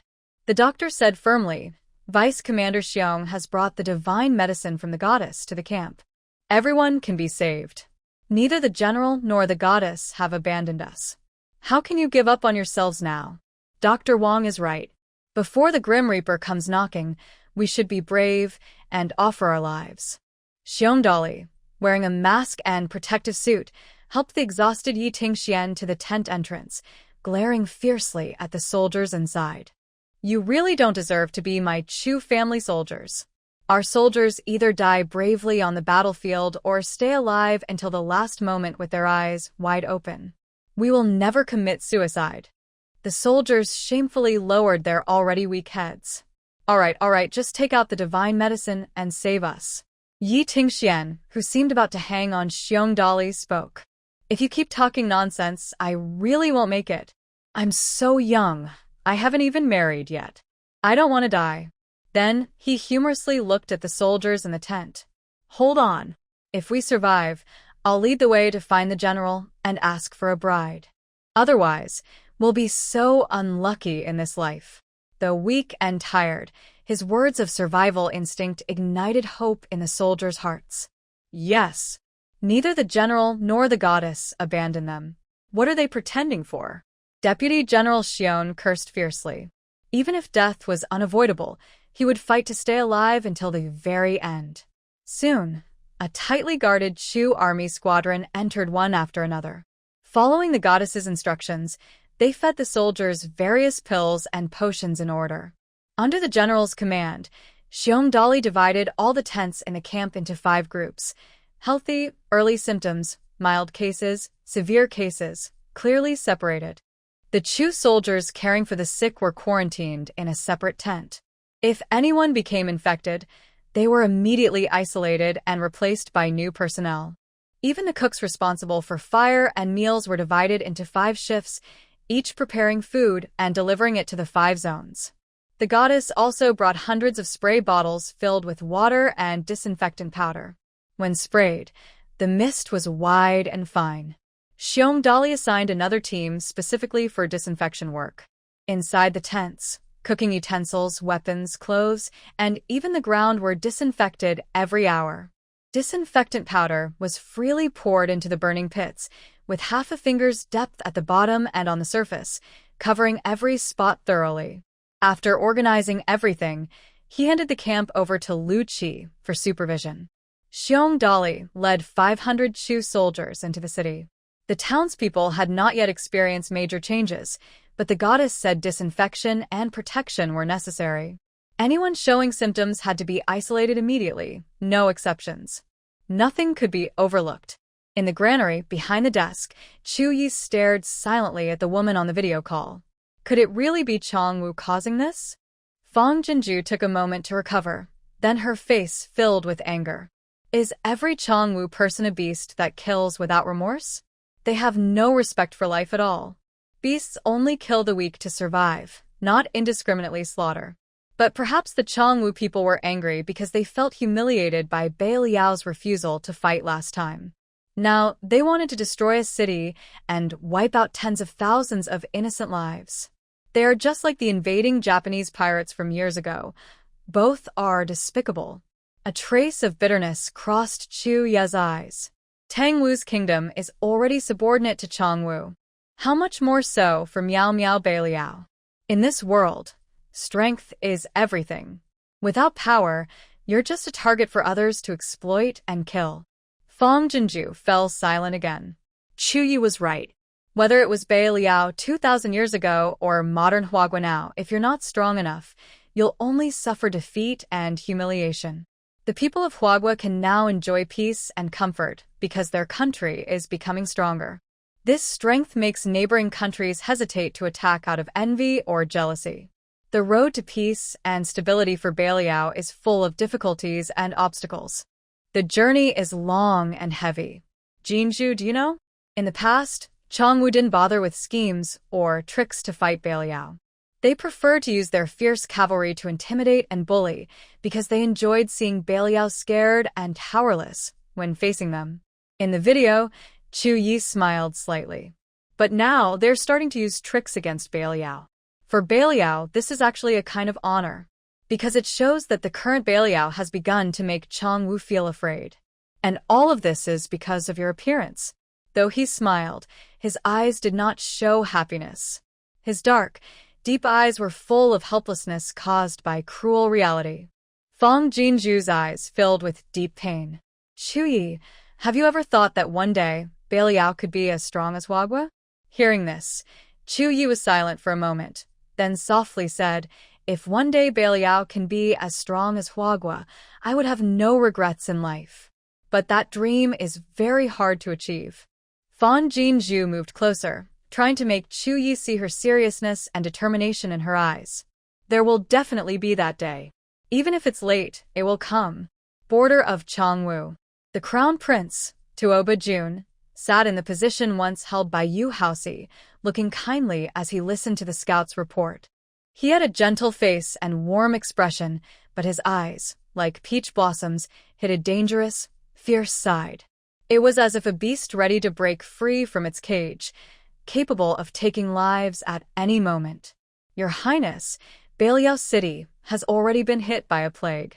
In less than 10 days, Beiliang will fall. Tuoba Jun's face remained calm, as if he had expected this outcome. Good. Your Highness. The scout hesitated, nervous. Beiliang has divine protection. Could our actions? Tuoba Jun picked up his wine cup and took a small sip, a gentle expression on his face. Divine protection? Haha, fools who underestimate their enemies. That fool Yu Haoxi, with his simple-minded brute force, only knows reckless methods. He let Beiliang's Chu Yi play him like a monkey. He could have done this easily, without a single soldier or coin, but he wasted effort, making Changwu a joke among the 3 kingdoms. But this foolish move of his has given me a stepping stone. It's a fitting end for him. The plague has no cure, now or in the past. And it's not just that. Even with divine help, Beiliang cannot escape this disaster. When Beiliang's city fell, it was the moment he earned his achievements. He was one step closer to becoming crown prince. It's working. The next day, in the Beiliang army camp, a military doctor hurriedly rushed out of the critical care tent, excited. The divine medicine given by the goddess is working. Lu Qi and others, who were inspecting the camp, quickly approached to check the situation. After taking the medicine twice, 16 severely ill soldiers, from yesterday to this morning, still experienced some leakage 3 or 4 times, but compared to before, when they lost control completely, they looked much better. Though still weak, their eyes now showed some spirit. The mild cases, like Yi Tingxian, who was weak yesterday, had returned to being the lively young general. Do you regret your actions yesterday? Yi Tingxian, with his mouth covered by a mask, grinned proudly, teasing those who had considered suicide yesterday, without mercy. Yes, we regret it so much. We were so stupid. When I recover, I will kneel for a whole day and night to atone for disrespecting the general and the goddess. Me too, I want to kneel. Me as well. And besides the goddess, we also need to kneel and thank Dr. Wang. Yes, without Dr. Wang, the goddess's divine medicine wouldn't have saved us this time. A dozen soldiers, saved from death, felt both ashamed and scared. They were extremely grateful that Dr. Wang arrived in time. Otherwise, they would be regretful spirits now. If they had a chance to live, who would want to seek death? Lu Qi, holding the walkie-talkie, excitedly reported this good news to Zhu Yi. That's wonderful. We're saved.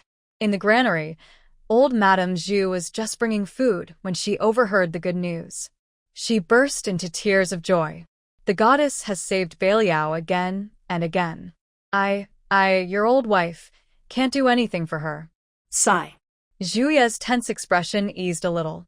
He smiled at old Madame Zhu and said, Mother, I want to tell the goddess the good news. You can thank her in person. Old Madame Zhu trembled suddenly, clutching her handkerchief tightly. Can I really speak with the goddess? Recently, Beiliang had been struck by one crisis after another. She knew her son carried a heavy burden in his heart and dared not add any trouble. She only heard about the goddess's voice but never saw her face. Now that her son agreed, she couldn't be more excited. Zhu Yi nodded and then dialed the video call. Chu Yi, has there been any news from the military camp? How is it? As soon as the video connected, Fang Jinju eagerly asked, still swallowing her food. Old Madame Chu and Nurse Wei exchanged a nervous yet hopeful look, unable to help but tug at their clothes. Just now, the military camp reported that the medicine was working. The severe cases showed a clear decrease in the frequency of symptoms, and the mild cases were almost completely fine. Chu Ye's eyes and lips curled into a gentle smile. In the video, the woman's fair face was slightly puffed, her bright red lips moving quickly as she chewed, her large eyes full of nervous anticipation, looking at herself with affection. She was quite adorable. Really? Fang Jinju swallowed her food, patted her chest to ease her choking, and exclaimed happily, That's wonderful. Oh, this is so great. She stood up and paced around the dining table, smiling like a young child in kindergarten, feeling as accomplished as when she scored full marks on a university exam. It was an unmatched feeling of happiness and achievement. Rue and Shu, who had been eating quietly, looked up and also smiled sweetly, making their food taste even better. Old Madame Chu and Nurse Wei held each other's hands tightly. The goddess was so happy she was humming, truly a heart full of love for Beiliang. The woman's extreme joy also lifted Chu Ye's mood, making her smile even wider. Jinju, my mother wants to talk to you. Is that okay? Fang Jinju suddenly froze. Huh? Of course. Realizing this, Fang Jinju quickly sat down, placing her phone in front of her water cup, sitting up straight. This is a perfect opportunity for me to thank the old madam in person. The phone's charm, the small snacks she had been eating these days, embroidered handkerchiefs with the character Jean, comfortable embroidered shoes, and an antique hairpin. Even though she had never met her face-to-face, Madame Chu's kindness had crossed time and space, nourishing her repeatedly. Her feelings for Chu Yi and the two little ones were completely different from her feelings of missing her mother while eating, dressing, and using things. As the video slightly shook, a gentle-looking middle-aged woman with neat hair and elegant clothes appeared on the screen. Fang Jinju's originally smiling face now carried a respectful and polite expression. "Hello, madam. I am Fang Jinju. Thank you, madam, for your care over these days.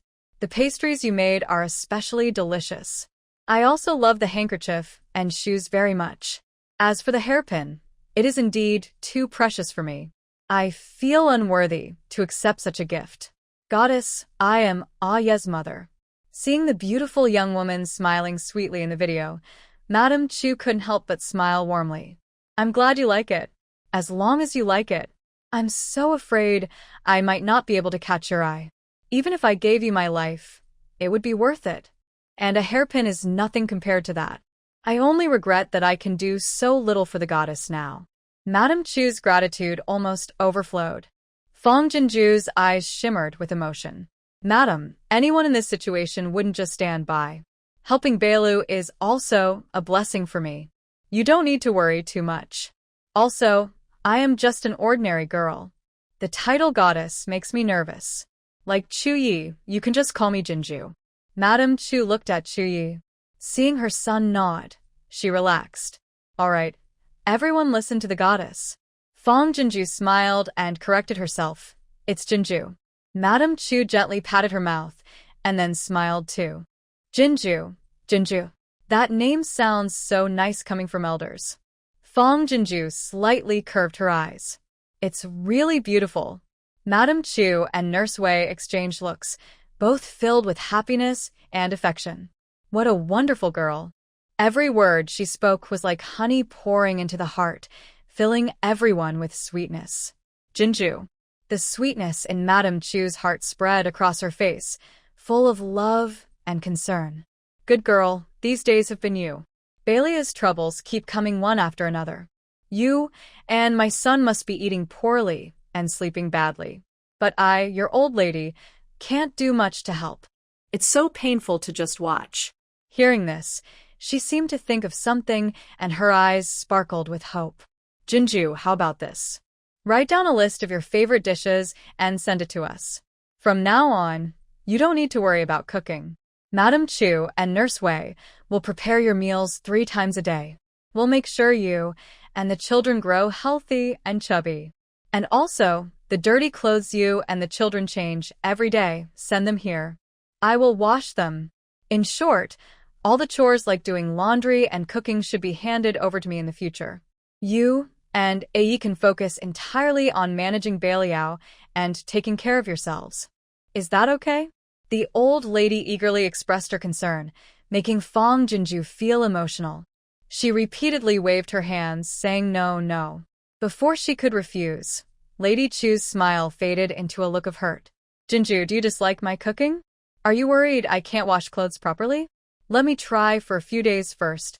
If you think I can't do it well, I promise I won't mention it again and won't bother you, okay?" Madame Wei quickly stepped forward to agree. Yes, Jinju, please give us a chance. Let us do something for you." The cautious expressions of the elders made Jinju hesitate and feel a bit helpless. Cooking doesn't take much effort, and there's a washing machine for laundry. She felt embarrassed to let her elders suffer for her. "Jinju, please agree, mother." Chuyi turned the video camera to himself and said seriously, "Let us do something for you. If it makes you feel easier, it will make us feel at peace. Grandmother, sister, clothes, Shushu will wash them." Suddenly, Shushu also came over, sticking out her adorable little head. "Shushu can wash." Ruerue also came up, saying, "Then Ruerue will wash sister's shoes." Chu Yi and the others were momentarily surprised, then they smiled happily. Okay. Grandmother won't compete with Ruerue and Shushu for credit. We, the grandparents and grandchildren, will work together to take good care of Sister Jinju, okay? Okay, grandmother. How will we divide the work? Well, grandmother can't go to sister's side, so I can only do laundry and cooking. But Ruerue and Shushu are always with sister. They can pour water, serve rice, pick vegetables, and do anything you can do. Is that good? Good shoo-shoo. No fighting with grandmother. Rue listens to grandmother. The old and young children spoke one after another, practically hoping Fong Jinju could just sit back and relax, with everything done for her. Jinju's heart swelled with warmth, so much so that she couldn't hold back and tears of gratitude welled up in her eyes. Old madam, Before she could finish, her throat tightened with emotion, making her unable to speak. Child. Old Lady Chu gently said, I care for you being alone. If you don't mind, you can treat my wife as a half-mother. I am happy to do anything for the child. Fong Jinju's tears finally couldn't be held back and fell unexpectedly. But her lips curved into a happy smile. That's wonderful. I am once again a child loved by a mother. In modern times, a group of uncles protect her. In ancient times, Old Lady Chu's care fills the void left by losing her parents. It is full and overflowing. Dad, Mom, can you see this? Someone cares for me and looks after me. You can rest assured and go be happy, children. Old Lady Chu wiped her tears and said, Child, don't cry. The wife, feel distressed seeing you like this. Quick, pack the dirty clothes and send them over. I won't disturb you and Yi with serious matters anymore. Jinju cheerfully agreed, not only sending over several dirty clothes and shoes but also laundry detergent, stain remover, shoe brushes, and other handy supplies, along with instructions on how to use them. Your love and kindness to me, I will repay with filial piety. Once the cholera crisis in Beiliang is completely over, she plans to study things and items that can make the old lady happy. Old Lady Chu happily carried a pile of dirty clothes and left, but the walkie-talkie at Chu Ye's waist suddenly rang. General, it's bad. The city is still peaceful, but on the outskirts, 7 or 8 villages with over 1,000 people have outbreaks of disease. Not only cholera, many have rashes and fever, like they have smallpox. Some people show no symptoms, but die suddenly from suffocation overnight.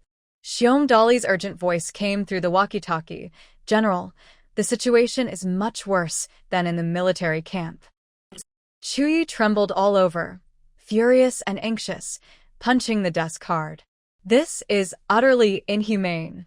The old desk cracked, forming a deep dent. His fist was bleeding instantly. He thought that killing the Yu-Housey would give Beiliang a breather, but unexpectedly, the new general was 10 times more cruel and treacherous than Yu-Housey. Xiong Dali, immediately isolate the people with different symptoms. Even in anger, Chuyi didn't forget to give the first order. Wait for my further instructions.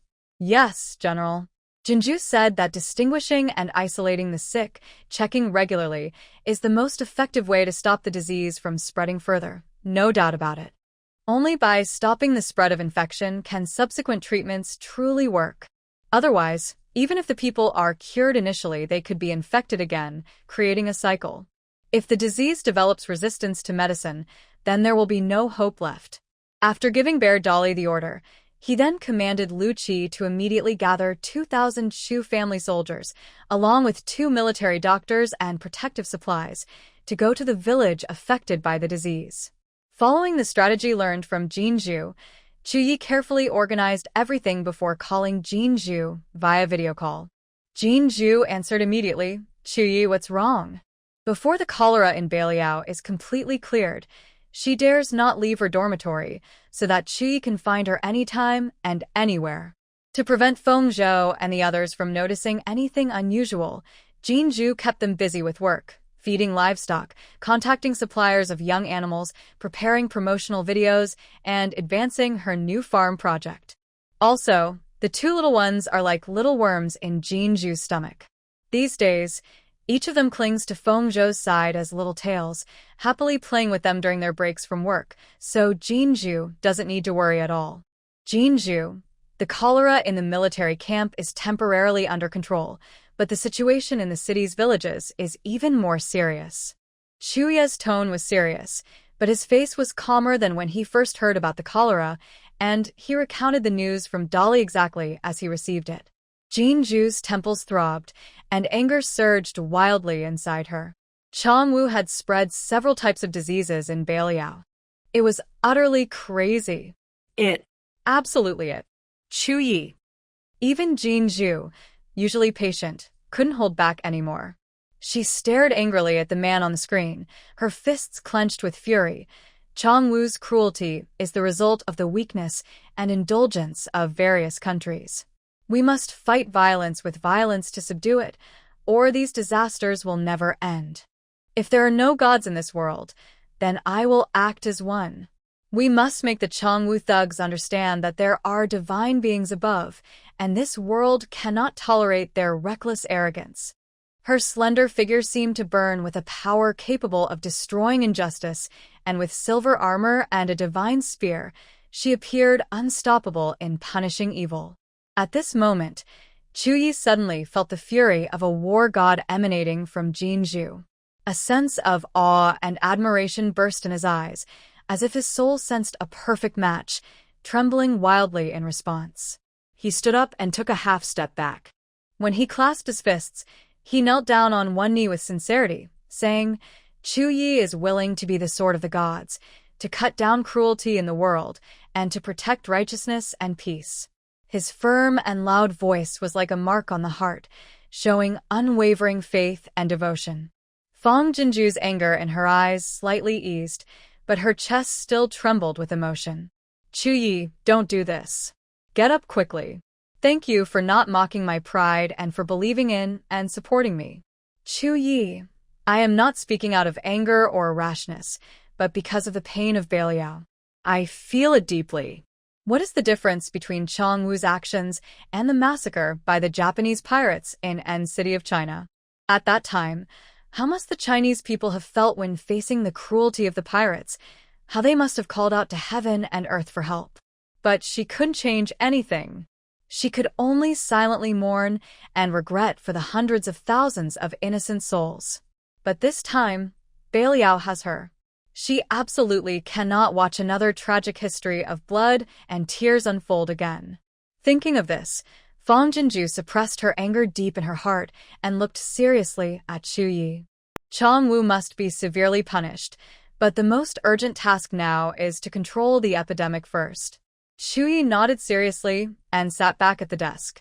I've already separated and isolated the infected areas according to your instructions, Jinju. Those with cholera should already be taking medicine now, so it shouldn't be a big problem. But smallpox and another disease still need Jinju's help. Fang Jinju's expression eased slightly. Don't worry, smallpox is treatable here. I'll buy the medicine and send it over soon. The quarantine and disinfection methods are the same as for cholera. At this point, her elegant brows furrowed again involuntarily. But what you mentioned earlier, the sudden death from suffocation, seems very fierce and a bit strange. Don't hang up the video. Contact the military doctor quickly and ask him to explain the diagnosis.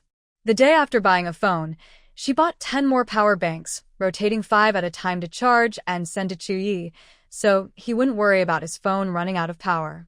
Once the Beiliang epidemic is under control, the plan to buy solar panels will also need to be scheduled. Epidemic Village. Isolation zone for severe symptoms. Seeing Xiong Dolly leading a military doctor coming, everyone cried out and knelt down, begging him to save their lives. General Xiong, please, save my father. I beg you. General Xiong, overnight my parents suddenly died, and now my child shows the same symptoms. Please look at him. He is very uncomfortable, struggling to breathe. I beg you to let the military doctor help my child first, please. Why? What kind of illness is this? In just one night, more than 10 people in the village have died. What is happening? Did someone do something evil that angered the goddess, causing her to send this plague as punishment? Who is malicious enough to want to harm everyone? Some people have lost their parents and are crying loudly, holding their deceased loved ones. A young woman is clutching her critically ill child, tears streaming down her face in despair. Dolly Xiong's eyes are full of grief and anger. His hand, gripping the sword handle, turns pale from the force. He quickly asks the military doctor to check on the suffocating child. The child's mouth makes barking-like sounds, and his small hand unconsciously grips his throat.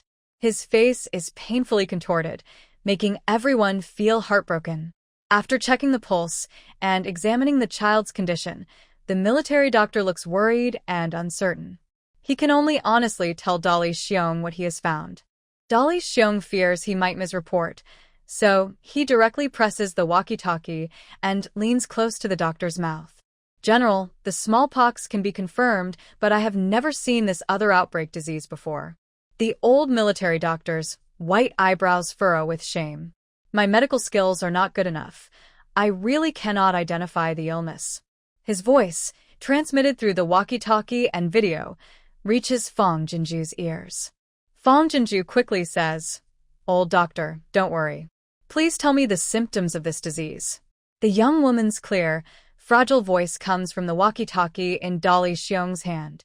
To the suffering villagers, it sounds like a divine blessing. It's the goddess. The mourning cries almost instantly stop. The villagers, on the verge of breaking down, all look over with uncertain hope in their eyes. Only the goddess can save them now. The old military doctor's trembling beard shows his excitement. "Goddess, please wait. Let me confirm again." He is actually speaking with the goddess. When the goddess asks questions, he must be very careful, avoiding any mistakes. Reporting to the goddess, the child has a fever of 38.7 degrees Celsius, difficulty breathing, and a snoring, barking sound in his throat. No other symptoms are present. While the doctor speaks, Fong Jinju quickly types keywords into the search bar. Fortunately, during the cholera outbreak, she had sent a device that made it easy to check temperatures. Now that she knew the exact temperature, she could confidently give fever medicine. The patient had a fever, difficulty breathing, and was panting like a dog. Looking at the rapidly appearing data on the screen, Fong Jinju's eyes widened with surprise and doubt. Acute laryngitis? Her finger froze above the mouse. In her understanding, laryngitis was a common illness, often caused by colds, fevers, or irritations. But she had never heard of laryngitis causing someone to die suddenly overnight. Unless a vague thought flashed through her mind. She quickly opened a social media app and searched her follow list for Drive W. He was a kind-hearted medical blogger who often shared knowledge about rare diseases and health tips. Sure enough, within a few minutes, Fong Jinju found a scientific video explaining an allergic reaction causing hives and sudden swelling of the throat. "Divine Lady, may I ask if you know what disease this is?" An old military doctor's cautious voice came through the radio. Fong Jinju hurriedly reassured him, "Old doctor, we need to confirm further. Check if the patient's throats are swollen and blocking their airways. Also examine their whole bodies for hives or rashes." The old doctor responded quickly and began the checks. Indeed, each patient's throat was swollen and blocking the airway, which explained the suffocation deaths. Many also had hives on their limbs, but since the villagers hadn't bathed in a long time, they thought it was caused by insect bites and paid little attention. After some questioning, Fong Jinju was almost certain that these patients had allergic reactions causing sudden throat swelling. "Old doctor, I understand. Please tell the villagers that this illness can be treated." This illness can be treated. The villagers had been listening attentively to the doctor and the Divine Lady. When Fong Jinju spoke, everyone burst into tears of relief. General Xiong. After the diagnosis, Fong Jinju was busy ordering medicines while taking a moment to call out. Xiong Dolly trembled. "Your servant is here. Please, Divine Lady, give your instructions. It will take at least an hour or more for the medicines to arrive. During this time, some patients might suffocate before they get help, so..." Fong Jinju paused before continuing. "Someone needs to give them mouth-to-mouth breaths to keep them breathing smoothly. The best method would be to cut open the windpipe and insert a tube, but ancient medical skills couldn't do that. The only option is artificial respiration. If done correctly, it should be enough to hold on until the medicine arrives. But first, let's not discuss whether ancient people could accept such a shocking method as artificial respiration. They believed that throat swelling was a contagious disease, making it very difficult to perform."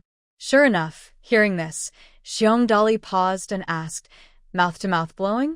Divine Lady, is there any other way?" Saving lives is important, and we can barely accept mouth-to-mouth, but the disease is contagious. Yes, saving others could mean catching the disease ourselves, which isn't worth it. The common people also reacted with shock and worry. Before Fong Jinju could speak, Chuyi interrupted in a deep voice, Xiongdali. Xiongdali immediately regained his senses, his eyes serious. General, I understand. From the moment the Divine Lady sent grain to Beiliang, our lives have been under her command. Her orders must be obeyed, even if it means risking fire and sword. And since the Divine Lady asked us to save people, we must do so. I will arrange it now. Chu family soldiers, listen up. Each person guards a patient and immediately follows the Divine Lady's instructions to err and save lives. The Chu soldiers did not hesitate. They quickly spread out in front of the patients, ready to help. Seeing this, the common people felt ashamed and overwhelmed. Both the Divine Lady and the Chu soldiers were doing their best to save their loved ones, but thinking of this, the people who had not yet fallen ill stepped forward, proposing to take turns helping the soldiers save others. The argument over the radio was noisy, but Fong Jinju felt like beautiful music to her ears. She smiled with relief. Everyone, don't worry. This is just a common throat illness.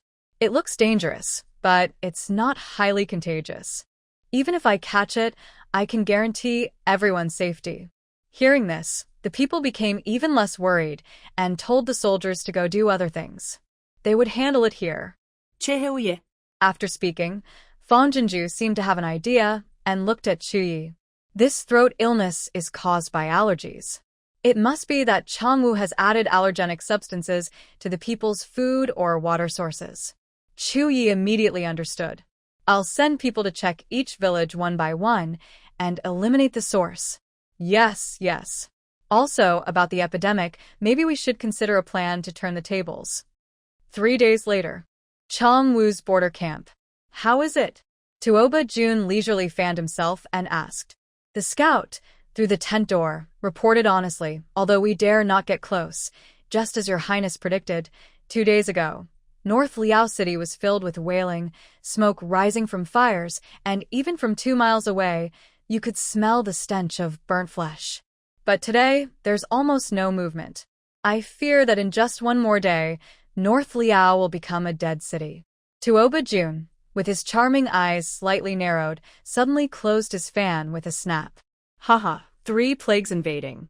If we can still survive, I'll personally cut off my own head and kick it like a ball for Zhu Yi. Someone bring ink and paper. I must immediately write a report to the emperor with good news. He then glanced at the scouts' figure outside the tent.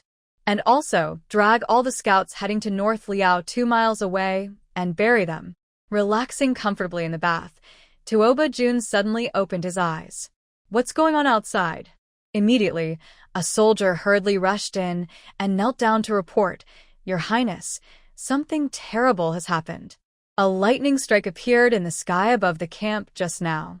It looks exactly like the lightning we saw when we previously invaded North Liao. Tuoba Jun frowned, then sneered, Just a lightning bolt, and it scares you so much. Boom, boom, boom. 3 consecutive lightning strikes interrupted his words. The sudden event startled him, and he instinctively shrank into the water. Realizing what happened, he looked at the soldier with a stern gaze. The soldier trembled all over, quickly turned away, and looked terrified. The crown prince hated being seen in a bad state. He would definitely order to kill him. Your Highness, an unusual event has occurred. Please come out to discuss it. The deputy commander's voice hurriedly came from outside the tent. Tuoba Jun looked at the soldier, with a dark expression. What are you standing there for?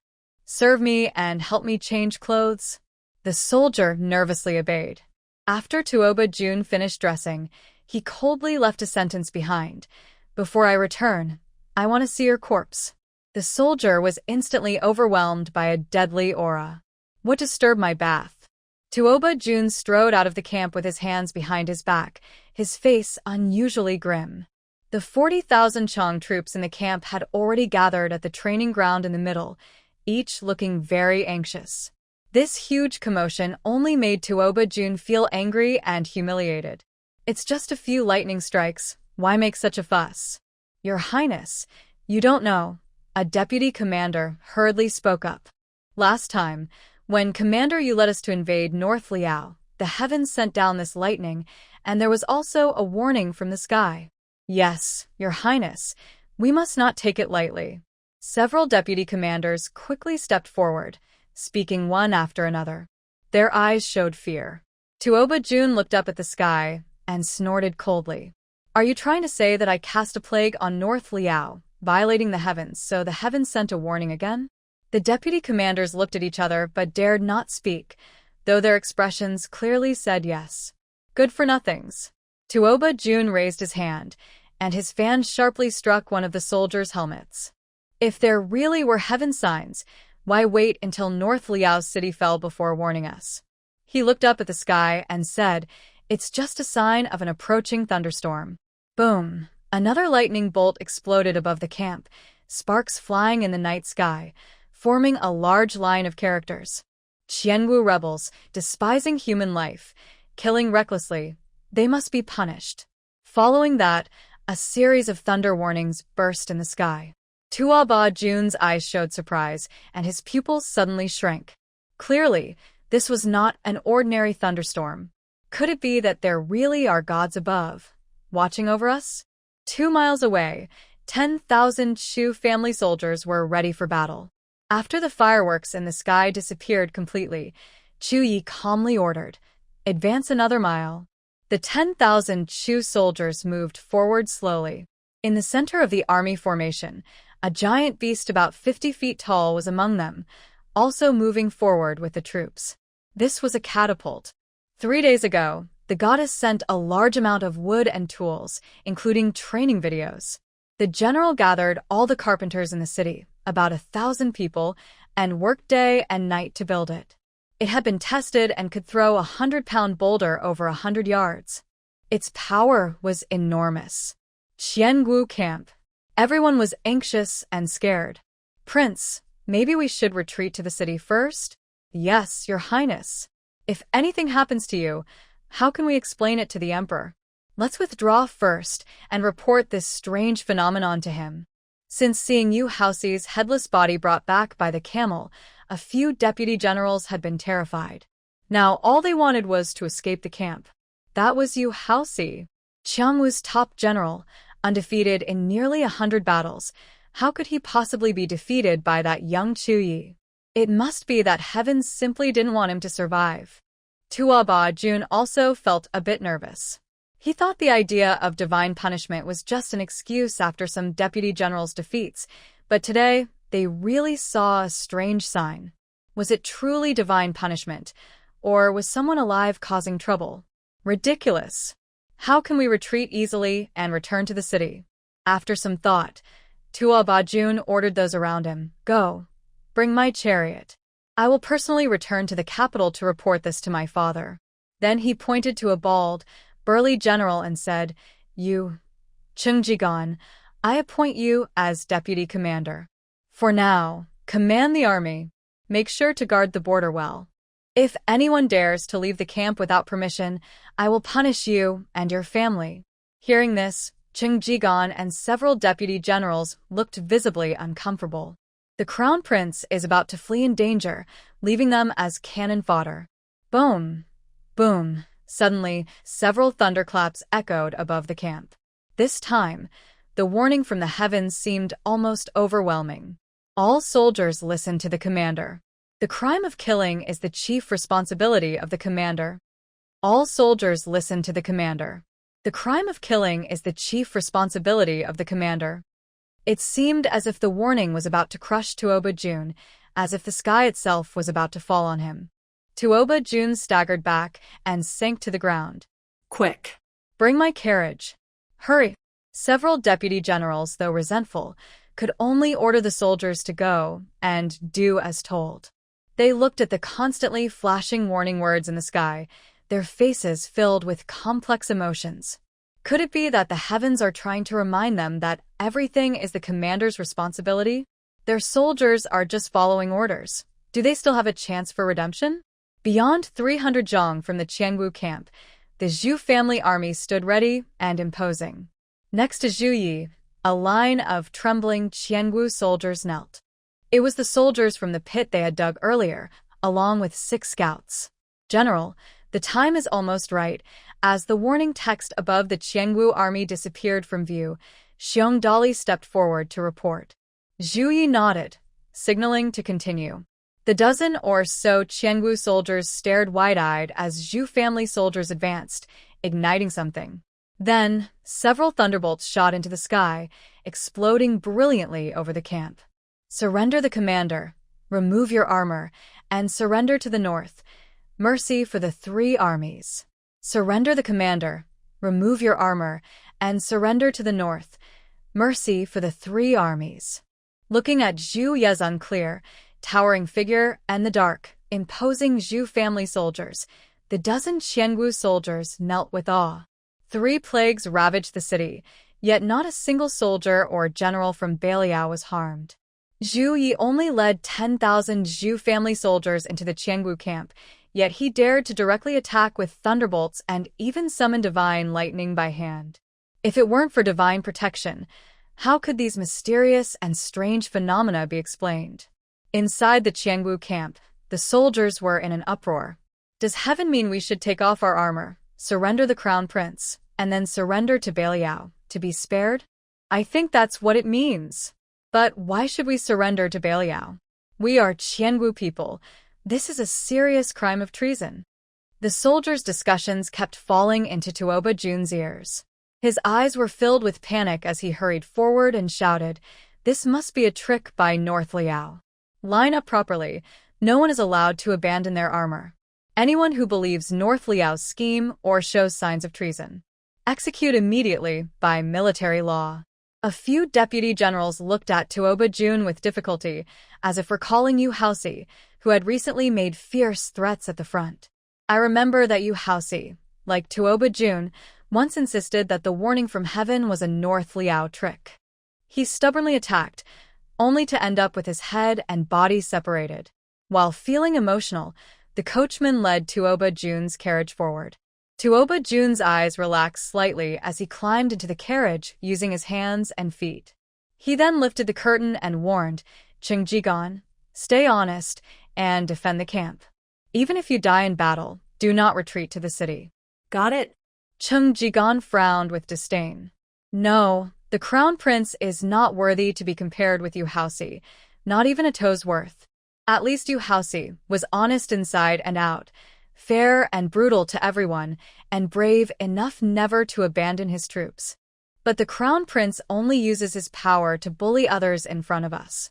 And now, he's so scared he's trembling and rolling on the ground. Bang! Before Cheng Jigan could reply, suddenly a huge object fell from the sky, smashing into the center of the camp and creating a deep crater in the ground. Everyone craned their necks to look. Under the glow of the bonfire, they could clearly see the round, plump object with a pipe attached to its top, which was burning with a small flame and making hissing sounds. Tuoba Jun was so frightened he lowered the curtain. "Someone, go ahead and see what fell from the sky." The deputy generals looked at each other with fear and curiosity, waving for a soldier to step forward.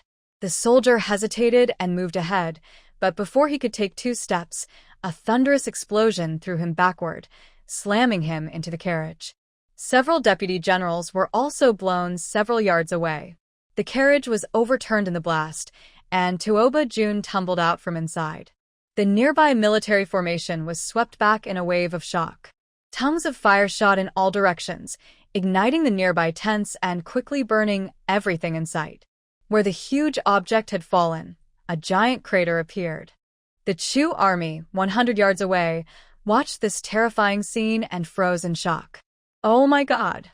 Just one gas canister has such power. Imagine, behind them, the ox carts and horse-drawn wagons are carrying dozens of these cans. In the military camp, there are hundreds more. Realizing this, the Chu family soldiers all stomped excitedly. Bang, bang, bang. The Divine Maiden is mighty. The Divine Maiden is mighty. With such a powerful weapon, Not only one Qianggu camp, but even the entire Qianggu country would not dare to attack. The shock in Zhu Ye's eyes was as intense as the blazing flames in the distance. He knew that trusting Jin Zhu wholeheartedly was enough. Since first meeting her, he had seen her do everything she could for Beiliang. She never made promises she couldn't keep. The Qianggu soldiers kneeling on the ground felt somewhat relieved that they were now in Chu's army camp. Though they might not escape death, at least they wouldn't be buried alive or blown up. After waiting a moment, Zhu Yi ordered again, "Prepare." Immediately, the Chu soldiers continued moving the thunder bomb forward to ready themselves. In the Qianggu camp, most of the soldiers had been killed by the explosion, several hundred of them. Those not affected were barely alive, trembling with fear. A few deputy generals were injured, bleeding from their mouths and looking terrified. Tua Bajun was so frightened he wet himself. Boom! Boom! More thunderbolts tore through the sky. The Qianggu soldiers and officers all huddled together, frightened and shielding their heads. "Hand over the commander, remove your armor, and surrender to the north. We will spare your troops. If not, your army will be destroyed. Your army will be destroyed." That last attack must have been a final warning from heaven. If they didn't follow heaven's advice now, their entire camp would truly be wiped out. A few deputy generals struggled to get up, exchanging glances before their eyes fell on the embarrassed Tua Bajun. Tua Bajun stiffened. What do you want to do?" He tried to run backward, kicking off his horse, but Cheng Jigang rushed forward and grabbed his ankle. "General." A moment later, the Chu army scout's voice came through the walkie-talkie. "The Qianggu camp has raised the white flag." Zhu Ye's lips curled into a smile as he pressed the walkie-talkie. "Divine Maiden, did you hear that? Qianggu has surrendered." The man's deep, confident voice was filled with pride and joy. "This is the best plan, and surrender." Fang Jinzhu, who had been sitting cross-legged on the sofa staring at her phone, jumped up happily. Great. "Old madam, did you hear? Qianggu has surrendered. Qianggu has surrendered." Fang Jinzhu excitedly paced back and forth a few steps, then leaned closer to the video, showing the happiest smile. Old Madame Chu smiled with tears running down her face and nodded repeatedly, responding, "I heard it, I heard it. Changwu has surrendered." Surrendered? If not for Yi Tingxian and Nurse Wei pacing anxiously nearby, and if not for Jinju's bright, bold smile on the phone, she might have thought she was hearing things. Tang Wu had been oppressed by Changwu for decades. Every time he sent troops to resist, he was only beaten badly. His forces kept shrinking, and the country's strength weakened day by day. For Tang Wu, Changwu was like a sword hanging over his head and a mountain pressing down. The 3 generations of the Chu family had fought bravely, dying on the battlefield, never returning home victorious. It wasn't because the Chu soldiers weren't brave enough, but because the gap in national strength and military power was too great. Going to war was like walking to their doom. Yi's father had once predicted before he died that in less than 10 years, Tang Wu would fall too. But now, she heard directly from her son that Changwu had surrendered. Although only the 40,000 Changwu soldiers stationed at the border surrendered, to Changwu, it was just a tiny drop in the ocean. But for the Chu family, for Beiliang, and even for the entire Tangwu country, it was like a cloud lifting from the sky, an unprecedented event. "Divine Lady." Yi Tingxian leaned in and grinned from ear to ear. "I'll go now with handcuffs to meet the generals. They must be eager to come back and share the good news with you." He quickly left in a gust of wind after greeting them. Old Madame Chu and Nurse Wei exchanged knowing looks, their smiles tinged with other emotions. Yi was the backbone of Beiliang. No matter how difficult or sad, she had to support herself and make decisions alone. They couldn't help much. But now, Jinju was her main support, someone who could help her lead and discuss plans with him. Unfortunately, it seemed she thought of something, and a flicker of worry and regret crossed their eyes. Fang Jinju was completely immersed in the joy of victory and didn't notice the strange expressions on her elders. After a few more words, she hurriedly ended the video. Chu Yi said surrendering was the best strategy, but it would mean a lot of work afterward. Before attacking Chongwu, Fang Jinju and Chu Yi had agreed on two plans. The best plan was to use divine power to scare Chongwu into surrender. Then, they would capture their crown prince as a hostage and bring the 40,000 Chongwu troops back to Beiliang to tame and turn them into loyal soldiers. During peace, they would work as farmers. In war, they would serve as frontline shields. Chu Yi said that the ruler of Chongwu had only two princes, and the most favored was Crown Prince Tuoba Jun. With the Crown Prince Tuoba Jun in hand, even if the leader of Qiangu country is furious and angry, he wouldn't dare to act rashly. If this plan succeeds, it can temporarily scare Qiangu and avoid bloodshed, killing two birds with one stone. The worst-case plan is simpler. If divine power can't scare away the Qiangu army, then use gas canisters to them up directly and violently. Sending over a few hundred gas canisters and blowing up tens of thousands of troops is no problem. If Qiangu still isn't afraid and dares to send more troops, then keep blowing them up.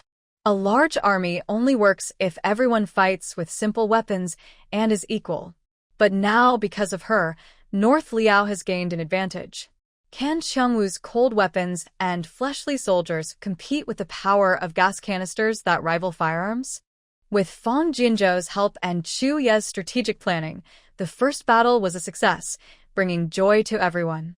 Suddenly, they faced the task of incorporating 40,000 Qiangu soldiers. North Liao's food supplies are surely not enough, so she must quickly stockpile grain. They're back. The general is back. At the outskirts of North Liao City, Lu Qi led 5,000 Chu family soldiers to wait in front of the camp. Seeing the dense army approaching and the fluttering flags faintly visible in the dark, the Chu soldiers couldn't help but stomp and cheer. The news of Qiangu's surrender was immediately sent back to the camp. Chu family soldiers had guarded North Liao for decades. During this time, old soldiers died, new soldiers replaced them. How many warriors had fallen on this frontier battlefield? A handful of yellow sand buried loyal bones, and a third of the land buried heroes. This is the land of Tangwu Kingdom, but also the graves of countless loyal martyrs. No one has seen the victorious flags, and there is no return journey. But this time, they lived to see Qiangu surrender. All of this was because of the Divine Maiden's protection. Among the returning army, Chu Yi sat atop a tall horse, leading the charge. He held a rope in his hand, with Tuoba Jun's hands tied at the other end. At this moment, Tuoba Jun was staggering behind his horse, exhausted and desperate. Water. I want water. Chu Yi, give me some water. The journey from Qiangu to North Liao Camp, nearly 100 miles, felt like to Tuoba Jun. His legs were swollen, and his feet had countless blisters, yet he was not given water to drink. He had been born noble and precious everywhere. When had he ever suffered like this? Even as a hostage, he should at least be given water, right? But he shouted all the way, and Chu Yi didn't even turn his head. It made him furious. The Qiangu soldiers behind him saw this scene but, strangely, felt very satisfied. These so-called noble people, who usually never consider the lives of those lower than them, probably never thought they would end up like this someday. Soon, the army stopped in front of the military camp. At the same time, Yi Tingxian was driving a carriage toward the camp. Immediately, members of the Chu family army stepped forward and took out the items given by the goddess from the carriage. Led by Tuoba Jun, several deputy generals and 40,000 troops from the Qiangu army were pushed out by the Chu family soldiers. Chu Yi dismounted quickly, opened a box, and revealed electronic shackles prepared in advance by Jin Zhu. She said that as long as these shackles were put on the Qiangu soldiers, any resistance could be stopped with a remote control that would send a lightning shock, causing intense pain and unconsciousness. Controlling these leaders meant they wouldn't have to worry about their soldiers rebelling. Moreover, she had other plans for these soldiers. Lock them up. Divine water. After Chu Yi gave the order, the Chu soldiers took out the shackles from the box in order and approached the leaders of the Qiangu army. They made the soldiers remove their boots and tightly locked the shackles around their ankles. Although confused, the Qiangwu leaders knew they had no choice but to cooperate. Soon, many Chu soldiers brought buckets of water, and from another box, they poured powder into the water and stirred. Chu Yi looked around at the Qiangwu soldiers and coldly ordered, "Start from the top sides and line up to drink the divine water." The Qiangwu soldiers looked at each other with suspicion and hesitation. Divine water? It looked more like poison water. Seeing their hesitation, Chu Yi pressed her gun handle to the ground and sternly said, "If the gods wanted you dead, you would have been struck by lightning in the camp already. The goddess has ordered me to bring you back to promote goodness and justice. Otherwise, why would I go to such trouble? Drink this divine water, and you still have a chance to atone and survive. If you don't want to drink, that's fine." With that, she pointed her spear sharply at the Qiangwu soldiers. "I can also send you on your way." Hearing there was still a chance to survive, the Qiangwu soldiers looked in disbelief. But Chu Ye's words made sense. The gods said that if they handed over the crown prince, they would be spared. If they really wanted to kill them, why wait until now? Realizing this, the soldiers quickly lined up and drank the divine water one by one. It's so bitter, a pain that seeps into the bones. If I hadn't seen those incredible miracles with my own eyes, I wouldn't believe that the divine water they drink is truly sacred. Only after the last Qiangwu soldier drinks the divine water does Chu Yi speak again. "What you have drunk is a benevolent divine water granted by the goddess. Previously, your acts of burning, killing, and looting have accumulated great evil. This karma has seeped into your bones, and it won't be easy to turn back to good quickly. When I make you atone, you will feel reluctant and full of resentment. This divine water will draw all your lingering resentment and anger into your hearts. Every 30 days, you must drink the transformative divine water to wash away these evil thoughts, or you will suffer from a broken heart and lungs and die. If you sincerely turn to goodness and do your best to atone, you may not gain freedom, but I promise you will have enough to eat and wear warm clothes, and your life will be safe." After he finished speaking, the Qiangwu soldiers stirred with noise. They only heard a small part of his words very clearly. Eat well, wear warm clothes, and not die? Although Qiangwu is a land of farming, their grain production is just enough to feed themselves. From the layers of aristocratic exploitation down to their soldiers' rations, there isn't much left. Even in their own camp, they only get a full meal when they go into battle. Plus, because the country's cotton production is low, the nobles are naturally warm, but the soldiers' winter clothes are far from enough to keep out the cold. When it's freezing, everyone has to huddle together for warmth. But Chu Yi said they could eat well and stay warm, even as prisoners. That's impossible. Absolutely impossible. There must be some conspiracy behind this. But the divine water is already in their stomachs, and their fate is in someone else's hands.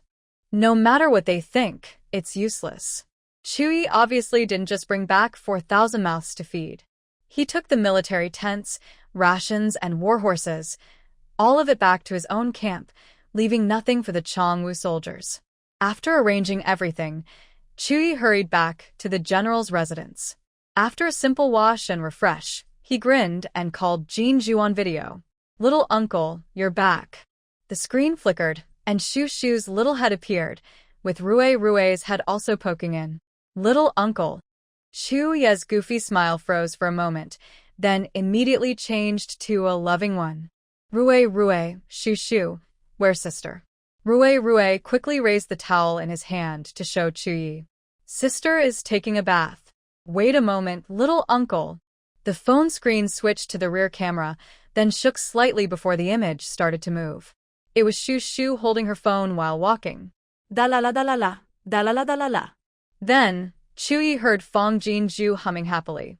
Her cheerful voice carried the sweet softness typical of a young girl, blending with the gentle sound of dripping water, falling into Chu Ye's heart and sparking silent waves of joy. Unconsciously, warmth filled Chu Ye's eyes, and a dreamy smile appeared on his face. "Little uncle, speak." "Big sister, I can hear you now." Shu Shu's soft, chubby voice made Chu Yi snap back to reality.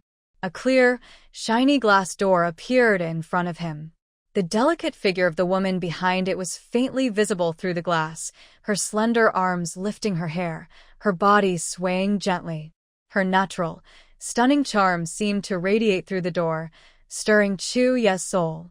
Knock, knock, knock. Chu Ye's gaze was suddenly burned, and he quickly looked away. His heart was pounding so hard it felt like thunder, and his ears and face flushed red, completely out of control. Shoo shoo, let big sister wash first. Little uncle will call again later.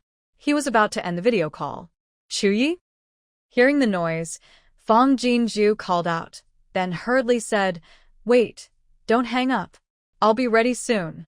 Chuyi's hand froze just above the hang-up button. In that brief moment, he accidentally saw Fong Jinju opening a small in the glass door. A white, slender arm reached out, fumbling around. Rue, give the towel to big sister.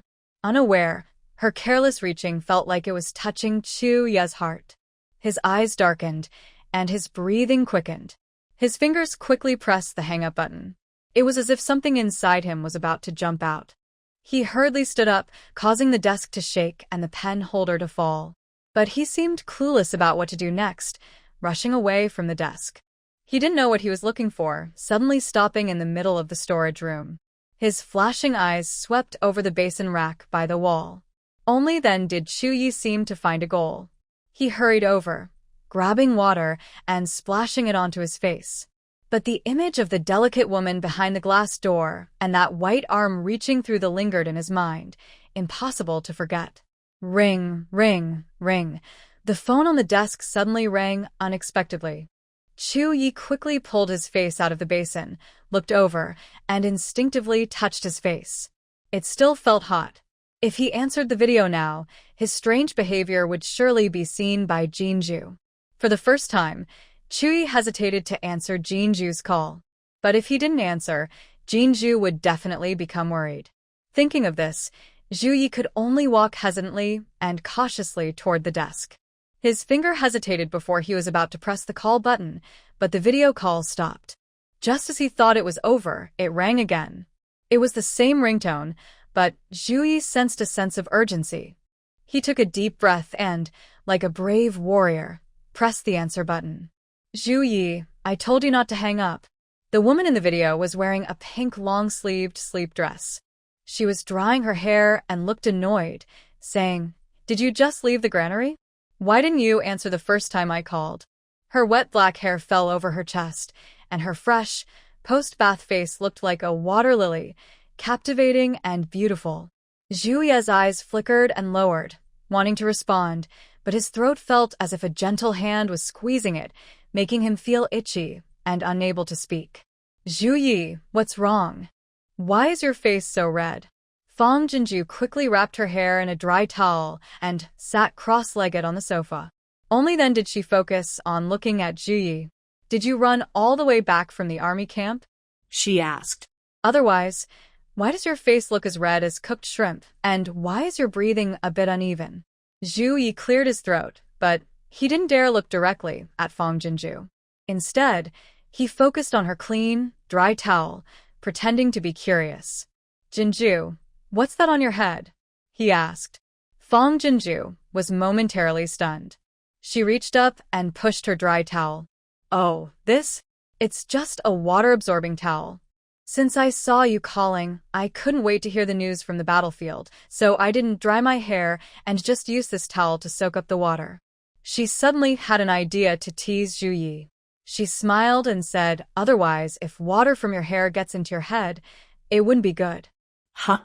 Sure enough, Zhuyi looked confused. Are you saying that if you don't dry your hair thoroughly, water might get into your brain? Getting water in your brain, is that dangerous? She asked seriously, like a curious student who didn't understand. Ha ha ha. Fong Jinju couldn't help but cover her mouth and laugh. Of course it's dangerous. If water gets into your brain, you'll become dumber. Really? Zhuyi was shocked. No wonder Jinju was smarter and more capable than the girls here, or even the boys. Now, he understood the reason. Zhuyi, why do you believe everything I say? Fong Jinju laughed happily, her laughter like flowers swaying in the breeze. Seeing her smile so freely and her eyes bright like flowers, Zhuyi felt more proud than after winning a battle. As long as Jinju says it, I will listen and believe. Hearing this, Jinju put away her smile, but her eyes still sparkled happily. You're so trusting. Are you afraid I might sell you just to count money? A gentle, serious look appeared in Zhuyi's eyes as he softly said, even if Jinju sold me, I would be happy to do it. I would still trust you as I always have. Jinju was momentarily stunned, then sat up straight. Zhuyi's expression didn't look like he was joking at all. If another man said this, she would think he was trying to scheme against her. But when Zhuyi said it, it sounded like a promise made with all his heart. A strange feeling rose in Jinju's chest, and her eyelashes fluttered. All right, I won't tease you anymore. If I keep teasing you, you might even want to marry me for real. Now tell me about the Qiangu army. Did the yellow powder I sent scare them? Marry me for real. If you ask, I will definitely. Zhu Ye's heart fluttered, almost missing the rest of his words.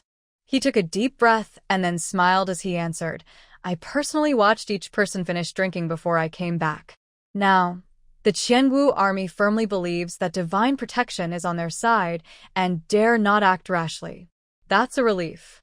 Jinju's face relaxed into a light smile again. Before you return, I bought 3 million jin of grain and 20,000 quilts. They will arrive gradually over the next few days. She shivered slightly and said, 3 million jin of grain. Just thinking about it makes me scared. Jinju was unaware of her own nervousness. Facing Zhu Yi, she was beginning to openly show her fragile, delicate side. Hearing this, Zhu Ye's eyes filled with concern. The grain in North Liao is still enough, and I also brought back 100,000 jin of military supplies from the Qiangu camp, enough to last a while. You don't need to push yourself so hard. People rely on food. Before he finished, Jinju shook her head to interrupt him. Other things can wait, but not the grain. You need to support 9,000 mouths. If the grain runs out, people's hearts will waver, and chaos will follow. Tomorrow, you should clear out all the rooms in the general's residence that can be emptied. I plan to start sending 50,000 jin of grain each night from tomorrow evening until the entire residence is filled. Although the money is in her pocket, she kept having scattered dreams over the past 2 nights. When she woke up, she couldn't remember anything, but she felt a persistent sense of unease.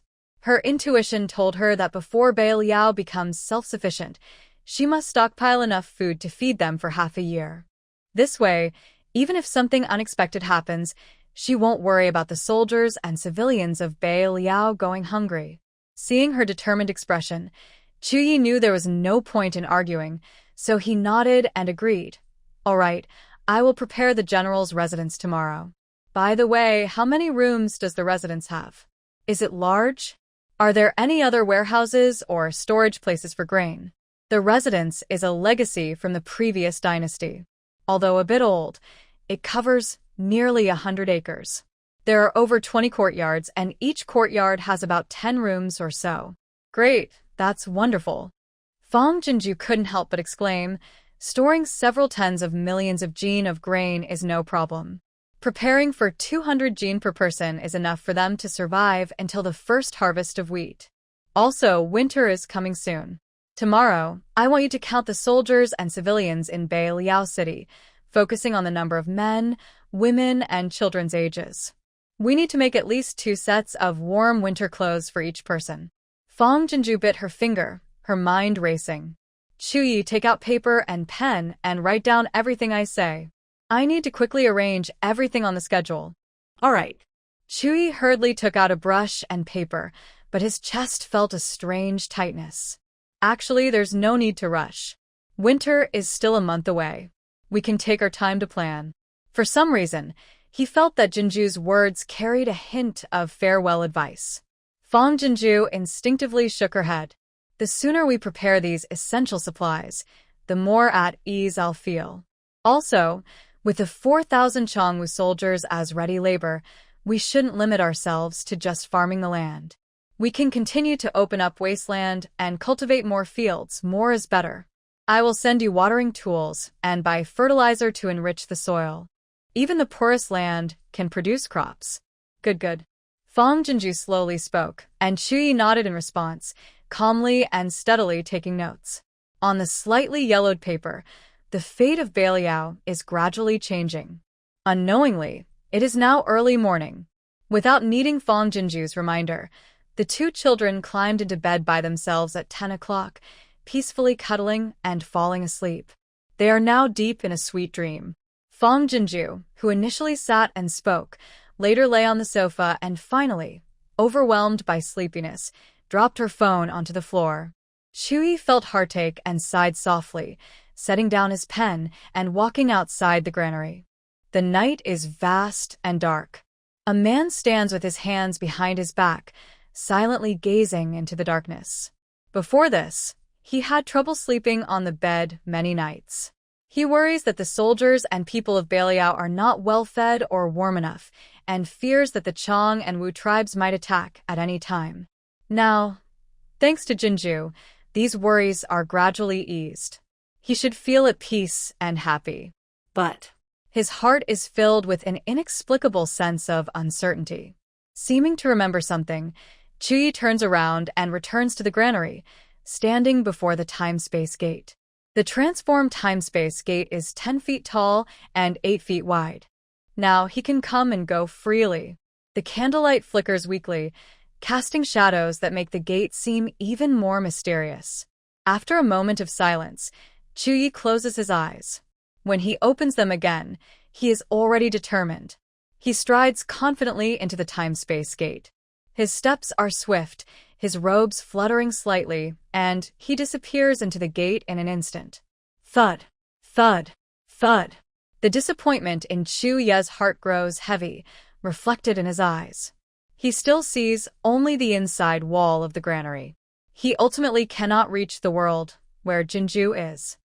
Meal is ready. A shout from the Chu family army camp, like a heavenly sound. The soldiers of the Chu family army emerge in an orderly line, each holding their own bowl, smiling happily, stretching their necks and looking forward eagerly. There's bread again. And stewed cabbage soup. Wow, it smells so good.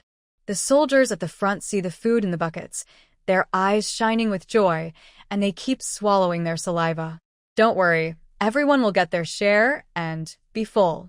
The cooks cheerfully wave their spoons and remind everyone, take it slow, don't spill it. Every grain is hard-earned. Haha, don't worry, uncle, I'll even lick the ground if I have to get every bit. You little rascal, always joking. Eat first, if you're still hungry, come back for more. Got it soon. The Chu soldiers gather in small groups, enjoying their food and chatting happily. Smells so good. That's right. Before we arrived at Beiliang, I had never tasted such delicious and soft bread.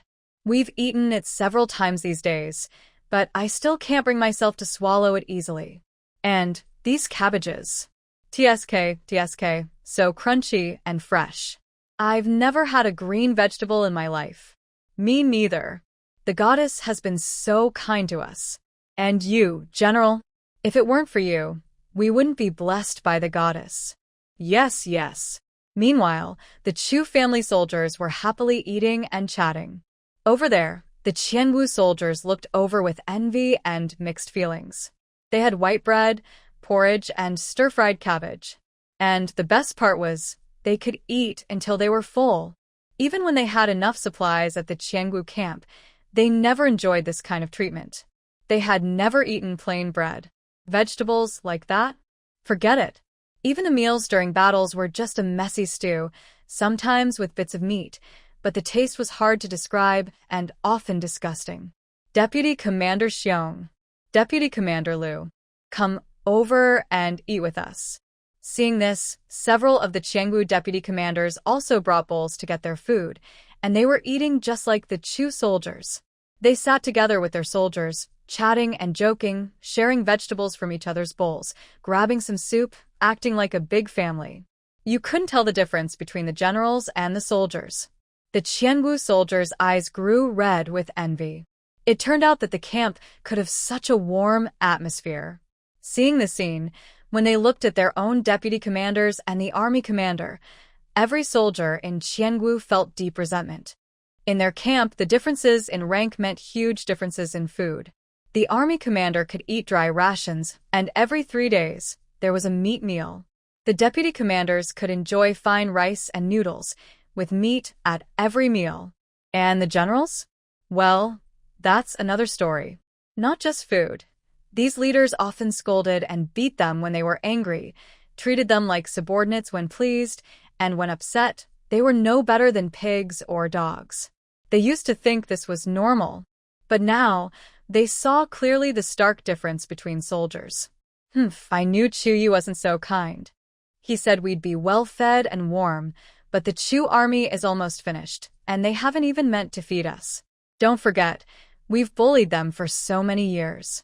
Do you think they'll let us have an easy life? Exactly. Don't be fooled by their appearance. This is all part of their plan to turn us against each other. A group of leaders felt uncomfortable under the watchful eyes of their soldiers.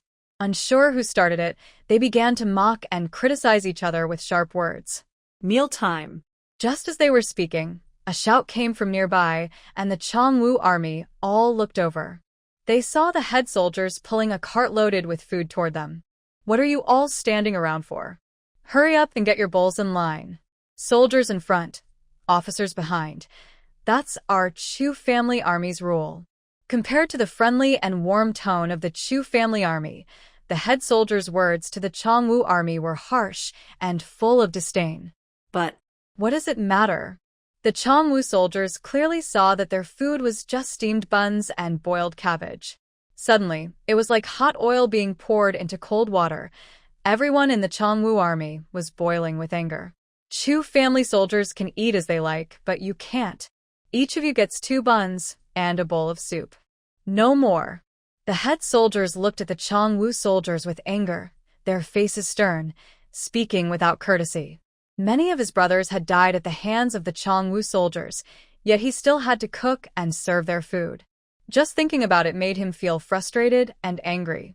But the goddess and the general had arranged this, surely for a reason, so he had to obey and do as told. However, the general and the goddess only said they should eat enough. How they treated the soldiers was up to them. That's enough. Enough. The first young Chongwu soldier to receive his food was about 13 or 14 years old. Tears filled his eyes as he took the hot bun, bowing humbly. Thank you, sir. Thank you. This is already very good. The head soldiers remained cold, but didn't speak again while serving the food. I thought we'd only get 1, but I didn't expect 2. Yeah, these buns are quite big, bigger than my fist. I plan to save 1 for the night, just in case Chi changes his mind and doesn't give us food. Right, I'll keep 1 too. Just in case, even if they want to kill us, we'll at least have a full stomach before we go. The Chongwu soldiers sat on the ground, mimicking the Chu family army, but their voices were very low, full of a secretive feeling. As prisoners, they could only act submissively. Hey, what about ours? Finally, it was the turn of the Chongwu leaders to receive their food. When they looked inside, their buns and vegetable soup were gone. They all angrily shouted at the head soldiers. You won't die from hunger. If you keep causing trouble, none of you will get to eat. The leader of the Qiangu group suddenly had a swollen bump on his forehead. Frustrated and angry, he swung his fist to retaliate, but in the next moment, he suddenly trembled violently, convulsed, foamed at the mouth, and collapsed to the ground. This unexpected scene frightened the remaining Qiangu leaders, who quickly stepped back with shocked faces. The Qiangu soldiers, who were happily eating, also looked over in surprise. How dare you cause trouble in Chu's army camp? Do you want to die? Chuyi walked over from the Chu army camp, holding a small black remote control. These uncles and older men in the team work hard cooking for tens of thousands of soldiers. Usually, I respect them very much. What are you? To shout and yell at them. He comes to inspect the camp every morning. Today is the first day the Qiangu army entered, and he knew there might be trouble during breakfast, so he came early. Unexpectedly, some Qiangu people dared to cause trouble. But this was a good opportunity to set an example. While speaking, another team leader carried over 2 buckets of food. General, are we still going to eat this? Seeing the situation, the team leader asked carefully. Chu Yi coldly glanced at the Qiangwu leader. Make him go hungry for 2 days first. The others will still get their food. And if anyone dares to cause trouble again, they'll end up the same way. The Qiangwu leaders looked at each other with fear and confusion. Hurry up and line up to get your food. At the order, the team leader quickly shouted. His attitude toward the general and the Qiangwu people was very different. People had to bow their heads under the eaves, especially after the harsh lesson from before. The Qiangwu leaders had no choice but to obediently go forward to get their food. When they saw what was in the buckets, they all froze. One bucket contained dark, flatbread, made of unknown ingredients, and the other had vegetable soup, clearly made from vegetable roots and rotten leaves. Why is our food different from theirs? What's this made of? Can we eat it? Why aren't we getting white steamed buns? For a moment, the Qiangwu leaders felt insulted, covering their noses in disgust. The nearby Qiangwu soldiers also felt very surprised. They knew these leaders could only enjoy the same treatment as them, but they didn't expect the leaders to eat even worse than the soldiers. Hearing this, Chu Yi snorted coldly. These foods are much better than what you used to give your own Qiangwu soldiers. How is it? They are people too, but you can't eat like them? His words caused the Qiangwu soldiers to stand up, their eyes shining with excitement. A group of leaders looked nervous and said weakly, Qiangwu country has always had clear social levels. Food is naturally distributed according to rank. Officers eat meat, soldiers drink soup. What's wrong with that? Yes, if soldiers could eat meat freely, which country could afford to keep soldiers? Hearing this, the squad leader sneered mockingly. Is it really about eating meat? In our Chu family army camp, not just the deputy generals and captains, even our generals eat and drink with everyone. Following such a general, even if we have to eat dirt and mud, we are willing. The Qiangwu army fell silent. Their inner grievances and unwillingness were deafening. Could there really be such a top general in the world? The squad leader was right. If they followed such a general, they wouldn't hesitate to go to their deaths immediately. Once you enter my Chu family army camp, you must follow the rules here. Chu Yi looked coldly at the leaders and said, previously, you ate rich food, but now you teach your soldiers to go hungry. From now on, I will turn this disgusting rule upside down. Your soldiers will eat steamed buns, and you will only get coarse bread. If they perform well and get meat, you will have a chance to drink some meat soup. If you dare to complain again, you won't get any food today. Every word felt like a slap on the faces of the leaders, but they dared not resist. They could only endure their frustration and line up to receive their meals. Compared to the leaders' unwillingness, the Qiangwu soldiers felt very happy. Looking at Chu Yi, they were full of respect and gratitude. They never expected that their general would make them suffer unfair treatment. The ones standing up for them and fighting for justice were actually the enemies they had once bullied and oppressed. In that moment, all the Qiangwu soldiers no longer saw the Chu army camp as a prison. Instead, it felt more like a home they once longed for, but couldn't get. Farm. Fang Jinju spent the whole morning on the sofa, repeatedly placing orders on her phone. She had added the boss's WeChat during shopping to save time, effort, and worry today. The grains had already been bought. But oil and salt are basic seasonings, so they must be purchased as well. 20,000 jin each. Cabbage, radishes, and greens spoil quickly in northern Liaoning's weather, usually within 4 or 5 days. Each person needs about 3 jin, so she bought 30,000 jin first. They now had winter quilts for warmth, but each person needed at least 2 more sets of warm cotton-padded jackets. They should be practical, affordable, and warm. Military coats and floral cotton-padded jackets are the best choices. Since she still needs to keep working hard, planting crops, using farming tools, and applying fertilizers. As Fang Jinju quickly taps on her phone, messages of bank card deductions keep coming in one after another. She looks at the long string of solid numbers and feels very reassured. No wonder everyone wants to become a billionaire. Just shopping without worries, not having to look back or hesitate. That feeling is truly wonderful. 姐姐，喝水啦。Shu Shu, obediently staying by her side, carefully puts the straw of her water cup into Fang Jinju's mouth. 姐姐，吃点面包。Rui tears off a piece of bread and offers it to Fang Jinju. Fang Jinju accepts without hesitation, still busy, while the two little ones nod happily to show their thanks. Wow, how can things be so good? Even if she forgets to eat or drink because she's busy, the two little ones won't forget. Light up the spark of life. Just as she's thinking, her phone suddenly rings. Fang Jinju, busy typing, accidentally answers the call directly. Hello, Fang, it's Uncle Han. And me, Uncle Liang. Fang Jinju quickly straightens up and presses the speakerphone. Onkel Han, Onkel Liang. Fang, last time you said you could fish at the farm, right? We're planning to come over these days. Is it convenient for you?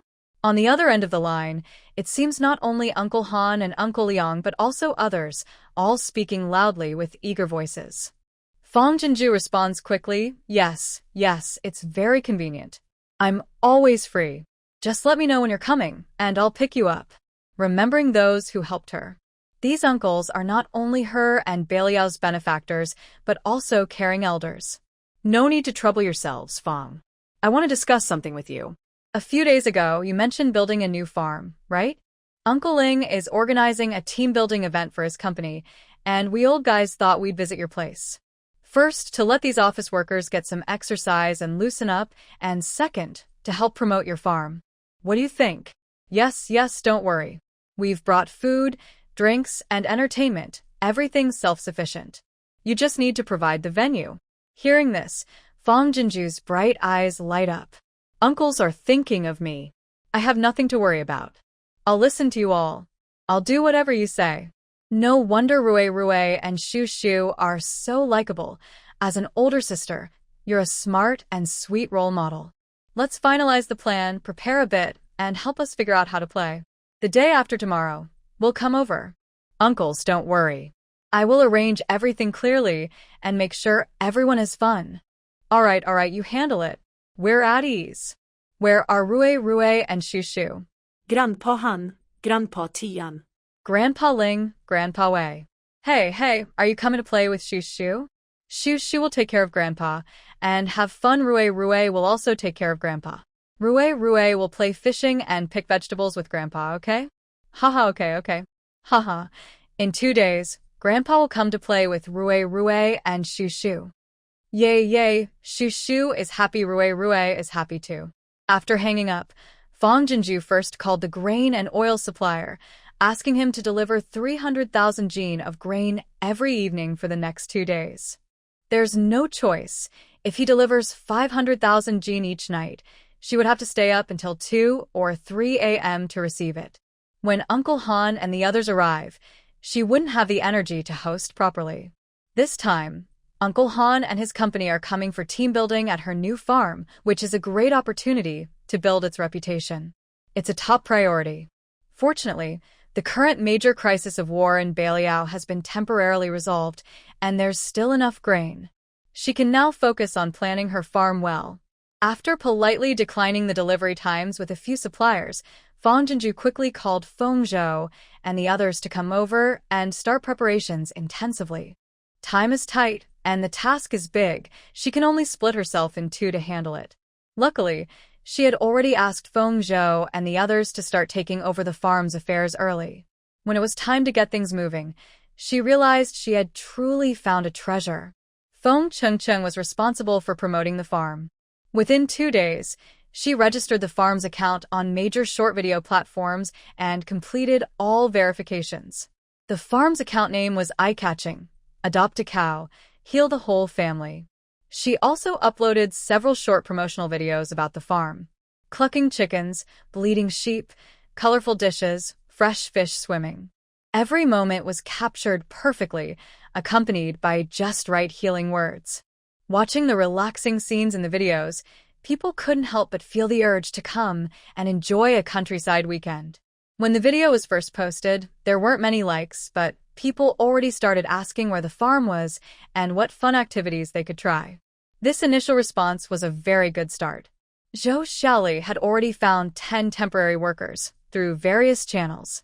They were mostly women from nearby villages around Anqing. They could handle farming and livestock with just a little training and instructions. She also contacted suppliers for calves, lambs, and piglets, waiting for Fang Jinju to approve. When they heard a big company was coming for team building at the farm, the two girls were very excited. This meant more popularity and good promotional material coming right to their door. Although Uncle Han said they could be self-sufficient, Fang Jinju couldn't ignore the situation completely. She quickly arranged for the two girls to buy sun umbrellas, picnic tables, and other necessary items. After they left, Fang Jinju contacted the bricklayers she had already consulted. She asked them to bring their tools and start working on the farm immediately. She also told the supplier to deliver young livestock, calves, lambs, and piglets, by around 7 or 8 p.m. tomorrow night. All the current animals needed to be moved to Beiliang, and the pens cleaned and emptied before the new young animals could be brought in. Although it was a tight schedule, they had planned everything in advance and were working efficiently. At 7 p.m., the two girls and the bricklayers finally finished their work and left. Fang Jinju sighed in relief and slumped onto the sofa. But after just 3 seconds, she sat up quickly and took out her phone to video call Zhu Yi. "Child, why are you so late today?" As soon as the call connected, Zhu Yi's worried and caring face appeared. "Food has been heated twice. It probably doesn't taste good anymore." Fang Jinju quickly apologized. "Sorry to worry you, old lady. There's an urgent matter at the farm, so I was delayed." "Old lady, what delicious dishes did you make today? I can't wait. Ruerue and Shushu are also starving. I cooked some stir-fried pork and mushroom chicken according to your recipe." While speaking, Zhuya's grandmother hurriedly asked Wei Mama to put the food box on the conveyor belt.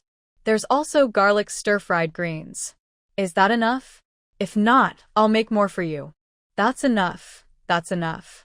While talking, Fang Jinju quickly carried the food box back to her dorm. The 4 dishes and soup, though their colors had faded, still smelled delicious and made everyone's mouth water. So tasty. After serving food to the 2 little ones, Fang Jinju eagerly took a big bite. The exhaustion from a long day relaxed completely as she ate, her face full of happiness and contentment. "Once I finish work, I get to enjoy good food and dishes. I feel so lucky." Seeing this, Zhu Yi quickly flashed a look of concern in his eyes. "There's plenty of time for the North Liao matter. Don't push yourself too hard." Compared to his calm and patient nature, old Madame Zhu's love for Fang Jinju was openly strong. "Yes, child, everything in North Liao is now stable. Rest well for a few days. It's not good to overwork your body." Fang Jinju tried to swallow her food, her eyes shining with pride. "Old madam, today I was busy with my own work. Though tiring, I'm very happy inside." She then shared her plans for the farm and mentioned Uncle Han and others coming soon for team-building activities. Finally, she beamed with excitement. "My parents invested all their savings into the farm. If it weren't for the antiques you brought, the farm wouldn't have survived. I think relying only on selling antiques is too risky and noticeable. I must revitalize the farm. That way, even if selling antiques doesn't work out, I can still support North Liao." "All right, the workers delivering grain just called me. I need to go meet them. Zhu Yi, get ready quickly. I'll start transporting the grain in about an hour." She quickly ended the video call. Zhu's mother and son looked at each other, feeling both relief and worry. Jinju really is like the morning sun, full of vitality and warmth. An hour later, several trucks unloaded grain at the barn entrance, stacking into a huge pile. Fang Jinju took a deep breath, loosened her grip on Ruerue and Shushu's hands, and prepared to get to work. But just as she turned around and pushed out the robotic arm, the grain was gone. 300,000 jin of grain vanished into thin air. Under the bright, incandescent lights of the barn, only Ruerue and Shushu looked at her with innocent, wide eyes. "Where's the grain?" This strange scene made Fang Jinju feel a chill down her back. She instinctively dropped the robotic arm, stepped forward, and grabbed Ruerue and Shushu, mustering her courage to peek outside the dark barn. There was nothing there. She was fully alert, but Fong Jinju felt like she was caught in a ghostly trap, dazed and frightened. A gust of night wind blew, causing Fong Jinju to shiver. She quickly pulled Rue and Shu back into the shed, startling the white-feathered chickens behind her, which fluttered and chirped loudly. Seeing all the living creatures in the shed, Fong Jinju felt a bit more at ease, but her doubts remained tightly locked in her mind. Where is the grain? Suddenly, her phone rang with a video call, startling her. It was Chuyi. She hurriedly answered, only to see Chuyi pressed against the wall, looking very uncomfortable. Jinju, what method did you use? How did the grain suddenly flood down all at once? Can you think of a way to move the grain? We're all trapped inside the pile. Huh? Fong Jinju was confused. I don't know either.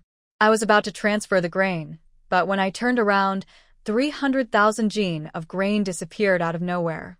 I was just wondering about that when your video call came. Big sister. Shu suddenly looked up. Shu, did I make a mistake? The little girl looked very cautious, as if she thought she had done something wrong. Fong Jinju was stunned and sensed something unusual. She quickly squatted down and asked, "What's wrong, Shu?" Shu, I want to change the grain to Uncle Zhao's place.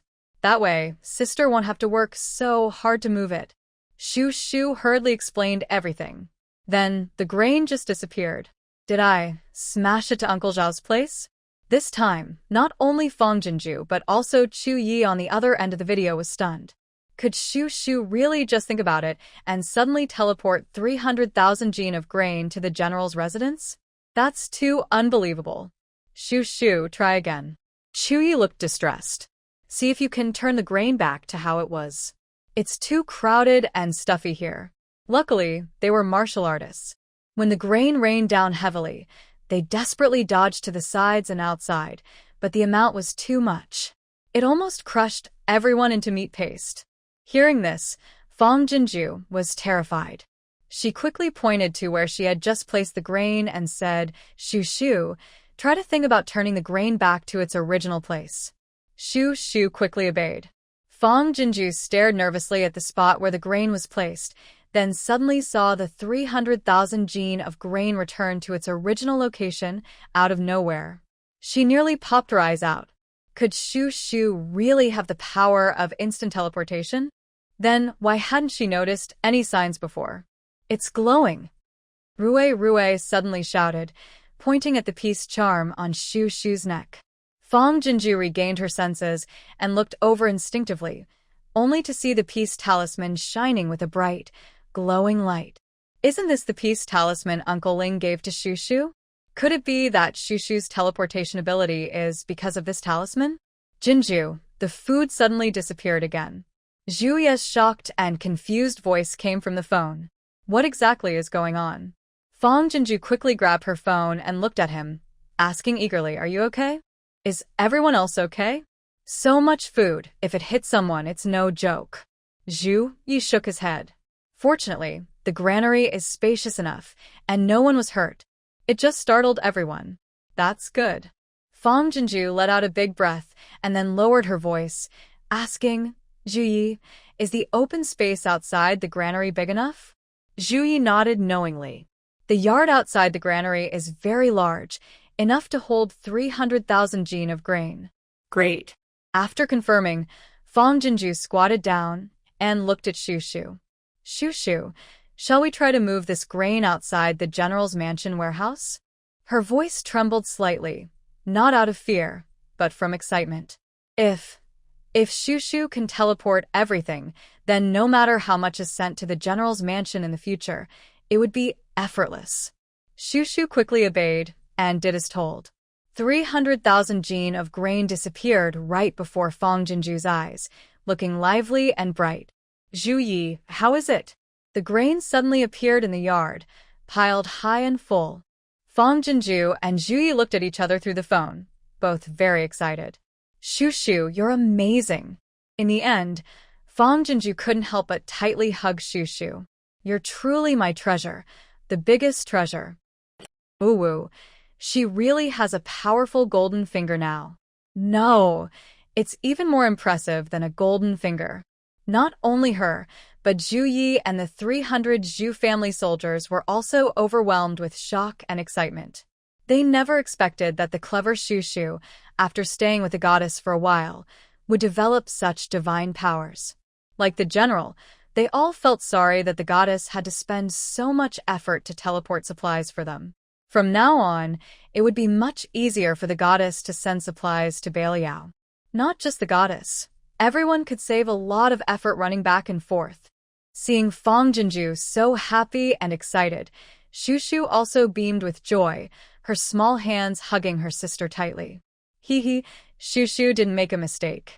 She can help her sister and her little uncle a lot now. Ruerue looked at her sister with envy. She was happy, but also felt a small bit of sadness in her heart. Wow, her sister is so amazing, helping her big sister so much. Ruerue felt useless and couldn't help her sister at all. In the next moment, the little girl was hugged by Fang Jinju, who kissed her on both cheeks and said, "You're all my big treasures. I love you so much." Ruerue's previously sad face instantly turned into a silly, happy smile. It's so nice. Although Ruerue isn't as great as her sister still treats her as a big treasure. From now on, Ruerue will try to be even nicer to her sister and her little sister. After discovering Shu Shu's amazing ability, Fang Jinju felt very relaxed. Once the 30,000 gene of grain on Chu Ye's side was moved away, she also had Shu Shu send a coop of white-feathered chickens over. Then Fang Jinju took Shu Shu to the pig pen, feeling a bit nervous. The pig pen was a little far from the time gate, and she wasn't sure if Shu Shu could transfer things smoothly. But since the pens are connected by doors, even if they are far apart and can't transfer instantly through time, it's okay. Fang Jinju could herd the pigs to the chicken coop and then have Shu Shu transfer them. Compared to moving the cattle one by one with ropes, this was much easier. But Fang Jinju's worries were unnecessary. There were 500 pigs in one pen, and in the blink of an eye, they were all transferred. Another 500 sheep were also sent over quickly. After a few trips back and forth, Shu Shu's little face turned red from Fang Jinju's kisses. Ruerue didn't escape either. Fang Jinju was extremely happy. Happier than holding a few billion in her bank account. What used to take her most of the evening now took less than half an hour. And during that half hour, she was also waiting for Chu Yi to change yards. After clearing all the pens, Fang Jinju and the children happily skipped back to the dormitory, took a shower, and went to sleep. She couldn't imagine how happy she would be in her dreams tonight. Fang Jinju was very happy. Chu Yi was also very happy. The Chu army in the military camp was even happier. Wow, so much meat? Did the goddess give this to us? We just ate white bread for a couple of days, and now we can eat meat again? Quick, pinch me. I want to see if I'm dreaming. Come on, let's pinch each other. Chu Yi delivered more than half of the livestock to the military camp, 300 pigs, 300 sheep, and 500 chickens. The Chu family army never expected to eat meat. For them, just having enough rice to eat was already a great happiness. They dared not ask for more. But now, over 1,000 lively animals were happily making noise right before their eyes. Although they were not very big, they were real, fresh meat. Joyful, they grinned foolishly, either smiling widely or pinching each other, kicking each other to confirm that everything they saw was not a dream. Everyone stopped staring. Come help kill these animals. Prepare them for curing or drying. The leader of the team cheerfully shouted, and everyone snapped out of their daze and started working. They lit fires, boiled water, set up pots, sharpened knives, caught chickens, and led sheep, more lively than during the New Year. The general said that since they had no grain to feed these animals, it was better to give them a happy and then let them suffer from hunger. Fortunately, the weather was getting colder, so they could properly cure or dry the meat. With so much, they could store it until next spring. The Chu army really has good luck.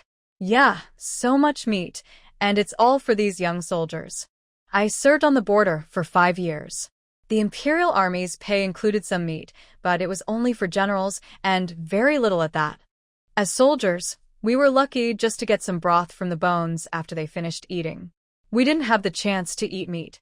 The days before for the Chu army were even worse than ours. I never thought they'd be blessed by the goddess and live such good days. I heard Chu Yi is dedicated to the soldiers and civilians, which move the gods. Otherwise, why would the gods favor them alone? Following the right leader really makes a difference. What they say is true. The camp of the Chu army was bustling, attracting the Chongwu army to come out and watch. The lively scene made the Chongwu soldiers envy them all. Thinking that Chu Yi said they only needed to atone properly and they too could eat meat, every Chongwu soldier's eyes burned with hope. They couldn't explain why, but even though Chu Yi was the enemy's top general, they believed he wouldn't break his promise. If they could eat well, stay warm, and occasionally enjoy some meat, they were willing to do anything. 제해우예, 후리. Give this prince some water to drink. In the tool shed next to the general's house, Tua Ba-jun, wearing electronic shackles, lay on the ground like a dog, weakly begging Chu Yi, as long as this prince is alive, Father Emperor won't act rashly. But if I die in North Liao, your entire city will be flattened by the millions of cavalry under his command. Chu Yi's lips curled into a sneer. He raised his hand, and two Chu family soldiers immediately entered. One carried a plate with food, vegetables, and soup. The other held a bowl of clear water. Tua Ba-jun's previously dull and dry eyes suddenly brightened. Water, water. He spoke while trying to get up and reach for it. But with a single glance from Chu Yi, the two soldiers turned around and left, carrying the food and water.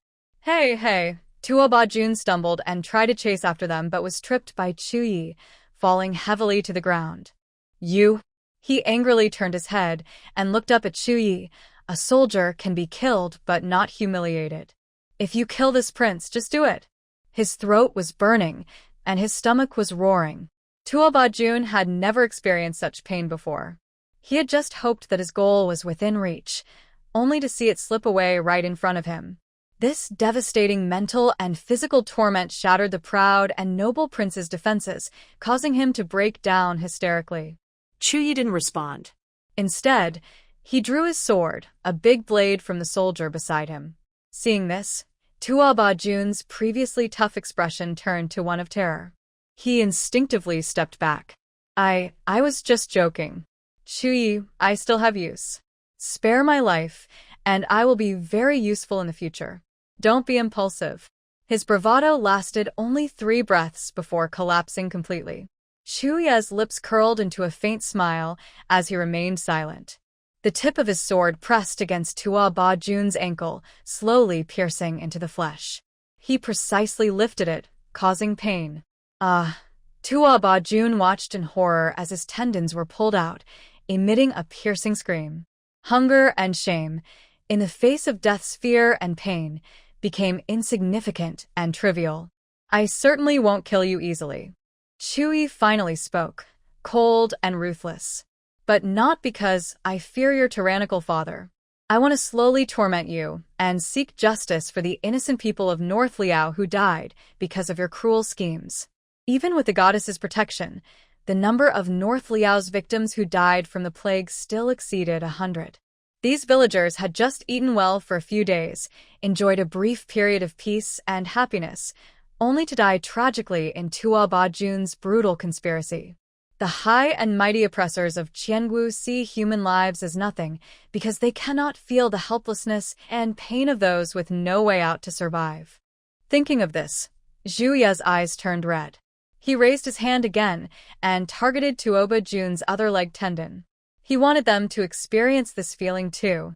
Tua Ba-jun rolled on the ground in pain, terror overwhelming him like continuous mountain peaks pressing down. His face resembled those tiny creatures he had cruelly tormented before, faintly overlapping. It's not that revenge is not coming. The time has not yet arrived. All the evil committed by people will eventually come back to them in various forms of retribution. Farm. At 6 a.m, Fang Jinju was already up. During breakfast, she also drank a strong black coffee. By 7, Feng Zhou, along with 2 girls and 10 temporary female workers, arrived on time for work. Yesterday, all kinds of young livestock had already been brought into the farm. Fong Jinju, along with these female workers, familiarized herself with and checked all the processes inside and outside the farm. Once everyone was present, Fong Jinju reminded them again and then arranged everyone to do their respective jobs.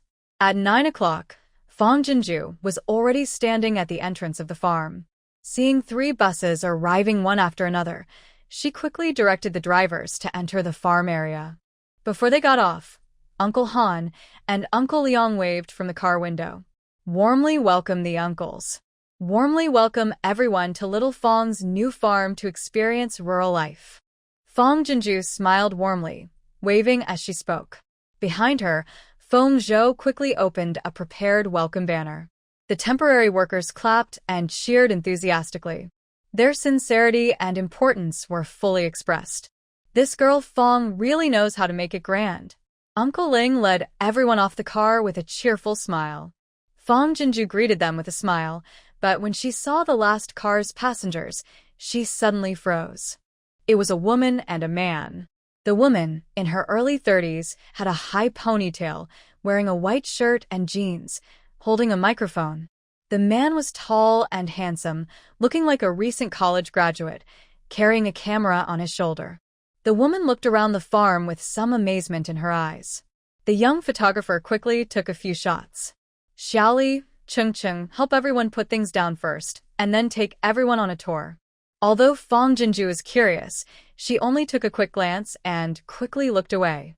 She first instructed the 2 girls to greet everyone, then led Rue and Shushu forward, smiling and greeting a few uncles. Onkel Ling, Onkel Han. Grandpa Ling's sweet grandpa. Grandpa Han, Grandpa Wei. Rue and Shushu smile happily, stretching out their little arms to hug the grandpas. Ling Jingwa naturally lifts Shushu into his arms.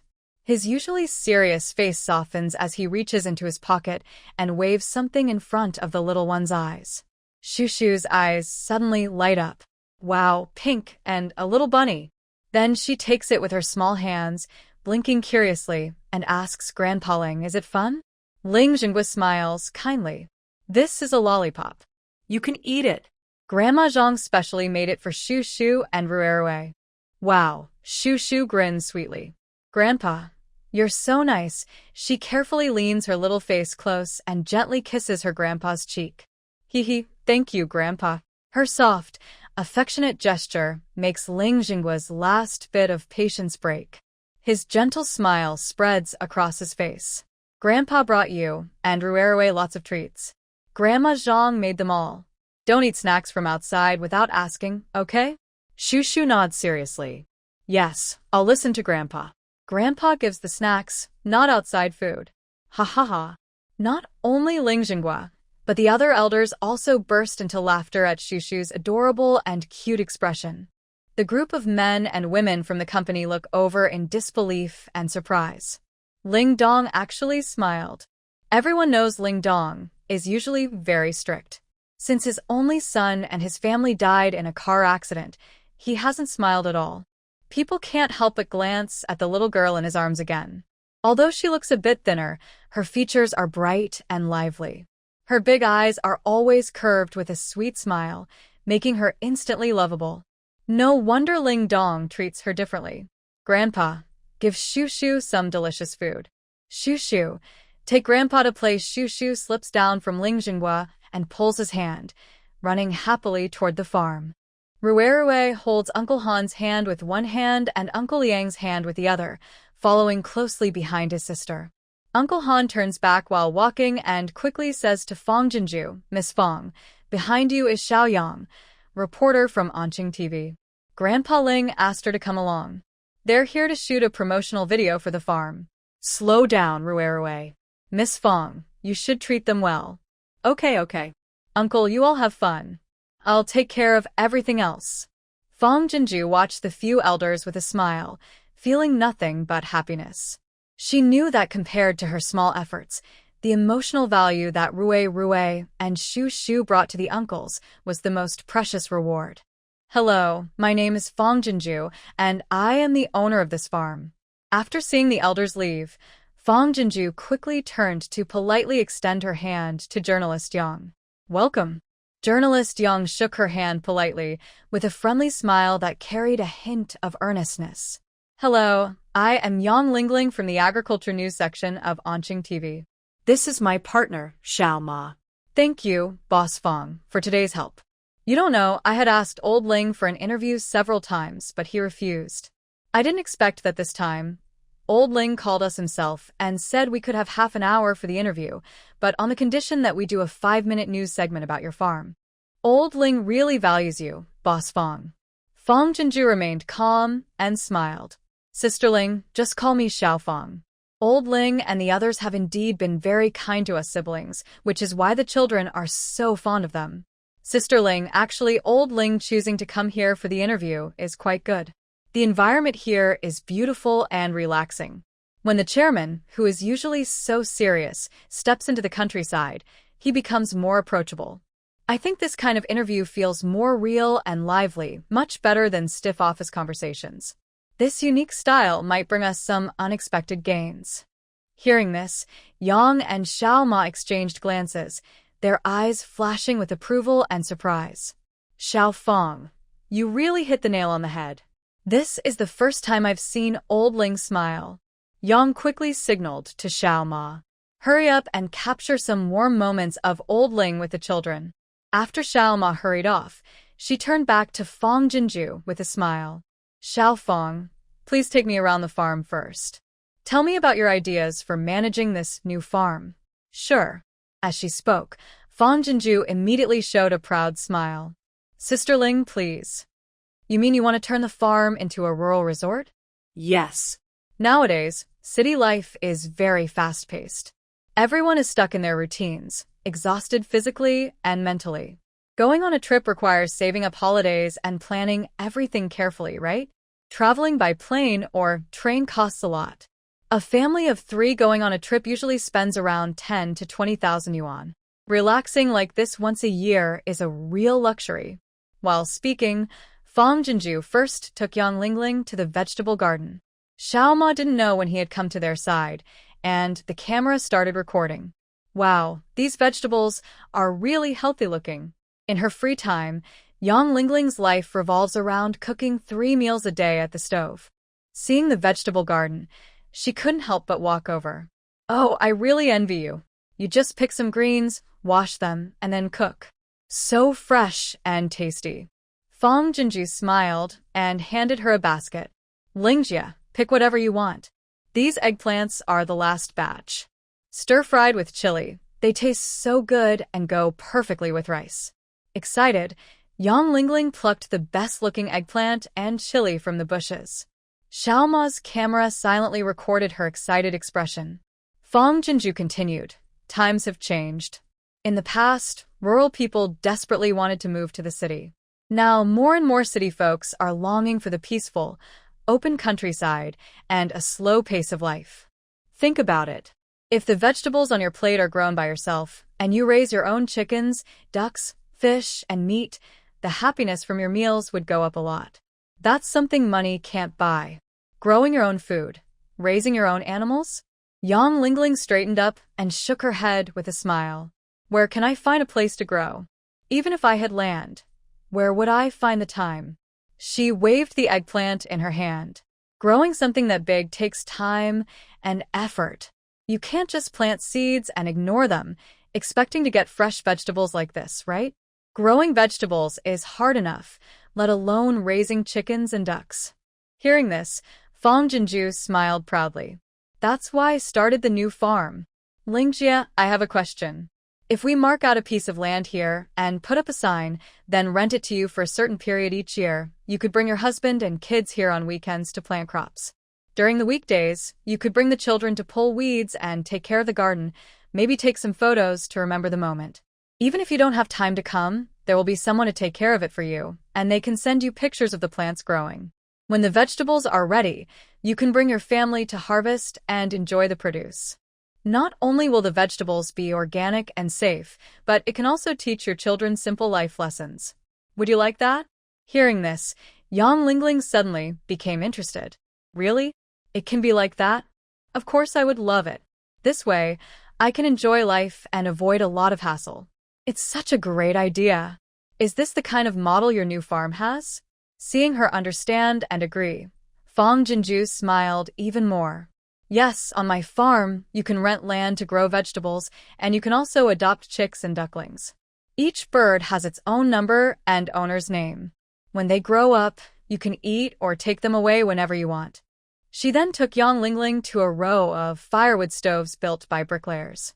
Or, you can invite friends and family to camp here, fish, pick vegetables, slaughter chickens and ducks on the spot, and cook a big meal using authentic clay stoves. Isn't that a wonderful holiday? Fong Jinju's words painted a peaceful rural scene in Yang Lingling's mind. She immediately asked, "How do I rent the land? And do I get to choose the chickens and ducks myself? Where can I pick them?" Fong Jinju smiled warmly. "Come on, Lingjia, I'll take you to see the animal sheds. We have chickens, ducks, pigs, cows, and sheep, whatever you want to feed." Fong Jinju was very well prepared. She reserved some chickens, ducks, and sheep that were almost ready for slaughter. To ensure there were enough vegetables, she also bought many other ingredients in advance. Some people were fishing on the spot, others were slaughtering fish and chickens. Some wore sun hats and excitedly picked vegetables in the garden. Many others gathered around Feng Zhou and his friends, asking about the prices for renting rice fields. Looking around, it was open countryside. Looking down, it was everyday life. Everyone enjoyed the team-building event to the fullest. When leaving, nearly half of the Ling family staff had rented fields and adopted livestock. The remaining staff had also selected their plots and animals in advance, registered, and reserved them. They were just waiting to discuss with their families before calling to pay and finalize their choices. This was an unexpected success for Fong Jinju. Although the idea of the new farm was very appealing, she never imagined it would become so popular right from the start. She thought these customers were mainly doing business to support Uncle Ling's reputation. Luckily, some gentle advice helped them go home and think carefully before making decisions. After all, renting a plot costs about 2,000 yuan. Although seeds are free, managing the crops costs about 1,000 yuan per year. Adopting a chick costs 150 yuan, while pigs and sheep can cost 2 or 3,000 yuan. However, feed and grain are free, and if any animals get sick or die, they can be replaced at any time without extra charges. At first glance, these prices seem high. But Fong Jinju's worries were unnecessary. The employees chosen by Uncle Ling to build the team had good judgment. When they calculated costs and benefits, they realized the prices were fair. One plot is about 70 square meters. With some planning, it can grow more than 10 types of vegetables. This means the family can have fresh vegetables all year round. Buying vegetables from the supermarket all year would cost much more than 2,000 yuan. They could also bring family and friends to the farm for picking and relaxing, an emotional value money can't buy. A 7 or 8 gene, about 3.5 to 4 kilograms, local chicken costs over 100 yuan in the market. But here, raising a dozen chickens lets them enjoy the fun of farming and eat fresh, homegrown chicken and eggs. Raising pigs and sheep is even easier. Just 1 or 2 animals can provide meat and vegetables for the New Year's celebration without worry. These are just some examples. Fong Jinju had already calculated the farm's capacity and value before setting these prices. This detailed, one-on-one rental model is like pre-selling the farm's products, which takes some effort but can generate 4 or 5 times the profit of traditional sales methods if the farm reaches full capacity. Unlike traditional methods that rely on finding buyers first, this model collects a whole year's income in advance. The first success was achieved. After seeing off Mr. Ling and his group, Feng Zhou and her colleague were so motivated they seemed energized like they had been injected with chicken blood. If Fong Jinju hadn't urged them to finish work, they would have stayed late at the farm office to make promotional videos. After clearing the farm, Fong Jinju and the 2 little ones hurried back to the dormitory. The 3 of them collapsed onto the sofa, each settling into their comfortable position. Suddenly, a message came in. Unbelievably, Uncle Ling had transferred 10,000 yuan to her. Fang Jinju was so surprised she sat upright. She was about to call Uncle Ling, but then Uncle Han sent a voice message. Xiao Fang, you did a great job today. Everyone thinks it's more fun than going out and messing around. Just keep the money Uncle Ling sent you, and don't worry about the team-building expenses you saved. Remember, don't call Uncle Ling again. He's most upset by formalities like being polite and pushing you to do things. Listen to Uncle Han, he's right. Tears of gratitude shimmered in Fang Jinju's eyes as she hugged Ruerue and Shushu close. Ruerue, Shushu, remember, besides Uncle Zhao's grandmother and others, Grandpa Ling and the others are the best people to us. We should also be good to them so they'll be happier. Okay? Okay. Okay, Ruerue, you like grandpas, right? Be nice to them, very nice. Although she knew the little ones genuinely liked a few grandpas from the bottom of their hearts, and her small efforts probably wouldn't impress Uncle Ling and the others, she couldn't help but boast a little. Otherwise, all this bottled-up emotion would be hard to bear. The two little ones eagerly carried the snack and toy gift packs given by the grandpas and went inside to show off. Fang Jinju also couldn't wait to call Chuyi on video. What happy news is this? You're smiling so happily? Chuyi had been waiting at his desk and immediately saw Fang Jinju's bright, smiling face on the screen, her lips curling into a happy smile. Fang Jinju lay on the sofa, holding her phone, her eyes shining brightly. Chuyi, my new farm took its first successful step today. I didn't let you down or betray your trust. From now on, the farm will definitely become our strength in Beiliang. Unlike the money from antiques, this time the money she earned, though with Uncle Ling's help and Chuyi's full support, also had her own value in it. Chuyi gave her a thumbs up, his eyes filled with admiration for her joy. There's no such thing as betrayal. You've always exceeded my trust and expectations. I also have good news to tell you. Hearing this, Fang Jinju quickly sat up straight, smiling eagerly. What good news? Quick, tell me quickly. In recent days, North Liao has faced one problem after another. Her mind is always tense. It's rare to hear good news, and she is especially happy that the farm has taken its first successful step. Chuyi smiles brightly. Today, all the villages have planted their first batch of grains. Roughly speaking, over 10,000 acres have been planted. The people's enthusiasm and hope for planting and harvesting are as intense as the blazing summer sun. Since the pandemic was just controlled, without him needing to order, everyone eagerly started farming.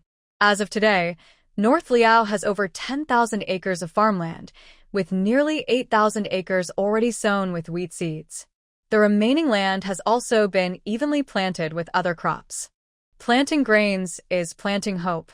For North Liao, this is a huge happy event. Wow. Fang Jinju's eyes sparkle with excitement. That's great. It's only been a few days, and already over 10,000 acres are planted? What about those oxen?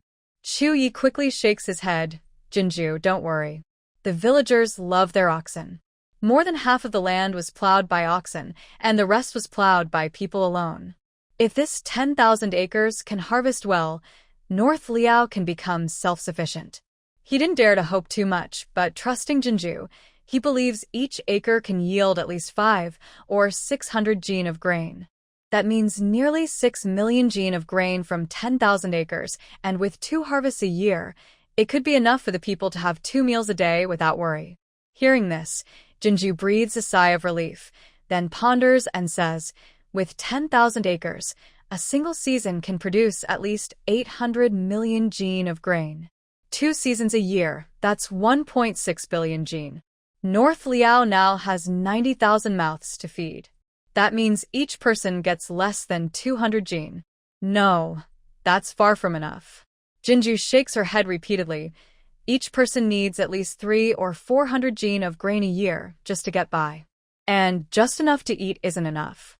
Every family should store at least 300 to 500 jin of grain per harvest as a backup. Chuyi, you should build a central grain warehouse in North Liao. Every season, the people should contribute at least 5 million jin of grain as reserve stock for North Liao City. That way, even in emergencies, the granary will be full, and we won't panic. Chu Yi, how much land in North Liao can be reclaimed for farming? Faced with Fang Jinju's series of questions, Chu Yi was secretly startled, but quickly told the truth. The entire territory of Beiliang is about 2 million acres. Of that, Beiliang city and villages occupy around 100,000 acres, while the barren hills leading to the Qiangu border take up about 1 million acres. Everything else is flat wilderness. Great. Fang Jinju happily patted her thigh. I didn't expect Beiliang to be so vast. So, Beiliang still has 90,000 acres of land to be cultivated. 60,000 acres can be used for farming and 30,000 acres for growing grass. That way, not only can we raise war horses, but farmers can also raise livestock. This is true self-sufficiency. Hearing her confident and inspiring words, Chu Ye's heart trembled slightly. He carefully asked, Jinju, are you saying we should clear all the land to grow food and grass? If so, not only would the clearing take a long time, but the soil might harden before planting. Even if we manage to farm everything successfully, the harvest might be too much for us to handle. Fang Jinju nodded in agreement. I know, you don't need to worry. Now, Shushu can teleport objects instantly. I can send some powerful tools over. These tools only need one person to operate, and in a day, they can plow 50 acres. 최혜우예. One person plowing 50 acres a day? How many incredible tools does Huagua still have that are unheard of? Moreover, we can't let the Qiangu army of 40,000 be idle. We feed them, well, not just to keep them alive, but to use them as oxen and horses for our purposes. All other military and civilian labor, including oxen, will be fully utilized. Before Chu Yi could process this, Fang Jinju continued, with this plan, the 90,000 acres can be fully cultivated in less than half a month. Then I will send you the planting tools, and in just 3 or 5 days, the entire crop can be sown. And don't worry about the harvest. We also have special tools for reaping. Back when I managed my farm, 500 acres were harvested in just 1 day. By the end, Fang Jinju realized Chu Yi had completely frozen, staring at her with wide-eyed shock, fixed in place. She smiled and waved her hand in front of the camera. 최혜우예. Did I scare you? It's okay, you'll get used to it. After calling him several times, Chi finally snapped out of it. His lips trembled for a long moment before he managed to say, okay. But, in the end, Fang Jinju suddenly remembered something and quickly reminded, these magical tools are very expensive to buy. I plan to rent them instead. When the time comes, you must take good care of them. I will need to return them after use. A rotary tiller costs over 100,000 yuan, not to mention seeders and harvesters. If you buy dozens of each, it would cost millions. Money isn't just for spending freely. Compared to buying, renting is much more affordable. Chu Yi nodded repeatedly, admiration shining in his eyes. Yes, Miss Jinju, don't worry. For such magical tools, we will treat them as our lifeline. After discussing the plans, Fang Jinju felt weak again and collapsed onto the sofa. The grain, winter clothes, and winter quilts will be delivered soon. I've bought 100 million jin of grain, along with oil, salt, and winter supplies. I had planned to send them in batches before, but now that Shushu is here, I can send everything at once. Be prepared. You might need a large space to hold everything. Hearing this, Chu Yi thought for a moment and said, Jinju, how about we try tonight? See if we can directly transfer some supplies to the military camp? Fang Jinju's eyes lit up. Yes. Why didn't I think of that? Most of the winter clothes and quilts are meant for the military camp anyway. If Shushu can teleport them directly, it would not only save Chu's army the trouble of traveling back and forth, but also be safer. Let's give it a try. After dinner, the supplies arrived one after another. Fang Jinju hurried back and forth, instructing the workers to sort the supplies by category and place them in front of the sheds. When the last heavy truck left the farm, Fang Jinju finally took the 2 children to the supplies and called Chu Yi via video. Chu Yi tentatively asked Shushu, try sending a bag of grain to Nanyuan and see if it works. Shushu's little face showed confusion. Nanyuan? Where is that? Fang Jinju held her hand and pointed to one of the grain bags. Shu, think about what your uncle said. First, try to send this bag of grain to Nanyuan. If it doesn't go through, that's okay. Shu tilted her head, staring intently at the bag Fang Jinju pointed to. But the peace token didn't flash, and the grain remained unmoved. Fang Jinju and Shu Yi exchanged glances. Finally, they asked Shu to try sending this bag of grain to Madame Chu's courtyard. This time, just like before, it was easy. Sure enough, only places Shu had visited and had impressions or images of could be teleported to. Shu, do you remember the military camp your uncle took you to? On the other end of the phone, Chuyi looked at Shu with anticipation, teaching her to recall the appearance of the military camp. It's where all the soldiers live, and there's a big open space. Can you remember that? Shu couldn't remember, but that was okay. He could immediately take her horseback riding to the camp, leaving fresh memories behind. Unexpectedly, Shu nodded seriously. Giddy up. Yes. That's the place. Little uncle, right? Chu Ye's eyes lit up with joy, and he kept nodding. Exactly. Just send the food and supplies there later. After saying that, he immediately pressed the walkie-talkie. Xiongdali.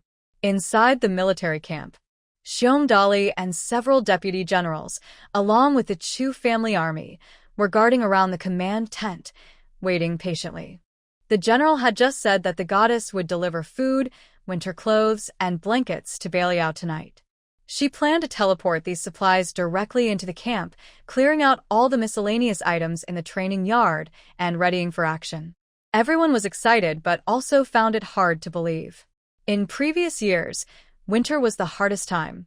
During the day, training and work felt painfully cold, and at night, the entire camp had to huddle together to stay warm. But recently, the goddess brought winter blankets, and each person had one. These blankets were soft and thick. With the current weather, sleeping under them at night felt warm and cozy. This winter, they no longer had to squeeze together to stay warm.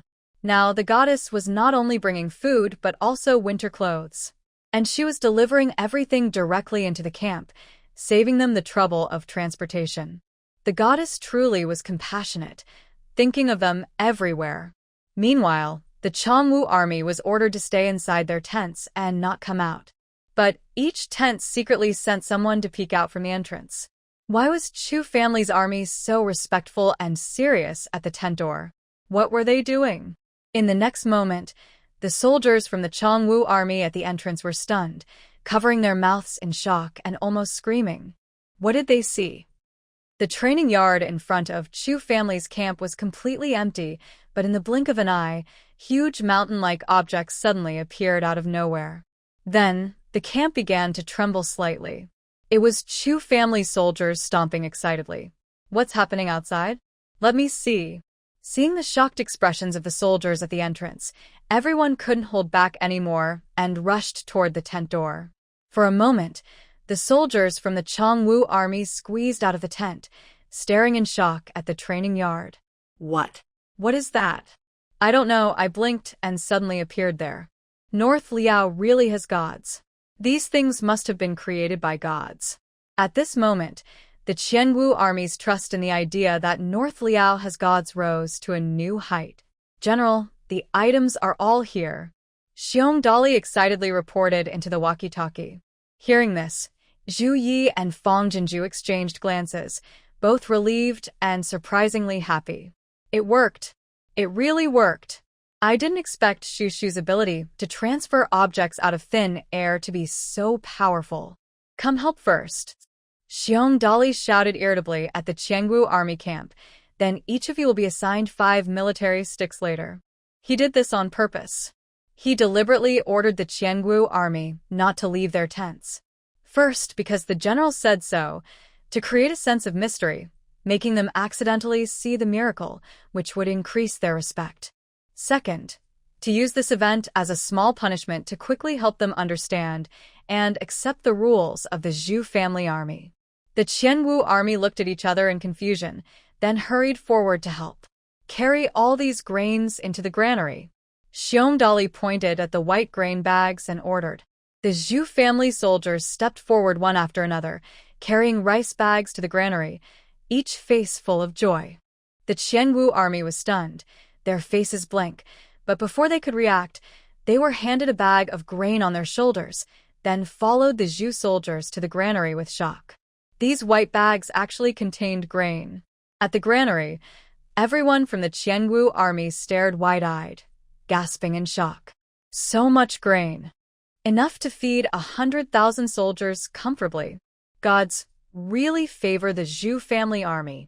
With many people working together, in just 2 trips, they transported all the grain from the training ground to the granary.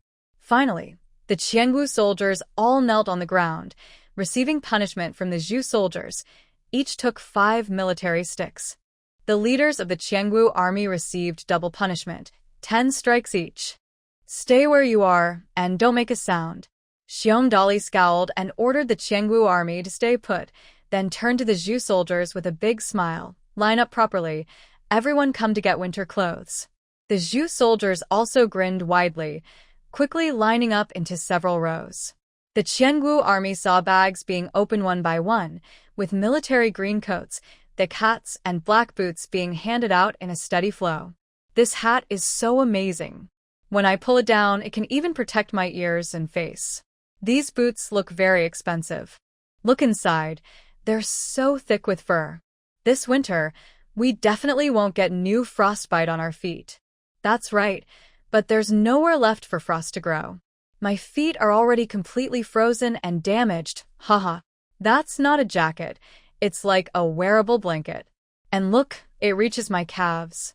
Even if the north wind blows hard this winter, we won't be cold, haha.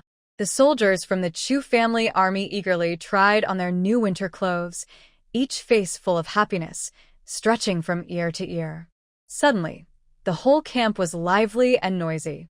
The Qiangu army stood on the sides, watching with envy as their eyes kept dropping to the ground. These winter clothes look so warm. The hats are great. They can protect the ears and face. The shoes are shiny and look very impressive. Their royal family from Qiangu probably never wore such good shoes. And such high-quality winter gear. Each soldier received 2 sets. The Chu family soldiers are definitely the luckiest soldiers in the world. After everyone from the Chu family army received their winter clothes, Dali Xiong looked at the Qiangu army. His happy face suddenly turned serious, and he called out, "Line up and come over to receive your winter clothes." Receiving winter clothes. The 40,000 Qiangu soldiers were stunned like they had been struck by lightning, frozen in place. Are they really included too? Everything I have now is hard to get. The Qiangu army members feel regretful and anxious, hoping to do more and atone for their sins. As long as they can keep living these good days, staying in Beiliang to atone for their past, it doesn't matter if they are treated like cattle and horses for their whole lives. Bang! Early in the morning, with a loud drum beat, the camp wakes up instantly.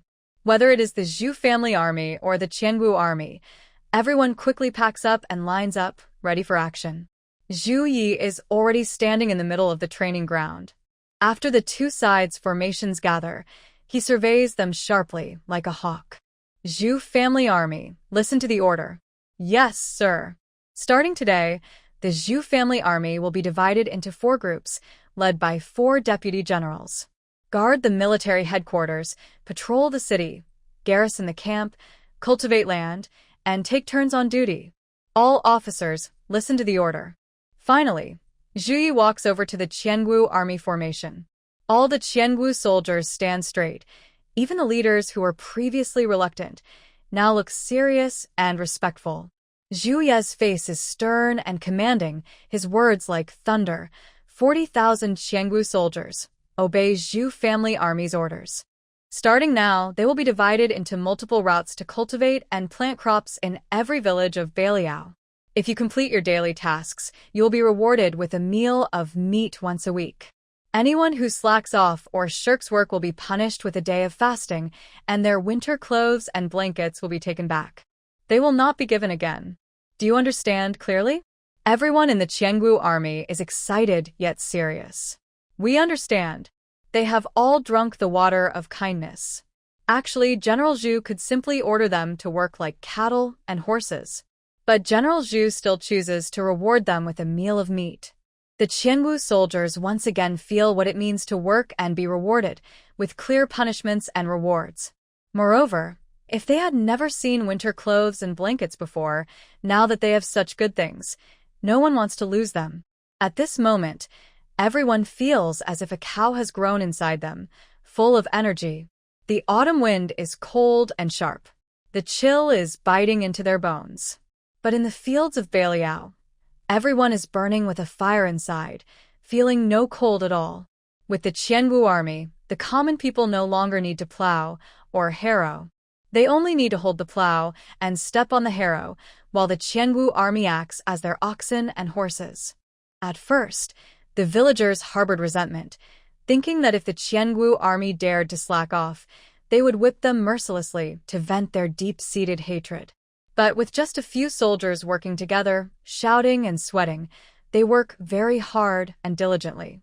They truly treat themselves as cattle and horses. The villagers hold their whips tightly, but they never get the chance to use them. Their feelings are complicated and hard to describe. The work continued vigorously for 2 days. The cultivated land in northern Liao seemed to visibly expand. The Qianwu army also proved with their sweat that they were sincerely repenting and willing to work hard like oxen and horses. Boom! That day, a deep, frightening animal roar came from the fields. Everyone stopped working and looked over. They saw 3 huge creatures slowly approaching the farmland. Visible to the eye, besides the wheels, they were made entirely of metal. Their heads made loud noises, and at the back, they had a row of long iron teeth like fierce monsters, making people feel afraid. Everyone, don't panic. These are divine tools given by the goddess to help with farming. A group from the Chu family army ran quickly toward the monsters, shouting loudly as they ran. These tools are controlled by the Chu family army and won't hurt anyone. Keep working normally. So, they were divine tools from the goddess.